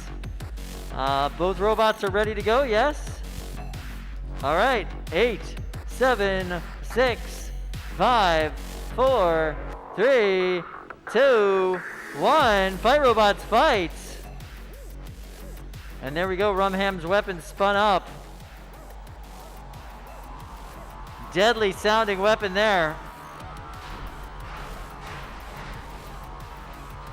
Rumham coming in, taking chunks out of the side of Plyohazard. Plyohazard trying to run away.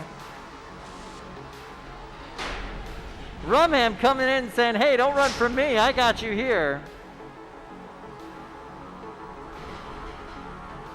Plyohazard seems to have lost one of their hinged wedges. And now Plyohazard seems to be high centered on themselves, but Rumham flips themselves up against the wall. And now we've got an upside down Rumham and a Plyohazard that does not seem to be moving. Can we see some motion from Plyohazard? Plyohazard looks high centered right there. Are they able to get free? Plyohazard has tapped out. Your winner is Rumham. Rumham came to this competition to eat plywood either on the floor or on its competitor. Yeah, absolutely. And bringing a plywood bot to face Rumham when they are so hungry for plywood, not necessarily the best idea. Yes, yes. That was- However, fantastic sportsmanship from Andrew. captain of- Absolutely. He wanted that fight to go the right way, and he wanted both bots to be in top form to do it. Whatever was happening with Rumham at that point shook loose, and they were able to really get the thing going. So congrats to them. They get to move on. I mean, I guess kind of congrats? Congrats, kind of, yeah. Yeah, because now they have to go fight Big Ripto. Oof, that is tough. That is tough. That is a rough one. All right. So just so everybody knows back home, that was the event organizer chimed in on our ear and told us that that was a thing that would be allowed to happen if the competitors wanted it to. And both the competitors agreed. Good sportsmanship. Fantastic sportsmanship. So we allowed it to go forward. There is some flexibility here as far as how matches are conducted just based on the situation. Every situation is different. Yep. So yeah, and I think that was a better outcome. That was a more fun fight, and I'm glad that we got to see it. So that works out. It looks like we're going to be going back to the 3-pound box, and I'm seeing Yes Chef in there against BX11B. Yes, I'm excited about this fight.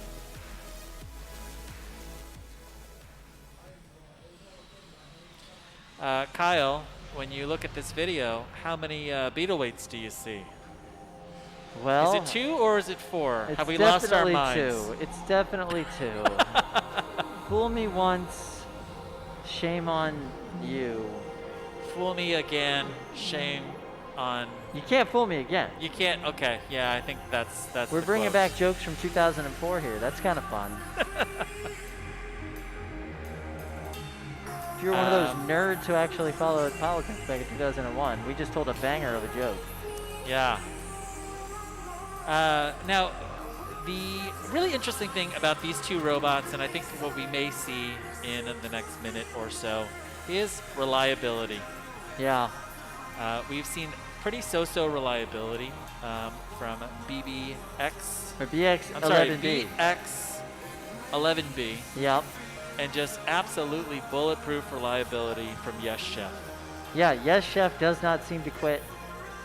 This bot is ascending rapidly in this competition. Absolutely. Can't wait to see it. Can't wait to see it.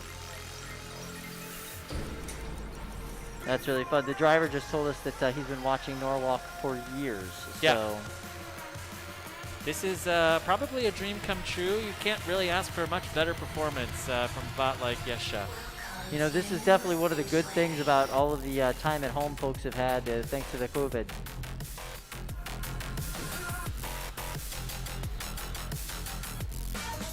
All right. These bots are moving into their respective corners. BX11B is doing some interesting backwards driving dances here. I don't know if that's an interesting test that the driver's trying to do or if they're just having issues with the drive. The Harpoon is coming back, Kyle. Yep, the Harpoon is coming back, putting them in their corner, putting them in their place. Can't quite get there themselves. That's an interesting situation to go into this fight.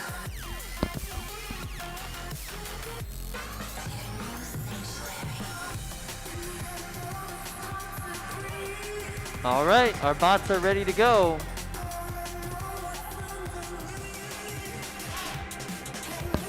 Seven, 6, 5, 4, 3, 2, 1. Fight robots, fight!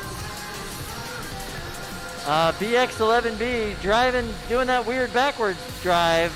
Not quite sure what's going on there. But Yes Chef is taking full advantage.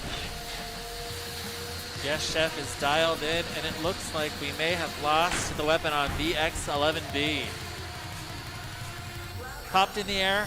Can we see movement?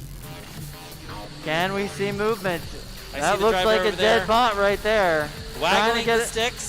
some help from Brett. Time to show motion. The bar is down about halfway. 4, 3, 2, 1. And that's a knockout. 2 minutes, 15 seconds left in this match. And Yes Chef doesn't have to waste the battery power. They can go take a nap. Nice work. Beautiful match. All right, Yes Chef advances and will face Voxel. Whew. Whew. That's a tough matchup. It's a fight that I definitely want to see. Yeah. Now, see, you've got two drums. You know, you've got an egg beater drum and a pretty traditional drum in Voxel.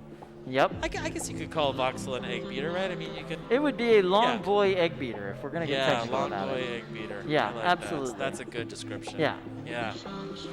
And it's powerful. I mean, we saw it get cracked in its last competition, but it is 100% a durable machine. Can we jump? There we go. What was going on over there in the 30-pound arena?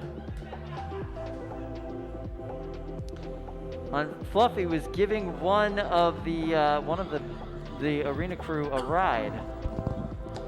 Yeah. Please don't run down the battery on Fluffy. That's my ride home tonight. Oh, really? Yeah.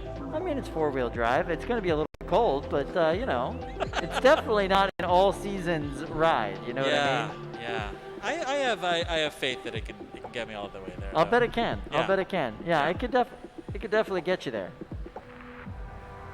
Fluffy, the more aggressive of the two between Fluffy and Brett today. Normally, it's the little guy you have to worry about being too aggressive. You know, they have something to prove. But in this particular case, Fluffy taking an active participation in some of these matches. Yeah, Fluffy's aggressive. Fluffy's aggressive. Yeah, you gotta watch out for Fluffy. Yeah, do not anger that bot. I don't want to see Fluffy in a dark alleyway. All right, I'm losing all my money. Definitely not. Definitely not. Yeah. Yeah. Well, it looks like we've got a little bit of downtime. Kyle, what are your dinner plans tonight? Gonna get a salad? I'm gonna get a salad, something. Maybe I'll get a nice sandwich if I can find a place that'll make a nice sandwich for me. Got it. Gotta eat healthy on the way home. That's the requirement right now. Yep. Oh, interesting. Looks like we've got Drunken Peasant being loaded into the 30-pound box. That's right. And let's see if the batteries are connected this time. It'd be really nice if they were. Drunken Peasant is facing... I believe they're facing the frog. They are facing the frog, Grudge Frog. Yeah. Grudge Frog. All Great right. name for a bot. I see Bunny, and she is ready to put Grudge Frog into the box. There it is. This is a loser's bracket match for the 12-pound.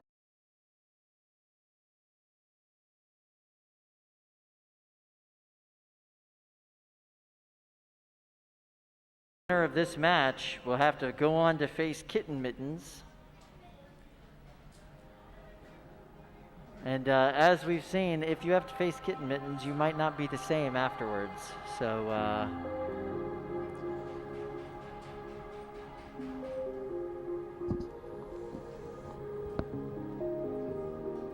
Drunken Peasant was, of course, disqualified in their last match. Got dropped down to the loser's bracket, now has to fight their way back up for the right to be in the winner's bracket and face Kitten Mittens.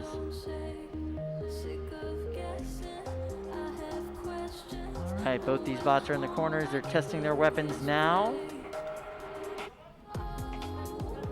All right, these bots are ready. Let's go ahead and start this countdown. 10, 9, 8, 7, 6, 5, 4, 3, 2, 1. Fight, robots, fight!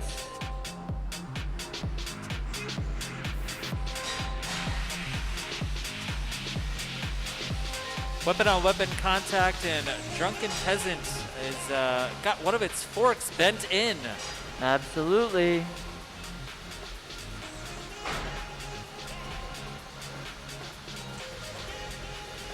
Oh, that fork does not look right. No, Drunken Peasant is definitely having issues here. It looks like the undercutter on Grudge Frog is exactly the right height to do just the right amount of damage to Drunken Peasant. making it hard for them to move and hard for that weapon. Drunken Peasant's weapon is now down. I don't know if that is a decision by the driver to turn it off or if he's lost his weapon. Yeah, those hits from that undercutter right on the side of those brackets that are mounting the weapon are not a good sign. Drunken Peasant seems to have lost drive on one side as well. Yeah, you can see the top plate's been kind of popped up a little bit. Absolutely.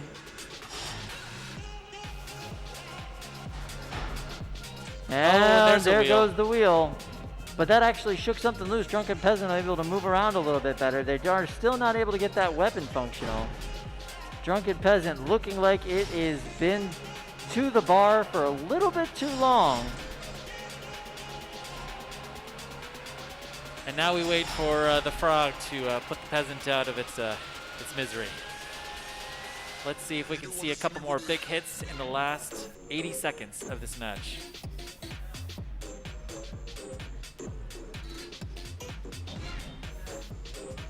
Oh, that's not what you want to see. Magic Smoke, who's it from, Kyle? It looked like that is coming from the Grudge Frog. Grudge Frog's weapon not looking so happy. It was interesting. That was a quick burst of smoke that was coming out of there. Now we see some smoke just oozing out the sides. You want to keep that smoke inside the robot. It's like the parts. You want to keep the parts inside the robot. You want to keep the smoke inside the robot. Yeah, so with 36 seconds left, it looks like this is going to be a pushing match. Pushing match, but only one of these bots has a wheel, and this is going to go to a judge's decision. And that smoke may have been from the weapon belt, which is why Grudge Frog probably turned off the weapon. That's my guess. It would be a good guess.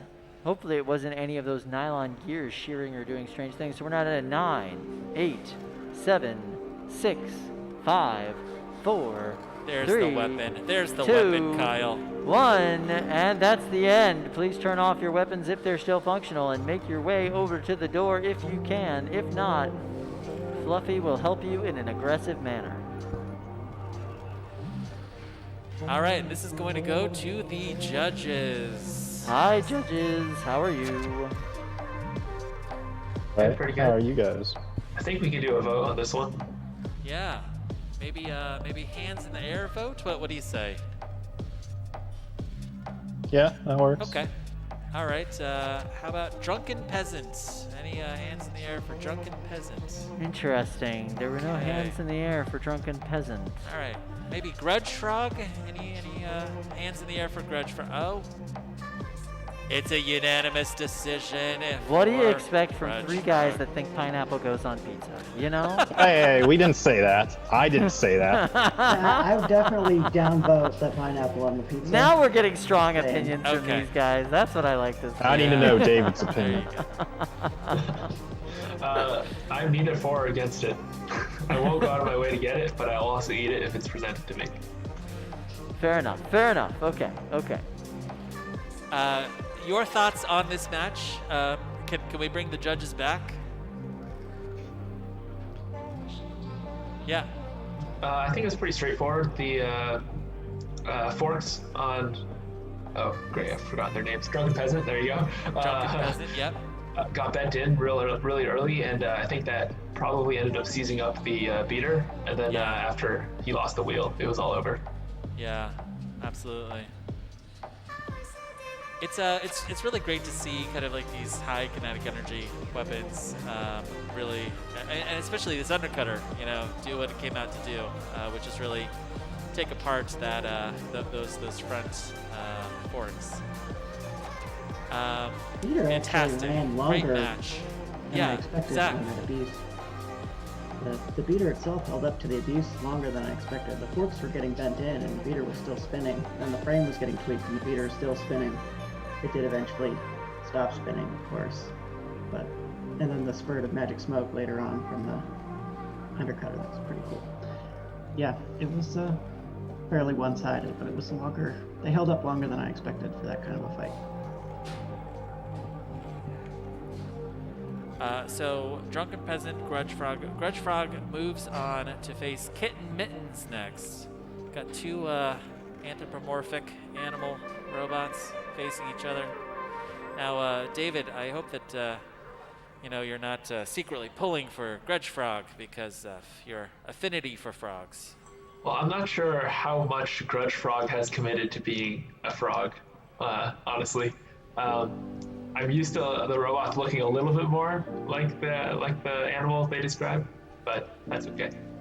We're getting aesthetic design critiques here, which I really appreciate. I mean, that's fair. Look at Ribbon. That thing is absolutely gorgeous. Absolutely, yeah. You look at that, anyone can tell that's a frog. It's 100% amphibious. If I saw that monstrosity that's Kitten Mittens, I'd be like, what is that? That's, I don't know. It is not a kitten, nor is it Mittens. No, that's like nightmare fuel. Absolutely nightmare fuel. Yeah. So I was just looking at the chat. We have a paid comment. They're asking us if we could shout out Ned, start the game. I don't know what that's referencing, but they paid us, so I figured I should say it. Yeah. What happens now, the chat? Is there something that happens? No? Okay, I did it, but I don't know why. There you go. All right. So loading into our 3-pound box, we're going to have Silent X. They're going to be taking on Eruption. Silent X versus Eruption. This is a tough one. Yeah, I would not know who to call in Yeah. this one, honestly. This is going to be a really fun match. Silent X going with its undercutter configuration. Eruption still got that big beater bar spinner. Shades of Rival or Lynx. Looking great. All right. Bots are ready? Yes? Great. Thumbs up all the way around. Let's go ahead and start the countdown. 9, 8, 7, 6, 5, 4, 3, 2, 1. Fight robots, fight! Wow, that first contact right there, both those bots swinging backwards. Seems like Eruption's having a little bit of drive issues after that. Not sure if it's because they've just got too much gyro on the weapon or what, but they're working now. And Silent X is doing its undercutter dance around the ring, bouncing across the arena.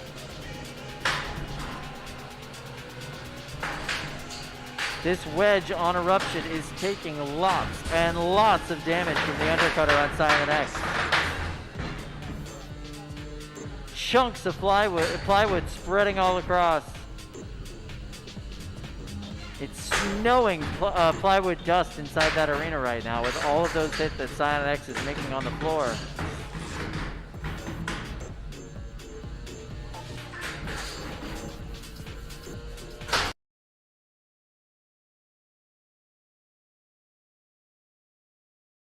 Knocking Silent X up into the wall twice, 2 big hits. Launching them many times the actual height of Silent X through the air into the wall. Again, right on top of Brett the Brick. Now they're bouncing around the arena. They've gotten themselves finally sturdy and on the floor. Beautiful hit right there. Silent X launching themselves across the box. Eruption also flying. These hits are going the way of either, could go the way of either competitor at this point. But at that point, Silent X knocks Eruption across, then Eruption comes back, knocks Silent X up and out of the air. These are very evenly matched competitors at this point. Mean back and forth on this fight, 1 minute left. Silent X seems to have picked up some debris from the arena, doesn't seem to be encumbering their movements at all.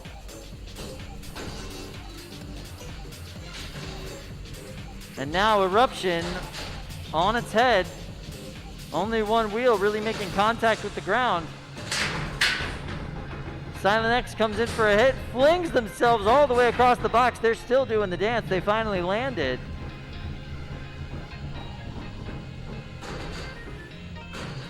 Coming over, trying to get some hits. 20 seconds left in this fight. That launches both the bots all the way across the arena. Eruption still upside down. Silent X landing on their wheels as per usual. 10, 9, 8, 7, 6, 5, 4, 3, 2, 1. That's the end of the fight. Kyle! What a fight! What a fight. There was definitely not a lot of movement we were seeing from Eruption right there at the end. It was a little bit too late in the fight to count them out. Let's bring it to the judges. Absolutely. Fantastic. All right. I think Jameson Go may have gotten the better of a rock, paper, scissors match. All right. Who wants to go first? Strong opinion. Zach. All right. Yeah. Your thoughts on this fight? I would say about a minute and a half through that fight, about halfway through, it was really, really hard to call. They were smashing the crap out of each other the whole time. Neither one showing significant damage, both of them bouncing off of the walls. It was crazy. Toward the end, Silent X managed to get the upper hand. About 40 seconds left, Eruption was upside down, and he never really recovered from that. But up to that point, that's probably the largest number of hits we've seen in any single match. Full-blown, weapons all-out hits from both robots in any match today. Very, very impressive that they were able to survive as long as they did. At the end, it's got to go to Silent X because of Eruption being upside down for the last 20, 30 seconds, but man, what a fight. All right, we have one judge saying that it's for Silent X. For sure. All right, will peer pressure prevail? I also agree with Silent X. All right. How about you, David? I think I have to agree that it's Silent X, but I would also like to reiterate that that was almost definitely the best 3-pound fight we had today. Yeah. The hits were great. They were actually, I think, in the beginning being won by Eruption. It seemed like Eruption was sending Silent Spring almost straight up. Yeah. Or sorry, Silent X almost straight up. But like Zach said, by the end of the match, the wedge was almost completely torn off of Eruption. His beater was no longer spinning and he was upside down. So I definitely have to go with Silent X, but that's not to say that Eruption did put up an amazing fight. It was incredible how stable Eruption was for the first several hits there. Just incredible. Absolutely. Yeah, even though its wedge started to crinkle away, it did mess up his drive, but he was still able to get those big solid hits in. But I'd have to give it to Silent X just because of how the match ended. But it was a great fight, and the driver of Eruption should feel proud. So Jameson Go survives and lives another match in this fight. Yep. All right. This is, I'm going to agree with David. I think that this was the best Beetleweight fight that we saw today. Absolutely. We've seen a lot of great fights today. Yep. Get me the video clip. Let's put that up on YouTube. I mean, that is highlight reel worthy. Absolutely. Absolutely. The thing I really liked about this was that Jameson Go, like on paper, should have lost. Yeah, I agree. You got a wedge. You've got a vertical spinner up against an undercutter. That's tough. Yeah. That's really tough. And when you saw Silent Spring basically spending half of the match in the air, coming down, big hits, and just continuing to run, I mean, Jameson Go can teach a class on robot reliability. He outlasted, and that's how he wins so many of his matches here. So loading into our 30-pound arena, we're going back to 12-pound sportsman class competition. And it looks like this is Draconid. Draconid versus P12. P12, yeah. Very similar to P1, but Yeah. 12 pounds instead of 250. There might be some naming discrepancies that we should talk to Brandon about. And so let's see. This is Brandon Zielinski versus Seth Schaefer. That's right. Brandon Zielinski, the captain of P1, the heavyweight on BattleBots. And Seth, one of the team members of Team Bloodsport. Absolutely. Both of these drivers have put on some really great shows for us today. Facing each other in a completely different weight class right now. This will be our first look at P12 in this competition. That's right.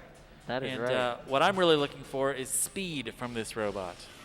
All right, our bots are ready, so we can start this countdown whenever we are ready to go. 9, 8, 7, 6, 5, 4, 3, 2, 1. Fight, robots, fight! P12 attempting the box rush, but not able to get underneath Draconid. Draconid's little claw wedges doing a great job getting underneath P12, keeping them away. And as such, Draconid able to do a little bit better pushing on P12. Oh, and we're getting a little bit of saw action from Draconid. And there we go, nice flip from P12. P12 getting them up on their side. Oh. What? Kyle! It happened! That is not where Draconid wants to be. Draconid, we're going to need you to show us some motion, my friend. You are in a rough place over there. Are you able to get out? P12 showing them a little bit of time. Oh, the slow show motion bar has started. And we're getting down to 5, 4, 3, 2, 1. That's a knockout in a sportsman class fight. That is strategy perfectly executed. Strategy perfectly executed. Get around to the side of Draconid, tip it up, and take advantage. And then leave them there. Of that huge flat surface. Yeah, absolutely. Yeah. One of the challenges of going with a bot that has a lot of flat surfaces. Yeah, well, it's interesting. This is really one of the first times that we've seen Draconid be able to test itself. It hasn't been able to do much since Motorama. Yeah. So, you know, this is obviously something that I think Seth's going to look at and probably work on averting this in the future. Great match.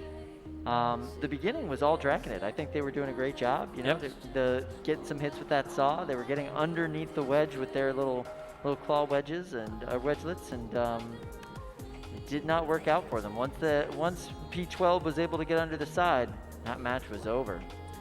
The fun fact for P12 is that this is an exact 2:5 exterior scale model of P1. Which so is the dimensions are the exact same, just scaled down to the 12-pound sportsman's class. That's really cool. That's really cool. All right.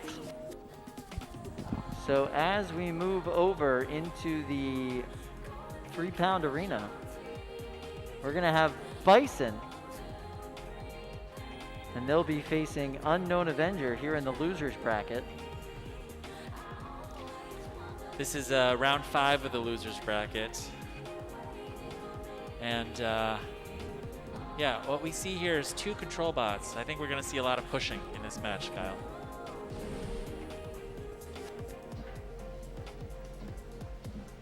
Just a quick update for everybody. Top Hatinator has dropped out. That means that the championship tournament for the 12-pound sportsman class is going to be P12 and Draconid in a rematch. Wow, okay. All right, our bots are ready to go. Let's go ahead and start that countdown. Here we go. 8, 7, 6, 5, 4, 3, 2, 1. Fight, robots, fights!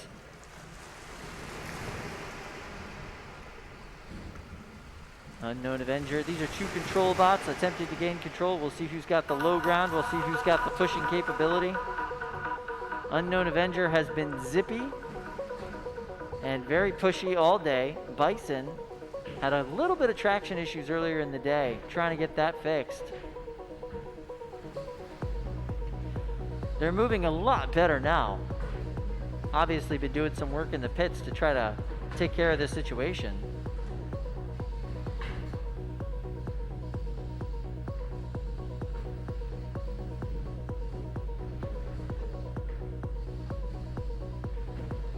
Kyle, I think that this one is going to come down to the ground game and pushing power.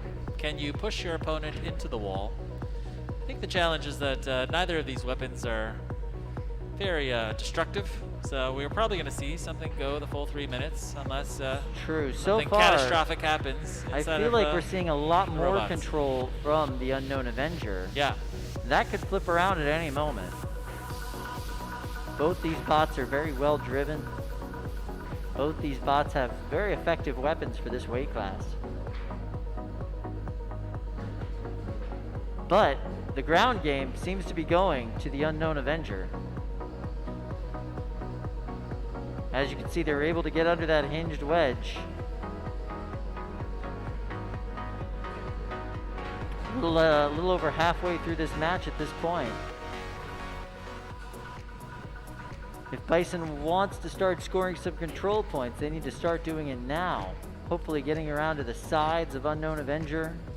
It seems like wedge to wedge, they're just not able to get underneath them. Oh, and as soon as you said that, Unknown Avenger just got under Bison and really is succeeding in getting to the side of that robot. Absolutely, yeah. It's just a little bit more speed that we're seeing from Unknown Avenger that's definitely changing the game. They're able to get underneath that front wedge with just sheer pushing power, and they're able to get to the sides of the robot too when they've got the right opportunity. This really is a Greco-Roman wrestling style match in a lot of ways. It's very technical. But as far as all these exchanges are going, Unknown Avenger is able to get under, they're able to get control, and they're able to get Bison up against the wall. Not a great place to be in a match between two control bots.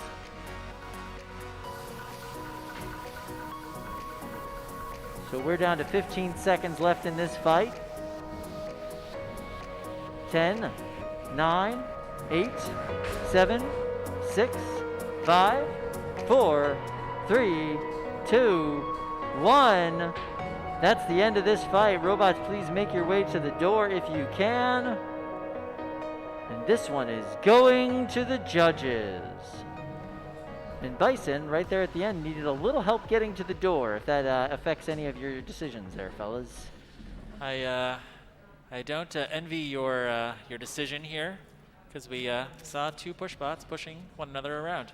Who wants to go first? Go. I can start us off. I think that there was a lot of pushing in this match, and I think nose to nose, usually they actually got locked and neither was really able to press an advantage. However, I do think the increased agility of Unknown Avenger allowed it to get around the side of Bison, and whenever he got under him, he was able to pretty easily push him across the box. So based on that, I have to give it to Unknown Avenger. All right, we've got one vote for Unknown Avenger. Zach, Don, who wants to go next? I'll go. I have to agree, pretty much straight up. I think actually Unknown Avenger got under more than Bison, even head-to-head too. So I don't think there was a facet of the match where Bison had the upper hand here. No damage, obviously, and at the end of the day, almost every exchange was either neutral or in Unknown Avenger's favor. So gotta give it to Unknown Avenger. All right, another one for Unknown Avenger. Don, your thoughts on this fight? There were times where Bison had a couple control points, but Unknown Avenger just had way more and just had more control and more aggression overall. So I got to go with Unknown Avenger. All right, and it goes to Unknown Avenger. Kyle, surprising outcome for this match? No, not surprising to me at all. I think Unknown Avenger just had that much of an edge, and they kept that edge most of that match. A little bit more speed, a little bit lower, and a little bit more control. Just a quick note from the chat. Apparently, Ned has not started the game.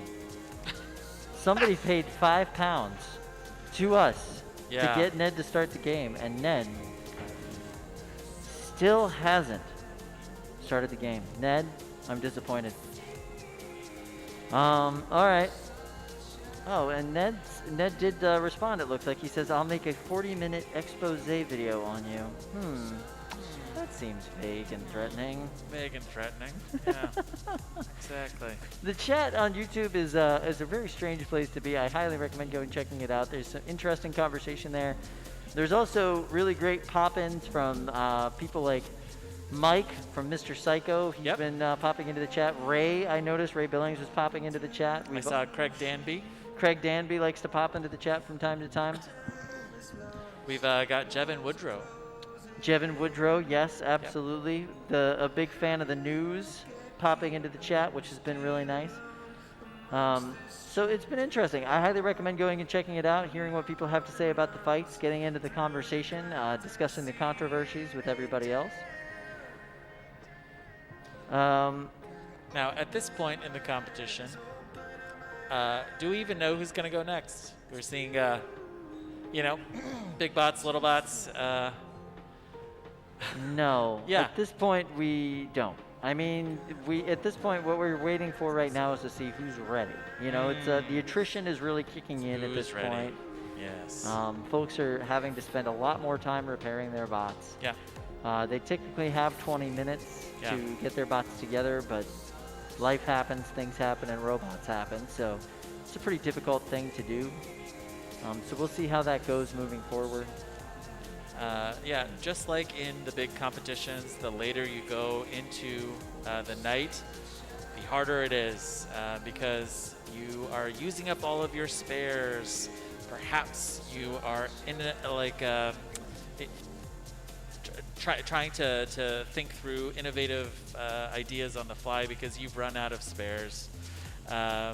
You are also looking at the bracket very carefully, trying to come up with a strategy with the tools that you have on hand. And really, at this point, the competition shifts to it really being won or lost in the pits. I agree. I have an update from the chat. Ned has, in fact, started the game. I think...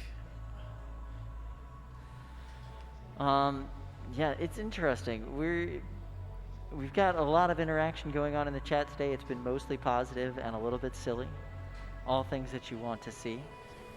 We love it when people get involved and come hang out with us and talk to us, and we do our best to pay attention to what's going on in there, while also paying attention to 8 million other things with light shining in our faces, but we do our very, very best. Yeah. So how late are we going tonight? I'll tell you how late we're going tonight. We're going till it's done. Yep. We're going to go until all of the robots have fought all of the other robots. Every and we know single who one. won all of the different Yep. competitions. Yeah, and when we get to the end, then we're just going to restart the whole thing. So. All the way over Yep. again. Yep. Yes. Yeah, go Absolutely. all the way back to round one. And don't forget, we're going to have an all bots rumble where every single bot Yep. just gets in there, all weight classes, who cares? Yep. Yeah. The big rumble at the very end. Yeah, all we're going to call that 75 Feed robots. All the Bots to Big Ripto. Yeah. Yeah, and Fluffy will, be the winner. I think. Yeah, I think that's probably how that will end up Yeah. working. Yes, absolutely. We're joking. Evan, see, right now what we did was we just got the team from Shreddit Bro, Team Shreddit, very excited by Yeah. mentioning a Rumble. All right, it looks like we have Star Child versus Shreddit Bro. Is that right? That is so right. Oh my goodness, I'm very excited about this. Evan, where's your robot? Okay, all right. Yeah. Okay. Yeah, Yeah, hop come on in. over.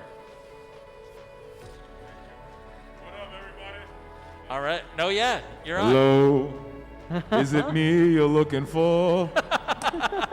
Thank you, everybody. Good night. Now that is the move of a man who's feeling very confident in this competition. Yeah, I mean, they're going up against Star Child next. That's not necessarily something I would feel confident about, but Yeah. That's a totally different style of robot. It's going to be something completely different. How's that box rush going to work against Star Child, do you think? Well, okay, here's the thing. Star Child, depending on where its blade is, it's sometimes, maybe, usually, on the ground. Yeah. So, can Evan get around and clip something there? Yep. Perhaps we could see him attack the wheels. That might be interesting. Yep. We haven't seen a broken wheel yet on Star Child. It's tough though because that plastic is pretty bendy and it really takes the hits well. It does, especially from something that is a vertical spinner. I think we might have a real challenge for Star Child in a horizontal spinner match. But up against those verticals, those wheels are really made to take those kinds of impacts. So yeah, absolutely. Yeah. All right. Got Brandon over there with Starchild. He's looking ready. He's looking ready. Yep, absolutely. Yep. Thinking about the competition, thinking about his strategy. He's got thumbs up. He's ready to go. Thumbs up all the way around. He's got to expect the box rush, right? He's got to expect incredibly aggressive driving straight into your face. Just buy a QX7.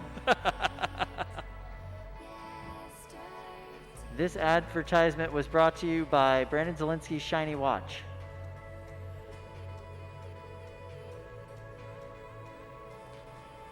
All right. Looks like we've got Brett the Brick back in. Yep, Brett the Brick is back in. Somebody else who I've seen popping in and out of the chat is the EO for the Northeastern Robotics Club. Oh, NERC. NERC. They're Love the ones NERC.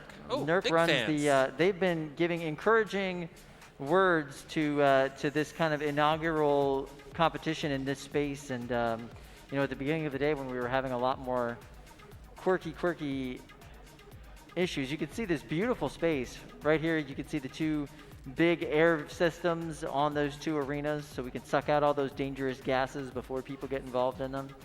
Look at the absolute size of this 30-pound robot arena. Absolutely. This thing is massive. It is so much bigger than it looks. So much bigger than it looks. Yeah. Yeah. Yeah, very tall. It's elevated up off the floor, so the fact that those panels are 8 feet high, and then you got a little bit of room up above that. This is going to be great for the spectators once we can have them. Once it's safe to return to packed houses once again. Yeah, as I was saying, the Ed from NERC was telling us, you know, that he's really happy that we're doing so well, and that we will definitely work our way through the kinks, and that's what happens whenever you move a competition to a new space. And it's nice to see that in this community, not only is there great sportsmanship between the bots, but there's great sportsmanship between all of the organizations that hold these events and give all of these builders an opportunity to put up these really great fights, iterate their bots, and improve. There's a really great shot of our cool backdrop. I love this backdrop. Yes. There's the remnants of old Brett the Bricks. All of these, this is a straight up history of television sets. I think Austin said I got to take one home, the one that I choose, and I get to play my NES, you know, on it. Oh, that's interesting. Are you going to play on Channel 3 or Channel 4? Channel 3. Of course, always Channel 3. Yeah. I think I actually owned a couple of these TVs. That's not surprising. Yeah. Right there, we've got a Pepsi machine from 1984. And we've got Starchild there in the box. Brandon is looking cool as a cucumber, texting somebody. Texting, chilling, enjoying his shiny watch, and just waiting. Yep.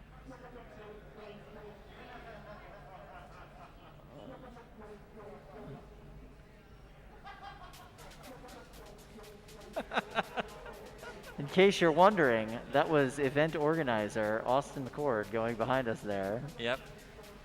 Operating the Steadicam and moving us around the space, showing us what great work the production team did to get all this together. Late nights, long hours trying to get this production together for you guys. The stream is very high quality. I think that they wish they had a little bit more time, but every production wishes they had just a little bit more time. And quite frankly, they have been fixing it live as we go through. All right, we've got Shredded Bro in the box, and it looks like they have a new armor panel on the top, Kyle. They are they're planning for Starchild. Let's see if it's going to be enough for them to survive the next 3 minutes. I'm really excited about that. Okay, so by the way, World of Woodrow says thank you for the shout out, and the news will be back tomorrow. Oh, listen, I watch every single week. I do too. I absolutely love his show. Jake Ewert checking into the chat, telling everybody to use more bike racks. Oh boy. Yeah, that's what Shredder Bro needs. More bike rack. A giant bike rack. That's right there what you on the need. front. Use more bike racks. Yeah. All right, Star Child, Shred It Bro. Robots are ready. Let's go ahead and start this countdown. 8, 7, 6, 5, 4, 3, 2, 1. Fight, robots, fight! Whoa! Well, I gotta say, Shredded Bro's usual strategy is effective, but I don't know if it's as effective as they want it to be so far in this match. Kyle, they are attacking those wheels. We are going to see if Star Child's wheels can withstand these attacks. And boy, are they getting tested. All of that friction tape is flying off of those wheels. That's going to definitely affect Star Child's ability to get any traction in the box going forward. Star Child's weapon seems to be embedded in the top of Shred It Bro. Wow. These bots look like they may be entangled. Can you Let's guys see if Brett get can apart? help them out. All right, so hold on. All right. Pause. Let's go ahead and separate these robots. Pause the time, please. Let's pause the clock. When we come back, let's go ahead and put 2 minutes on the clock so we know what's going on. All right. And if we could, rewind that clock back to 2 minutes just so we give these bots their full time to complete this fight after we get them separated. Wow, there's a lot of force in Star Child's hammer strike. Look at that. That is just deep. driven all the way in. I mean, we've seen plastic tops just get shredded by Star Child. Getting embedded in the top of Shred It Bro is definitely not what either of these bots were expecting. Look at how deeply embedded that is in there. Gotta get the pry bar out.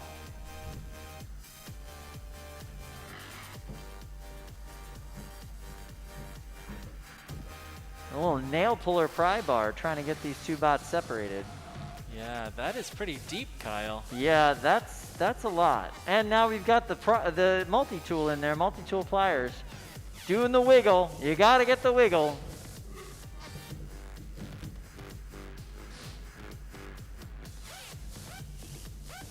Yeah, wiggle faster. That did it. All right, okay, there we go. Big job, gouge Fred. out the top. Fred, thank you so much for separating those robots. All right, now that these two bots are separated, we'll get back into position and get this fight going. All right, robots are ready. Let's unpause this match. And go! Robots fight, robots fight. Not the position you want to be in if you are Star Child. Star Child back upright. Trying to get position so they can use their weapon on Shred It Bro, but is their weapon operational at this point? After being embedded so deeply in the other robot, and it looks like their belt is completely off the weapon. This is not good for Star Child. Shred It Bro actually seems to be waiting for a hit. 1 minute and 11 seconds left in this match.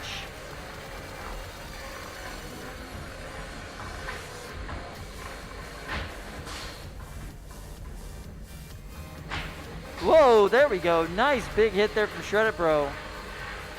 Actually, watching a bot as big as Star Child go end over end like that is really impressive. Very strange.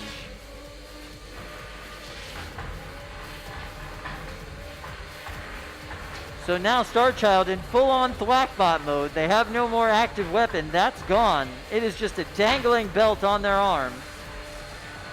And we're down to 30 seconds left in this match.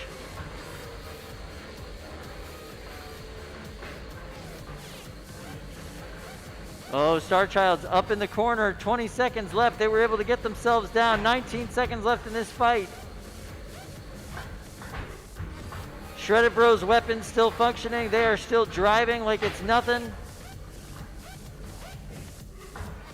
Brett the Brick is a brick over there in the corner.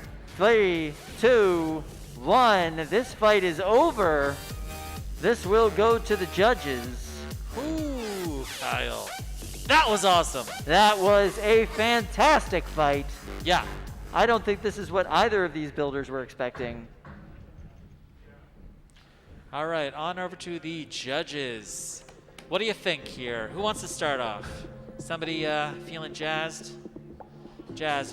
David's jazzed. All right, David, kick us off. Sure. At the beginning of the fight, I'd definitely say it was in Starchild's favor. That hit where they got stuck, I thought that was over for Shredder Pro. I can't believe he got as deep as he did and didn't hit anything. If Evan's still hanging around, I'd love for him to bring over Shredder Pro and show us that hole. Evan, are you around? Can you hear us? And whatever's under that hole, because if it was a battery under that hole, that would have been game over. But apparently it was not. But yeah, I guess to continue my train of thought, it was definitely Starchild at the beginning, but once the belt hopped off the arm, he couldn't really do anything. He lost the pegs sticking out from the side of his wheels, so that he got stuck on his side a couple times. And obviously Evan never let up. Shredder Pro never stops, so I definitely have to go with Shredder Pro. But I do want to see how close Starchild got to ending the fight early. Fantastic. All right, we've got one vote for Shredder Pro. Yep. Don, do you want to share with us your thoughts on this match? Yeah. Shredder Bro was just relentless. Just went head first, no fear. Basically, I noticed that he was just ripping off like the treaded tape on the wheels, which kind of made Starchild have less grip. And basically took the tube off, and then eventually the belt came off the weapon, and at that point it was just Shredder Bro taking shots and yeah, I'm gonna go Shredder Bro. All right, Shredder Bro. 2 votes for Shredder Bro. Two votes for will Shredder advance, Bro. But let's see if it's going to be a unanimous decision with Zach. Yep, same boat for me, guys. That was definitely a Shredder Bro fight, but it was awesome to watch. To see Starchild get that giant jab in and have them actually struggle to pry it out of the top of the... You have to remember, these are 3-pound robots, right? So a person getting in there with a crowbar and struggling to get it out of the top, that is hilarious. That weapon, it delivers so much of the energy that it stores because of how fast it swings over.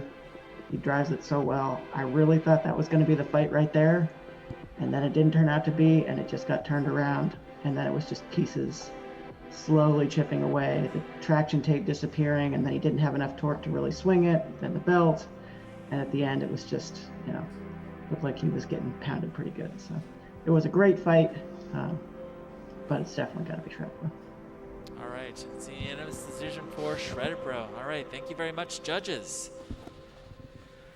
Kyle, fantastic match. It really was. It was a tough matchup for Starchild going in. I actually think they did a great job getting that AR 500 just driven down into what I assume is a titanium top plate on Shredder Bro, and getting it stuck inside was, I don't think, what anybody was expecting. And I think that put a lot of strain on the weapon and the belt, which is probably what eventually led to its death. I did see something interesting in that match. So once Starchild lost one of its long plastic kind of pegs. Now those are really important because it prevents this robot from getting tipped on its side. Correct. Once it lost one of those, you could see Evan come around to the other side and intentionally try and tip that robot onto that one side. That's right. Without the peg. Which, like that is a level of sophistication with driving that you only get after you come and fight here every other month for the last 2 years. Absolutely. Absolutely. All right, so we are hearing from the production room that we are going to be taking a 15-minute break. Yep. While we get our next couple of fights together. Thank you guys so much for sticking with us. It's been an absolute blast. Looking forward to seeing the rest of the broadcast here in 15 minutes, and we'll see you guys soon.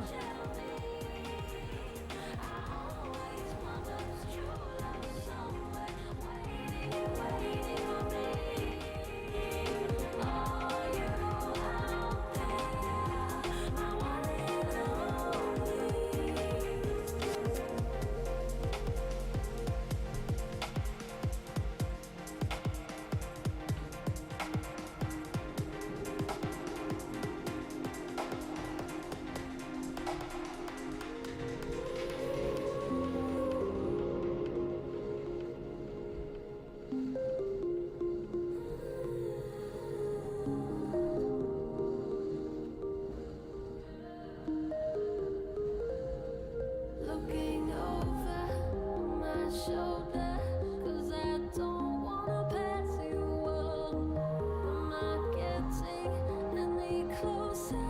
Come on, show me the way to us. Oh, I've been roaming, taking chances all alone. Where am I going when it's always going wrong? Are you out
as I float along, ghost upon a hill. None of this is real, I'm waiting for the sun to come up. I'm anonymous, feel as if I'm sleeping under. Open my eyes, open my eyes. It's beautiful.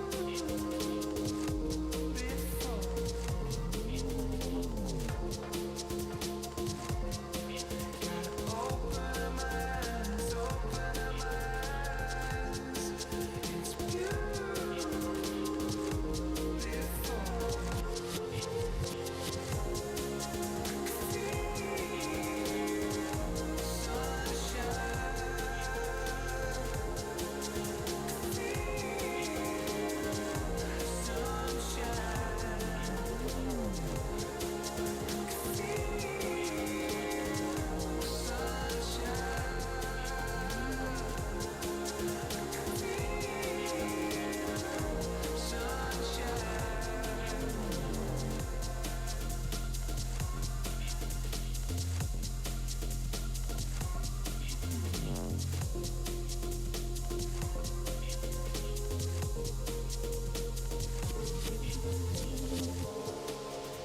Carry on, going through the motions,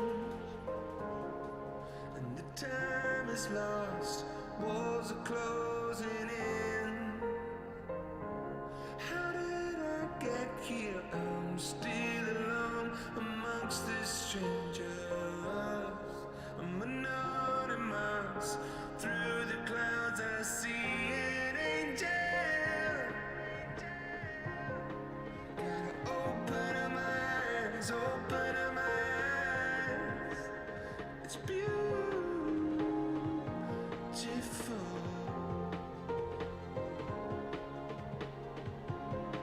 Gotta open my eyes, open my eyes. It's beautiful.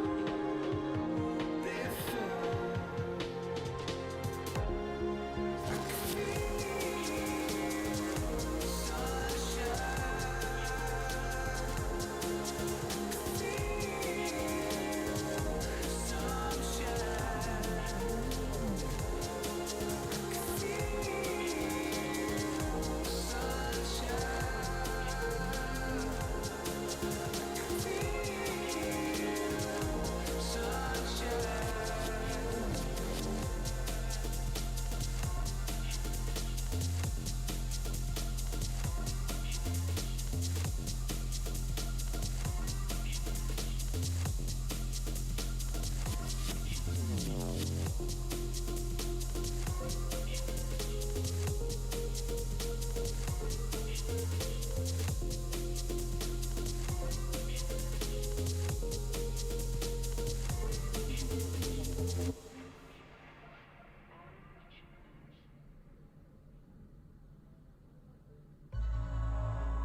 All right, Welcome Kyle. back.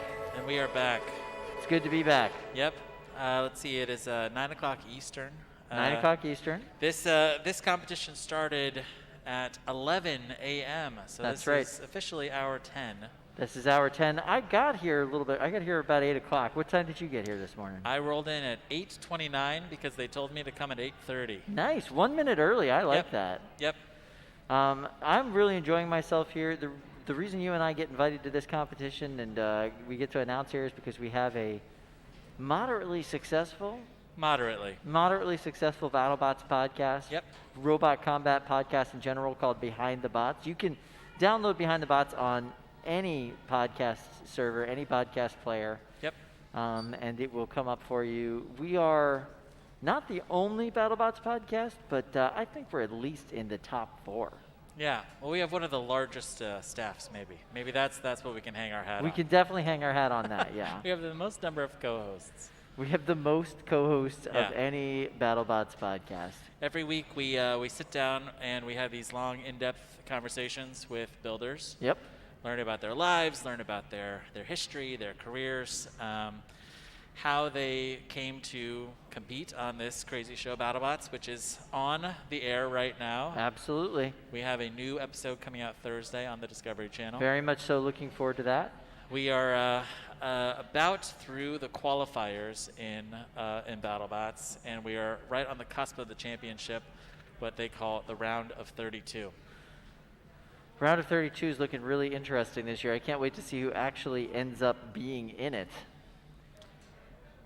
All right, so just so we're all aware, loading into the 30-pound arena. It's Kitten Mittens. This is the beginning of the finals for the 12-pound full combat robots. We've got Kitten Mittens and Grudge Frog.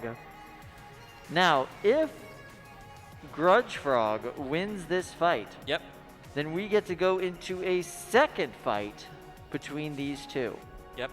But if Kitten Mittens prevails, then it's over. They are the 12-pound champion. Both of these bots are qualifying for the finals. They'll be in the top 4 of this tournament, and they'll be qualifying for the finals in December. Fantastic. So they've already get to hang their hat on that. Now we get to see a really great fight between these two.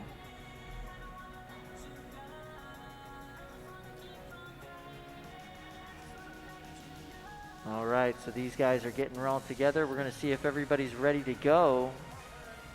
All right, we've got bots ready. Let's go ahead and start the countdown as soon as we get ourselves the right camera angle in there. All right, here it comes.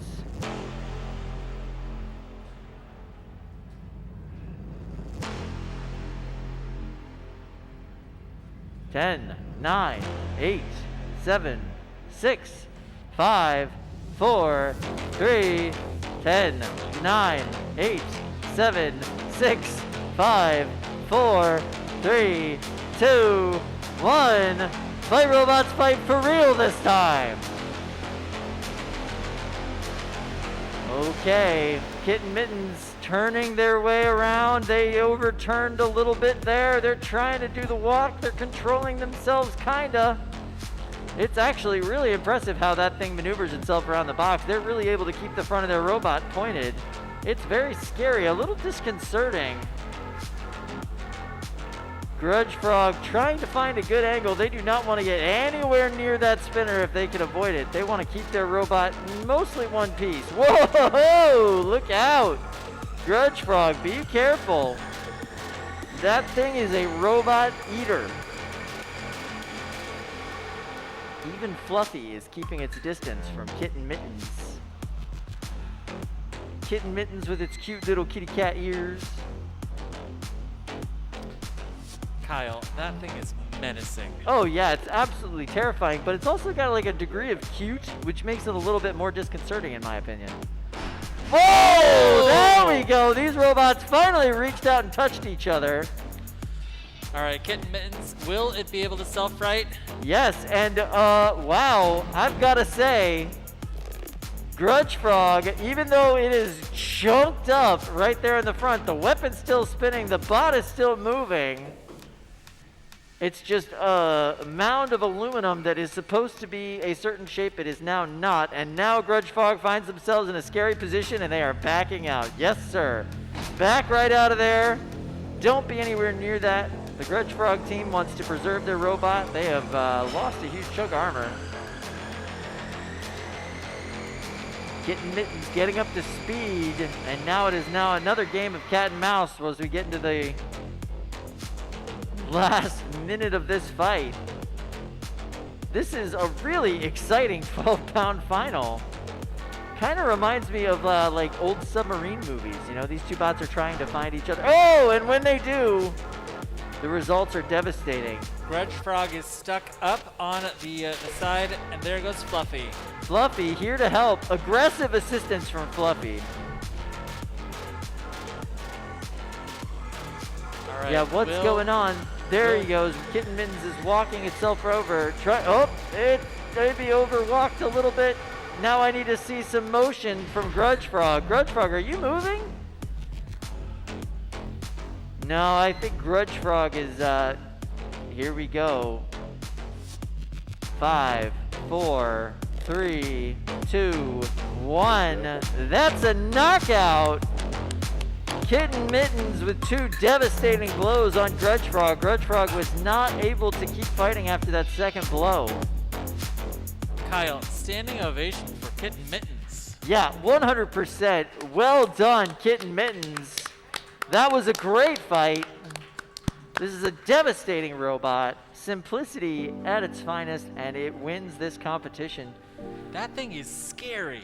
Like, absolutely terrifying. It has more maneuverability than it looks like. Yeah, than it definitely should have. As you're trying to get around to the side of it, it is capable of really just kind of swinging around.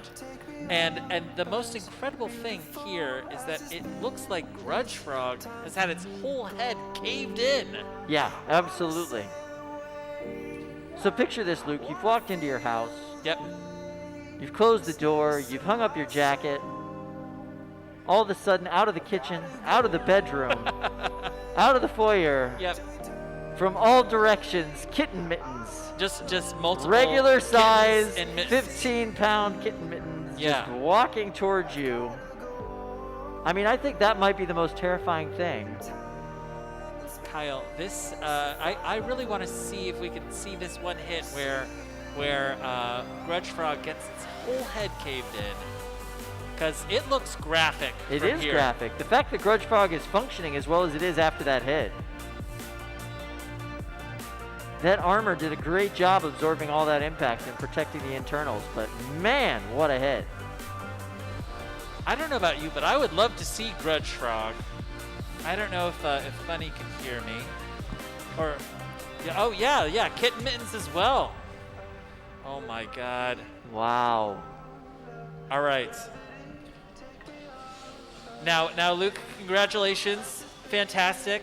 Was this the outcome that you were expecting when you flew all the way here from Colorado? Wow. No, not at all. I mean, there was only, this robot's only really had 2 matches, so yeah. I would say, making it to the finals and winning with just 2 wins is pretty awesome. Yeah. But yeah, I'm really happy with how it performed. It did everything it needed to do. It took some hits, and every once in a while it gets a really big hit in, and sometimes that's all you need to do. Now, Kitten Mittens looks totally unscathed. I mean, like, look at this robot. Like, you're ready to go again. Yeah, actually, I never charged the batteries. It's ready to go. I'm ready for rumbles or any grudge matches. So if anyone wants to do some more matches, I'm ready. This guy just won the tournament, and he's saying, "Who wants some more?" Yeah. That's terrifying, my friend. Yeah. Now, I think that you could probably take on a 30-pounder. I mean, like, this thing is really, really nasty looking. Absolutely. Yeah, I mean, it's got it's got almost a 6-pound weapon, which would be decent for a 30-pounder. It doesn't spin very fast, but it could do some damage. So yeah. I am so surprised by like how maneuverable that is. You know, like as you're trying to come around the back, I mean, like you could really twist kitten mittens to get into your opponent's face. Yeah, it's definitely not easy to drive. This is the second gyro walker I built, so I've had some practice, but it's definitely tricky because it can only go so far in one direction, and you have to be aware of how far it can tilt. And once you've exceeded that point, yeah, you can only go the other direction. But if you go too fast or too slow, it might not do what you want it to. So sometimes I'll just keep it articulated, wait for the opponent to get directly behind me, and I know it'll take half a second to turn back around. So it takes a lot of driving practice. It's not easy to drive, but you know, with enough practice, you can make it work. This thing is fantastic. I think it's beautiful. It's really scary, and I can't wait to see it again. I mean, I can't wait to see its third outing, its fourth outing. Like this is really a marvel of engineering. Yeah, I'm definitely coming back in December, and you know, we'll get some more matches in and try to make it look good. Yeah. All right. Awesome. Incredible. I love it. Thank you so much. Congratulations on winning the tournament, and congratulations on qualifying for the final. That's fantastic. Yeah, thank you so much. All right. Thanks, Luke. All right. Okay. That robot is huge. Yeah, right. Way bigger than you would expect a Yeah. 12-pound robot to be. Huge. Yeah. We need like a banana for scale. We had a U for scale. It was next to your laptop. We had a laptop for scale. Okay. Yeah. Terrifying robot. Yeah. Absolutely terrifying. The way that it walks, cute, but scary. Yeah. I did not like it. Yeah. And Now, it Luke, looks like, such a nice guy. All right, we are back to the 3-pounders. Let's get some beetle weight action here. Looks like we have Yes Chef in the box, and facing Voxel in the losers round 6.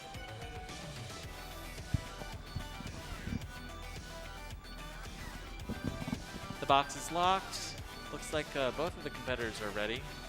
We've seen bulletproof reliability today from Yes Chef. Let's see if... Hold on. 4, 3, 2, 1. Fight, robots, fight! Yes, Chef, charging right in, but Voxel's weapon is now up to full speed. That is not a great place to be. For those of you following along at home, this is a fantastic fight. We're looking for a fantastic matchup between these two bots. And I think this will be a fantastic outcome.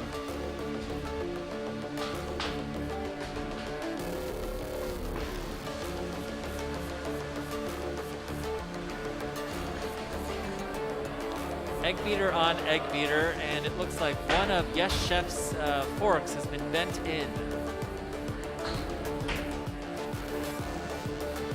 Yeah, look at that.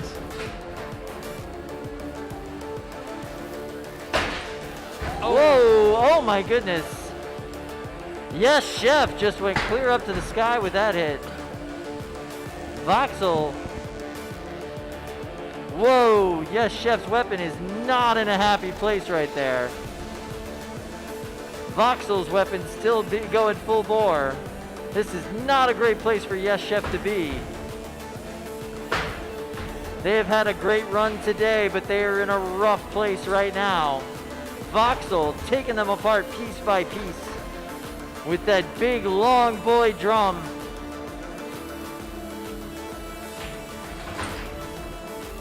If there were real eggs in this box, they would all be beaten.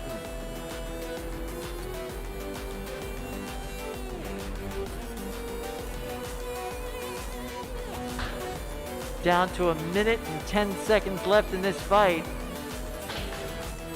Voxel just taking its time, choosing its shots. If they get a knockout, great. But otherwise, they're just showing the judges that they are winning this fight clearly and decisively. Ooh, nice hit there. Whoa, that weapon is almost all the way off of Yes Chef.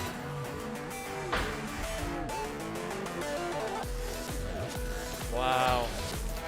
Kyle, this is graphic. Very graphic. It is a complete dismantling of Yes Chef, a bot that we've seen be very dominant throughout the day today. Give us some really intense and fantastic performances.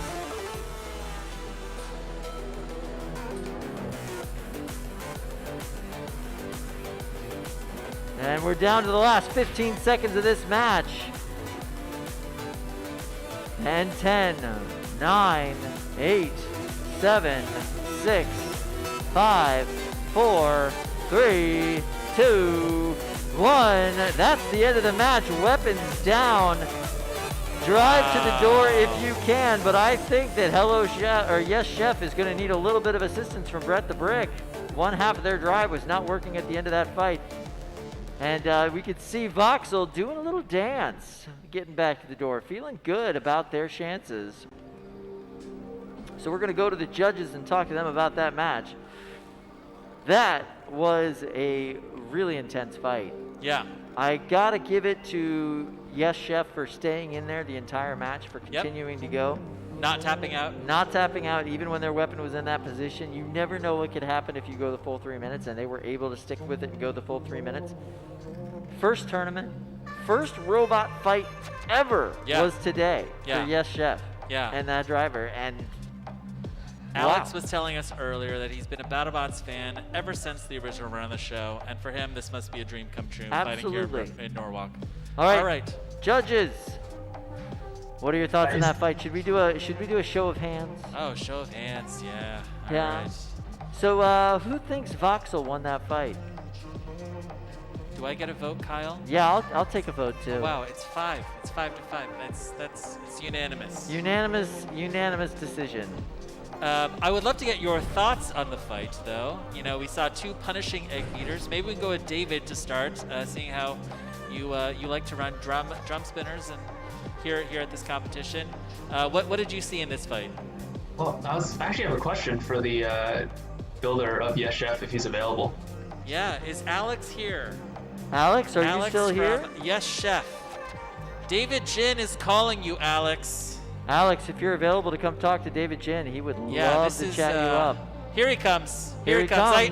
I could see that dinosaur hoodie from a mile away, Kyle. Yeah, I love this dinosaur hoodie. All right.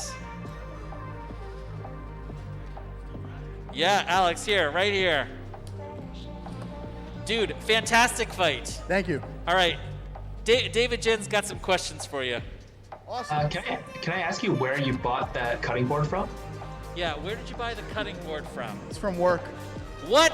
Okay. Is this like a military grade kitchen or something like that? Like this is not a normal cutting board. No, this is a color-coded cutting board, right? Yellow cutting board to cut chicken. Yeah. It's a normal cutting board. Yeah, and specifically the yellow ones are for raw chicken, so you can let everybody know that this is where the raw chicken was cut. The reason I ask is I once made a beetle out of a literal cutting board as well. That also happened to be yellow, except it was from Amazon. And the exact same thing happened to my drum spinner, where the drum got ejected because the weapon supports cracked. That's Interesting. fantastic. Interesting. Yeah. Alex, all right, reflect on your experience very quickly. What'd you think about your first Norwalk event? I didn't expect to be here that long. Yeah. To be honest, I woke up at 4 this morning to get here. Yeah. And I didn't expect to have a fight after 9 o'clock. Yeah. So. Dude, that's incredible. You did a great job. All Thank right, you. round of Appreciate applause. it. Yeah. Can't wait to see Yes Chef again. Oh, it's going to be better next time because I actually know what I'm doing. Yes. Hey, next time you come, let's carpool. Yeah. fellow Jersey residents. All right, on over to the big box. It looks like we've got, what is that? Drakenhead versus P12. This is the same fight that we saw before. Correct. But this one is for the win. This is the championship match. So the way that things shook out in the sportsman class event, top patinator dropped out. Not sure why they dropped out. Their bot was in, less than 10 pieces. Yeah. After their match, so therefore Drakenhead gets to move forward. We get a rematch between P12 and Drakenhead for the final. Very interested to see how this fight goes. All right. Drivers, are you ready? I'm getting a thumbs up from Brandon Zelensky from P12. Draconid, are you ready? Seth. Oh, I see a thumbs up. All right. All right, all the way over there. They're opposite ends of the arena. Social distancing is important. Here we go. 8, 7, 6, 5, 4, 3, 2, 1. Fight robots fight. Championship sportsman action happening right now.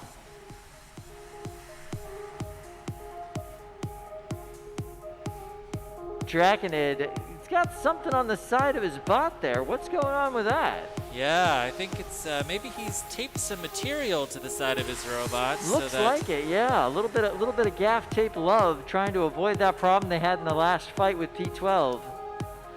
And we did notice at the beginning of that fight with the P12, Draconid was able to get underneath their wedge. That's happening again in this fight.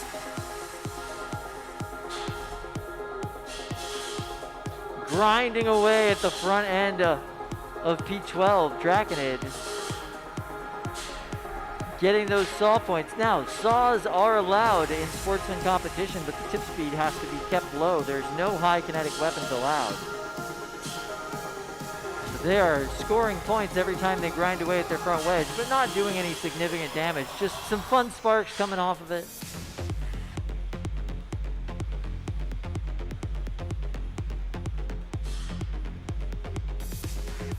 But obviously the saw is spinning fast enough to do some damage. Just ask Top Hatinator. Yep.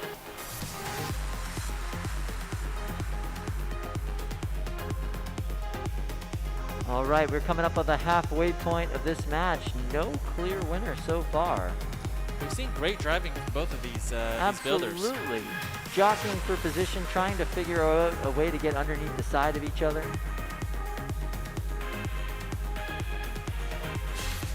Oh! Nice! Draconid just launched itself off of the ramp that is P12 right there, both bots. Coming in for contact. Draconid going saw first into this situation, hoping to get those damage points to show the judges. We're now in the last 50 seconds or so of this fight. Have not really seen the flipper be a factor so far. But you got to imagine it's going to factor in how the judges think about this fight. Draconid seems to be a little bit stuck. Fluffy gives him a little bump. That was the least aggressive Fluffy action we've seen all day. Yeah, we've got Joe Fabiani behind the sticks of just Fluffy. a gentle little push.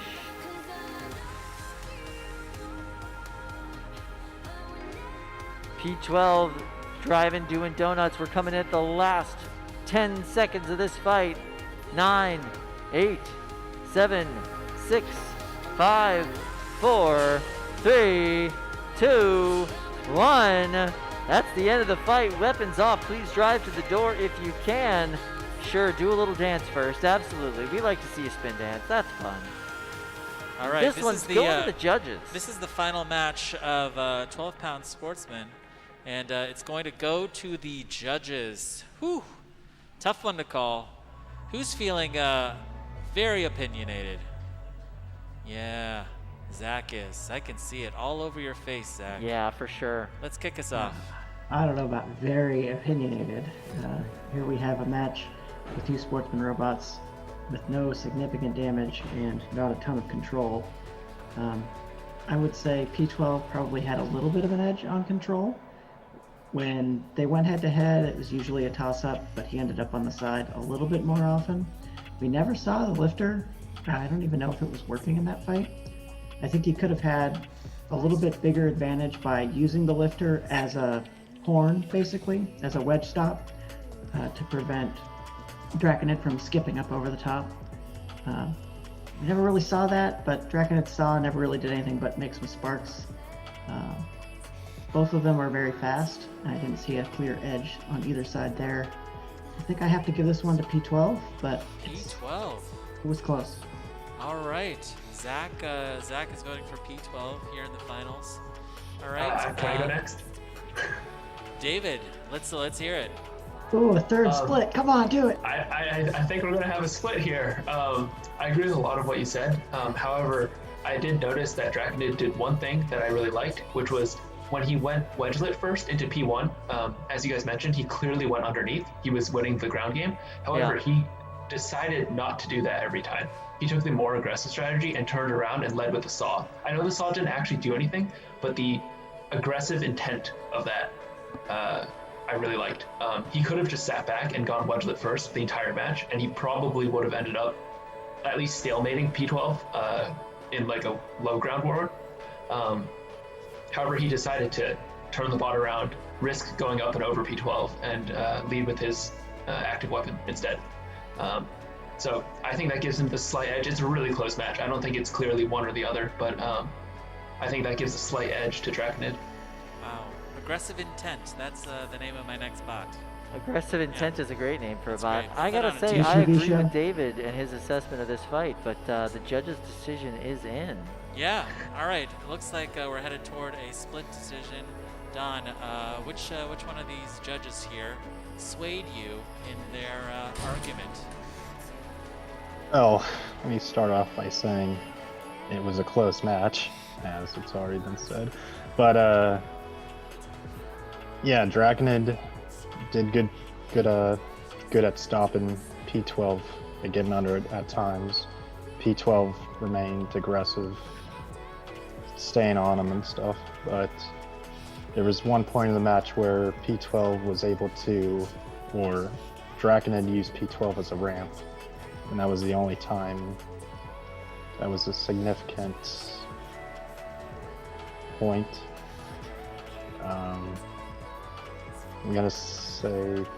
I'm gonna agree with Zach and say P12 based on what he said. P12. Wow. Okay. Brandon Zielinski. Amazing. Good job, judges. Thank you, judges. That was That was not a tough an easy one. one to That call. was a tough one to Yeah, call. that was a tough one. All right, so P12 wins The 12-pound sportsman. 12-pound sportsman tournament. Brandon Zielinski. Yeah. Let's All right, see. so Brandon Zielinski, if you are available, come on over so we can talk to you about your win. Brandon. You don't have to fight again. You just get to win. That's really nice. Now, this means that we're going to see both P12 and Draconid later in the year for 12-pound sportsman finals. Absolutely, Is that right? both of these bots qualified. Here comes Brandon, where's your bot? Where is it? All right, go get your bot. Okay. Yep. I got it, Austin. Yep, we're good. All right, I want to see this P12. I want to see the scale model P1. There was a question in the chat from Shepard the Scrub asking, is P12 made by the same people who made P1? Brandon, can you answer that question for us? Yes, sir. We're Aberrant Robotics. We're originally out of Clemson University and now out of New Hampshire, and we're kind of all over the world. We have team members in New Hampshire, in Boston, in Indiana, in England, and in California. Yep. So it's kind of just a loose conglomerate of people building small robots, and then obviously the heavyweight P1. This is a scale 2 to 5 or 5 to 2 model of P1. Aside from the wheels, like the wheels are a bit out of scale. Yep. But the lifter, the wedge, the body, the whole thing externally is a dead on scale model. So This is a gorgeous robot. I know that P1 and P12, they're famous for being fast in the box and being really maneuverable, really kind of pulling on your team's racing, background. Really, really great job here. Thank you so much, and congratulations, Brandon. Congratulations. yeah, thank you guys. I had a blast driving. The big box is great, so thank you guys. That's Absolutely. great. Glad to hear it. Thank you so much. All right, so now we're going to move back over into the 3-pound arena. Looks like Silent X versus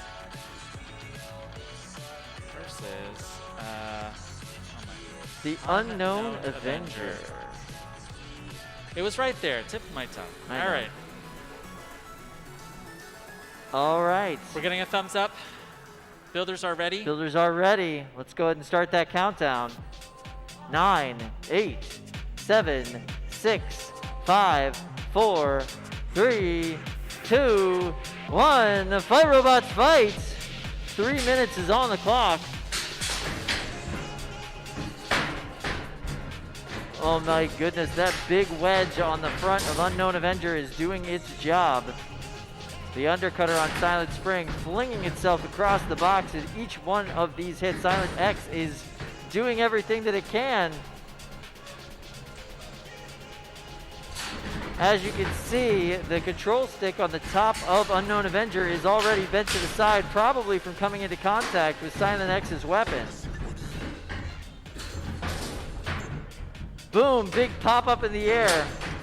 This wedge is perfectly suited for Silent X's weapon and launching them up into the air. This match is going to come down to the durability of these two bots and who can outlast. And while we see Silent X flinging itself all over the box, we know from past experience that does not say anything about how long they will last. Boom, nice big hit there. Both robots flinging each other across the arena. Can Unknown Avenger move? Oh, nope. Doesn't seem like they can. All right, let's see movement. Can we see some movement?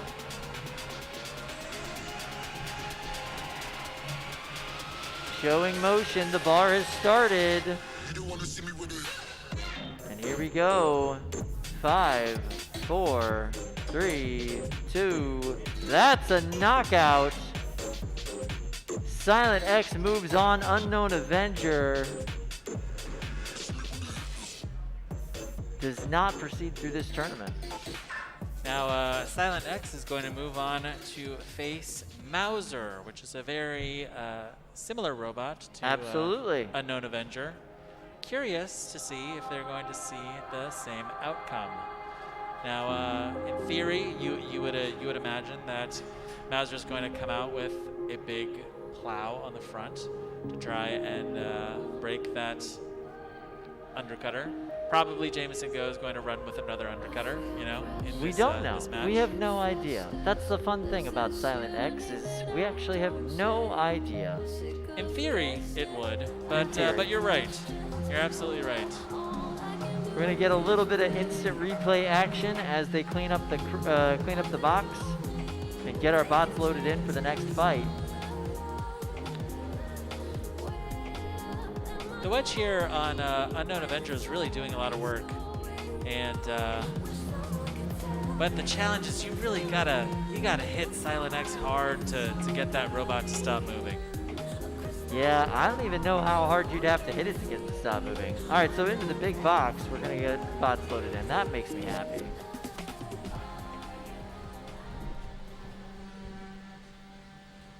I mean, just watching the way Silent X flings itself all across the arena many times in this match, it's hard to tell that they're the ones that are actually going to end up winning it.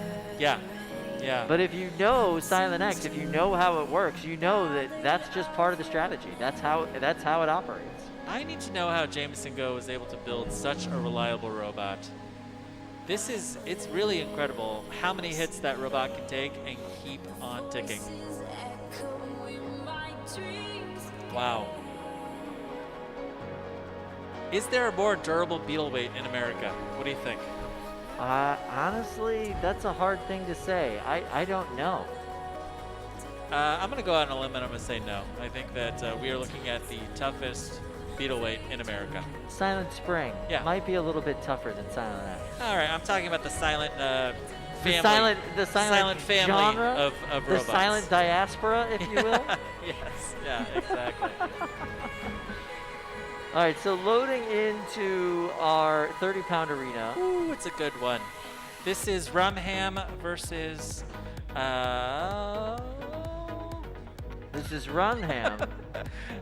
Big Ripto. Yep. Versus Big Ripto. These are the two probably most powerful weapons that we've seen in this class for this particular tournament. And oddly enough, they're in the loser's bracket. The winner of this fight will go on to face the other robot. The other robot. Which has somehow managed to stay alive in this competition. Yeah, Yeah, they're just proceeding onward. Yeah. With a weapon that really hasn't spun up yet. No, we haven't seen that weapon do much yet. No. We did see it take an ST's rocket to the face. Yeah. A little bit of melted plastic, perhaps, on the front. Yeah, vinyl. I think there is some melted adhesive vinyl on the front of that thing. The aluminum itself looked fine. We'll have to ask Alex how that went. Now, this is going to be a really interesting match because Brumham has a tendency to kind of gyro up, and that may give Big Ripto, the opportunity to get under it and pop Brumham up into the air. Not what you want to see. I think my prediction is we're going to see more gouges in the floor with this match. Definitely. All right. The robots are ready. Let's go ahead and start this countdown. 9, 8, 7, 6, 5, 4, 3, 2, 1. Fight, robots, fight. Oh, that's a lot of noise coming out of the box as these two bots spin up. Oh, giant hit from Big Ripto, launching each of the bots across the arena. Beautiful hit there. It seems like that same side of the drive on Big Ripto is not working. And Rumham also seeming to have some drive issues, but is their weapon working?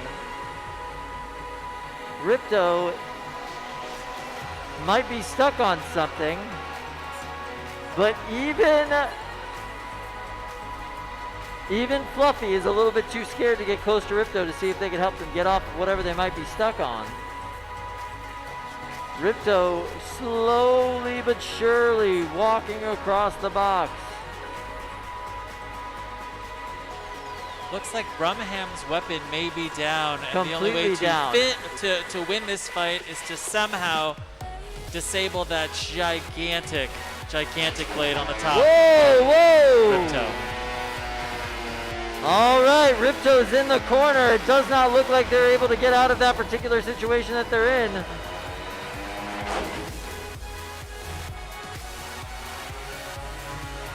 All right, Ripto trying to move themselves out of that corner. There's a fire! There's a fire! There's a fire on Rumham, but it seems to have put itself out pretty quickly. Ripto, are you able to move yourself? They are sliding out of that corner. You can see they're getting more than just circular movement there. This is two very worn down boxers trying to continue this match. Neither of them very happy. 1 minute left in this fight. I'm not sure these bots have 1 minute left in them.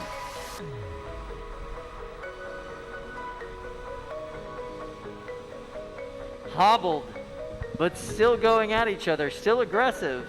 Neither of these weapons working. One half of the drive on Ripto not working. We're coming down to the last 30 seconds of this match, and these bots are trying to push each other. 30 seconds left in this match.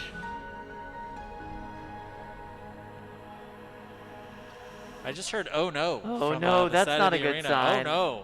You never want to hear "oh no." Is there any movement from Ripto? Are you dead, Ripto? Can you show us some movement? Oh man, this is going to be a timeout. Let's see what comes first, the end of the show motion or the end of the clock. 6, 5, 4, 3, 2. Knockout with 1 second left on the clock. Knockout of Big Ripto. Wow. Oh, wow. That is an upset if you ever had one. Yeah. Kyle, this match had everything. A little bit of magic smoke, a little bit of fire. A little bit of fire, a little bit of Huge broken hits. drivetrain. Huge hits. Plywood flying all over the arena. Yep. 1 second left. And All right. Ripto gets knocked out. That was a great match. There was one hit that I jumped in my seat. Yeah, I did too. Yeah. For sure. Yeah. I'm not typically someone who jumps in their seat. No, but that much energy kind of flying in your general direction, Yeah. it's the reasonable thing to do. It was shocking. Yeah. It was shocking. Yeah. All right. We are going to go to an instant replay, and we're going to hear from our judges. And this is absolutely, a fantastic fight here. Judges, if you can hear me, your thoughts on this fight? A great fight. There was this just big bang right there that pretty much determined the entire thing. And even though Rumham's weapon was down, he strategically waited to get a spot in the back and ram him into the wall. He actually scooped him over, and the gyro turned the disc onto the floor before he got to the wall. That was genius driving. Super, super well done to just nudge him around and have him flip over and not have the disc skip off of something and kill Rumham. I've been in the position before, and it's very nerve-wracking to walk up behind a weapon like that and not really know where it's going to come from. And he just executed beautifully. Yeah, I don't think I have anything else to add. I think we're about to get to the point, though. Yeah, that was perfect driving by Rumham. That was and that is not an easy shaped robot to drive. And he was perfect. And now we know for sure Ripto has something against the floor. That's okay. The plume of dust on the floor when he flipped over. Oh, there it is. Was that dust or was that smoke coming off the belts? I assume I he was don't know if smoking it. the belt. Yeah, I thought it might have been smoke off of the ground from the disc skipping off of the wood. I think it was his belts But melting. you're right. It was probably the belts. Yeah. Yeah, it looked like an exhaust pipe, just like a plume with exhaust. Super cool. I guess we'll have to see now if Rumham can get back together before his next fight. He didn't look too bad off to me. Maybe a controller, that gearbox might have been jammed up or something, caused that side to overheat. But Where that smoke's coming from, I think that's the Castle Phoenix weapon running the controller. weapon. Yep, that's what it looked like. Should be an easy swap. It's not a catastrophic meltdown of a battery pack that takes a bunch of stuff with it or anything like that. Yeah. Drivetrain looked really good, so hopefully it goes back together.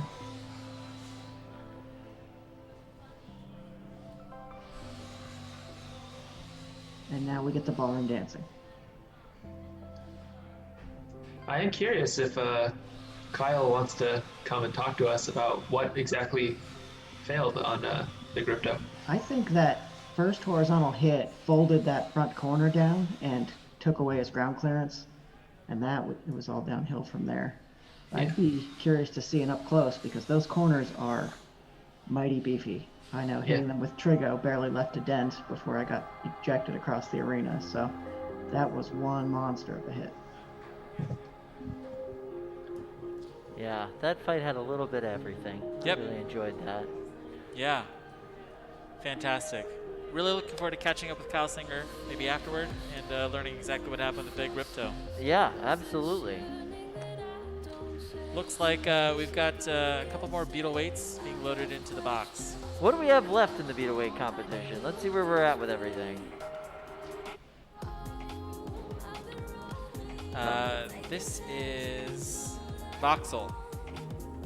Voxel and Black Adder are going to be loading in. Yep.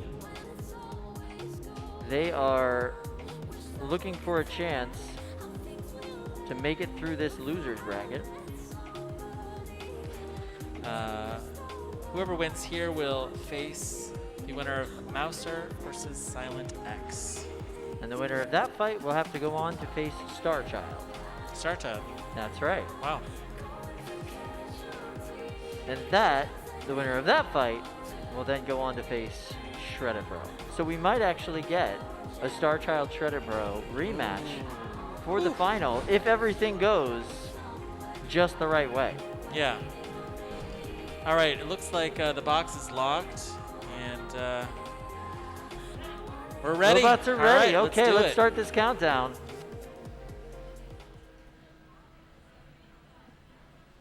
6, 5, 4, 3, 2, 1. Fight, robots, fight!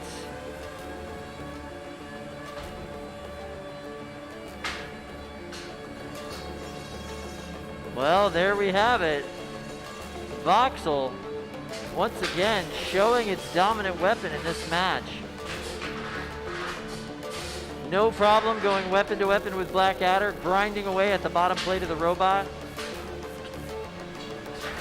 Blackadder, to its credit, holding steady, even though it just lost one of those googly eyes, it looks like. Yep, they're down a googly eye. It is a Cyclops snake in this particular case. Oh, nice big pop from Voxel right there. And that's a weapon belt that just flew off Blackadder. Then that's a tap out. Voxel, wow. Voxel showing their dominance in this particular matchup. They move on in the loser's bracket.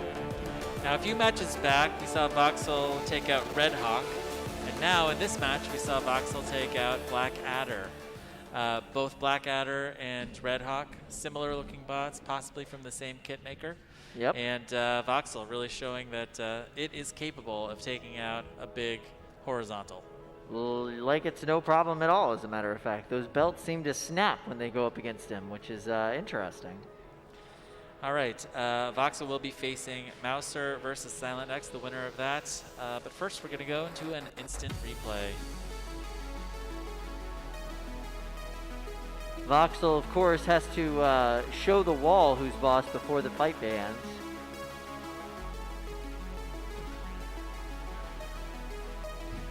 And you can see it grinding away at the bottom plate of Blackadder.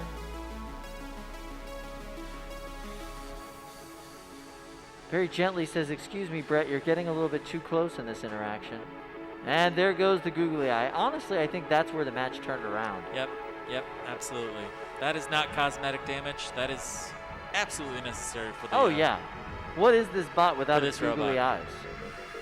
Ooh, And there's the goes belt the flying belt. out, and that is right before the tap out. But that was the death kill right there. Voxel, clean, fast, powerful weapon. Yep. A bot to watch in this loser's bracket for sure going forward. Yeah, exactly. They're going to have to face either Mouser or Silent X. Honestly, if I were Voxel, though, I would want to go up against Mouser. I think they might have a little bit better of a chance. But it's not a great matchup for either of these teams. Silent X and Mouser are going to have a hard time facing Voxel if Voxel's at the top of its game going into that match. Yeah, I think if I was Jameson Go, I'd be sitting in the pits right now thinking frantically of a strategy, possibly against Voxel. Absolutely. You really got to think 2 steps ahead in this competition. Absolutely, and have maybe 2 iterations of your bot ready to go, depending on what you're going to be doing. True. Yep. So we, moving right along in the loser's bracket, we've got Oh, but JMO is in the big box right 30-pound now. robots loading Yes. into the 30-pound box. Looks like this is going to be Megatron versus Asanata Thwacker. Asanata Thwacker? Yeah. And it's not. It's a lifter. A lifter that needs to go to the gym. Yeah. We saw really good driving in Megatron versus Big Ripto, and you've got to wonder what we are going to see here against Asanata Thwacker.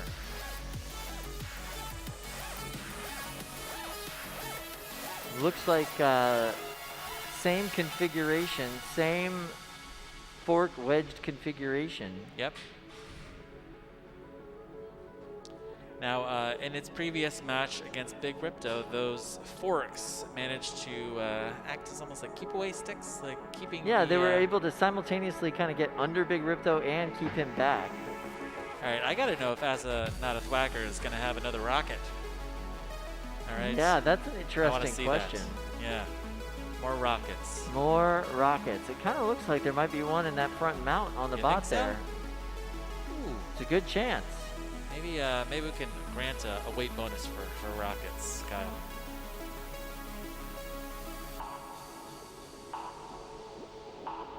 I am just loving the look of Megatron. I mean, that thing just, it looks professional. It does. It does look professional. That is Yeah. a great way of describing it. Yeah. All right.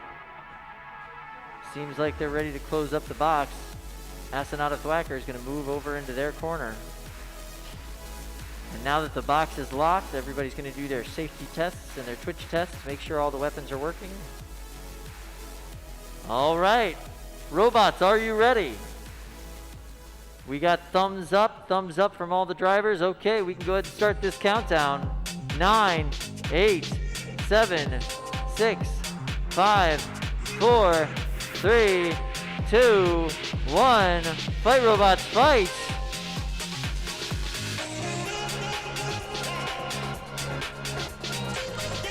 Astronaut Thwacker trying to get in and get a lift. But Megatron getting around to the side, lining up their shots, and look at that, taking their spinner to the Coulson wheels, doing a little pop-up, knocking Astronaut Thwacker to the side. Those door stoppers kind of flailing on the front of Astronaut Thwacker. Is Astronaut Thwacker able to self-right? No, but they can kind of drive up on their lifter, and they can definitely drive. Oh my goodness. Oh, that's helpful. Here we go. Yes, that was helpful. Thank you for helping Megatron. Although the frame of Astronaut Thwacker might not be happy about it, and that top plate certainly isn't happy about it. Yeah, I think the top plate's supposed to be flat, Kyle. Yeah, definitely supposed to be flat. Megatron acting a bit more just like a vertical spinner bot in this match than a saw bot. There we go. There's some nice little sawing action, and there goes the Coulson there's wheel. A wheel. Oh boy. Did not need that Coulson wheel anyway.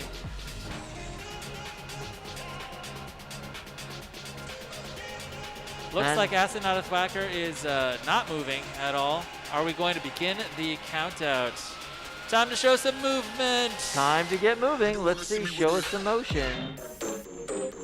Green bar is descending. Here we go. 5, 4, 3, 2, 1. That's a knockout. All right. That is a, this is a artistic shot here, you know? It was a very nice shot, as a matter of fact, yeah. So Megatron is going to move on. They are now at the top of the winner's bracket. They are all ready to go against whoever wins between Rumham and the other robot. The other robot. The other robot. Yep. It's going to be an interesting 30-pound championship tournament. I gotta say, Megatron looking pretty unbeatable right now. Yeah, absolutely.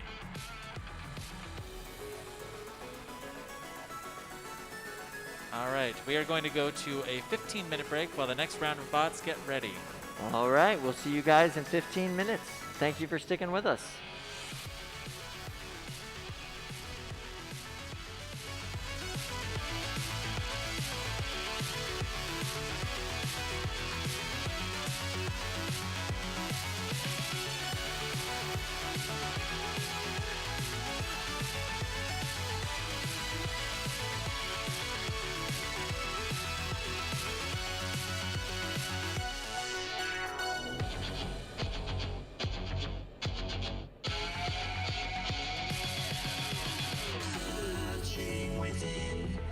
We've justified our sin.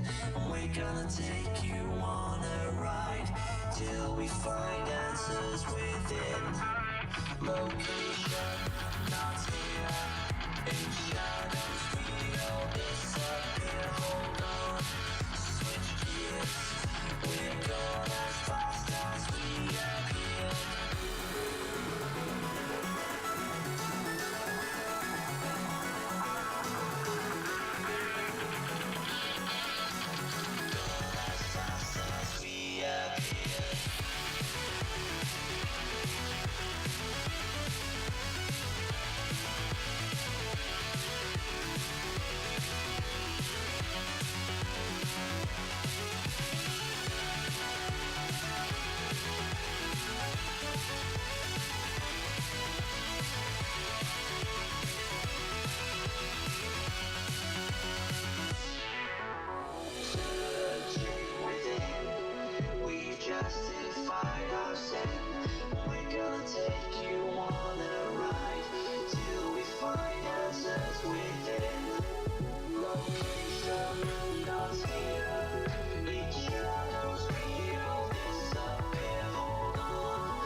All right, welcome back. We were just talking with event organizer Austin McCord and sharing exactly how many fights we have left. And the answer is a fair lot. amount. A yeah, lot. a fair amount of fights still left to go. Yeah. Thank you so much for sticking with us in the chat. We've got so many active people in the chat. Next fight that we're going to have loading into the box is going to be Mouser versus Silent X. Yeah. Going to be a great fight. 2 BattleBots captains here. Bunny Sariel, captain of Malice. That's right. And Jameson Go, captain of Sawblaze. That's right.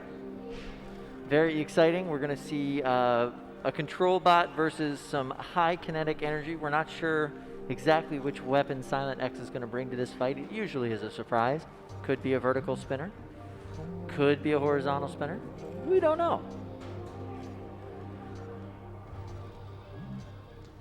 It looks like it's the undercutter that took down Mouser's dear friend in Unknown. The Unknown Avenger. The Unknown Avenger. Avenger. And Mouser's running a nice wedge out front. No danger tail this time. Probably needed the weight for the wedge. And running with the top armor as well. Probably a good idea considering how much Silent X bounces around the box. All right. We got to close and lock the box. These robots have got to drive to their corners, do their little twitch tests, make sure everything's functioning now that the box is locked and closed. All right. Drivers, are you ready? Drivers, are you ready? Drivers are ready. All right, let's start that countdown and get going. 9, 8, 7, 6, 5, 4, 3, 2, 1. Fight, robots, fight!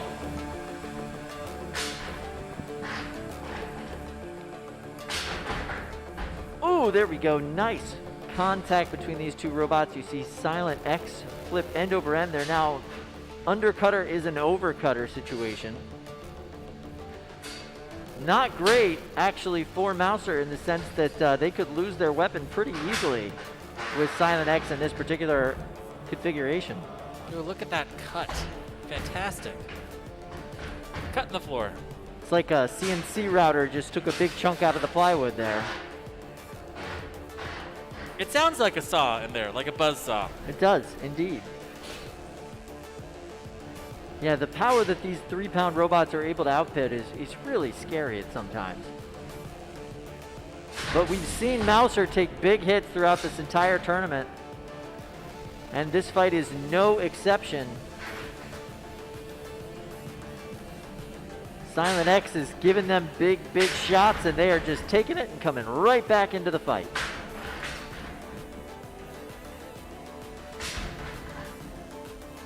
Oh, there we go. Mouser's tail is now a side pony, if you will. Oh, and now it's completely flipped into this strange cowlick shape. So it's basically just Wedge versus Silent X at this point. A little more than halfway through this fight.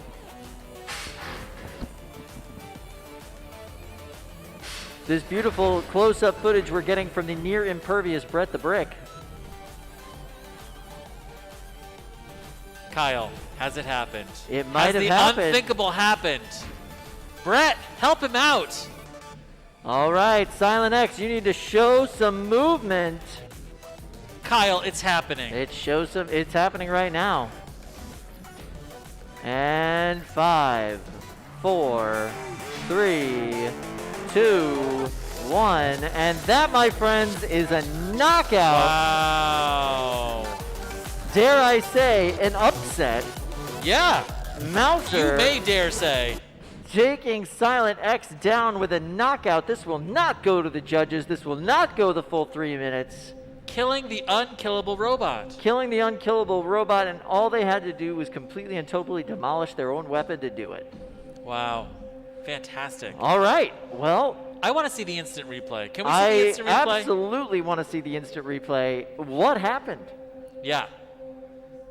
Silent X has been just so reliable this entire tournament. And there were no shots in this match that seemed any more extreme than shots they've taken earlier in the day. As you can see, flailing around the box, totally normal for Silent X. That's well within design parameters.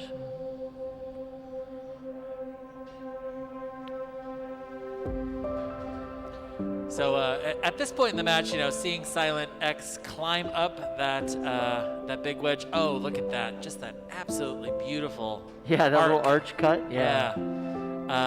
Climb up the wedge. I was really worried for Mouser because you really don't want to have this high kinetic weapon at the top of your robot just Definitely eating away not. at your tail. Definitely not. And they needed the top armor in this fight for sure. And the tail, it looks like at this point, isn't really functioning the way that it's supposed to. It's down, not in a position you necessarily want it to be in. You're able to get some movements out of it, but staying in that downward position.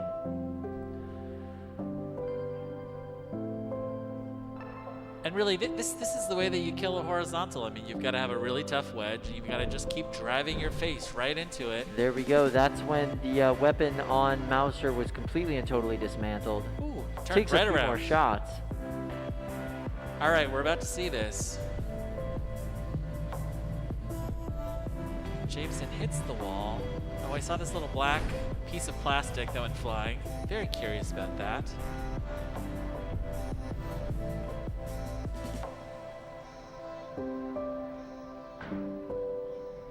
Boom. Entangles itself in the weapon, flips over, There it is. and that's it. There it is. Because it was so sudden, I'm curious if maybe like a battery got unplugged or something. Yeah, that does seem as if it was a wiring or electrics malfunction because it just shut off. I mean, there was no visible damage to the bot except for maybe that piece of black plastic, which could have come from either of the robots, honestly. That's true. Yeah, and seeing how that match was going, it's probably plastic off of Mouser, but we don't know yet. We absolutely do not know. That's just rampant speculation. Whew. Wow, okay. That was a big upset. That was a big upset. Yeah. Moving forward in this tournament now, we're going to have Mouser go up against Voxel. Mouser's got 20 minutes to prepare for that fight. Yeah. This is, okay, the next three matches, let's say that Mouser goes all the way. Tough, all right? Voxel, Starchild. Yeah. Then Shred It Bro. I wouldn't want to face any of these competitors, quite frankly, at this point in the tournament. Yeah, yeah. That is going to be rough.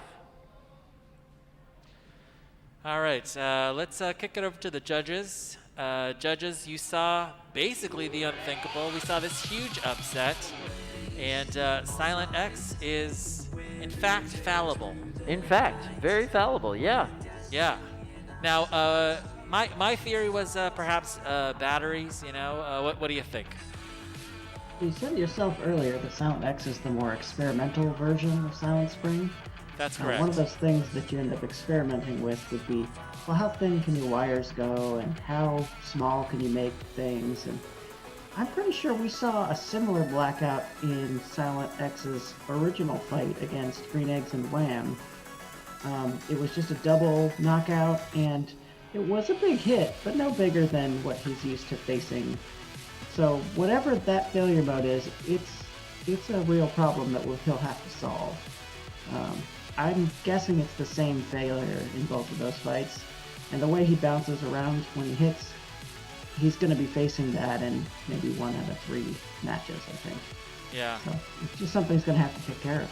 We'll see I'm what also it is. It curious could look like if a this- full-out power failure, though, like a loose power switch maybe, or bad connector. I'm curious if his softer chassis material is also causing an issue. I believe Silent X's chassis is TPU, so it's slightly flexible. Not sure if it's tugging on wires or doing something else while he's bouncing around. But yeah, very uncharacteristic failures for the Silent family of bots. Yeah. What do you say, Don?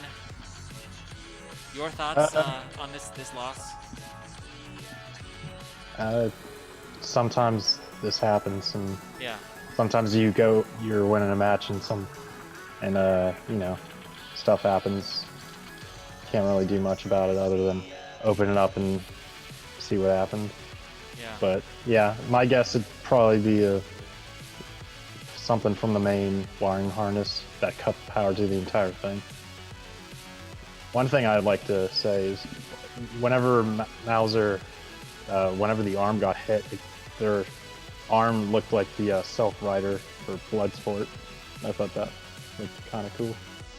It was got a little curve to it.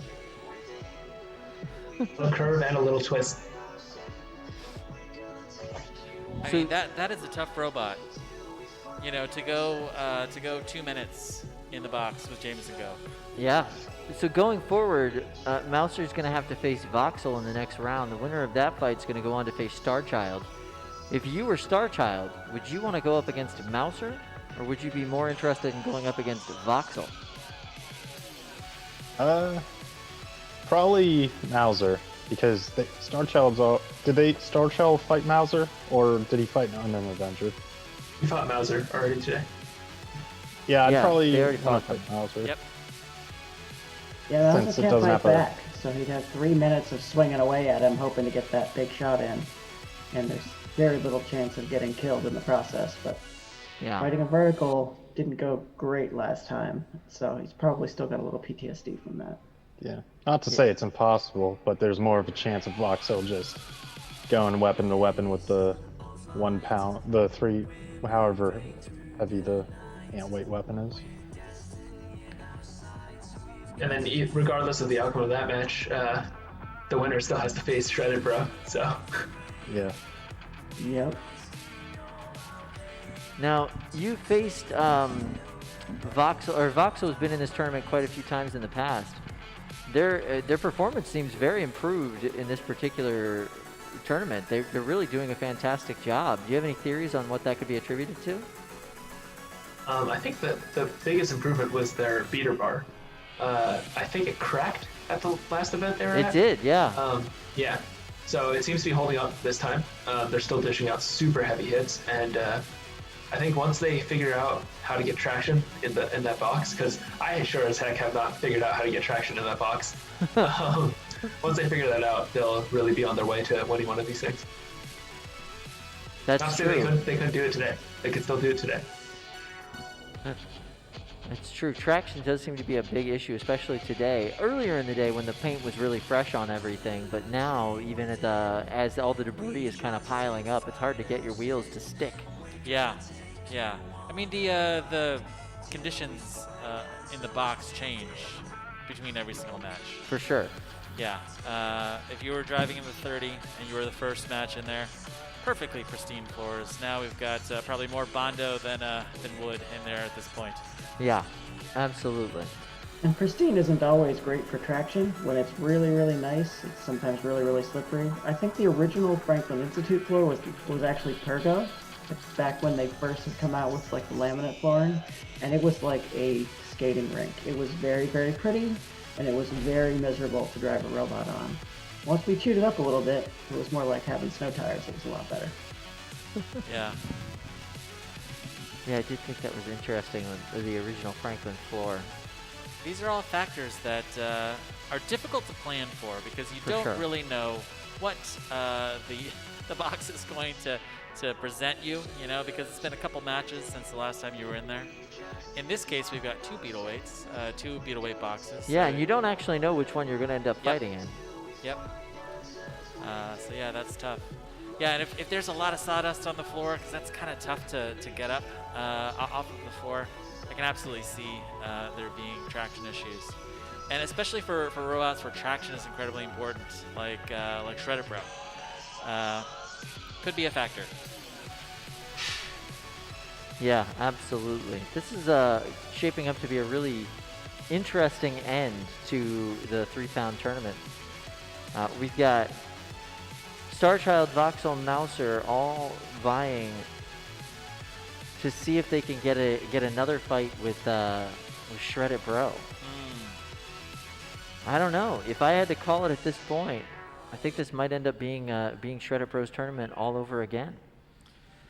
Shredder Bro has already faced Voxel before and Starchild. That's right. And beat both of them. That's right. So I am sure that they're very interested in getting another shot. it's worth remembering that nobody thought Silent X was going to be knocked out in that fight either, and here we are. So, lots of surprises still possible here. You never know when you're going to get that bad hit, get stuck up on the wall, or have a bolt work loose and have your own drum rip the front of your robot off. You just never know. We're just getting word that the next match coming up is going to be the finals round for the 30-pound robots. Okay. Going to be in the big arena. Let's see, what do we have left in the finals? Megatron, Jameson goes. They got to fight the other robot. The other robot. Yeah. The other robot, that's right. Yep. And in losers round 5, Astronaut Whacker.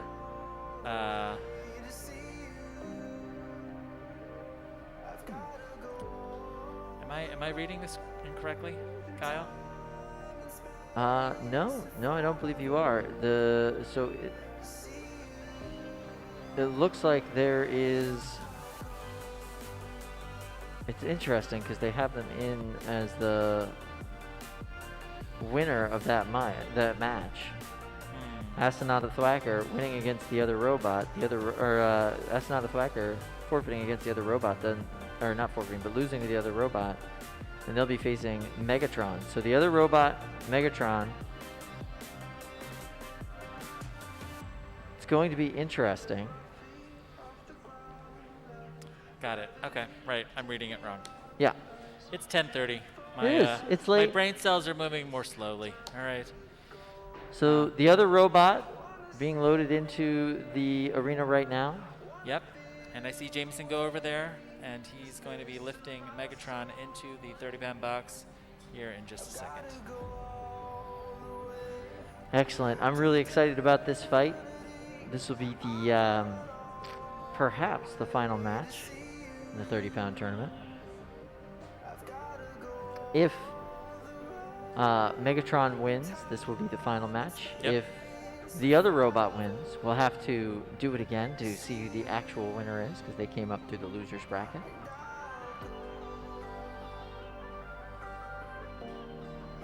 Jameson is taking one last look at Megatron before the doors close. Removing all the safeties from the bot, getting it ready to go.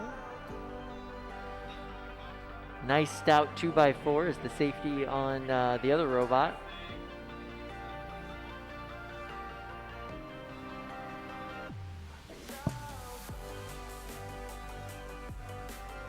All right, the box is being closed. We're gonna have Megatron.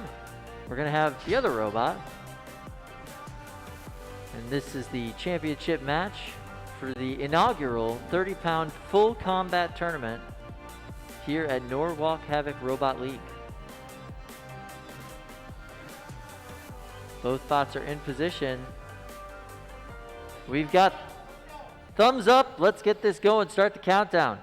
9, 8, 7, 6, 5, 4, 3, 2, 1. Fight, robots, fight! And we still don't seem to have a drum spinning up on the other robot. Megatron starting their spinner. Dishing out a nice hit on the other robot. The other robot getting flipped end over end every time they do. And they did the thing. And look, there's some spinning on that drum. The drum's actually spinning. The other robot's weapon started working right here for the final. All right, it seems like Megatron's waiting for a good hit. Are they gonna send it in? Nice. Oh, that's definitely a hit.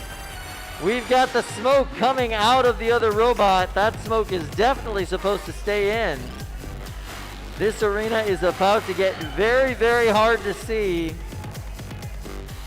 Cue all of the British fans in the chat saying something about a fog of war.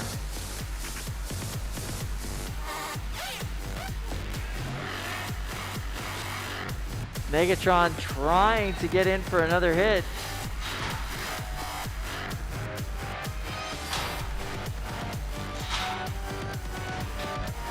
Oh, nice hit there from Megatron, sending the other robot over end, and it seems like the other robot may not be moving. We are going to need... Yeah, well, let's go ahead and start the counter, the C movement counter. Show us some motion. Does not look like that other robot's going to move. And 4, 3, 2, 1. That's a knockout. Megatron, your winner of the very first 30-pound full combat robot competition right here at Norwalk Havoc Robot League. Jameson Go putting out great performances in multiple weight classes today. Megatron performed brilliantly the whole time. Yep. I felt really happy for the other robot when they finally got their weapon to spin up. Yeah. That was nice. But it was short-lived. It was short-lived. Yes, it very quickly turned into a lipo fire in the back of their robot, so it is what it is, or lipo smoke pouring out of the back of their robot. Now, Kyle, did you happen to catch that moment right before the lipo fire? I did not. Okay, so Jameson Go is standing right here, and he's positioned his robot perfectly, and he's waiting to make that hit. Yeah, waiting for the spin But up. first, he looks across the arena and says, "Do you want it? Do you want it?" Right? Like, he's cool? waiting, and yeah, he got the thumbs up, and bam, immediately Alex lipo Horn fire. says, "Yeah, we will want to see it. Make it happen." Fantastic. All right, let's go ahead and watch the replay. Yeah, let's see this replay. I want to see this replay.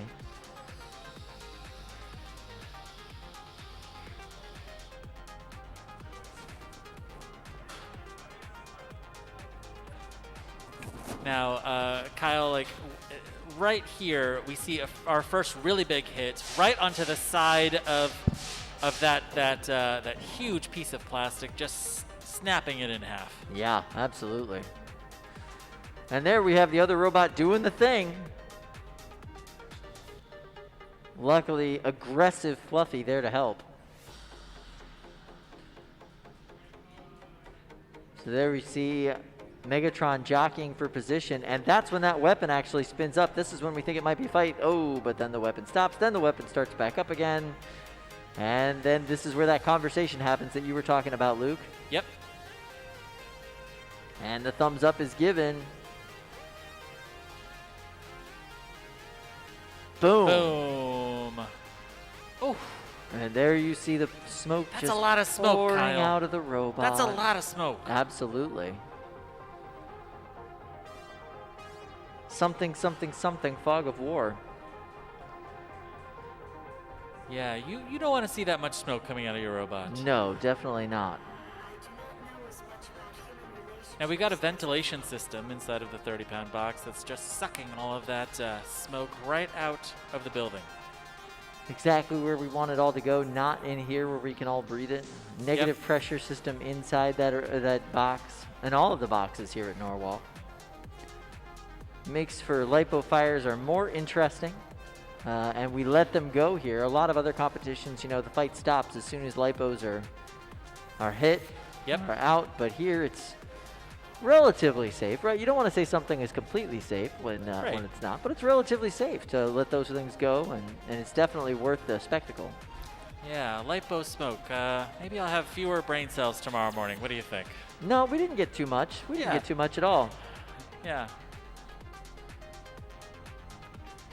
Okay. So something ridiculous is about to happen in the 30-pound arena. I don't know why this is happening. I'm very confused as to why this is happening. Yeah, I'm going to have to question the I don't know the why wisdom of this move. Anybody agreed to this, but what we're going to have for you is Kyle Singer okay? That's what I want to know. He's making strange life choices today. Yeah. Big Ripto is going to be facing Fluffy the Housebot. Fluffy the Housebot, who, for all we know, could be 250 pounds. We haven't weighed it yet. Could be 350 Could pounds. be 350 pounds. We haven't weighed it yet. Yeah, now we know that Ripto, that's a 30-pound robot. It's a beefy, beefy robot. Yeah. But it's definitely not in the same weight class as Fluffy. All right, what odds do you give Fluffy over here? Do you want to make a quick side bet? What do you think? I think drivetrain alone, you're definitely going to have to give that to Fluffy. We had two grown men trying to push Fluffy, and Fluffy pushing back against them before the day began. Fluffy was able to hold two grown men at bay. All right, the box is closed. Fluffy banging on the side of the wall. All right, let's go ahead and start the countdown. Oh, we are not going to have a countdown, so I'll do it for you. 5, 4, 3, 2, 1. Fight, robots, fight! Oh! Kyle. That hurt everything in my body. Oh my goodness. Being so close to that impact was absolutely insane. The top plate completely off of Fluffy.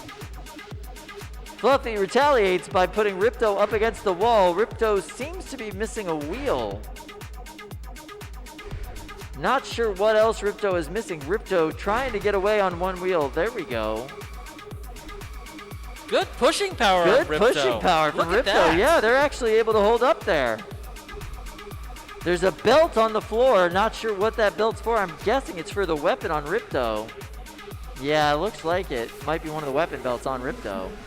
Ripto's weapon's not happening right now. Fluffy trying to be a push bot, but they seem very unhappy after that first encounter, that big hit. And you can hear the motors just screaming on Ripto, trying to push back on Fluffy. It's a stalemate. That's incredible. That's a really powerful drivetrain. Really powerful drivetrain, really low, nice wedge on Ripto, able to get underneath, still missing a wheel and still able to push that much. Absolutely. All and right. That's it. It's a tap out. We've got a tap out. Ripto wasted all of its batteries attempting to push. It was not very successful in that regard. All right. I see two more builders coming over to the Beetleweight box. This is Bunny Sariel and Mouser and Voxel. Mouser versus Voxel. This is the losers round 8 in the 3-pound tournament. The winner here advances to face Starchild and Brandon Zielinski. Absolutely. Starchild's only lost one match today. Voxel, Mouser. I've got to give the edge, I think, in my mind to Voxel, just based on the rock, paper, scissors. But obviously, Mouser has surprised us before. The box is locked. Are you guys ready? We got thumbs up all the way around. Let's go ahead and start this countdown.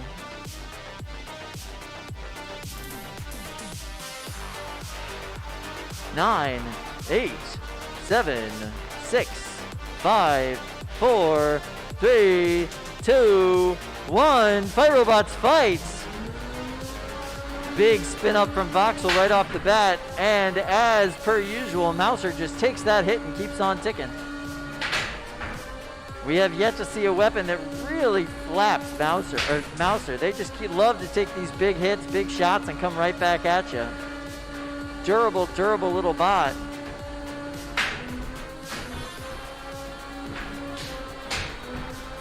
And that weapon's working really well as a self-rider at this point. But right now, can Mouser move? Oh no. Voxel's leaving them alone, trying to see if they can get him to show some movement. All right. Looks like Drive is dead. It looks like Drive is dead. Let's see show some motion here. We got the show some motion bar coming up on the screen. Voxel standing by, trying to see if they will be able to. And 4, 3, 2, 1. That's a knockout. This is the fastest match that we have seen Mouser involved in. Yep. Mouser, tanky little robot. Absolutely tanky little robot. Went deep into this competition. Yeah, just by being a tanky little brick. Yeah. That nothing could hurt. But as we've seen today, that Voxel, Hey guys, Yeah. nice job. Thank you so much. Round of applause for Bunny and David. And in Voxel this is a match. scary robot, so they're going to be going on to face Starchild. That's going to be a great match. Whew. I'm really excited to see how that works out. Vertical drums, vertical egg beaters do not seem to be a great thing for Starchild, just based on the last match that we saw them in with one. Yeah, and even if it does advance, it's going to face a second drum.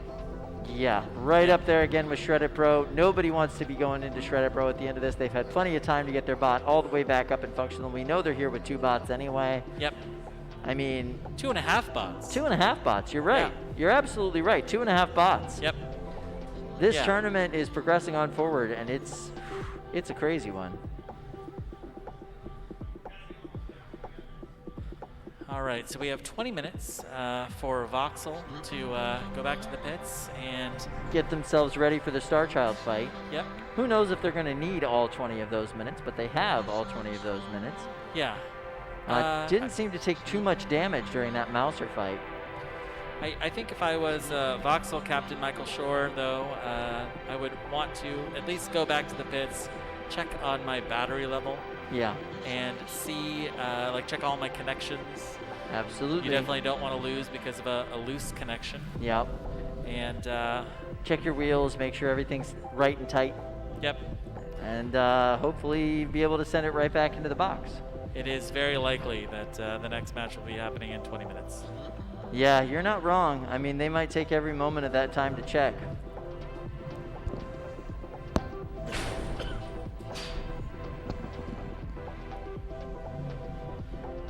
All right. That was absolutely insane, by the way. I'm still thinking back to that match between Ripto and Fluffy. Alex, you want to come over here and show us the destruction from that huge hit? Yeah, here, right there. That's perfect. Yeah, that's perfectly fine. Bring it on in. Yep. All right, Alex. So I saw the motion from Jameson should go. I like stand more in frame? Yeah, right here. Scooch Oh, over, here. scooch over. Right here in the middle. Yeah. Here. Yeah, come onto the middle. We'll move your bot into the middle. There we go. There we go. All right, Alex. So we saw that motion. Thumbs up, thumbs down. Are you ready for the hit? And you said yes. Yep. Is that right?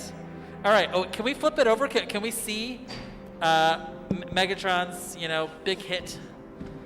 Wow! Whoa. Look at that. Yeah, he kind of gave me a new butthole. All right. Is there a battery underneath there? What was the smoke? So that was the battery that literally lives right there. Yep. He missed all of the expensive stuff just by actually. He would have hit it. Yeah. That was really lucky. Yeah, you were. Now, your weapon ended up spinning up in that match. What kind of shook that loose? What was able to get that weapon going? I have no idea. I mean, honestly, I haven't really slept in the past couple days. Yeah. So my brain's not really entirely here, so yeah. I don't know. It just kind of started working, and I was like, hey, cool, it works. Yeah, that's always nice. Hit it more. So you started designing this robot last Sunday, so 6 days ago. Yep.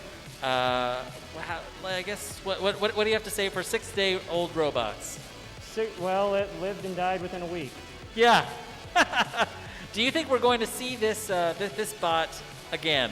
Well, it took second place, so that kind of means I have to bring it back. But yeah, that's true. Make it work better and build it in more than 6 days.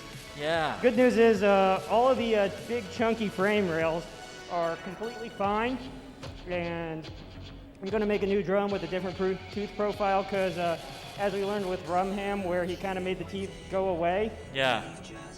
The just keyed and bolted in like that did not work. So what I'm probably going to do is I'm probably going to do like a dovetail slot thing.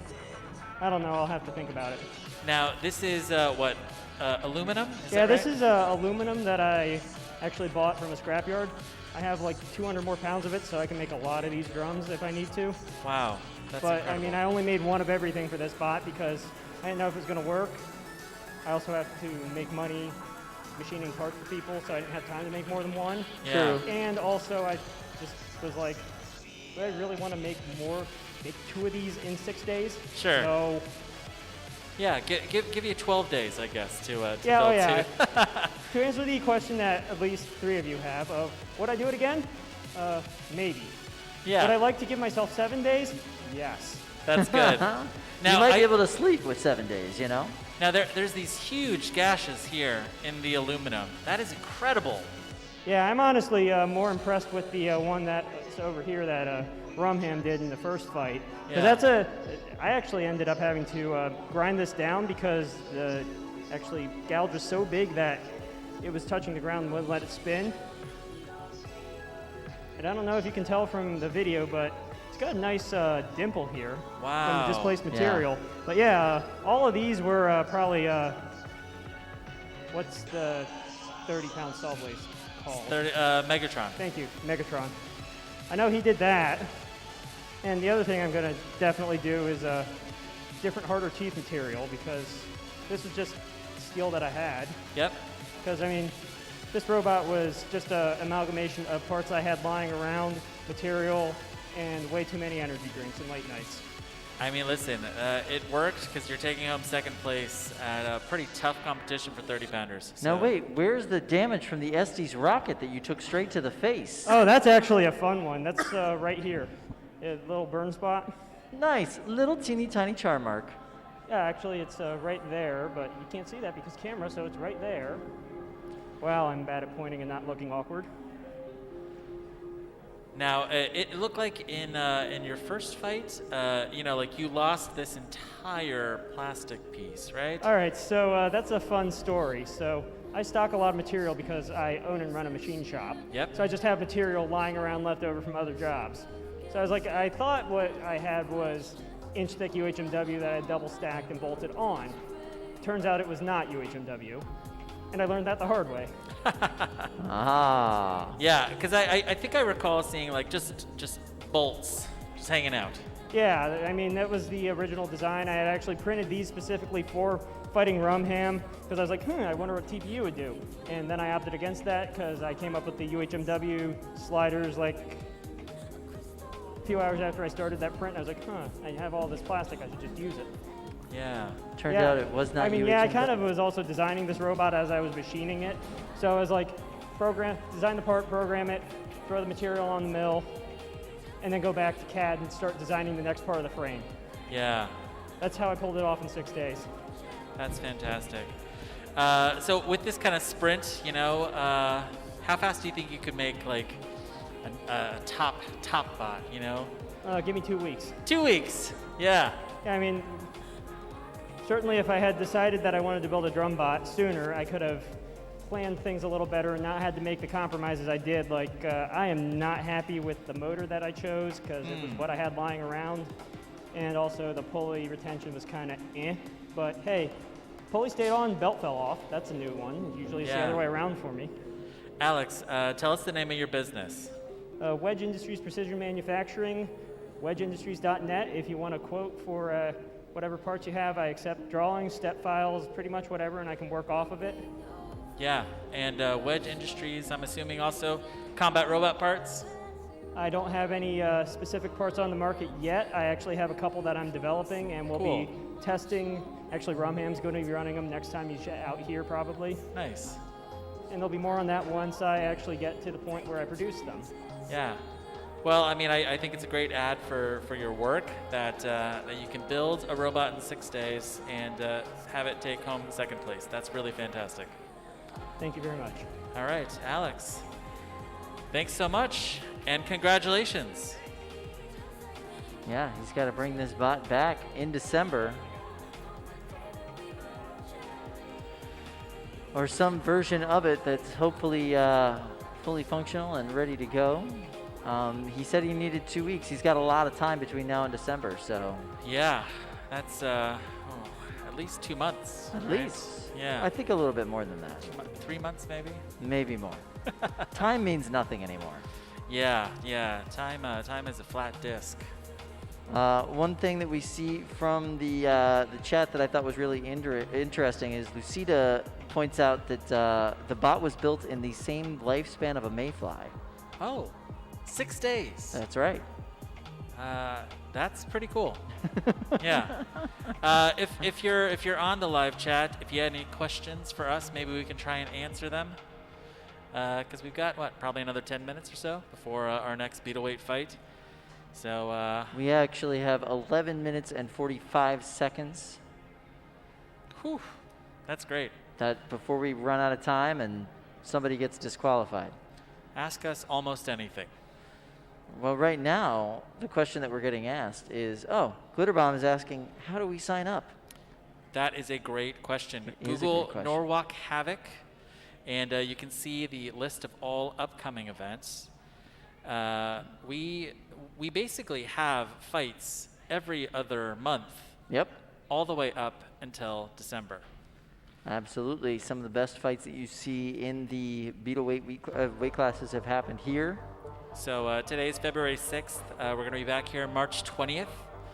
And then again, May 15th, July 24th, September 18th, November 13th. And then the finals, which are by invite only, on December 18th. So and right how do before you get Christmas. invited to those finals? You got to basically win here. Well, you got to get into the top 4. Yep. Top 4 gets you an invitation to the finals. Now, if you have a 30-pounder, they're going to be fighting 30-pounders a total of 4 times this year. This was the first time, so 3 more times. Very excited about that. Super. It's like 4 Motoramas in 2021. Absolutely. And Motorama will be coming back in 2022, allegedly. We're not going to see Motorama in 2021 this year. So it's nice that we have an opportunity to fight these 30-pound bots. Motorama is a much larger event that incorporates a lot of other things. Yeah, let's see. What else can you see at Motorama? Kids wearing camo. Lots of kids wearing camo. As 6 months. Yep. Let's see. Scary young parents. Very scary young parents. Parents in their young, early 20s, riding dirt bikes. Yep. With a teeth count less than 20. Yep. Yeah. Bitter cold as well. Very cold and ridiculously good food made by Amish people. Yeah. Okay. All right. They make these pretzels at Motorama. Yep. And they are heart stoppers. All right. Very delicious. Yeah. You got to just take keep it. Keep take it going. It and keep going. Yeah. But yeah, so it's mostly a motorsports event. They also have some other remote control car events and whatnot there. And just due to the actual size of it, I mean, they take over that entire municipal center for 2 days. And there's just no way to hold that event this year with COVID. So that would have gotten rid of our opportunity for 30-pound robot fights here on the East Coast, if not. Yeah. For Norwalk Havoc. We got a question here from Anthony. Which fight is next? That is going to be a beetleweight fight. And that is going to be... Is it Star Child? I'm trying to reload here. Yeah, it's going to be Voxel and Starchild. They will be fighting to see who makes it to the finals. To face Shredded Bro. Shredded Bro. Good question, Anthony. All right. On over to Slammo Captain Craig Danby. What is the fastest land mammal? I think that would be a cheetah? Typically speaking, it's most often referred to as the cheetah, yes. Okay. Let's see. Ed McCarran. You know what I'm talking about, Ed. The Amish Hot Pockets. All right. Yeah, Amish knows. Ed knows exactly what we're talking about. Yeah, it's this little Amish stand that's right by the 30-pound box at Motorama, and the line is just horrendously long. And these pretzels and Hot Pockets, I still think about them. Now it's been more than a year. I don't think I've ever had a better pretzel in my entire life. Probably not, no. Yeah. It's, I'm not saying that some of the fights were delayed at that particular competition because people were in line for pretzels, but I'm definitely saying some of those fights were delayed because people were standing in line for pretzels. Kyle, I'm going to tell you a true story about these pretzels, all right? So we were walking around looking for food. We saw this incredibly long line. I'm talking about like 30-minute long line. And we were like, what are they waiting for? I think they're waiting for pretzels, right? So we're standing in line and so annoyed, get to the front, get our pretzels, right? We eat them standing up. And they were so good that we went back to the back of that line, waited for another 30 minutes, Kyle. What? Yeah. For more pretzels.